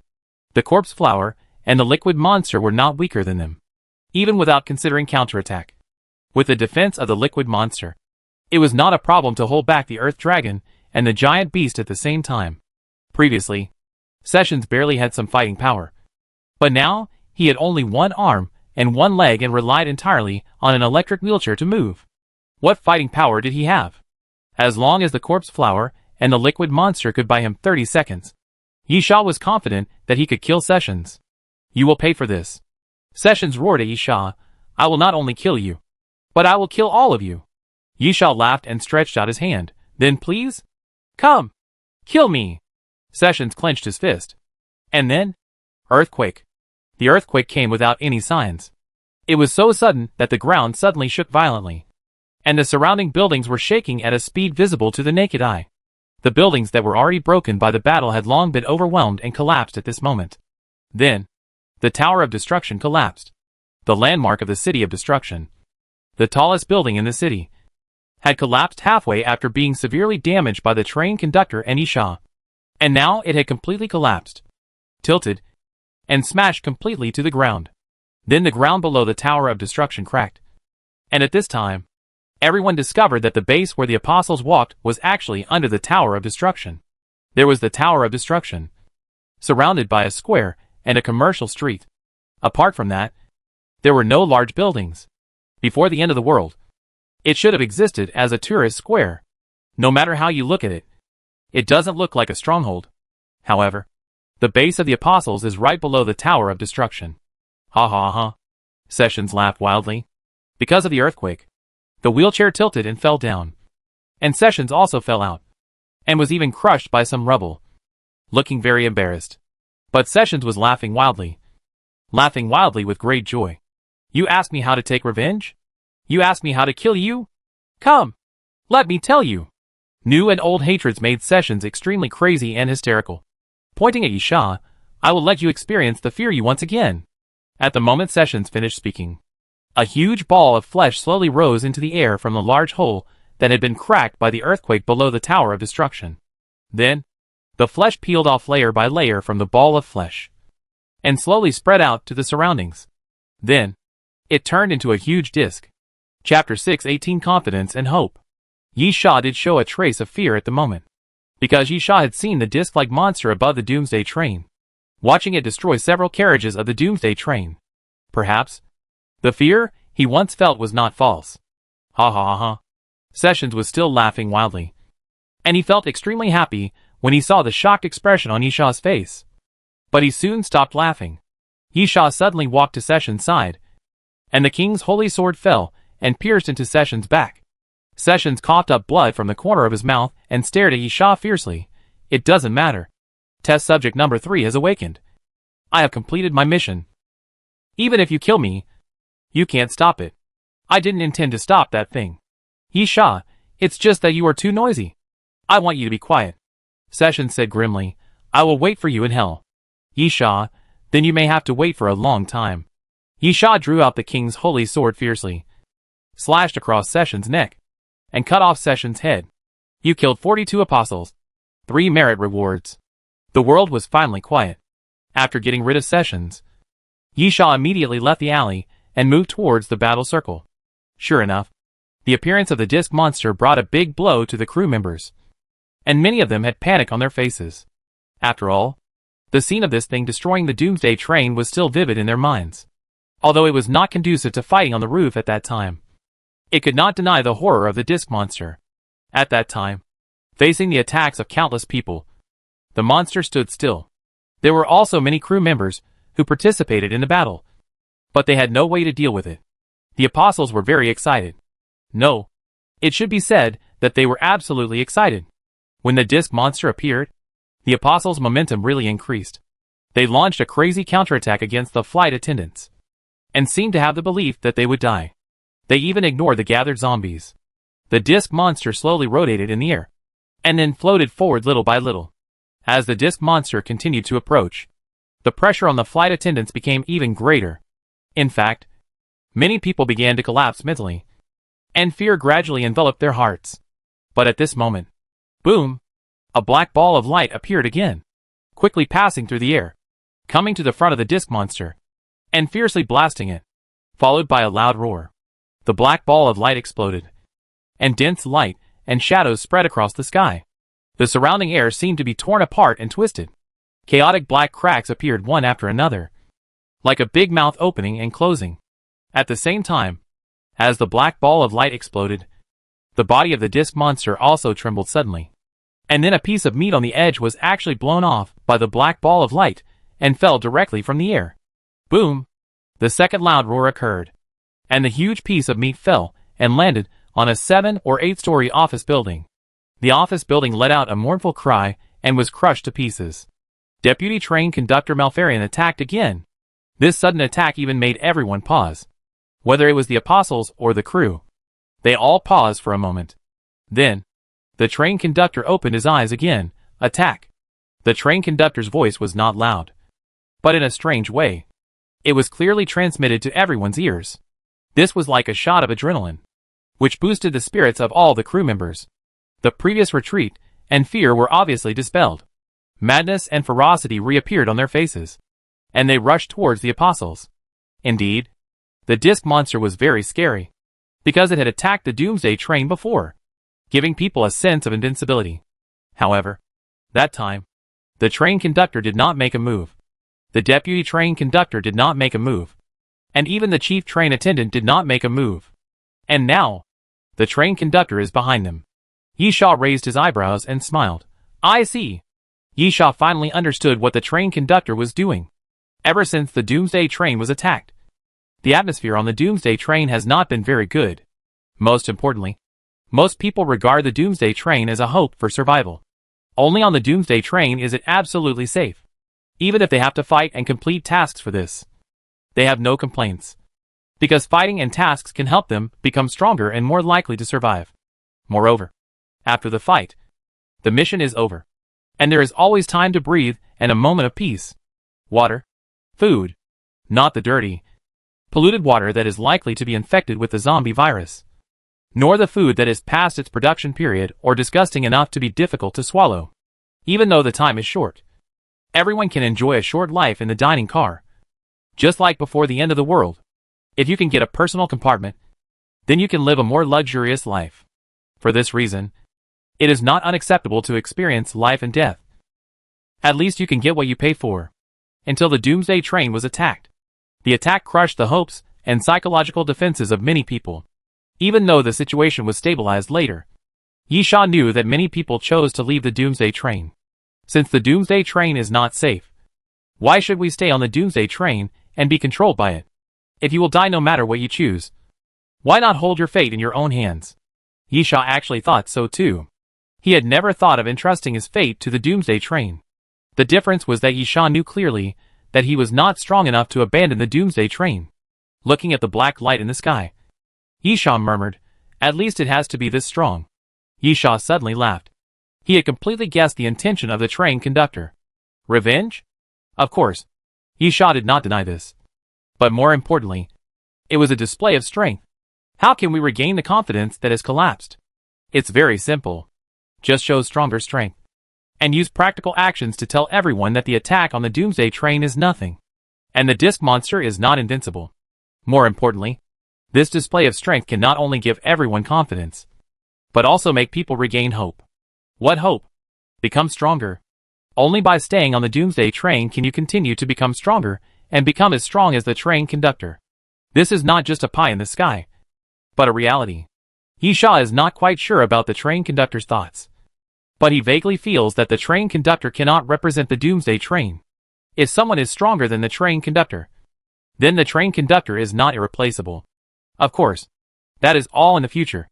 And now, it must be said that Malfarian's move this time was really timely. Chapter 6:19 Yu takes action. Kill!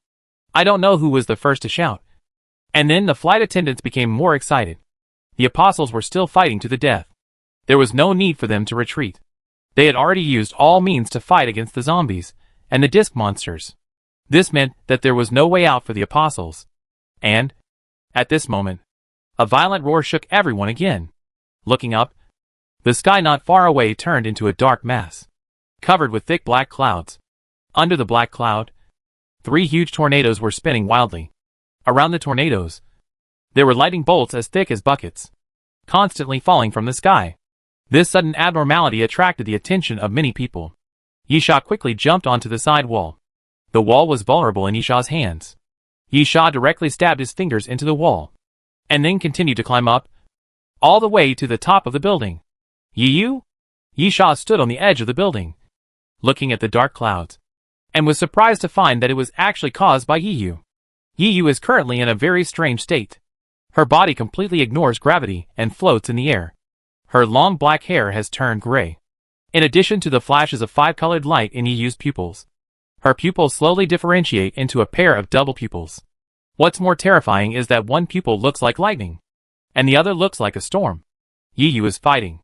Although a large number of apostles are attacking, there are still some apostles in the base. They are attacking Yi Yu at this moment, but they are intercepted by the storm and lightning around them. Hey! Yi Sha curled his lips. This girl also has a trick up her sleeve. The so-called trump card is something that is not easily shown to others. If it is seen, it naturally means that the other party will be killed. This is obviously Yi Yu's trump card. The destructive power and lethality are probably the abilities in the treasure list. Yi Sha is not surprised. Who can survive to this day without 1 or 2 trump cards? At the same time, Wang Liquan drove a truck in, under the cover of Yi Yu, came directly to the huge pit. Below was the base of the apostles. Wang Liquan jumped off the truck and opened the container behind the truck. Then a pile of ammonium perchlorate fell out of the container and fell directly into the pit. Wang Liquan jumped into the container and kicked the remaining ammonium perchlorate into the pit. Then he shouted to Yi Yu in the hurricane, "Done! Yi Yu, retreat!" Yi Yu waved her hand, and a thunderbolt as thick as a bucket struck the place where the apostles gathered, blowing away a group of apostles. Then she waved her hand again, and a hurricane swept Wang Liquan and sent him far away. Then Yi Yu also began to run away. Boom! Boom! When Yi Yu and Wang Liquan escaped, a loud noise suddenly sounded in the pit, and then a mushroom cloud rose from the pit and rolled towards the sky. Explosions continued to sound, and those cans of ammonium perchlorate oxidizer exploded one after another, and then a column of fire surged out of the pit and rushed into the sky. Layers of flames began to push around, just like a tsunami. But what surged was not seawater, but flames. Yi Sha nodded and praised. Yi Yu did a good job this time. The temporary mission of destroying the base of the apostles would definitely benefit Yi Yu. However, Yi Sha soon found that he could not laugh anymore. The flames kept spreading out in all directions, reaching a height of 40 to 50 meters, directly submerging the surrounding buildings, spreading across the streets, and continued to spread out madly in all directions. Yi Sha was stunned for a moment, and then watched the flames swallow up the disc monster floating in the sky. Yi Sha could not help but curse. The flames were spreading rapidly. The strong oxidant ammonium perchlorate was much more terrifying than expected, and the power of the explosion was beyond imagination. Of course, this was also due to Yi Yu's instigation. Yi Yu used the storm to directly push the rising flames to the surroundings. The target was the disc monster. Yes, the disc monster. Yi Yu's ambition was greater than expected. First, he used the strong oxidant ammonium perchlorate to blow up the base of the apostles, and then used the flames of the explosion to push and directly engulf the disc monster, trying to kill it. However, Yi Sha was not sure whether he could kill the disc monster, but he knew that if he didn't run, he might be killed. Quickly, he ran on the rooftop, then stepped on the edge of the roof and jumped up. The moment Yi Sha jumped away, the sea of fire surged over, and Yi Sha felt a burning sensation on his back. And then, an explosive impact force hit Yi Sha hard. The next moment, Yi Sha was directly blown away. In midair, Yi Sha hugged his head tightly and crashed into a window of the opposite building. Crash! The glass window was smashed to pieces, and Yi Sha fell directly into the room, rolling and hitting the wall. Boom! The wall, which was already full of cracks, collapsed and turned into a pile of rubble pressing on Yi Sha's body. Then the ceiling was also affected, cracked directly, and collapsed downwards. I don't know how long it took, but the piled rubble suddenly shook, and several small pieces of rubble rolled down from the top. And then an arm suddenly stretched out. It hurt so much. Yi Sha pushed away the rubble that was pressing on him and crawled out with a grin. Although this level of injury was not considered a big deal for his current physical condition, he still felt pain. After crawling out of the rubble, Yi Sha stood by the broken window and looked around. The sea of fire had basically receded. The flames could not have spread so far originally. It was all Yi Yu who used the storm to fan the flames. The surrounding buildings were completely blackened, and some buildings collapsed directly due to the impact, forming a piece of ruins. The name of the City of Destruction is more than worthy of its reputation. Yi Sha looked up at the direction of the battle circle again. The fighting crew members and the apostles had dispersed, probably to avoid the sea of fire. They could be seen scattered everywhere. Suddenly, at this moment, Yi Sha suddenly felt that danger was coming. Yi Sha almost instinctively jumped back. Boom! At the moment when Yi Sha jumped away, the wall suddenly made a loud noise and then collapsed. Yisha quickly raised his arms to protect himself and kept backing away. After a while, Yisha put down his arms and was shocked to find that the wall on the side was gone. Chapter 620, Fight Again. The disc monster is not dead yet. The huge body was blackened, and then it floated in the sky. The moment it passed by the side, the surrounding flesh slices swept on the building, directly crushing the outer wall of the building. Attack! The conductor didn't know where he was, but the voice was clearly heard by everyone. The battle started again. Under the order of the conductor, the crew members stood up one after another and attacked the disc monster without hesitation. Stop them! The apostle also got up from the ground. Someone shouted, and the battle was about to start again. Malfarion smiled and stood beside the conductor. How about I do it? The conductor nodded. Malfarion smiled and raised his palm. And then black balls of light continued to flow out of his hand and flew towards the disc monster in the sky. The disc monster did not sit there and wait for death. This time, it also chose to attack. When the black ball of light floated in the air, the meat pieces around the disc monster suddenly lifted up, overlapping each other, forming a defense. The next moment, a huge, spherical barrier appeared around the disc monster, looming and almost invisible to the naked eye, until the black light ball hit the barrier and burst out light and shadow. The invisible barrier, accompanied by the surging airflow, would appear vaguely. Then, a piercing sound suddenly sounded. Brain attack. Almost everyone covered their ears involuntarily. When the piercing sound entered their ears, their heads began to hurt violently. Yisha also covered his ears and half knelt on the ground. The stinging feeling was also attacking his head. Yisha had seen this move when the disc monster attacked the Doomsday train. The disc monster was not only very strong physically, but also used brain power far beyond ordinary superhumans.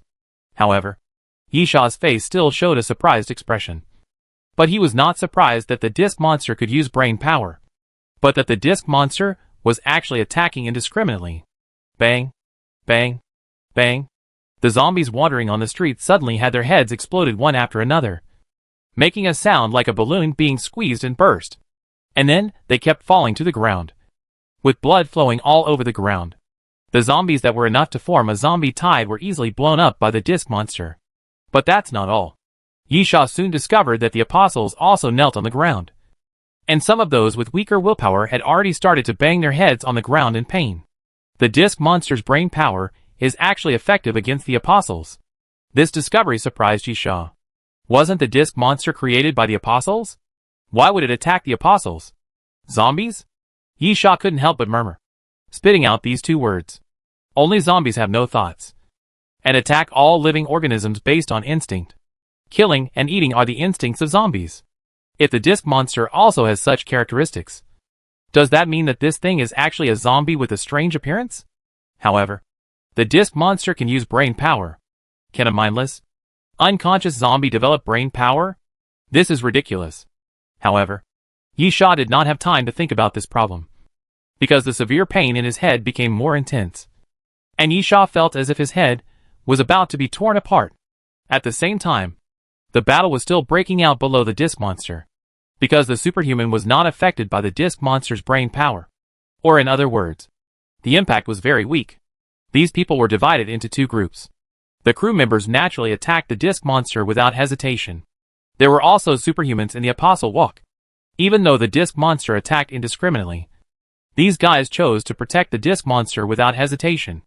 Yisha narrowed his eyes and looked down. Yi was among them, as well as Zhonglingxiu, whom he had met before. Yi Yu's strength among the crew members could only be considered as barely above the others. But if they were superhumans among the crew members, then Yi Yu was obviously the best among them. The one called Zhonglingxiu was also not bad. The two of them joined forces and launched a frenzy of attack. Yi Yu's 7-dust sword directly held off the three apostles walking superhumans, while Zhonglingxiu slightly closed his eyes and then suddenly opened them. Zhonglingxiu's ability was similar to fantasy embodiment. As long as it was something he imagined, he could imitate it with his brain ability. At this moment, behind Zhonglingxiu, his shadow was actually stretching wildly. After reaching more than 10 meters, the shadow actually stood up and turned into a shadow giant. Without hesitation, he blasted towards the disc monster. Bang! Accompanied by the black shadow man with only an outline, the disc monster was hit and flew 5 or 6 meters away. The disc monster finally stabilized its body, and tentacles suddenly grew on its back. But it was suddenly grabbed by the shadow giant, and then dragged hard. And the disc monster was smashed onto a tall building on the side. With a loud bang, a large piece of the tall building was directly smashed. Zhong Lingxiu's eyes suddenly lit up, and the disc monster was weaker than before. When the disc monster attacked the Doomsday train, Zhong Lingxiu also tried to attack the disc monster, but it had almost no effect. More importantly, when the disc monster was hit, the piercing scream disappeared and the brain function stopped. The people around immediately joined the battle again. In the distance, Malfarion glanced at the other side of the lazy deputy train captain Dong Fangyu. "Did you take action?" Dong Fangyu yawned boredly. "It's just a test product made by those guys. Not a real apostle. What qualifications do I have to take action? It's weaker than last time." Malfarion nodded and said, "The test subject is indeed just a test subject. Something must have gone wrong. Dong Fangyu, these guys can make a test subject, which means they have the real apostle number 3. Right? Even if it is still dormant, or just an embryo, or even just the core of an apostle. It is worth our effort." "No need," the conductor suddenly said. "Don't worry about anything else this time." After the conductor spoke, Dong Fangyu stopped talking and became lazy again. On the other side, Yi Sha broke free from his brain power and immediately got out of the building, climbed up the outer wall to the roof, and then quickly ran forward. When he came to the edge of the roof, he looked out and saw the disc monster below. Yi Sha gritted his teeth, then took 2 steps back, stepped on the edge of the roof and jumped out. Bang! Yi Sha fell from the air and hit the disc monster's back hard. Chapter 621. The light column reappears. Yi Sha swayed and climbed up. The disc monster's body was very soft, and it felt like human flesh. But there was a layer of membrane on the outside, as thin as a cicada's wing, and seemed to be extremely tough. After Yi Sha touched it a little, he raised his fist without hesitation and punched the disc monster hard. However, such an attack seemed to cause no harm to the disc monster. The disc monster didn't even bother to pay attention to Yi Sha. Then, Yi Sha stretched out his hand and pressed it downwards, and the dragon's breath fire immediately ignited around him. Then Yi Sha shouted, "Halong Yinpa!" The dragon's breath fire around him gathered immediately and condensed into a huge fireball in front of Yi Sha's palm.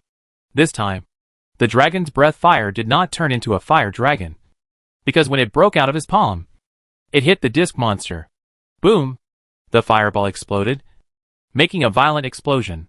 Yi Sha was also blown away by the recoil of the explosion, and kept rolling on the disc monster. After a moment, Yi Sha stood up and looked forward. A piece of the disc monster's back was blown open, and it was a bloody mess. The disc monster finally stopped ignoring Yi Sha. The tentacles surging in the air suddenly swept towards Yi Sha. Without any hesitation, Yi Sha stretched out his arms, condensed 2 dragon spears, and threw them forward. Puff! Puff! The 2 dragon spears pierced the tentacles of the disc monster and exploded directly. Yi Sha showed a puzzled look. He felt the same as Zhong Lingxiu. This disc monster didn't seem as powerful as when it attacked the Doomsday train? When the disc monster attacked the Doomsday train, Yi Sha was able to destroy the disc monster's tentacles. But it was definitely not so easy. Secondly, the damage caused by Yi Sha's attack on the disc monster at that time could be said to be negligible. However, now it can not only cause a certain degree of damage to the disc monster's body, but also those tentacles seem to be much more fragile than before.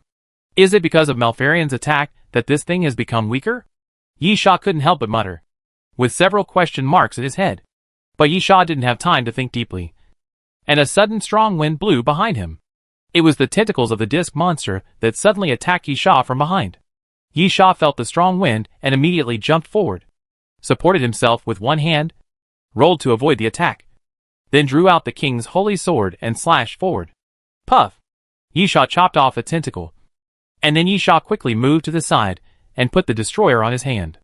At the same time, the dragon transformation state finally reached the time limit, and the dragon scales and dragon horns on Yi Sha's body disappeared without a trace. It was obvious that Yi Sha had grasped the time limit of dragon transformation and rearmed himself before it. Railgun form.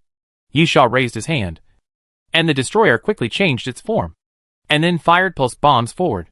Boom! Boom!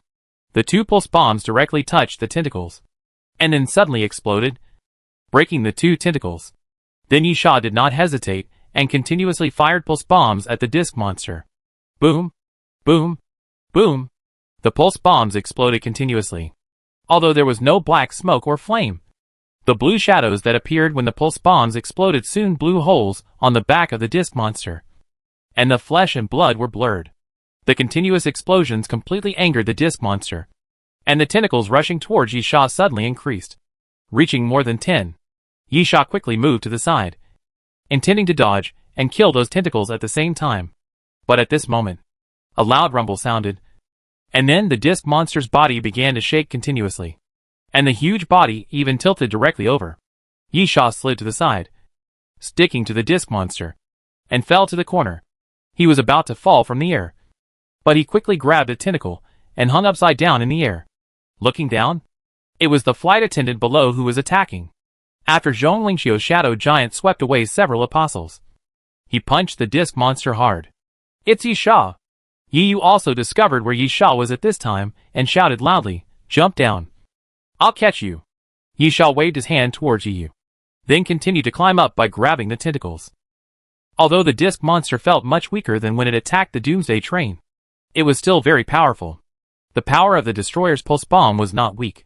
When it hit the ground and exploded, it not only shattered the ground, but also directly crushed it into powder and formed a pit. But the bombing on the disc monster only barely caused damage to the flesh on the surface. The so-called weakness is only relative. At the same time, the disc monster's attack never stops. Those tentacles are equally difficult to deal with. They are densely packed and can regenerate quickly. They are completely an enhanced version of the corpse flower that can regenerate quickly, instead of returning to the ground to attack. Yisha thinks it is better to stay on the back of the disc monster to hurt this guy more effectively. Even so, it is unknown when the disc monster can be destroyed. Of course, if the train conductor and the deputy train conductor are willing to take action, Yisha believes it should be easy. However, the train conductor had no intention of attacking, and neither did the two deputy train conductors. Lin Chengyan, Malfarion did release 2 light balls, blowing up about 1/5 of the disc monster's body. But after that, Malfarion did not attack again. Was it because the number of black light balls he could use had reached a limit? Or was it because the time limit for using his ability had expired? Yisha thought it was neither.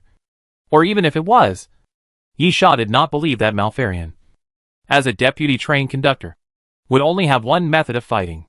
Yisha could more or less guess what the train conductor was thinking. The train conductor had already let Malfarion show enough strength to dispel everyone's fear. The next step was to regain confidence and hope. Of course, it was possible to let Malfarion kill the disc monster, but it would be far less effective than letting the train attendants kill the disc monster themselves. This was why the 3 of them did not take action. Pulling the tentacles, Yisha climbed onto the back of the disc monster again. The disc monster had stabilized its body again. At the same time, under the disc monster, a circle of flesh and blood suddenly spun and opened, revealing a circle of black holes. The next moment, a beam of white light suddenly fell from the disc monster's body, and then pushed out in all directions. The crew members around immediately showed fear again, and the fear that had just been suppressed spread again. At first, the disc monster used this beam of light to destroy the Doomsday train. Chapter 622 Fall. The light column gave people an irresistible impression. When the Doomsday train was covered, everything would be reduced to ashes as long as the light column passed by. The train attendants couldn't help but want to retreat again. Who told you to retreat? The conductor's voice sounded again, causing everyone to tremble. And then Malfarion attacked again. 3 consecutive black light balls rushed forward and swept towards the light column. When the black light ball collided with the white light column, the 2 lights, one black and one white, collided wildly. The white beam of light was shattered, but Malfarion's black ball of light was completely swallowed by the white beam of light. The white light continued to spread out in all directions. Interesting. Malfarion laughed. Interesting. The next moment, Malfarion raised his arm again. But he didn't just raise his palm. He clenched his hand into a fist. Black smoke appeared on Malfarion's right arm, and his right arm quickly became scaly. 3 bone spurs pierced the back of his hand, and 3 golden spikes appeared on his fingers. Break it, Malfarion shouted, and punched the white beam fiercely. Then, everything was quiet. The beam of light was still pushing out in all directions. Although Malfarion punched forward, it was as if nothing had happened. The flight attendants felt the despair growing in their bodies again. But at this moment, boom, the beam of light suddenly made a loud noise. The surface of the beam of light, like glass, cracked into countless fine lines, and then shattered into countless halos, spreading out in all directions, like a rain of light. The train attendants were stunned for a moment. Then, their faces turned grim, and they rushed towards the apostles again and attacked the disc monster. Anyone who is not a fool should have understood that if it is something they cannot deal with, the train conductor will take action. In this case, what is there to be afraid of? At the same time, Yi Sha lay on the back of the disc monster, like a small boat swaying in the wind and rain in the sea. Malfarion's punch was extraordinary, but others could not feel it because they were far away and the disc monster was too huge. But Yi Sha was on the back of the disc monster, and the air was turbulent around him, as if a storm had been set off. The disc monster's body was shaking constantly, like an earthquake. Yi Sha gritted his teeth, pulled out the king's holy sword, and fiercely dropped it on the disc monster's body. The king's holy sword was not enough to break the disc monster's body, but Yi Sha's sword stabbed the place that had been blown up by the pulse bomb before, and it had already been bloody. Yi Sha's sword fell, and naturally pierced directly into the disc monster's body, and then he grabbed the hilt tightly, and Yi Sha relied on this to hold on. After a moment, the disc monster's body trembled and finally subsided. Yi Sha swayed and climbed up, but he didn't expect that at this moment. The place where Yi Sha stabbed suddenly cracked. Before Yi Sha could react, the crack was like a big mouth, swallowing Yi Sha directly. Damn it! Yi Sha couldn't help but curse, waving the king's holy sword to cut around. But he couldn't use any strength at all. The flesh and blood in the crack seemed to suck Yi Sha. Yi Sha even had difficulty swinging his arms. So how could he cut with strength?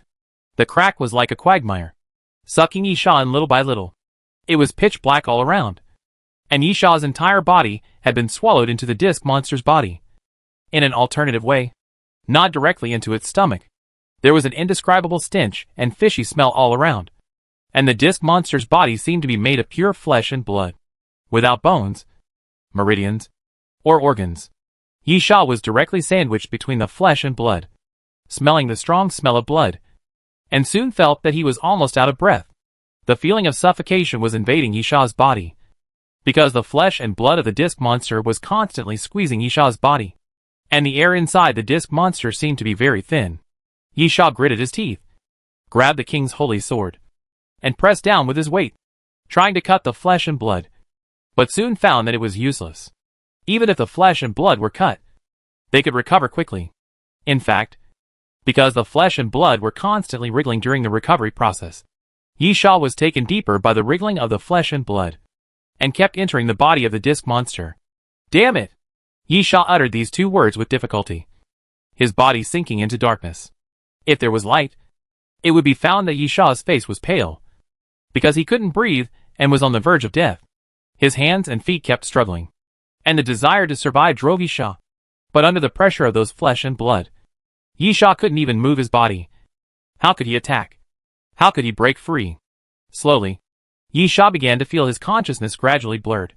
His eyelids slowly closed, and his whole body was tense, because of suffocation. It seemed particularly painful. Then, gradually weak. In a moment, Yi Sha almost lost his life. But at this moment, a faint light appeared on Yi Sha's body, and he pushed the flesh and blood around him aside, like a big cocoon, wrapping Yi Sha's body and isolating him. The 12 trials of immortality. It started. Blood flowed in the body of the disc monster. After being isolated, the flesh and blood could not easily squeeze Yi Sha, but the blood flowed along Yi Sha's body, covering his whole body, turning Yi Sha into a bloody man, and even poured into his mouth and nose.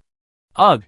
Yi Sha moaned softly, and his dissipated consciousness gradually recovered. But at this moment, Yi Sha vaguely heard a voice in his ear. The genes of an unknown species have been integrated into your body. Your genes are in a disordered state. Your genes begin to merge, and a new species. Boom! A huge roar sounded again, and along with the attack, the body of the disc monster hit the building on the side again, knocking down a building. In the distance, the conductor looked at the bloody disc monster and said to Malfarion, "That's enough. Let's end it. Malfarion nodded. And at the moment when the disc monster was about to float into the air again, he suddenly stretched out his hand and pointed.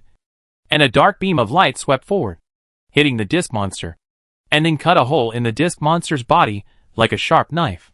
Blood gushed out of the disc monster's body and spilled wildly around. At the same time, the surrounding train attendants rushed towards the disc monster frantically, launching the final attack on the disc monster. Chapter 623 Return. Yisha opened his eyes in a daze, and did not hear what the mysterious voice said. The only thing Yisha knew was that he had died once. And even if he came back to life, Yisha found that his situation was still not good, because he might have to die again. Yisha's physical injuries slowly recovered, and his mind went from fuzzy to slowly becoming clear again. This meant that Yisha was alive again. However, when Yisha was resurrected, the light surrounding him gradually disappeared, no longer blocking the surrounding flesh and blood.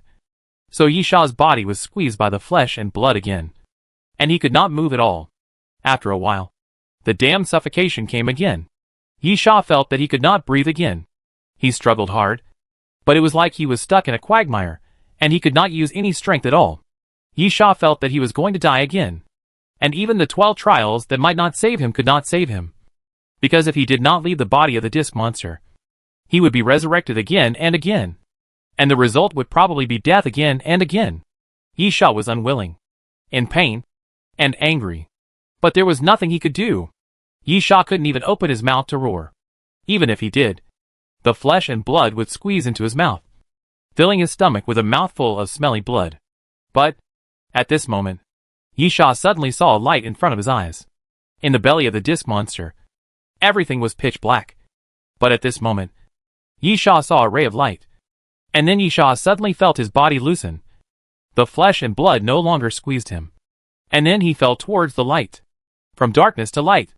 Yisha's eyes were extremely uncomfortable, extremely dazzling, and difficult to open. Yisha couldn't help but raise his hand to cover it. But at this moment, the sound of strong wind suddenly sounded. And then Yisha saw a Nepalese machete slashing down on his head. Yisha couldn't help but be startled, and suddenly turned his body to avoid the attack. He raised his leg and swept the opponent's waist, kicking the man away. Then Yisha found that he was surrounded by people. Stop! Stop! Stop! Yiyu shout suddenly appeared. And then Wang Likuan took the shield and directly raised it to knock away the people around him. Yiyu ran to Yisha and helped him up. It's one of us. Yisha looked at Yiyu in confusion. What happened? Yiyu, I was just about to ask you. I saw you on the back of the disc monster just now. How did you run into the disc monster's belly? Yisha then realized that the people surrounding him were all flight attendants. And then he looked back and was surprised. Is this thing dead? The huge body of the disc monster was no longer floating in the air. Half of it was covered on a building, and the other half was covered on the street. A huge cut was cut in the middle of its body. Its body was bloody, and had countless wounds. Yiyu lowered her voice. Malfarion did it. He severely injured the disc monster, and then the others surrounded it and killed it. Yisha nodded, and roughly understood what happened. The cut was the key to saving himself. The light shone from the crack, and then he fell directly out of the crack. Of course, thinking this way, Yisha was a little scared. If the wound was deeper, he would have been cut in half. At this time, the crew members around had dispersed. There was no need for them to continue to gather here. Although the disc monster was dead, there were still some remaining apostles walking around. Although the base of the apostles was bombed by Yiyu, it was also uncertain whether it was completely destroyed. Maybe they could still enter and find some valuable things. The Doomsday train will depart in 12 hours. Please board as soon as possible. At this time, a mysterious voice suddenly sounded, announcing the time when the Doomsday train would depart again. When the mysterious voice sounded, the train conductor in the distance turned around and left with 2 deputy train conductors. Yisha saw everything. He had guessed long ago that the train conductor could not represent the Doomsday train, which was seen from these clues. If the train conductor represented everything on the Doomsday train, then at this moment, the train conductor should leave and the mysterious voice should sound, rather than the mysterious voice sounding and the train conductor leaving. Yisha felt vaguely that the train conductor seemed to be guided or restrained by the mysterious voice. Hey! At this time, Yiyu slapped Yisha, interrupting his thoughts. What are you doing? Yi Sha came back to his senses and shook his head. Nothing. Yu, there are still 12 hours. Don't waste it. Go hunt down the apostles.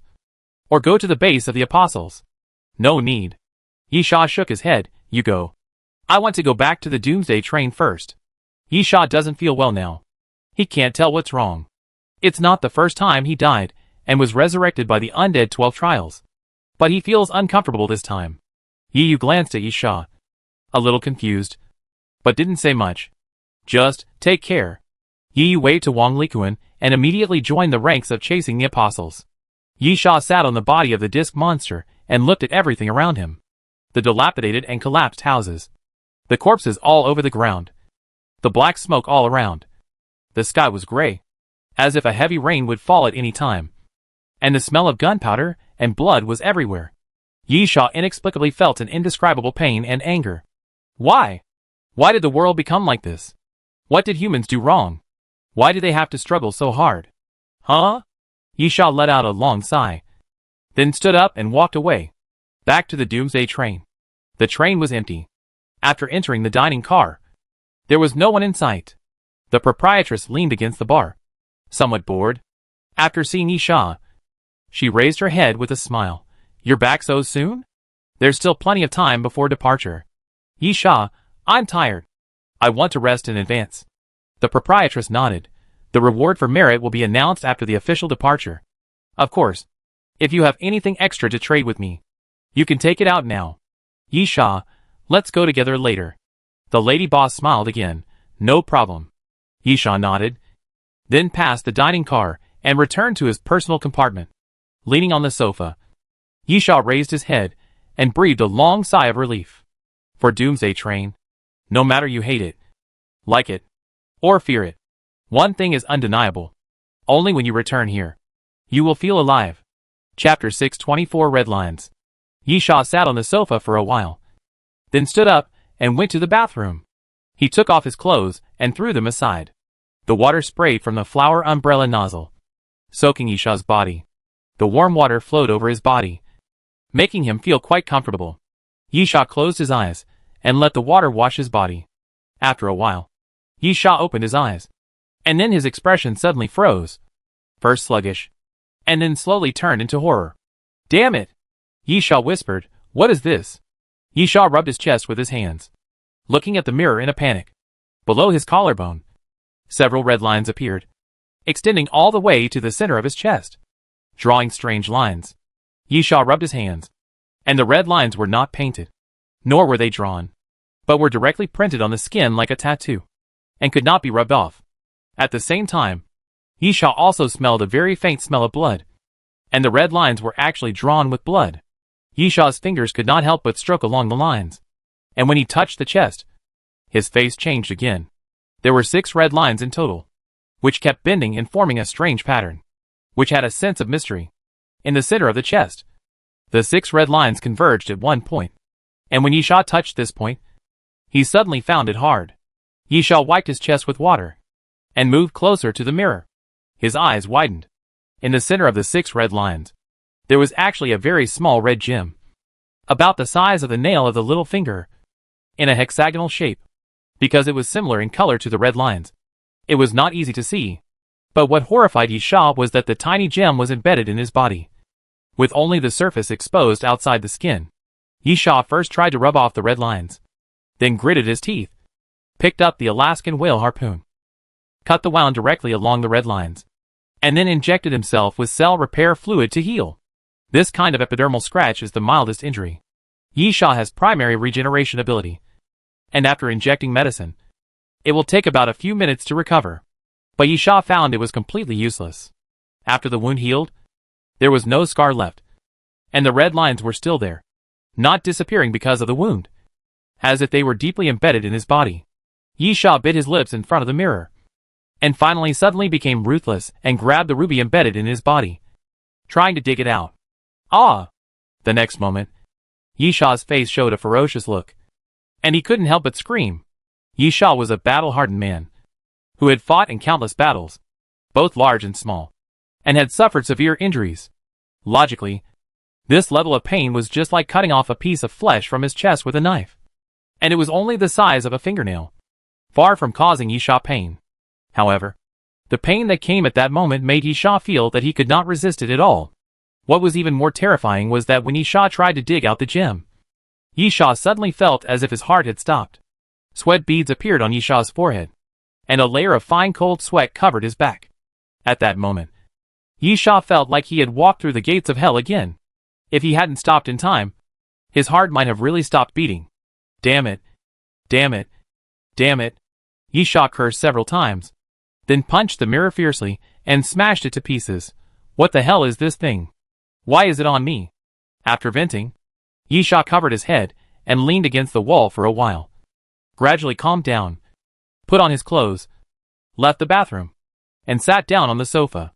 Yisha began to recall that he did not seem to have done anything strange. Nor did he encounter anything strange. No. It seemed that something strange had happened. That is, he was swallowed by the disc monster and died once. Thinking so, Yisha immediately opened his personal information. 12 trials of immortality, imagination ability. Each time you pass a trial, you will get a chance to revive your body. If you succeed in the 3rd trial, you will get hard armor. If you succeed in the 6th trial, you will get strength. If you succeed in the 9th trial, you will get frenzy. If you succeed in the 12th trial, you will get the will of an unyielding warrior. Currently, you have completed the trial June 12th. The number of resurrections, February 6th. The content of the 7th trial, kill zombies, 2191/3000. Kill 1 star or higher mutant zombies, 1/2. Kill 1 star or higher ancient species, 1/1. Kill humans, 10 out of 10. The 12 trials of the undead are about to enter the next stage of the trial. There are less than 1,000 zombies, and a mutant zombie above the king level that need to be killed. However, Yisha is not concerned about this. But the number of resurrections. Yisha died twice before, and used 2 resurrections. One was used to die with Li Xuanhe, and the other 2 were because of using the Tragedy King. Yisha has completed 6 of the 12 trials of the undead. Therefore, Yisha's number of resurrections should be March 6th. But now it has become February 6th.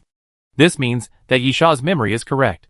Because of suffocation, Yisha's consciousness was very vague at the time, and he could not confirm whether he was dead or not. Nor was he sure whether he was really resurrected again. So, Yisha murmured, since resurrection is true, then the mysterious voice is also true? I always feel like it said something. Yisha patted his forehead. He vaguely remembered that the mysterious voice seemed to have really sounded. But Yisha's consciousness was very vague at the time. He could only vaguely remember that there was a voice. But he didn't remember what the mysterious voice said at all. Yisha felt that this was the problem. But he couldn't remember it at all. And he couldn't catch the mysterious voice and ask others to repeat it. Yisha patted his forehead, and then touched the red lines on his chest. In fact, if you think about it carefully, the appearance of this thing doesn't seem to have brought any changes to him. No change means that Yisha didn't get anything from it. And it seems that there is no danger. So it seems that these red lines can make people feel at ease. Well, this statement is not quite correct. It should be temporarily reassuring. Then, it seems that there is no need to worry too much, as long as there is no danger to life. Huh? Yisha sighed. No matter what, I can only study it slowly. Yisha thought so.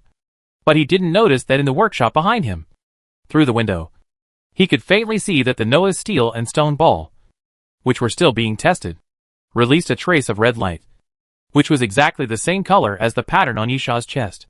Chapter 625 Merit. Give up the idea of studying how the red line suddenly appeared on his chest. Of course, the main reason was that Yisha wanted to figure out the origin of this thing. But he had no idea where to start. So he could only give up. Throwing himself on the bed, Yisha closed his eyes and rested. But he set the alarm clock to ring before the Doomsday train departed. Without any worries, he had a good sleep. When he woke up, Yisha did feel a lot more comfortable. Both physical and mental fatigue were swept away. Then, it was the departure time of the Doomsday train. However, the first thing announced this time was not the platform information. The Battle of the City of Destruction has ended, and the battle merit ranking is now announced. Allison Jones. Merit, 155.5 points. Yisha. Merit, 151 points. Thomas Derrick. Merit, 142.5 points. Nyepa. Merit, 139.5 points. Gonlin. Merit, 133 points. In this battle, many crew members died. Yisha vaguely remembered that when they set out, there were about 50 or nearly 60 crew members gathered in the carriage. But now, only 29 of them came back alive. And the death rate was close to half. As for how Yisha knew it, it was very simple. The ranking was only from the 1st to the 29th. Yisha did not think that the merits of the crew members would be 0. And as long as they had merits, they would naturally be ranked higher. So the other crew members naturally died in the battle. In terms of merit, Yisha ranked 2nd, which was a bit beyond Yisha's expectations. Yisha originally estimated that it would not be a problem for him to enter the top 5. But he did not expect to get the 2nd place. Nyepa ranked 4th, which was not worth making a fuss about. In the previous life, Nyepa was the top powerhouse, although Yisha did not know much about this life. According to Yu, Nyepa was still well known among the flight attendants and was considered a veteran. At least, in terms of flight attendant qualifications alone, he was definitely much more senior than Yisha. Gonling got 5th place, which should have been a surprise. But now Yisha is not so surprised. This woman is best at using everything to gain the greatest benefits for herself without showing off.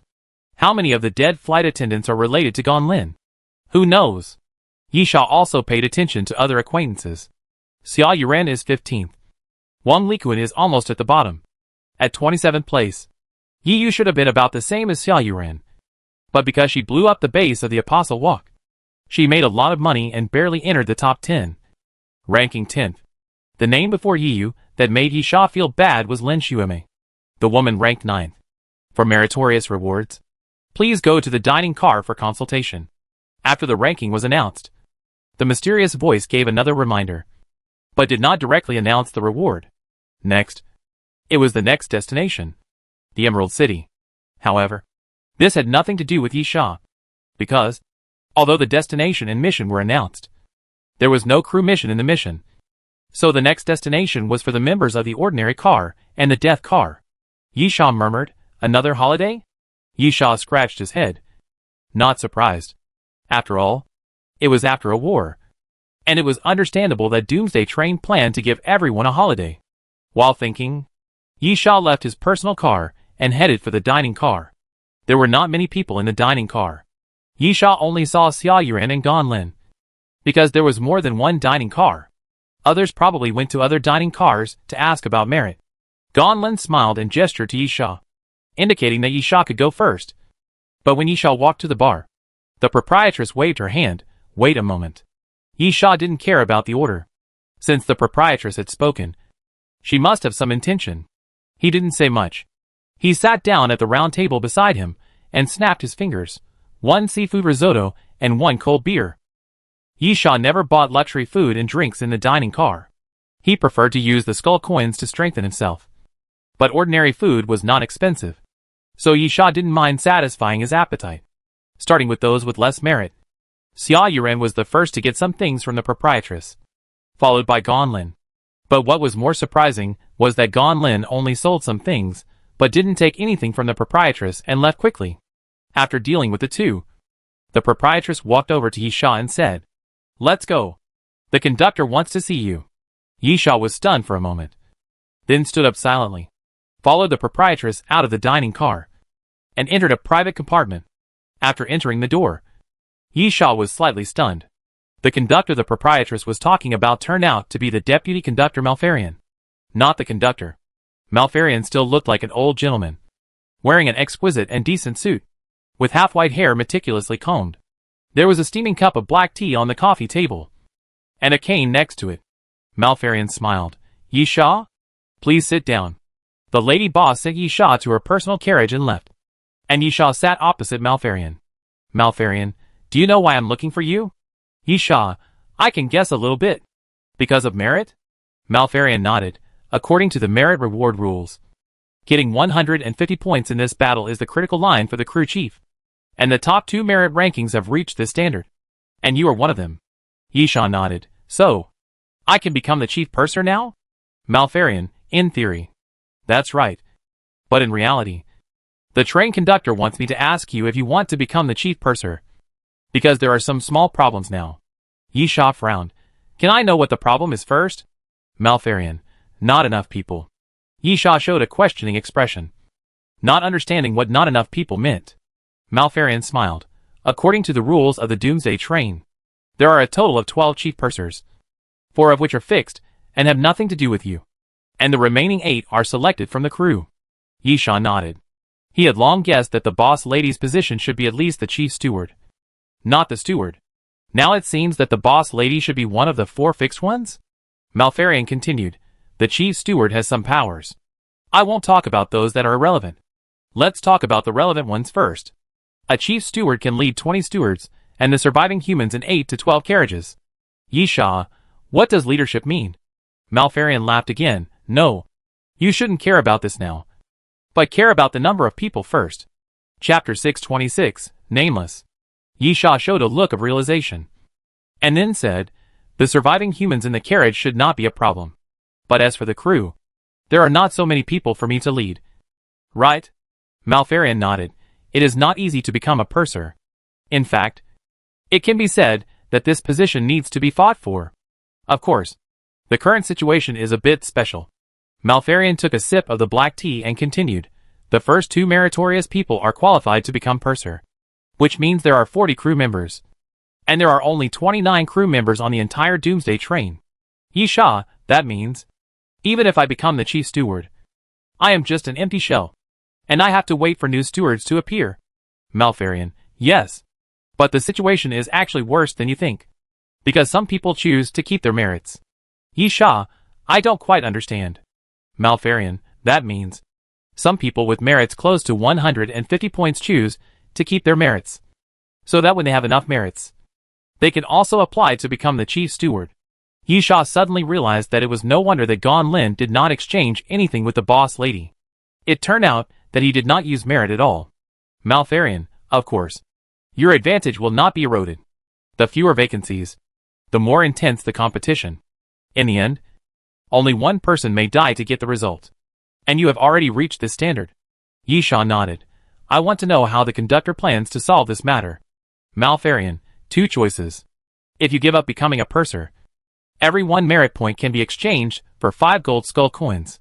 You will get a huge sum of money, and get items with a total value of no more than 200 gold skull coins as additional compensation. Although Yi Sha wanted to keep calm, his heart still beat uncontrollably. His merit points were 151, which meant that he could exchange for 755 gold skull coins. And there was also a total compensation of 200 skull coins. With this money, Yi Sha could buy anything in the treasure list.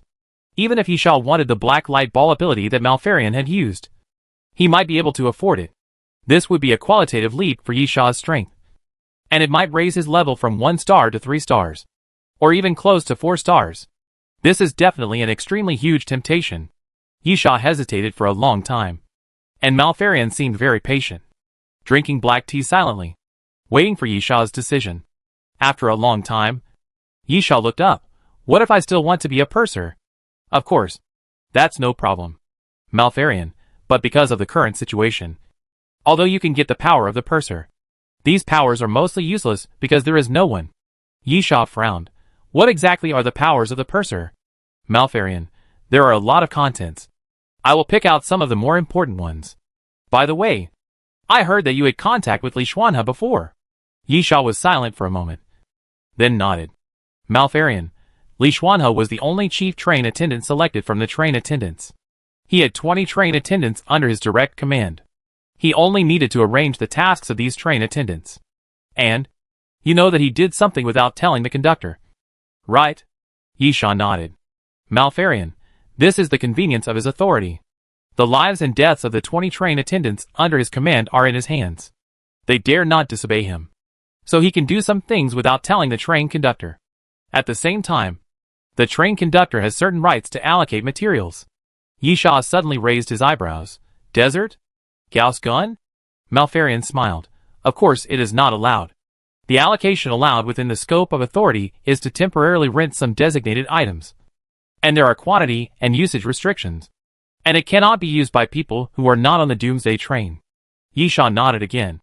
And then, in other words, I can order the crew to do things. And I can stay on the Doomsday train forever? Malfarian, in theory. It is like this. But my personal suggestion is that it is best not to abuse your power. Li Xuanhe is a typical example. Secondly, if you don't improve your strength, the position of the chief steward is not without personnel changes. Even for me. Even for Gauss. It is the same. Yi Sha Gauss? Malfarian, oh, it's not Gauss Gun. The conductor's name is Gauss. Yi Sha said he understood. And at the same time, a glimmer of clarity appeared in his mind. He had long guessed that the conductor could not represent the Doomsday train. Malfarian's words helped him to confirm it. Otherwise even the conductor would not be replaced. At the same time, Malfarian's words made Yi Sha understand that if he was not strong enough, he would be kicked out even if he sat in the position of the chief train attendant. This means that if Yi Sha simply used his power to impose danger on others, then the result can be imagined. Of course, it doesn't mean that such authority is useless. It just needs to be properly controlled. Yi Sha has more choices. And he can also use the authority of the chief train attendant to continue to make himself stronger. Malfarian, of course, there are some other small powers, such as the right of passage, and the right to temporarily rent materials as I just said, etc. Of course, the biggest authority is still leadership, which is also the biggest problem at present. Malfarian put down the black tea and continued, so, in order to deal with the current situation, the conductor gave an additional new right. That is, the right to choose. Yi Sha, right to choose? Malfarian nodded. You can choose up to 3 of the current crew members. If they agree, they can become your subordinates. In addition, if you have any surviving humans in other compartments, you can also choose them. However, I would like to state in advance that you only have the right to choose. If they cannot pass the crew assessment, then it will be invalid. Yi Sha, is there a limit on the number of people you can choose? Malfarian smiled. No. But there are only 3 people participating in the assessment at most each time. You don't think the assessment is easy, do you? Yi Sha frowned. Which means that there can be a maximum of 3 people on the platform at a time. Even if the passing rate is 100%. It will take 7 Doomsday train platforms. Malfarian, of course. The train conductor has also considered this issue. So the extra treatment is that the people you choose, if they become crew members, must belong to you. And those you choose have no right to choose. Yi Sha thought about it. This treatment is not bad. Otherwise it would be more difficult to choose if you have to confirm the other party's wishes before choosing. And with this treatment, you only need to choose people who are strong enough. Chapter 627, Chief Purser. Yi Sha asked again, so, what if they become my crew members and want to change their minds? Malfarian couldn't help but laugh. Young man, don't you think this question is a bit silly? What missions do they go to perform? Where do they go to perform? How many people are there to perform? And even who performs the missions? These people are all arranged by you. Yi Sha was stunned for a moment, and then suddenly realized that his question was indeed a bit silly. Yi Sha couldn't just kill the other party because of changing his mind. After all, they were crew members. For the Doomsday train, they were elite combat forces and couldn't be killed whenever he wanted. However, with these conditions, Yi Sha still couldn't kill someone even though he wanted to. It can only be said that Yi Sha is too useless. Unfortunately, those who have become flight attendants must agree to be selected as subordinates. Otherwise Yi Sha would kill Lin Xuemei first. Of course, if Yi Sha became the chief flight attendant and had people under him, it would not be difficult to kill Lin Xuemei. He could just use his authority to issue some private tasks. Let other flight attendants target her, and kill Lin Xuemei. Didn't Li Xuanhe use this method to target him? Yi Sha pondered again. There are 2 choices. The first choice can immediately improve his strength. And it is a substantial improvement. That is, immediate combat power. Which is very tempting. But the merits will be reset to 0. And it will be more troublesome to become a purser. The train conductor had invited Yi Sha to become a purser. But Yi Sha refused. On the one hand, his strength was not enough. And on the other hand, the train conductor made it clear that he could only give Yi Sha a chance, and he must complete the purser assessment. Yi Sha had concerns at the time and doubted the invitation of the train conductor. Especially with the assessment. There were too many uncertain factors. But now it is different. The performance of the City of Destruction is equivalent to the assessment. Although Yi Sha did not get the first place, he ranked second with more than 150 points of merit. which is also a very outstanding performance. So this time, he can directly become the chief purser. So there is no need to worry too much. If you give up, if you want to become the chief purser next time, you need to be assessed. And if there is not enough position, it will be a bloody fight. And the original chief purser must be kicked out, which is not easy. Yisha thought for a while. I still decided to become a purser. One is now. The other is in the future. After hesitating, Yisha still chose to invest in the future. Moreover, if he could become a purser, he would be closer to the train conductor and the secret of the Doomsday train. Malfarian nodded, as you wish. Then, I will tell you some basic matters now. Yisha nodded. Please go ahead. Malfarian, after becoming a purser, you can have an exemption right after every 2 missions. That is, you can refuse the 3rd mission, and the exemption right can be accumulated. Of course, you have someone under you. Yisha interrupted. I can send a crew member. Malfarian nodded. Yes. So the purser theoretically can stay on the Doomsday train. Yisha, but I think your advice is good. Purser is not the end. I need to keep myself competitive enough. Besides, in the current situation, I have no one to send. Malfarian, it's great that you think so. In addition, after becoming the chief purser, the train conductor will also give you additional tasks. Yisha raised his eyebrows. Is there any difference between the two? Yisha's words were an obvious test, which could reveal the relationship between the train conductor and Doomsday train. Malfarian was very smart to avoid the main point. You can understand it as the train conductor's personal wish. But it's all for Doomsday train. Yisha shrugged, hesitated for a moment, and nodded without further questioning. Malfarian, so, if you are sure you want to become the chief train purser, I will give you the first mission from the train conductor. Yisha's expression did not change at all. Trying to keep himself calm, what is the mission? Malfarian took out a cigar and lit it. There is an apostle who sneaked onto the Doomsday train, and he is among the crew. Your mission is to find him. Yisha was stunned for a moment. Then, 29 people? Even if I become the chief steward, I can't get in touch with all the stewards. Not to mention that they are not my subordinates. Of course, this is a very troublesome task. Malfarian, so, this task has no time limit, and it is not assigned to just you. Whoever completes it first will get the reward. I can also tell you the reward in advance. It is X potion.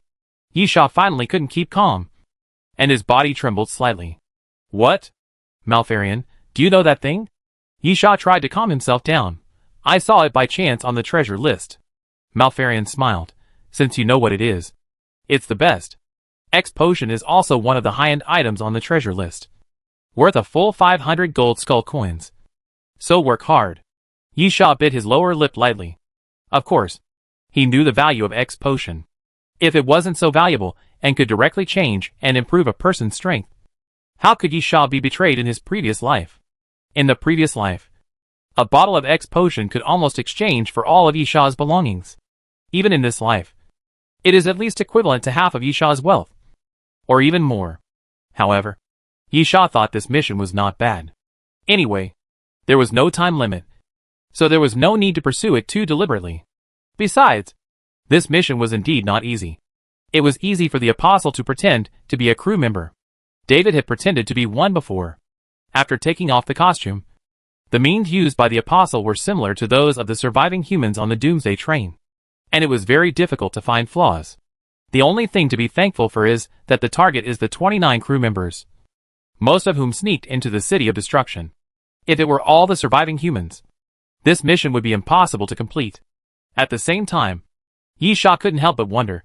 Except for the first stop, the surviving humans were not allowed to board the train. So why could the apostles pretend to be crew members and board the Doomsday train? Yisha felt that this was a major discovery. If he could figure it out, then he would probably be able to figure out the origin of the apostles. Malfarian continued, that's basically it. As for the other responsibilities of the chief steward, they are not that important. You can learn about them slowly by yourself. I won't explain them in detail. Okay. Yisha responded and gestured. After Malfarian nodded, Yisha stood up and left Malfarian's carriage. Chapter 628. The World Destroyer Strengthens. Back in the dining car, the proprietress waved to Yisha. Yisha sat down at the bar, and the proprietress smiled and said, now we are working together. Please have a drink.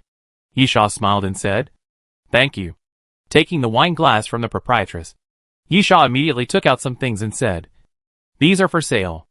Okay. The proprietress said, I'll calculate the price. Yisha, human, male, 23 years old. Level, 1-star king. Privileges, death carriage member. Character data query. Special personal car use rights. Purser access rights. Sea area access rights. Crew command rights. Temporary rental rights for conventional materials. Dispatch rights. E-level data query rights. Position, purser. Strength, 222. Physical fitness, 210. Agility, 185. Mental strength, 170. Number of skull coins, 125 gold. 2 silver. 1 bronze. Weapons carried, endless bow, number of arrows, unlimited. Advanced tactics. Alaskan harpoon survival knife. Brilliant King's holy sword. Void snake spear. Night owl. Destroyer. Equipment, starry goggles. Radio wave exploration device. Water purification device. Eagle pattern pupil. Items, stab proof vest. Tactical gloves. Tactical belt. Red flame bomb. Colorful cloud covering the moon. Shining star. Antidote. 6 flower shield. Parasitic cell. Radiant sword. Bomb. Death summon. Puppets. Corpse flower. Complete form. Planted in space flower pot. Arbitrator. Bioman. Mutated creature. Carrier of alien plant genes and plant viruses. Liquid monster. Mutated creature. Steel armored evil centipede. Alien creature. Transformed creature. Mutated creature. Mastered skills. Intermediate mixed martial arts mastery. Master archer mastery. Primary automobile structure mastery. Primary automobile mechanics mastery. Primary mechanics mastery. Primary biological gene mastery. Snake bite. Shock wave. Collapse. Wind chase. Dragon capture and crane control. Mastered abilities. 12 trials of the immortal. Hard armor, hardness. Virus swallowing, small probability. Martial arts supreme. Bloodthorn. Intermediate fantasy enhancement. Bloodthorn bomb. Adrenaline. Primary regeneration ability. Nitrogen control. Dragon transformation. Fantasy dragon gall. Warehouse. IME type metal blade, unusable. Noah's stone tablet. Biological mecha, broken, unusable. Ancient civilization stone ball. Yisha killed a lot of apostles in the city of destruction. And the harvest was certainly not small. Including some good things. But there were not many things that could match Yisha's current strength. So Yisha only kept the steel armored evil centipede and the death summon. Yisha decided to exchange the other things for skull coins. And at the same time, Yisha also paid more attention to his position. Yisha's position has become the chief steward. With many more powers. Some of which were explained by Malfarian. And some of which were not explained by Malfarian. So-called less important powers. There are 2 that Yisha is more interested in. Namely the right to pass through the sea area and the right to query E-level information. Yisha couldn't help but ask the lady boss, what are the functions of these 2 permissions? Lady boss, the right to query E-level information has 2 functions. The first function is the basic information sold by the dining car. You no longer need to buy it. You can freely retrieve it. Yisha thought for a moment, this doesn't seem to be of much use. Those basic data are useful for the mission. But the effect is not great. Secondly, the price is not high. At most a few silver skull coins. And copper skull coins are usually enough. The boss lady, so. The next part is about the content of Area C. Area A represents ordinary cars and death cars. Area B is the dining car and personal car. And Area C is the database. With the E-level data query right. You can query the E-level data in it. Yisha, what are the materials about? The lady boss. There are so many types that it's hard to explain clearly. You will know when you go and see it yourself. For example, when making an item, you must have a blueprint to make it.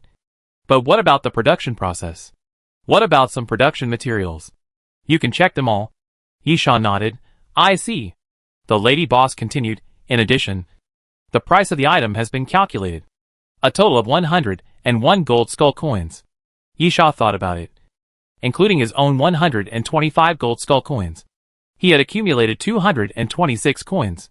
After thinking for a while, Yisha said, I want to upgrade the destroyer. Lady Boss, what aspect? Yi Sha, railgun form, and melee form. The three forms of the destroyer can be strengthened and upgraded, each time for 75 gold skull coins. If all are upgraded, Yi Sha's skull coins will be enough. But it will empty his family's savings. In line with the principle of being prepared, Yi Sha thinks that upgrading twice should be enough. Among the three forms, the railgun form is very useful, and is also the form that Yi Sha uses the most. The melee form is also good, and can enhance the power of the fist. Yi Sha can wear Snake Bite in his left hand, and Destroyer in his right hand. Or wear Destroyer on his left hand to further enhance the power of Snake Bite. Both options are very good. As for the gun form of Destroyer, it is actually not bad. Although it is not as good as the special set of guns used by Nyepa, it is also quite good. However, Yi Sha has the infinite bow, and weapons such as guns are relatively unnecessary for Yi Sha. Of course, they will be upgraded in the future. But for now, Yi Sha's choice is naturally the railgun form and the melee form. The Lady Boss smiled, then, 150 gold skull coins. You can rest for a while. I need to load the enhanced upgraded chip into the destroyer. Yi Sha nodded and sat aside to wait. About half an hour later, the Lady Boss put the destroyer in front of Yi Sha. In appearance, the destroyer's form has not changed much. But this is the basic form. The destroyer itself can change its form. So it is normal that the basic form has not changed. What is important is the effect after the change of form. Of course, the changed form may also have some changes from the previous one. Destroyer, railgun form can launch special pulse bombs within a range of 200 meters, with 25 pulse bombs loaded each time. Multiple pulse bombs can be stacked within a diameter of 1 meter to increase the explosive power. Destroyer, melee form can strengthen the arm wearing the equipment by 35%, and use electromagnetic propulsion to increase the punching speed and punching power by 15%. Additional skills, heavy punch, using hydraulic and electromagnetic dual propulsion to blast out a powerful heavy punch. The power depends on the user's own punching power. This, Yi Sha pondered for a while, although it has been strengthened. It doesn't seem to be very good? Chapter 629 Improvement. In the railgun form, the main improvement is the capacity. The pulse bomb can only hold 20 rounds, but now it has become 25 rounds. The second is the stacking damage. The effect of stacking damage is very terrifying. The pulse bomb is already powerful. When stacked, it definitely has huge lethality and destructive power. However, after Yi Sha used it, he knew that this effect was not very reliable. The pulse bomb was ejected in a parabolic manner. Even if Yi Sha had the master level marksmanship, he could only ensure that the pulse bomb fell within the approximate area. The accuracy requirement for a range of 1 meter in diameter is too high. All 25 shots were missed. Yi Sha felt that it would be good if he could stack 3 to 5 shots. Of course, another method is to use it at close range. Shoot in a straight line, and hit the target before the parabola is generated. You can stack many shots, but wouldn't you blow yourself up? As for the melee form, it has 5% more power, 5% more attack speed, and 5% more punching power. It feels worse than the railgun form. 75 gold skull coins are just for 5%? It only costs 50 gold skull coins to buy the king's holy sword. Yi Sha felt like he had thrown money into the water when he spent these 150 gold skull coins. And he didn't even hear a sound. The Lady Boss explained, because it's not the ultimate form. Yi Sha was puzzled. Huh? The Lady Boss, that is to say, every time you strengthen a single form, you can only unilaterally improve the value of a certain form. But when all 3 forms are strengthened, the destroyer will become the ultimate form. In addition to the unilateral data improvement of the 3 forms, the ultimate form will also cause the destroyer to undergo a change, even including the basic form. Yi Sha was stunned for a moment. Then he understood, and almost had the urge to strangle the boss lady. Isn't this forcing him to strengthen the gun form? Yi Sha still had enough money, but he was penniless after the strengthening. The most important thing was that the money had other uses, which was to strengthen the Arbiter. For this reason, Yi Sha not only sold the harvest from the City of Destruction, but also sold some of the original inventory and equipment. For example, the MSG-90 automatic sniper rifle, the Arbiter's machine gun, the silver blue spear, the zombie chip, the night hidden bow, etc. For example, the MSG-90 automatic sniper rifle was originally used by the Arbiter, but it was too weak. The silver blue spear was not bad, but it could only be used with the martial arts supreme. Yi Sha had too many weapons, and the frequency of use was too low. As for the others, they were all lost for a long time, and they were neither useful nor traded. If the firearm form of the World Destroyer was strengthened and upgraded, the Arbiter would only have a pair of alloy bone knives to use. If the Arbiter wanted to participate in the battle, he could only fight in close combat. But close combat was what Yi Sha least needed the help of the Arbiter for. It's a bad idea. Yi Sha thought about it. Then, let's wait until next time. The lady boss nodded and smiled. Do you need anything else? Yi Sha nodded. I need a sniper rifle, a Gatling gun, and if there is anything with heavy firepower, I will also equip one. Lady boss, what's the price? Yi Sha thought about it. Originally, he wanted to equip the arbitrator with better things, but because the last gun form of the destroyer must be strengthened and upgraded as soon as possible, Yi Sha couldn't help but hesitate.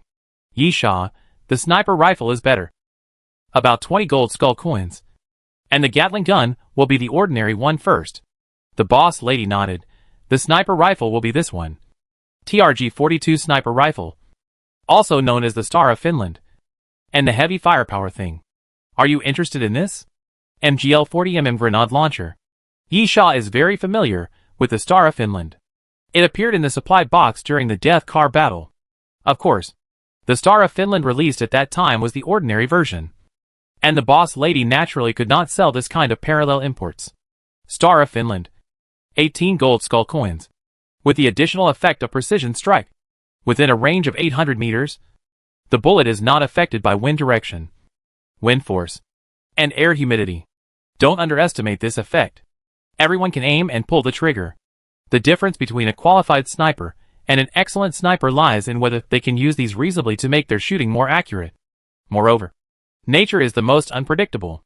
Even if the arbitrator has a full set of auxiliary aiming programs to calculate these data, because these data may change at any time, the arbitrator cannot 100% ensure that the bullet will not be affected during flight after firing. Now it is convenient. The impact is ignored within 800 meters. The second is the fragmentation effect. If the opponent uses defensive equipment, defensive ability or skills to defend against sniping, the defensive equipment will be obviously damaged. The defensive ability and skills will be forcibly broken. Finally, you can use special bullets with a penetration effect and a 15% increase in lethality.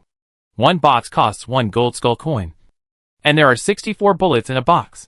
There is nothing much to say about the Gatling machine. It is just an ordinary one. It costs 200 copper skull coins. It is no different from selling and buying. The original machine gun of the arbitrator sold for 80 copper skull coins. If I knew that the plan would go wrong, I might as well not sell it.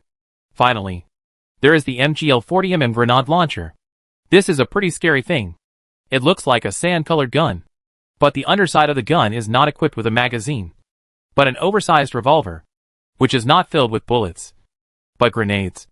There are 6 grenades in total, and they can be fired in 3 seconds, even if it is a regular version without any effect. This thing is still a killer. The price is not expensive. 10 silver skull coins can get it. Of course, the boss lady has a better one. The MGL 40mm grenade launcher produced by Doomsday train. But when he saw the price of 25 gold skull coins, Yi Sha was too lazy to even look at the effect and directly backed off. I should save some money and upgrade the firearms of the destroyer first. However, in general, the strength of the Arbiter has improved a bit, although there were some accidents due to the strengthening and upgrading of the destroyer, which was far from what Yi Sha expected. It was still enough to ensure the combat effectiveness of the Arbiter. The sniper rifle must be used well. The main role of the Arbiter in the current battle is long-range containment, and there are machine guns and grenade launchers for medium range. At the same time, Yi Sha also equipped the Arbiter with explosive bombs. In this way, in addition to long-range containment, the medium-range firepower containment of the Arbiter is also sufficient. Of course, the machine gun and grenade launcher can be adjusted after money is available, and rifles and pistols can also be equipped. As for the final firearm form enhancement and upgrade of the destroyer, Yi Sha thinks that there should be no problem after arriving at the next stop. Chapter 630 EU's invitation. Yi Sha didn't know what the next stop would be like. But even if it was a holiday, Yi Sha would choose to leave the Doomsday train. This was also the reason why Yisha chose to improve the Arbiter's combat power first, and gave up strengthening the destroyer. The Arbiter was not like the corpse flower that could sneak into the ground. Nor was it like the liquid monster that could shrink and be put in a jar, but had to follow Yisha. So the Arbiter was the most likely to have an accident. And because of this, the Arbiter had to ensure a certain combat power. On the contrary, the strengthening and upgrading of the World Destroyer is the icing on the cake for Yisha. Even if the strengthening and upgrading is postponed, it will not have much impact on Yisha's strength. After saying goodbye to the boss lady, Yisha returned to his personal compartment to rest. The Doomsday train arrived at the Emerald City 6 hours later. As Yisha expected, the crew members did not need to travel this time, and had a 20-day vacation. During the vacation period, they can move freely. Most crew members will choose to stay on the Doomsday train, but Yisha has already made up his mind to leave. Firstly, although he was the chief train attendant, he would be able to refuse to leave at the next stop after completing 2 tasks. He really needed to rest, and there would be plenty of time later. Secondly, he had to get some money to strengthen and upgrade the destroyer. Thirdly, Yisha was still thinking about the capsule machine. But when Yisha was about to leave the Doomsday train, he was stopped by Yiyu. In the dining car, Yiyu stopped Yisha. "Want to talk?" Yisha sat down in front of Yiyu. "What?" Yiyu whispered. "You are the chief steward, right?" Yisha smiled. "How did you know?" Yiyu. "Iris Jones invited me to become the steward under his management. I thought about it. He is the first in merit, and you are the second. The similarity between you is that both of you have merit points exceeding 150. So, am I right?" Yisha nodded. "Yes. Do you want to be under my management?" Yiyu immediately waved her hand to refuse. "If you belong to Yisha..." "No. It should be said that you belong to any chief steward. You must face a problem that your life and death in the future may be controlled by the chief steward." Although he couldn't kill people directly, it was indeed easy for a flight attendant to be killed as a flight attendant chief. Of course, if the relationship between the two was harmonious, it would obviously be more beneficial for a flight attendant to have a flight attendant chief who was willing to take care of him. Although Yisha and Yiyu had worked together many times and had a certain degree of mutual trust, they definitely didn't reach the level of unconditional trust. In fact, in this damn end of the world, how many people could trust each other unconditionally? Not to mention companions and friends. Even relatives. Yisha had seen many cases of stabbing in the back. Therefore, it is normal for Yiyu to have concerns. And it is abnormal not to have concerns. Moreover, the current situation is somewhat special, and the train attendants originally have no right to choose in this regard. However, the number of train attendants is not enough at present. There are not only 2 chief train attendants, but also several reserve train attendants who are accumulating merits. Therefore, in the case of too many monks and too little porridge, the train conductor does not intend to forcibly assign the train attendants. In other words, the train attendants have the right to choose. In this case, why do they need to hang a chief train attendant on their heads to order themselves? Yiyu, let's talk business. Yisha nodded. Yiyu took out a box. "This is the compensation for your share of ammonium perchlorate strong oxidant that I promised." Yisha was not polite. He took it and opened it. Then he was surprised. "Corpse flower seeds?" Yiyu nodded. "Your corpse flower looks very useful. I also want to cultivate one. It has distant bloodline." Yisha, "What bloodline?" Yiyu, "South China cycad." Yisha showed a disappointed expression. His corpse flower also awakened the ancient bloodline, which was the bloodline of the Mesotrospermum, belonging to the angiosperm of the early Cretaceous.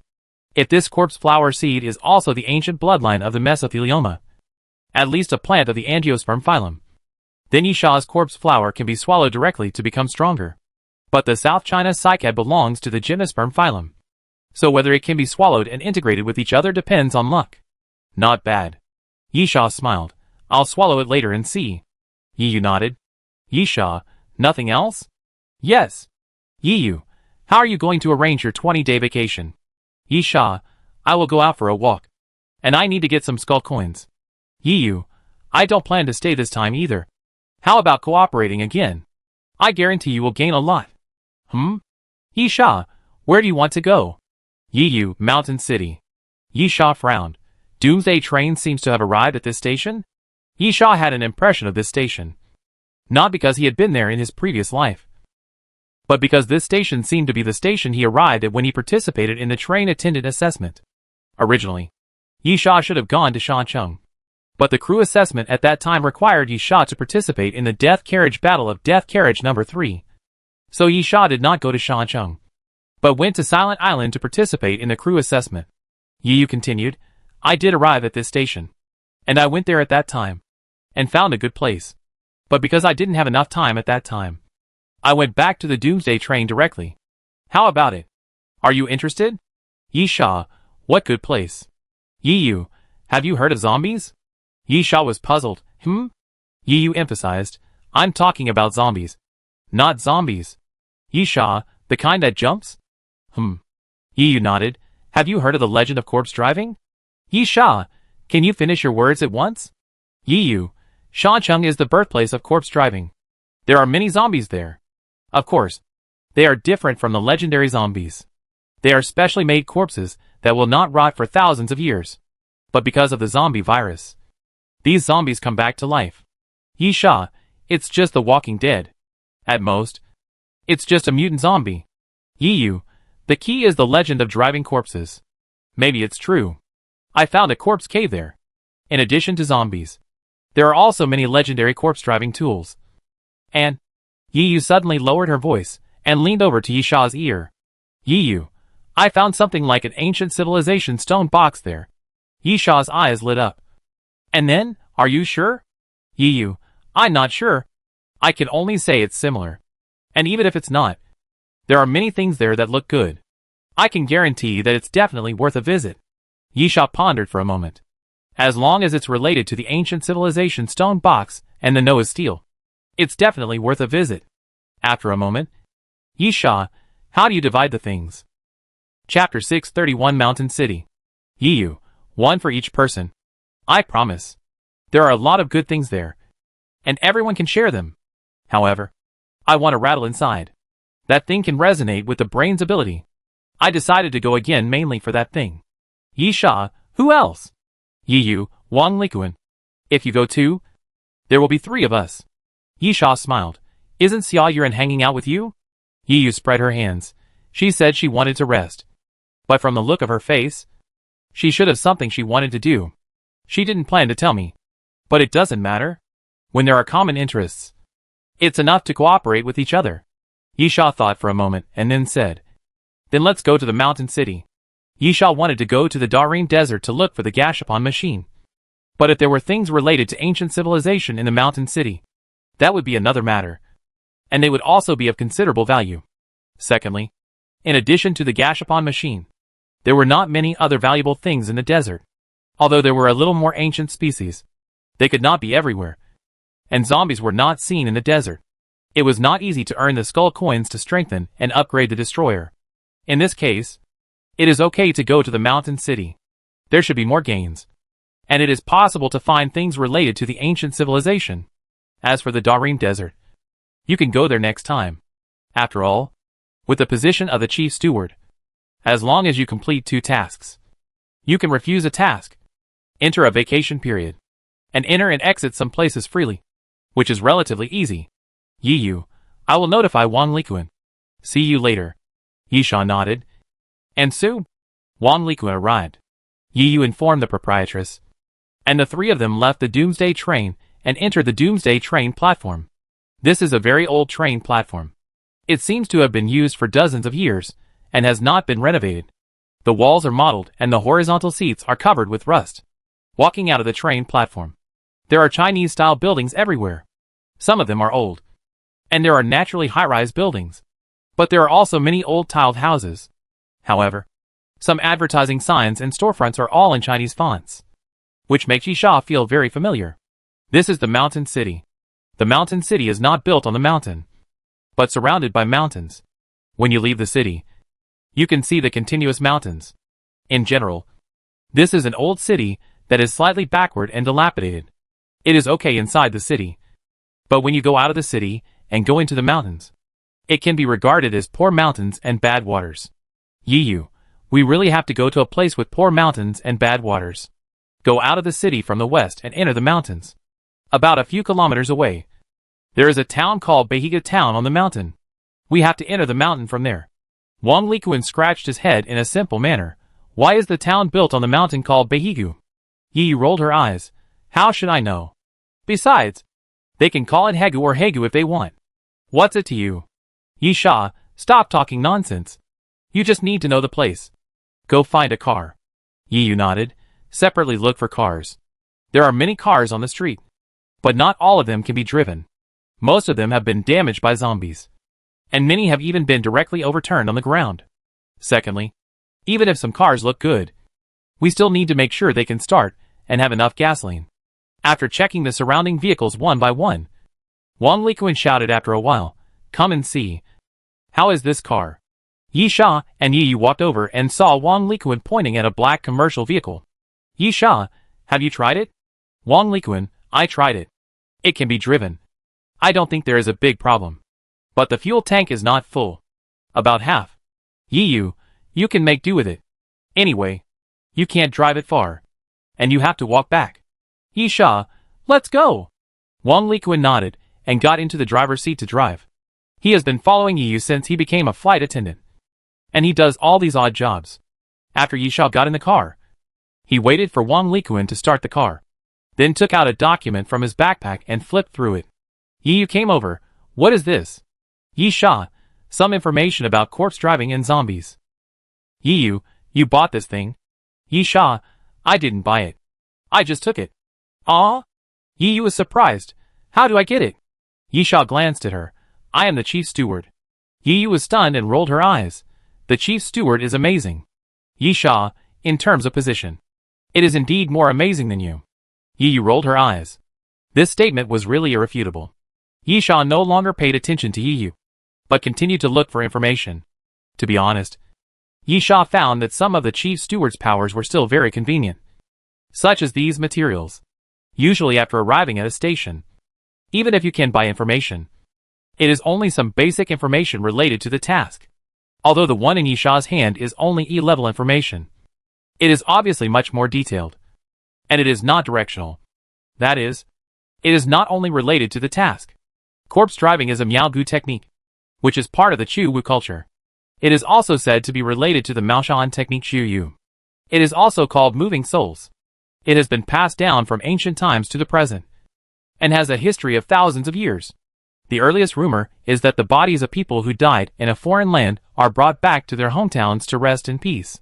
There is no scientific evidence for corpse driving, although there are rumors that some people have seen it. There is no definite evidence. However, Yi Sha has even seen Bai Long. If there is really such a thing, Yi Sha is not surprised at all. Especially in the 5,000 years of Chinese history, there are too many things that have been buried by time. In addition, there are zombies, which can be studied in a lot of materials. Of course, these materials do not refer to living zombies, but the definition of zombies in history, which are recorded in Zibu Yu and Yuewei Chaoning notes, but refer to corpses that have died of rigor mortis.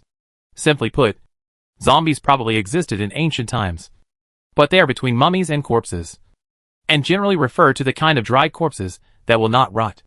At the same time, there are notes in the data that zombies are corpses, but they are alive because of the zombie virus infection, and they look like the legendary zombies. Because of the stiff joints, they can only jump and attack with both hands. This is a mutant zombie with special properties, and it is infected by the dead virus. Some valuable things are specially marked in the data.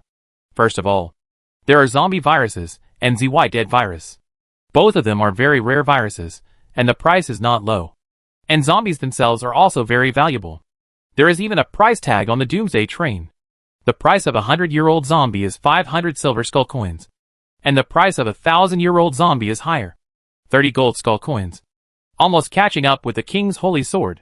Chapter 632 Corpse In. Yi Yu interrupted. It can be transformed into a different species. Last time I came to Shancheng, I saw someone made a 100-year-old puppet through biological transformation. A 1,000-year-old one should also be possible. Yi Sha, then they should have a universal biological transformation potion, which is quite precious. If it is simply improved through viruses, it will be very difficult. Yi Yu nodded and did not express her opinion. She did not know much about this. Although Yi Sha was not an expert, he had a lot of different species, and had some knowledge in this area. For example, even if zombies undergo biological transformation, how to control them is still a big problem. The Arbiter is a good example. In the end, it still depends on the power of science and technology, using chip programs to control them.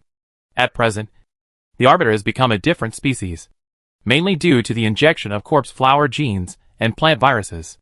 The Arbiter's left hand has also become a plant, becoming a new species and being classified as a different species. It is roughly similar. It is not impossible for Yi Sha to make it into a puppet. Either technological transformation or getting a new virus and drug similar to the one used to transform the Arbiter. Obviously, it is not worth the effort to use such complex technology to transform a tool that has been used for hundreds of years. And 1,000 years, that thing is not so easy to find. After chatting about something randomly, after a while, the car began to shake violently. Yi had planned to come back when she left the mountain city, so she recorded the navigation route directly. The second half of the route was the road into the mountains. The ground was bumpy and uneven, and it was difficult to walk, let alone drive. Bang! At this time, there was a loud noise outside the car, and the car suddenly twisted, and Wang Likuan quickly stepped on the brake. Wang Likuan helplessly spread his hands. You can tell without looking that the tire must have burst. Yi, let's walk. It's even harder to drive ahead. The good roads only go as far as the Behiga town we passed earlier. The mountain roads behind are all like this. Yi Sha nodded. Let's go. Abandoning the car, Yi took the navigation system and sat on Wang Likuan's shoulders, pointing the way ahead. They kept going along the mountain road. Occasionally, they could see some earthen houses, probably only about a dozen families, which is the so-called mountain village. Yi Sha shook his head. This place really doesn't even want zombies. When I was in the city, I saw a lot of wandering zombies. But after entering the mountains, I couldn't even see zombies. This harsh environment, as Yi Sha said, even zombies dislike it. Yi reminded, be careful. There are many desolate graves in the mountains. Yi Sha nodded. He was really curious about what it looked like, but he hadn't seen it so far. Yi Sha, how far is the corpse-driving cave you mentioned? Yi, according to my memory, it will take about 2 or 3 hours to walk deep in the mountains. And the route. Hey. No way. Don't do this. Yi slapped the navigation vigorously, and then spread her hands towards Yi Sha. Yi Sha leaned over, and saw that the navigation screen was black. Yi Sha took out his mobile phone and looked at it. Then, there is no signal at all. And the screen is also jumping. There is a strong magnetic field interference in this mountain. Yi Sha has experienced this situation before. When he was in the sacred mountain, the strong magnetic field was more serious than now, and the electronic equipment exploded directly. Wang Likuan, what should we do now? Can we find the way without navigation? Yi, who do you think I am? Even without navigation, I probably know how to get there with my memory. Yi Sha, then let's go. An hour later, in a dense forest, Yi Sha looked at Yi helplessly. With your memory? Yi was embarrassed. Einstein even fell down. Yi Sha shook his head helplessly. Damn Einstein. Just get lost. Yi Sha glanced at the dark sky. We'll probably have to camp outdoors today. Hey. Hey.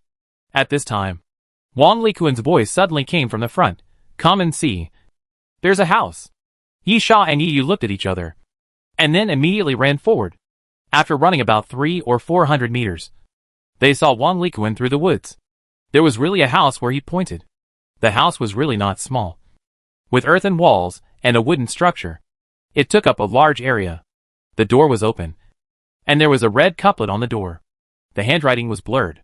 There were 2 paper lanterns hanging on both sides, which had long been broken, and only the bamboo frames were left. The 3 of them got closer, and Yi Sha frowned. This place. Yi, what? Yi Sha, it's hard to say. I have a bad feeling. Besides, there is a house in the deep mountains and old forests, which is weird enough. There is no shop in front, and no village behind. Yi smiled. Are you a superhuman? Or am I a superhuman? I don't feel anything wrong. Moreover, I have sensed that there are no living people, and it seems that there are no zombies either.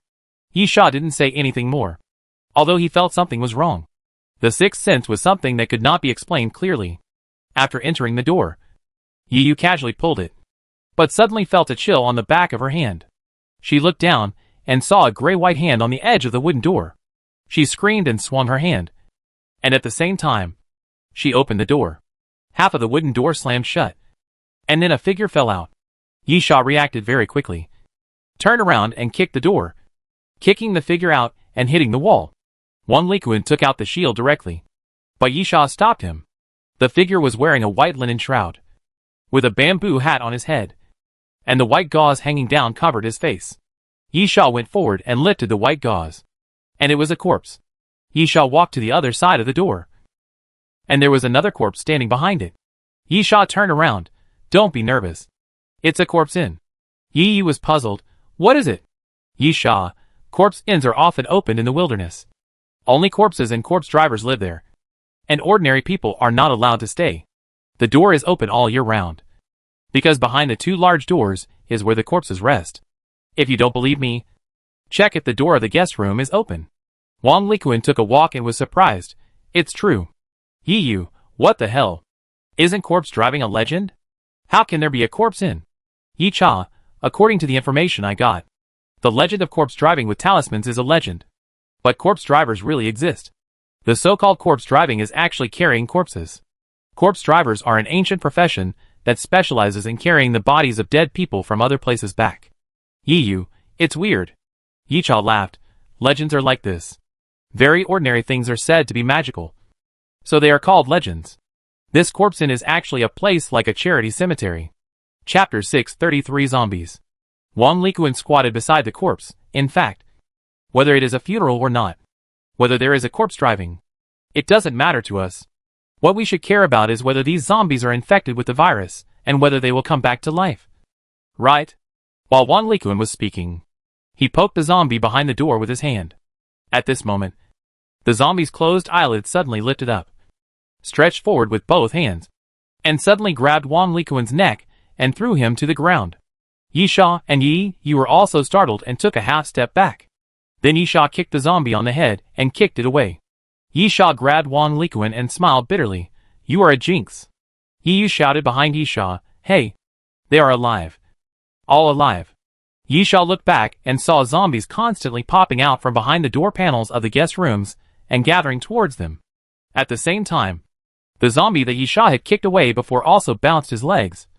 And without even seeing his knees bend, he stood up straight from the ground again, stretched out his hands, and swept towards Yisha. Yisha didn't have time to draw his sword, so he raised his hand and punched the zombie in the belly. Hiss! Yisha threw his hand down. This guy's body is so hard. Yi, don't you have the characteristics of zombies in your information? These guys' physical fitness is 2 or 3 times that of ordinary zombies, and their bodies are as hard as iron. The most common zombies are several times stronger than zombies, and can probably reach the gold level. Wang Likuan smiled foolishly on the side. Chinese products are still awesome. Yisha rolled his eyes. You still feel like joking? Get out quickly. Wang Likuan nodded, took the shield and smashed it towards the zombie. Although this guy was at the bottom of the list in terms of merit in the City of Destruction, he still had a lot of benefits. And now he has upgraded his weapons. The shield was replaced with a light golden medieval tower shield with silver spikes on both sides. It was very huge, and it could reach Wang Likuan's chest when placed on the ground. It was very thick, and the silver spikes also had a certain killing effect, which was much stronger than the previous shield. Bang! Wang Likuan raised his hand and knocked a zombie to the ground, and then rushed and knocked away 2 more zombies.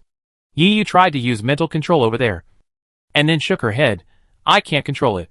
These guys are much more troublesome than zombies. The number of zombies is not that large. There are about 30 or 40 zombies in the whole corpse inn. If it is based on the standard of ordinary zombies, Yi can use mental control to explode the heads of these zombies with a wave of his hand. Yisha, don't worry about it. Rush out first. If these zombies were all gold level, it would still be very troublesome. Ordinary crawlers are not gold level. So if you imagine these zombies as 30 or 40 enhanced crawlers, you will feel your scalp tingling. Yi nodded, and without further ado, he raised his hand and threw out the 7 dust swords. Under the control of the brain's ability, the 7 small swords flew forward. The 7 dust swords slashed on the zombies, and immediately made a clanging sound, just like cutting on metal, although it could also cause damage to the zombies. It was relatively weak. The defense of those zombies was indeed good. On the other side, Yisha took out the World Destroyer and put it on his hand. Then punched a zombie on the head. Melee form. Yisha shouted, "Heavy punch." The World Destroyer pushed out his fist and then hit a zombie on the head. The head turned upside down, but the zombie was still jumping. He stretched out his hand and scratched it. His nails were extremely sharp and directly cut a hole in Yisha's clothes. "Are you kidding me?" Yisha was stunned. If it was a zombie, its head would have exploded long ago. Moreover, the head was twisted to the back, which meant that the neck was broken, which was the same as chopping off the head. However, the zombie was just standing there doing nothing. Yiyu shouted, "Heart?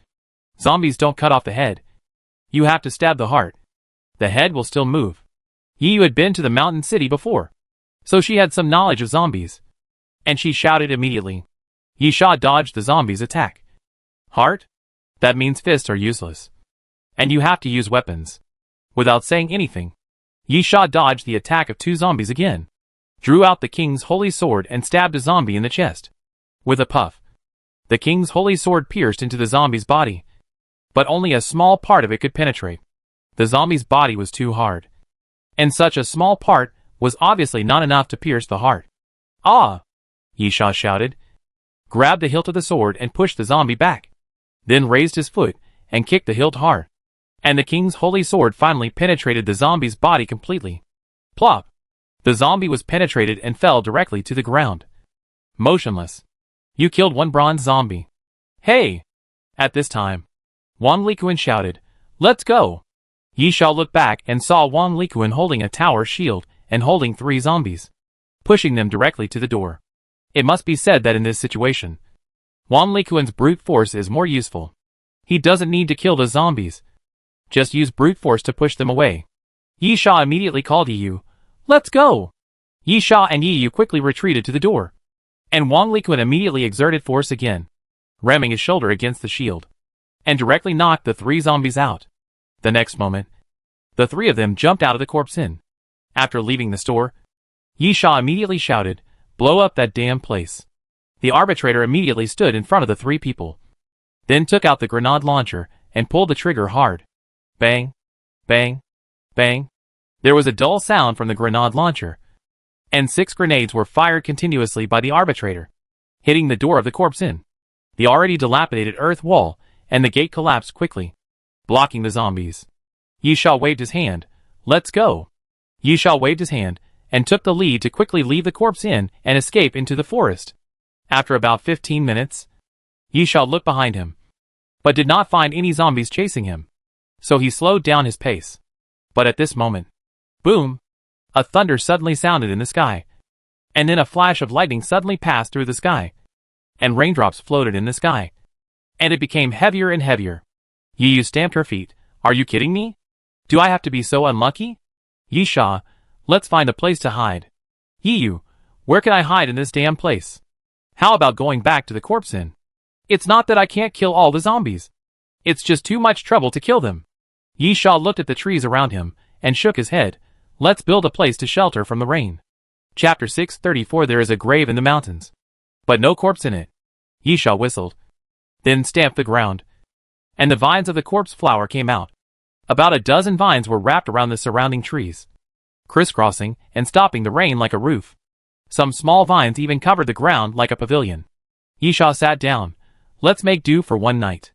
As Yisha spoke, he remembered something and suddenly took the seed given by Yiyu and threw it into the air, which was caught by the vines of the corpse flower. "Yisha, eat it." Yisha was not interested in cultivating a second corpse flower vine. It was too time-consuming and laborious. It would be better to let the corpse flower eat it directly to see if it could integrate the ancient bloodline of the South China cycad in the seeds. Wang Likuan took a camping pot and a portable gas stove, and then started to cook, eat something.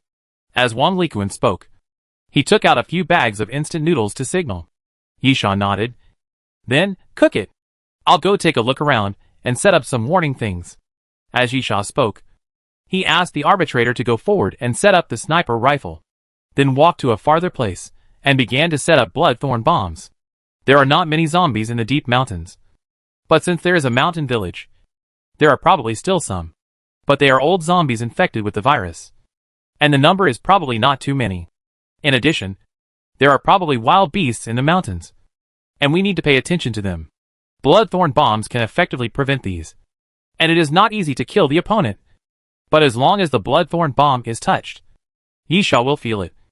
After all, it is made of Yisha's blood. But at this moment, Yisha suddenly stopped and looked forward. There was something vaguely visible in the woods, at night and in the rain. Even if Yisha had eagle-patterned pupils, it was still blurry, and he couldn't see clearly. Boom! At this time, thunder sounded, and then lightning flashed, illuminating the surroundings. Yisha took a breath of cold air. It turned out to be several graves. It was not uncommon to have graves in the mountains. Before cremation was implemented, burial was used. Some big cities were okay. After cremation was implemented and burial was banned, those graves were leveled. But some economically backward places, especially some mountain villages and some remote places, still retain the custom of burial. Even if they don't do burial, no one cares about the old graves in the mountains. After all, it's too troublesome to remove them. Yisha took a closer look. The names on the tombstones were all surnamed Zhang. Most of them were from a clan in a village. The whole village was related. There were 7 tombstones in total, representing 7 graves. What's worse is that Yisha found that the mounds of earth in 2 of the graves had been flattened. Yisha immediately turned around and went back to the resting place. Wang Likuan smiled and raised the pot. It's cooked. Come and eat some. There are also dried meat, ham and dried shrimp here. Don't eat. Yisha waved his hand. Let's go. Yi bit the instant noodles. What's wrong? Where are you going in such a heavy rain? Let's rest first. Yisha, there is a cemetery. Yi almost spit out the instant noodles. Impatiently, why is it endless? Come if you want. Finish it at most. I'm too lazy to leave. This time, Yi really spit out the instant noodles and coughed. How did you know? Yisha, can't you read the years on the tombstones? It's been over 100 years. Moreover, 2 of the graves are flat. Most likely they crawled out. Bang, bang, bang. Yisha was talking when there was a sudden noise in the forest. Yisha couldn't help but frown. The bloodthorn bomb he buried was triggered. Yisha drew out the king's holy sword. Prepare for battle. Boom! Thunder sounded again in the sky, followed by lightning, illuminating the surroundings. Then, the clothes on his body had long been rotten, and only a few moldy rags were hanging there, 7 or 8 meters apart. Yisha was shocked. That was not a jump. It was completely flying. The jump was at least 5 or 6 meters high, and it directly crossed a distance of 7 or 8 meters. Wang Likuan was about to pick up the tower shield. But before he could pick it up, his arm swept forward and directly swept Wang Likuan away, and he hit a tree hard. Yisha, what a great strength. Yisha nodded, and immediately swung the king's holy sword, and went around to the back and slashed. Clang! At the same time, the defense was much stronger. Yisha's sword went down, but he didn't even leave a mark, let alone a wound. Bang! In the rainy night, a gunshot suddenly sounded, and it was the arbiter who suddenly pulled the trigger. After the gunshot, the shattering effect of the Star of Finland and the penetration effect of the bullet were effective at this time, making Yisha feel that it was worthwhile to change the weapon for the arbiter. In comparison, the king's holy sword is just an ordinary, relatively sharp, and good quality knight sword when it is not activated. After understanding this, Yisha immediately retreated quickly, put the king's holy sword back into the sheath, and then raised his hand and grasped the void, taking out the infinite bow. Since the penetration effect is very useful, then it is time to use the penetration arrow. Hold it back. Yisha shouted to Wang Likuan, hold on. The blood in his chest surged. But after hearing Yisha's shout, he quickly got up from the ground and ran forward, while grabbing the tower shield on the ground and holding it in front of him. Wang Likuan is best at defense, so if he can't resist the attack, he is worthless. Wang Likuan himself is obviously very clear about this. Bang! Both his physical strength and power were several times stronger, and Wang Likuan's shield attack could only barely knock the opponent off balance. But at this moment, swoosh! In the rainy night, an arrow broke through the air. The penetrating arrow flew forward, brushing against Wang Likuan's cheek, and disappeared without a trace. Chapter 635 Fighting. TSK. Yisha curled his lips. a little off. The piercing arrow shot into the zombie's chest. For that hard body, the piercing effect was indeed effective. Unfortunately, the arrow was a little off the center and did not penetrate the heart. After the zombie was injured, it showed considerable anger. Wang Likuan was quick-witted and knew that this guy was going to attack. So he quickly tilted his body and blocked the zombie. However, what Wang Likuan did not expect was that the zombie actually jumped directly over Wang Likuan's head, and fell towards Yisha. Yisha immediately dodged to the side. Boom! The zombie swung its arms, and hit a tree that required 3 people to hug. The tree broke and fell to the side. Wang Likuan came to his senses and ran back immediately, trying to intercept the zombie again. Yisha quickly retreated. Since he used the infinite bow, it was necessary to move away. Fortunately, Yu acted in time, and his body floated up. 3 colors of light flashed in his eyes, and then he stretched out his hand and pressed forward. The rain that fell from the sky unexpectedly rolled back and formed huge water balls, which continuously bombarded the zombies. Bang! Bang! Bang! The water balls continuously hit the zombies, and then exploded. Although those water balls could not cause much damage to the zombies, the driving force of the water flow after the explosion could block the zombies, and even push them back. Yu bought time, and Wang Likuan immediately came back, holding up the tower shield and sweeping hard, and swept the zombie away. At the same time, Yisha's piercing arrow also arrived. An arrow broke through the air. The falling rain was crushed by the flying piercing arrow in an instant, forming a vacuum zone. Puff! The next moment, the piercing arrow shot into the zombie's heart. Half of the arrow was inserted into the zombie's body, and naturally pierced the zombie's heart. You killed a 100-year-old iron zombie. Cumulative number, 1. Apocalypse reward, zombie virus. Hearing the mysterious voice, Yisha smiled and raised his eyebrows. Good luck. I got the zombie virus. Yisha walked to the side of the zombie and pulled out the arrow. Then, he could see black blood pouring out of the wound. Yisha took out a test tube and poured the black blood into it. When he returned to the Doomsday train, he could exchange the zombie virus. Bang! At this time, a gunshot suddenly sounded. Yisha was stunned for a moment. The gunshot was the sound of a sniper rifle. If nothing unexpected happened, it should be the arbitrator who fired the gun. But, isn't the zombie dead? Not good. Yisha quickly put away the test tube. Don't be careless. There is still a zombie. Yisha remembered that in the cemetery he saw. There were 2 flat graves.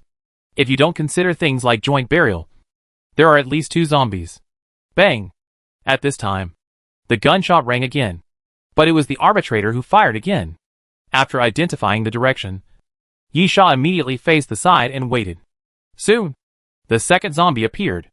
This zombie was a female, also in tatters, and her body had long been shriveled.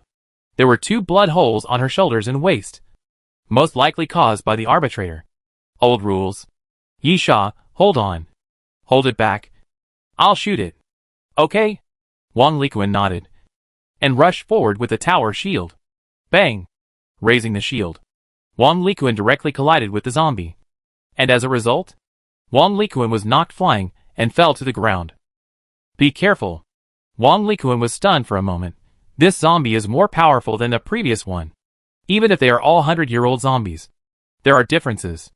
100 years is 100 years, and 900 years is still 100 years. But the degree of strength among them is completely different. Secondly, the degree of mutation and infection of the zombie virus will have an impact. This zombie is stronger now, so Yisha is not surprised. At the same time, the zombie seemed to have set its sights on Wang Likuan. Leaning forward and pressing down directly, Wang Likuan quickly rolled to the side, and then the zombie's hands were directly inserted into the ground. Yisha took advantage of the situation to draw the bow and string, and the piercing arrow broke through the air again, and an arrow nailed into the zombie's shoulder. The zombie raised its head and found Yisha's presence. It immediately rushed towards Yisha, then opened its mouth and suddenly blew out a mouthful of black air. Yu immediately shouted, "Be careful. It's corpse poison. Don't touch it." Yisha didn't care much about this smoke attack. He waved his hand and used nitrogen to control and change the airflow around him, and blew away the black air. Wang Likuan also took advantage of this time to get up from the ground and rushed over quickly. He held the tower shield and pounced, hitting the zombie's back directly. With a bang, Wang Liquan and the zombie fell into a ball. Yisha pulled the bowstring of the infinite bow and narrowed his eyes.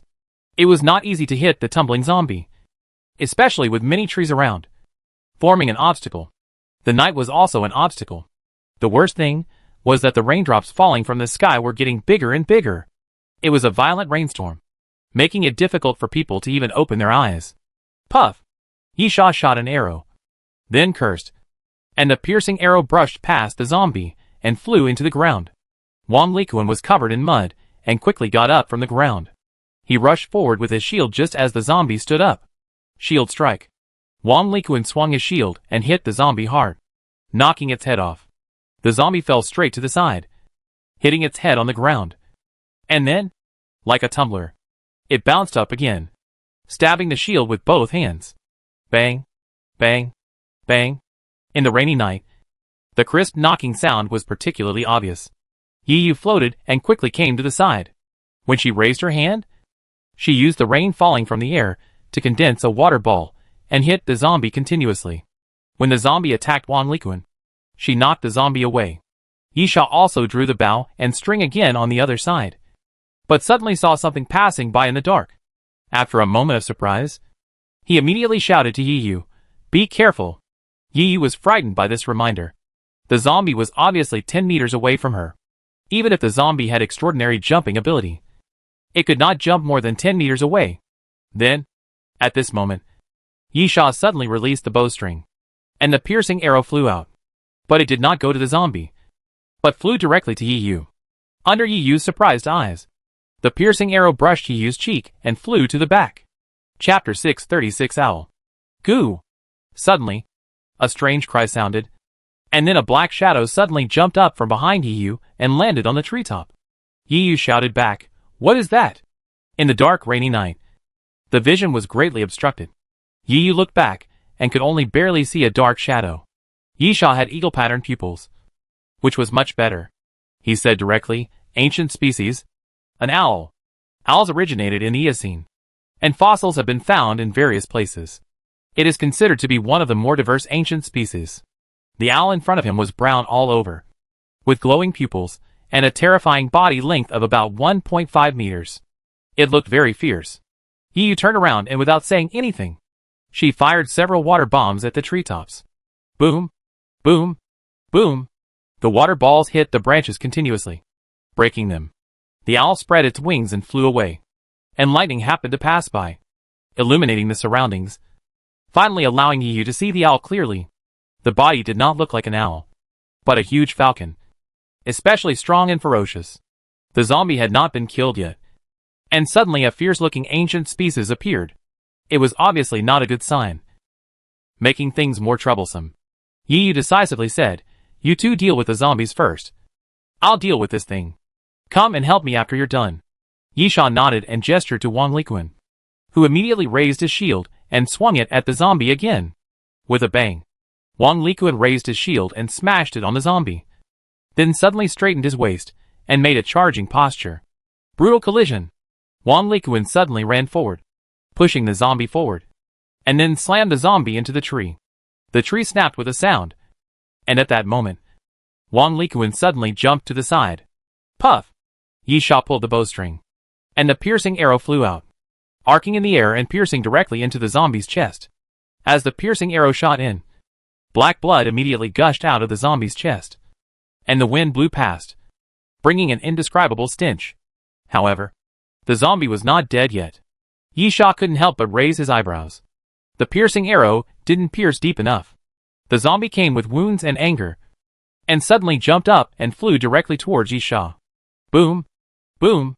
Yisha stood still, and when the zombie pounced in front of him, two corpse flower vines suddenly emerged from the ground behind Yisha and swung towards the zombie. The zombie waved his arm, and his nails were extremely sharp, cutting the corpse flower vines directly. But at the moment when the two corpse flower vines broke, Yisha suddenly jumped up and suddenly jumped in front of the zombie. Die! Yisha stretched out his hand to grab the piercing arrow, and the power amplification of the destroyer suddenly started, and violently sent the piercing arrow completely into the zombie's body. Puff! A muffled sound appeared, and the arrow pierced the zombie's chest directly, leaving a bloody hole on the chest. You killed a 100-year-old bronze zombie. Cumulative number 1. Apocalypse reward, corpse poison. After killing the zombie, Yisha turned back without hesitation and rushed towards Yiyu. Yiyu left her feet on the ground, controlled the 7-dust sword to chase the owl, and at the same time spread her hands, constantly condensing water balls and blasting them in all directions. Seeing Yisha coming, Yiyu immediately said, "This beast is not easy to deal with. It's too fast. I can't hit it." The owl was huge, but Yisha had seen even bigger ancient species. Size did not determine the strength of an owl. And, from a species perspective, the owl was not a particularly powerful ancient species. However, it was true that the owl was difficult to deal with. It was extremely fast and very flexible, constantly shuttling between the treetops. Yiyu's continuous attacks did not hit it once. "Yisha, let me do it." Yisha quickly put the king's holy sword back into the sheath, then jumped up and pulled out the night owl. Night attack. Yisha quickly entered the night attack state, and a black curtain quickly enveloped Yisha. Then a big black bird appeared in the black curtain and chased after the owl. Wings of the dark night. Then, a pair of black wings suddenly grew out of the black curtain surrounding Yisha. And then Yisha followed closely and chased after it, flying low and passing quickly between the treetops. The owl was indeed very fast, but Yisha's speed was not slow either. Moreover, Yisha also released the night owl to help him chase the owl.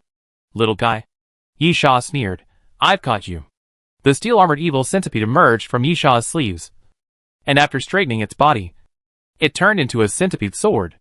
Yisha stretched out his hand and swung the centipede sword, which suddenly stretched out and swung towards the owl. The owl was very flexible and immediately turned its body to avoid it. But at this moment, the night owl suddenly rushed out and hit the owl hard. Puff! After being hit by the night owl, Yisha's sword immediately hit the owl's wing. And then, there was a dull sound of the blade entering the flesh, and a wound was cut on the owl's body, bringing out a blood arrow. The owl fell straight to the ground. And then Yisha retracted the wings of dark night and fell immediately, raising the centipede sword to cut it down. Goo! Goo! The owl made a strange sound and kept struggling on the ground. Yisha was stunned for a moment. Then, beg for mercy? The owl seemed to really understand human words and kept shaking its head. But the owl habitually shook its head to the side, as if it was shaking its head. But Yisha understood the meaning.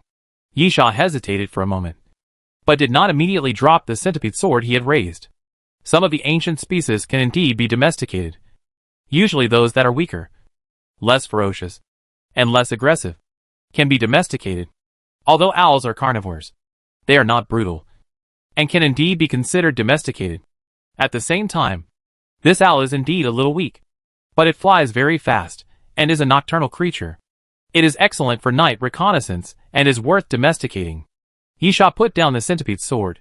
"If you don't behave, I will chop you with one sword. Understand?" Since the owl seemed to understand human words, Yisha naturally used the most direct method, threatened it, and then stretched out his arm with the destroyer and approached the owl. As long as the owl made any unusual movements, the destroyer could open fire at any time and directly blow it into slag. Chapter 637 Rest. Because of the injured wing, the owl could not take off. When Yisha stretched out his arm, it jumped onto Yisha's arm and stood there. Yisha was very sensitive to danger, but he did not feel any aggression from the owl. So he felt relieved and walked back directly. "Huh?" Yiyu saw Yisha coming back and pointed at the owl. "What does this mean?" "Yisha, I plan to tame it." Yiyu was surprised. "Can ancient species be tamed?" "Yisha, don't you know?" Yiyu looked at Wang Likuan, who was standing beside him, and the latter shook his head repeatedly, saying that he had never heard of it. Yisha was also puzzled. In his previous life, many people knew that ancient species could be tamed, but there were not many species that could be tamed. For this reason, some people even classified and summarized them. For example, among giant ancient species, such as dinosaurs, it is impossible to tame them. Even if you beat a dinosaur to death, it will not listen to you. This is related to the brutal personality and wisdom of the dinosaurs themselves. Therefore, even some herbivorous dinosaurs, although not brutal, cannot be domesticated. Among the giant ancient species, mammoths can be domesticated, and they are relatively easy to domesticate. But the number of mammoths is even rarer than that of dinosaurs. As for the others, it is similar. Based on experience, many people have summarized some species that can be domesticated and some species that cannot be domesticated at all. Among them, bird ancient species are recognized to be domesticated, and domestication is relatively simple, even including birds such as hawks and falcons. However, most of the bird ancient species are also weak, and their advantage is naturally flying. But from Yiyu's tone, she didn't know anything about these things. Moreover, since Yiyu became a train attendant very early, she was considered to be well informed. If she didn't know, it meant that most people didn't know. Yisha murmured, "Has the matter of taming ancient species not been figured out yet? In this life, the Doomsday train has experienced nearly 20 Doomsday train platforms, which is no less than what Yisha experienced in his previous life. But this kind of thing has no direct relationship with the number of platforms experienced. But it is possible that no one has noticed this." "Hey! Hey!" At this time, Yiyu called out, calling Yisha back to his senses. "Why are you suddenly stunned?" "Oh!" Yisha came back to his senses. "Some ancient species can be domesticated, such as this owl." Yiyu held his chin and pondered for a moment, then suddenly reached out to touch the owl. "Sell it to me. How about it?" When Yiyu's fingertips were about to touch the owl suddenly showed a fierce look and pecked at Yiyu's palm. Yiyu's reaction was not slow, and she immediately stopped. Yisha put the centipede sword on the owl's neck. "Do you want to die? Stay still." The owl immediately stopped moving. After Yisha threatened, he said to Yiyu, "It has not been tamed yet. Do you think taming is that easy? Now it is purely a deterrent with force. At the same time, it is injured and dare not resist me. It does not mean that it has been tamed successfully. If it has a chance to escape, it may run away now." Yiyu nodded. "Then how should it be tamed?" "Yisha, generally speaking, there are 3 ways. The first is to cultivate affection. Make it dependent on you, and insist on feeding it. It will always be polite to people who feed it. The second is to use force. Let it know that it cannot resist or escape. And finally, compromise. The third is to rely on medicine." Yiyu nodded thoughtfully. "Yisha, are you really interested in taming this guy?" Yiyu nodded. "It's not of much use to you, right?" Yisha thought about it, and it was true. This owl seemed to be only used for night reconnaissance, and its combat power was really average. Yisha could use night attacks at night, and the reconnaissance skills of the Arbiter and the underground reconnaissance of the corpse flower were also very powerful. This owl was really not very useful to him. He just wanted to tame it if he could. Anyway, if he could tame it, it would definitely be more valuable than killing it. "Yisha, since you like it, I'll give it to you. The previous zombies are mine. I got the zombie virus." Yiyu nodded. "Okay. Yisha, inject it with cell repair fluid. Then fight it. If you win, it will at least listen to you temporarily, and then slowly tame it. If you can't beat it, then I can't help you." "Yiyu, okay." The wound on the owl's wing was just a minor injury. After injecting cell repair fluid, it will recover quickly. Sure enough, the owl ran away as soon as the wound healed. It was only because it was afraid of life and death that it begged for mercy from Yisha. This level is not considered a successful tame at all. Yiyu didn't say anything. Her eyes flashed with 3 colors, and then she followed the owl. Yisha waved his hand at Wan Likuan. "Let her do it herself. We'll take a break first." "Okay." Wan Likuan smiled honestly. "I'll go cook 2 more pots of noodles." The corpse flower put up its vines again to block the wind and rain. Wan Likuan picked up the pot, washed it with rainwater, and then opened a new bowl of instant noodles and started cooking again. Yisha leaned aside and suddenly asked, "Why are you following Yiyu all the time?" Wan Likuan was stunned for a moment, then scratched his head and laughed. "I don't know what to do alone.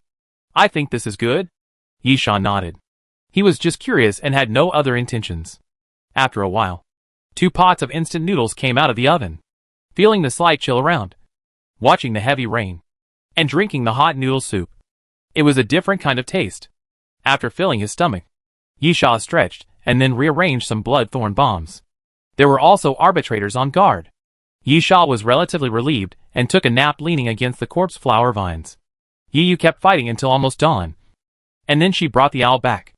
It wasn't that Yiyu couldn't beat it, but the owl wasn't very strong, and it was mainly fast. so it wasn't that easy to deal with. No words were spoken that night. The next morning, when Yisha woke up, he felt that the air around him was extremely clear. The heavy rain overnight made the mountains and forests seem greener, and the clear smell of soil was everywhere. Yisha kicked Yiyu and Wang Likuan with his feet, and woke them up. Hey! Hurry up. Yiyu opened her eyes dazedly. Damn it. I only slept for less than 2 hours. That damn bird. Yiyu said as she swung her fist, scaring the owl next to her, and making it shrink its body. It seemed that it was beaten a lot last night. Stop complaining. Yisha, don't you want to find a corpse-driving cave? Chapter 638 Research Station. Yiyu lost her temper and stood up. Let's go. Let's go! The three of them packed up and continued to walk into the mountains. Yisha walked. Do you have any impression of the location of the corpse-driving cave? Even the general characteristics of the environment? Yiyu thought for a while. At that time, there was a mission in Shancheng to kill the 1,000-year-old zombies. And the mission of the flight attendants was to find the research station of Compu Company and get the artificial zombie virus production data calculated by the other party. Yisha, I'm asking about the location of the corpse-driving cave. Don't worry. Yiyu continued. At that time, I found the research station of Compu and got the data of the artificial zombie virus. I happened to see someone chasing the 1,000-year-old zombie. I thought since I saw it, I would kill it and give more rewards. Then I chased the 1,000-year-old zombie and found the corpse-driving cave. Yisha thought for a while. In other words, the corpse-driving cave is not far from Compu's research station. As long as we can find the research station, it will be convenient to find the corpse-driving cave. Right? Yiyu nodded. Yes. The corpse-driving cave is very hidden, and there are no obvious signs around it. But if I can find the research station, based on the location of the research station, I am more than 80% sure to find the corpse-driving cave. Then start with the research station. Yisha, what does the research station look like? Yiyu, 3 earthen houses, with a fence around the door.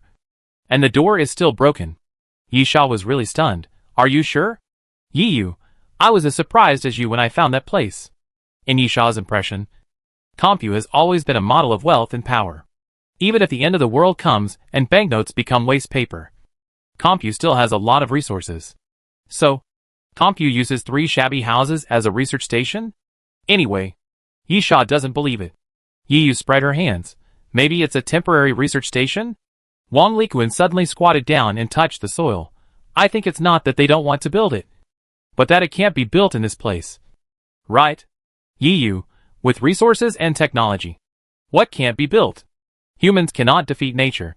Wang Likuan, the soil here is very soft and the humidity is relatively good. Judging from the heavy rain yesterday, there was a lot of rainfall here. This kind of place can't build a base like the Compu Company. On the contrary, this kind of earthen house is solid. Yisha was surprised. You actually know a lot about this kind of thing? Wang Likuan smiled innocently. I am a mountain child. I grew up in the mountains, and I know a little about these things. Yiyu was angry. Why didn't you lead the way yesterday? Wang Likuan spread his hands helplessly. Even if I am familiar with the mountain road, I don't know where the place is. How can I lead the way? Yisha, let's walk first. If the research station is really as you said, it is not easy to find. It is just an ordinary mountain village house with no special features. While talking, Yisha took out his PDA and looked at it. The screen was still flashing. The electromagnetic interference was quite serious. Otherwise, he could use the internet. Unfortunately, he could only look for it by chance. Wang Likuan, since it's called the corpse-driving cave, it must be a cave. Right? Yiyu rolled her eyes. Are you questioning my IQ? Wang Likuan pointed behind him. If that's the case, shouldn't we go towards the mountain wall? Yiyu was speechless. You're right. The three of them changed direction and continued to walk into the deep mountains. There are a lot of old graves in this mountain, and they are all in a mess. The local people are good at feng shui. Maybe they are all from the same mountain village, but they are not buried together, making the distribution of the desolate graves very messy. Many of the graves were flattened, but no zombies were seen. Wait a minute, Yiyu suddenly said. Wait a minute. This place is familiar. Yisha looked around and teased. Are we back to the corpse inn again? Yiyu rolled her eyes. It's really familiar. I feel the research station is probably nearby. Yisha, what's the general direction? Yiyu shook her head. It's hard to say. Yisha was speechless, always feeling that Yi was not very reliable. But it was difficult to say anything.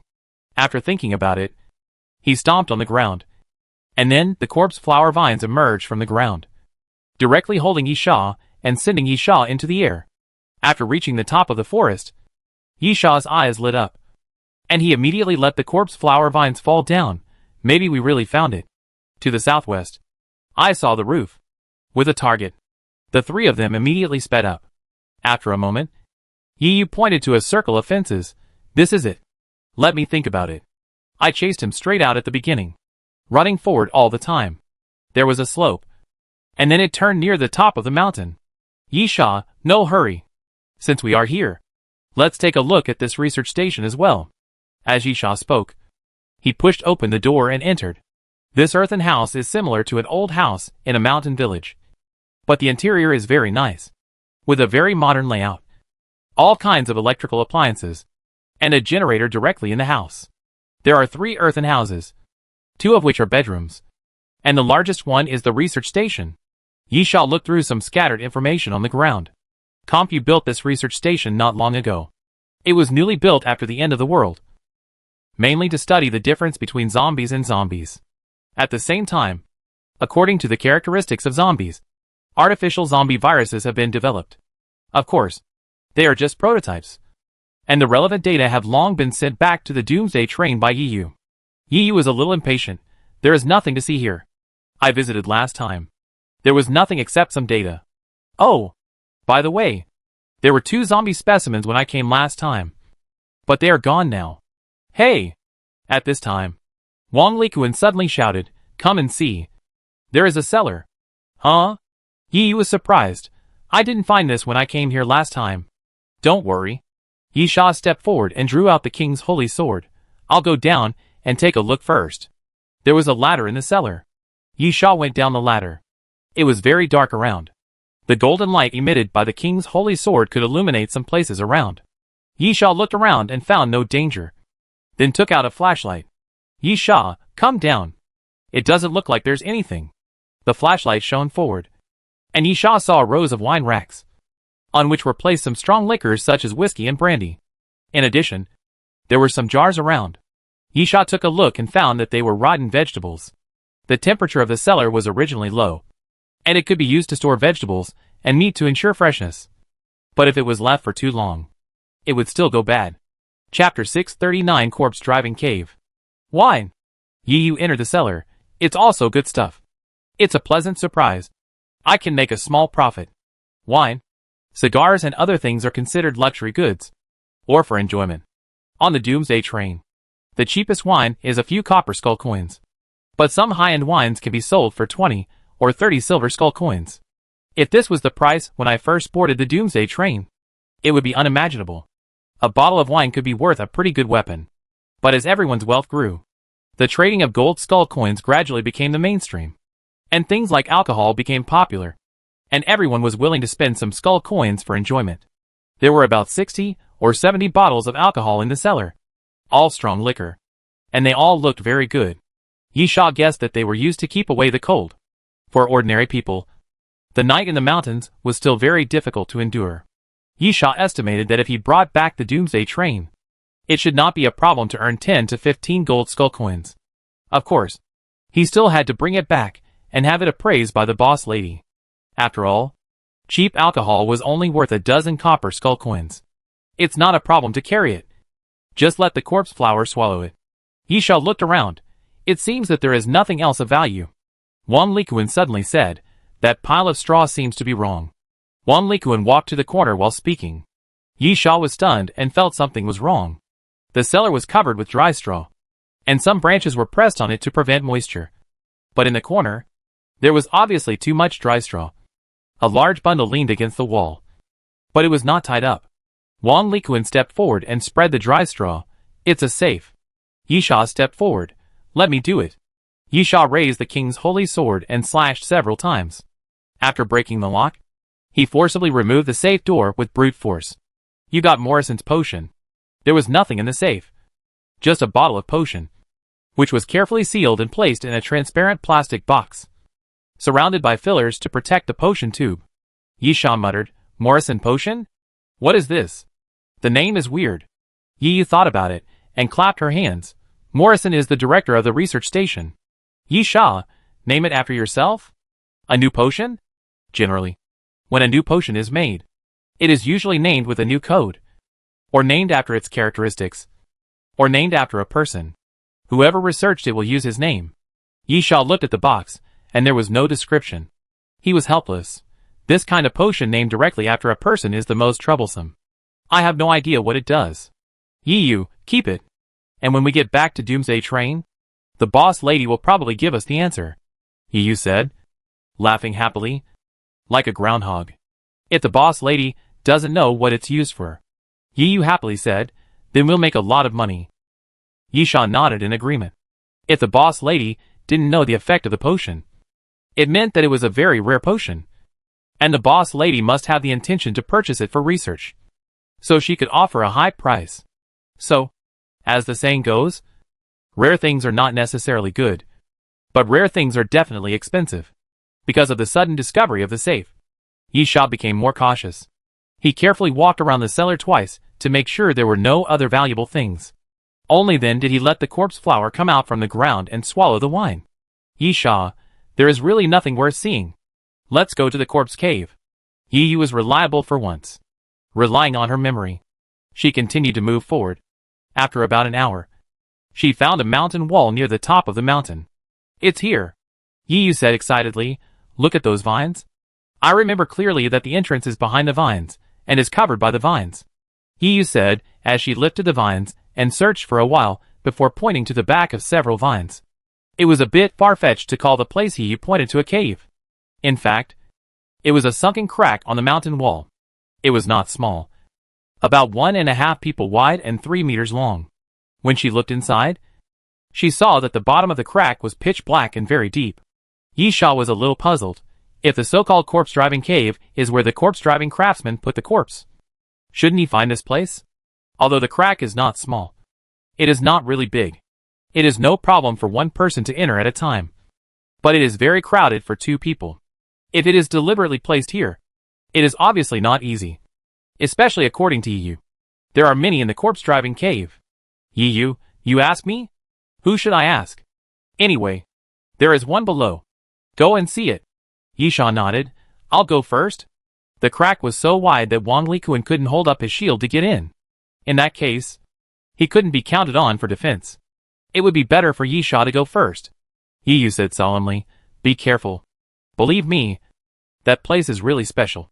Be careful. Since Yiyu said it so seriously, Yisha also became more alert. After squeezing into the crack, he held onto the edge and slowly began to climb down. Yiyu took out a flashlight and held it above to help Yisha illuminate. The cave below the crack was deeper than expected. About 10 meters, and Yisha climbed for a long time before falling to the bottom. Yisha took out a flashlight and shone it twice above the cave. After giving the signal, Yiyu handed the flashlight to Wang Likuan and floated directly into the cave. On the other side, after Yisha gave the signal, he used the flashlight to illuminate the surroundings. It's true that this cave really feels like a different world. The cave below the crack covers a large area, and there are some stone pillars standing around. It's very interesting that there are some red ropes tied to those stone pillars. Those red ropes are tied into strange knots, which seem to have some symbolic meaning. Then, near the edge of the wall, Yisha saw 2 rows of zombies. Yisha held the king's holy sword and was very careful. After approaching, he touched them with the tip of the sword and found that they would not move. Or more directly, they were just 2 rows of standing mummies. The mummies were wearing clothes that had long been rotten, but there were still some strips of cloth. It could be vaguely seen that these clothes were linen white, but there was something painted on them. However, because the clothes had long been rotten, naturally nothing could be seen. In the middle of the 2 rows, there was a cave that could be entered further, about 2 meters high and 3 meters wide. A bit small, and if you jumped down a little, you would hit your head. Chapter 640 Bell. How is it? Yiyu's voice came from behind. This place is very strange. Isn't it? Yisha, it is very strange. Is there a way ahead? Yiyu pointed to the cave in front. Just go inside.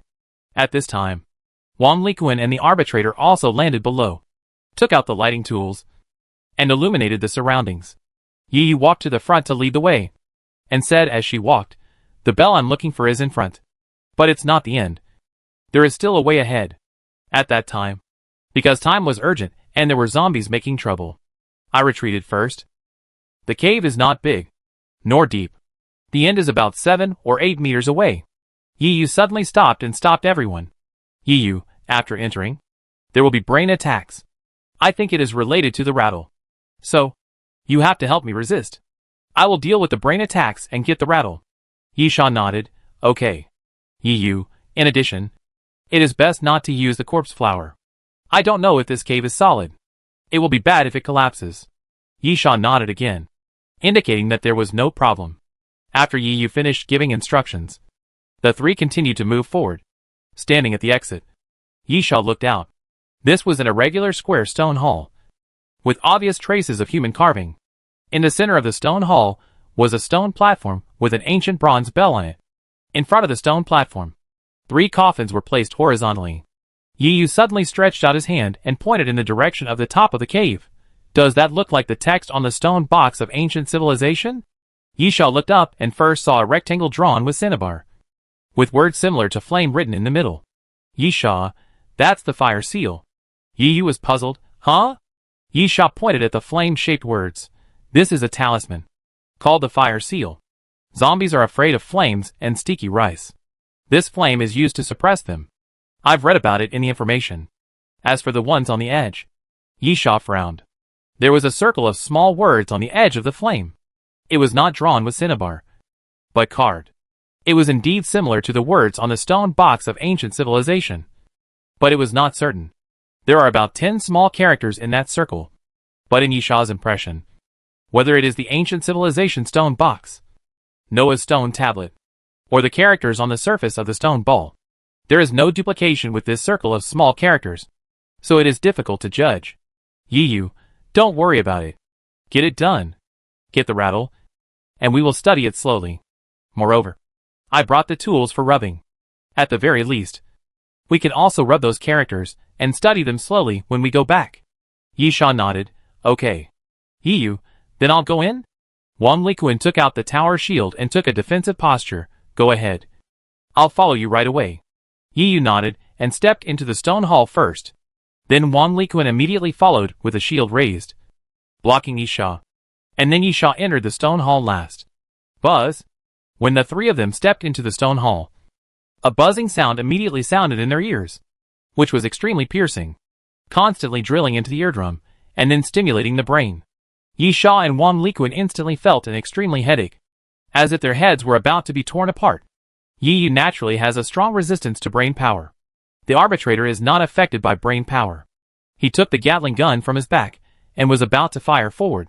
But at this moment, bang! An invisible force suddenly pushed forward. And then the arbitrator's body was pushed out, and hit the wall hard. Ha! Yi Yu immediately shouted softly, and 3 colors of light flowed in his pupils.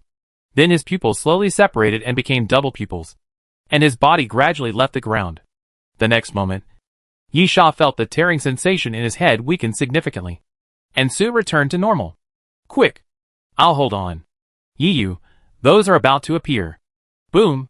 The moment Yi Yu finished speaking, the 3 coffins placed in front of the stone platform stood up by themselves.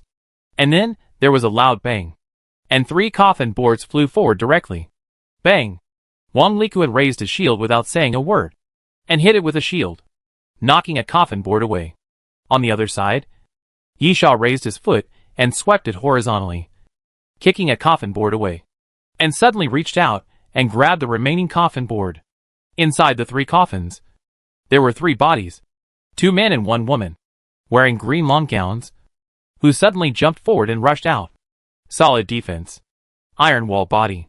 Tempered.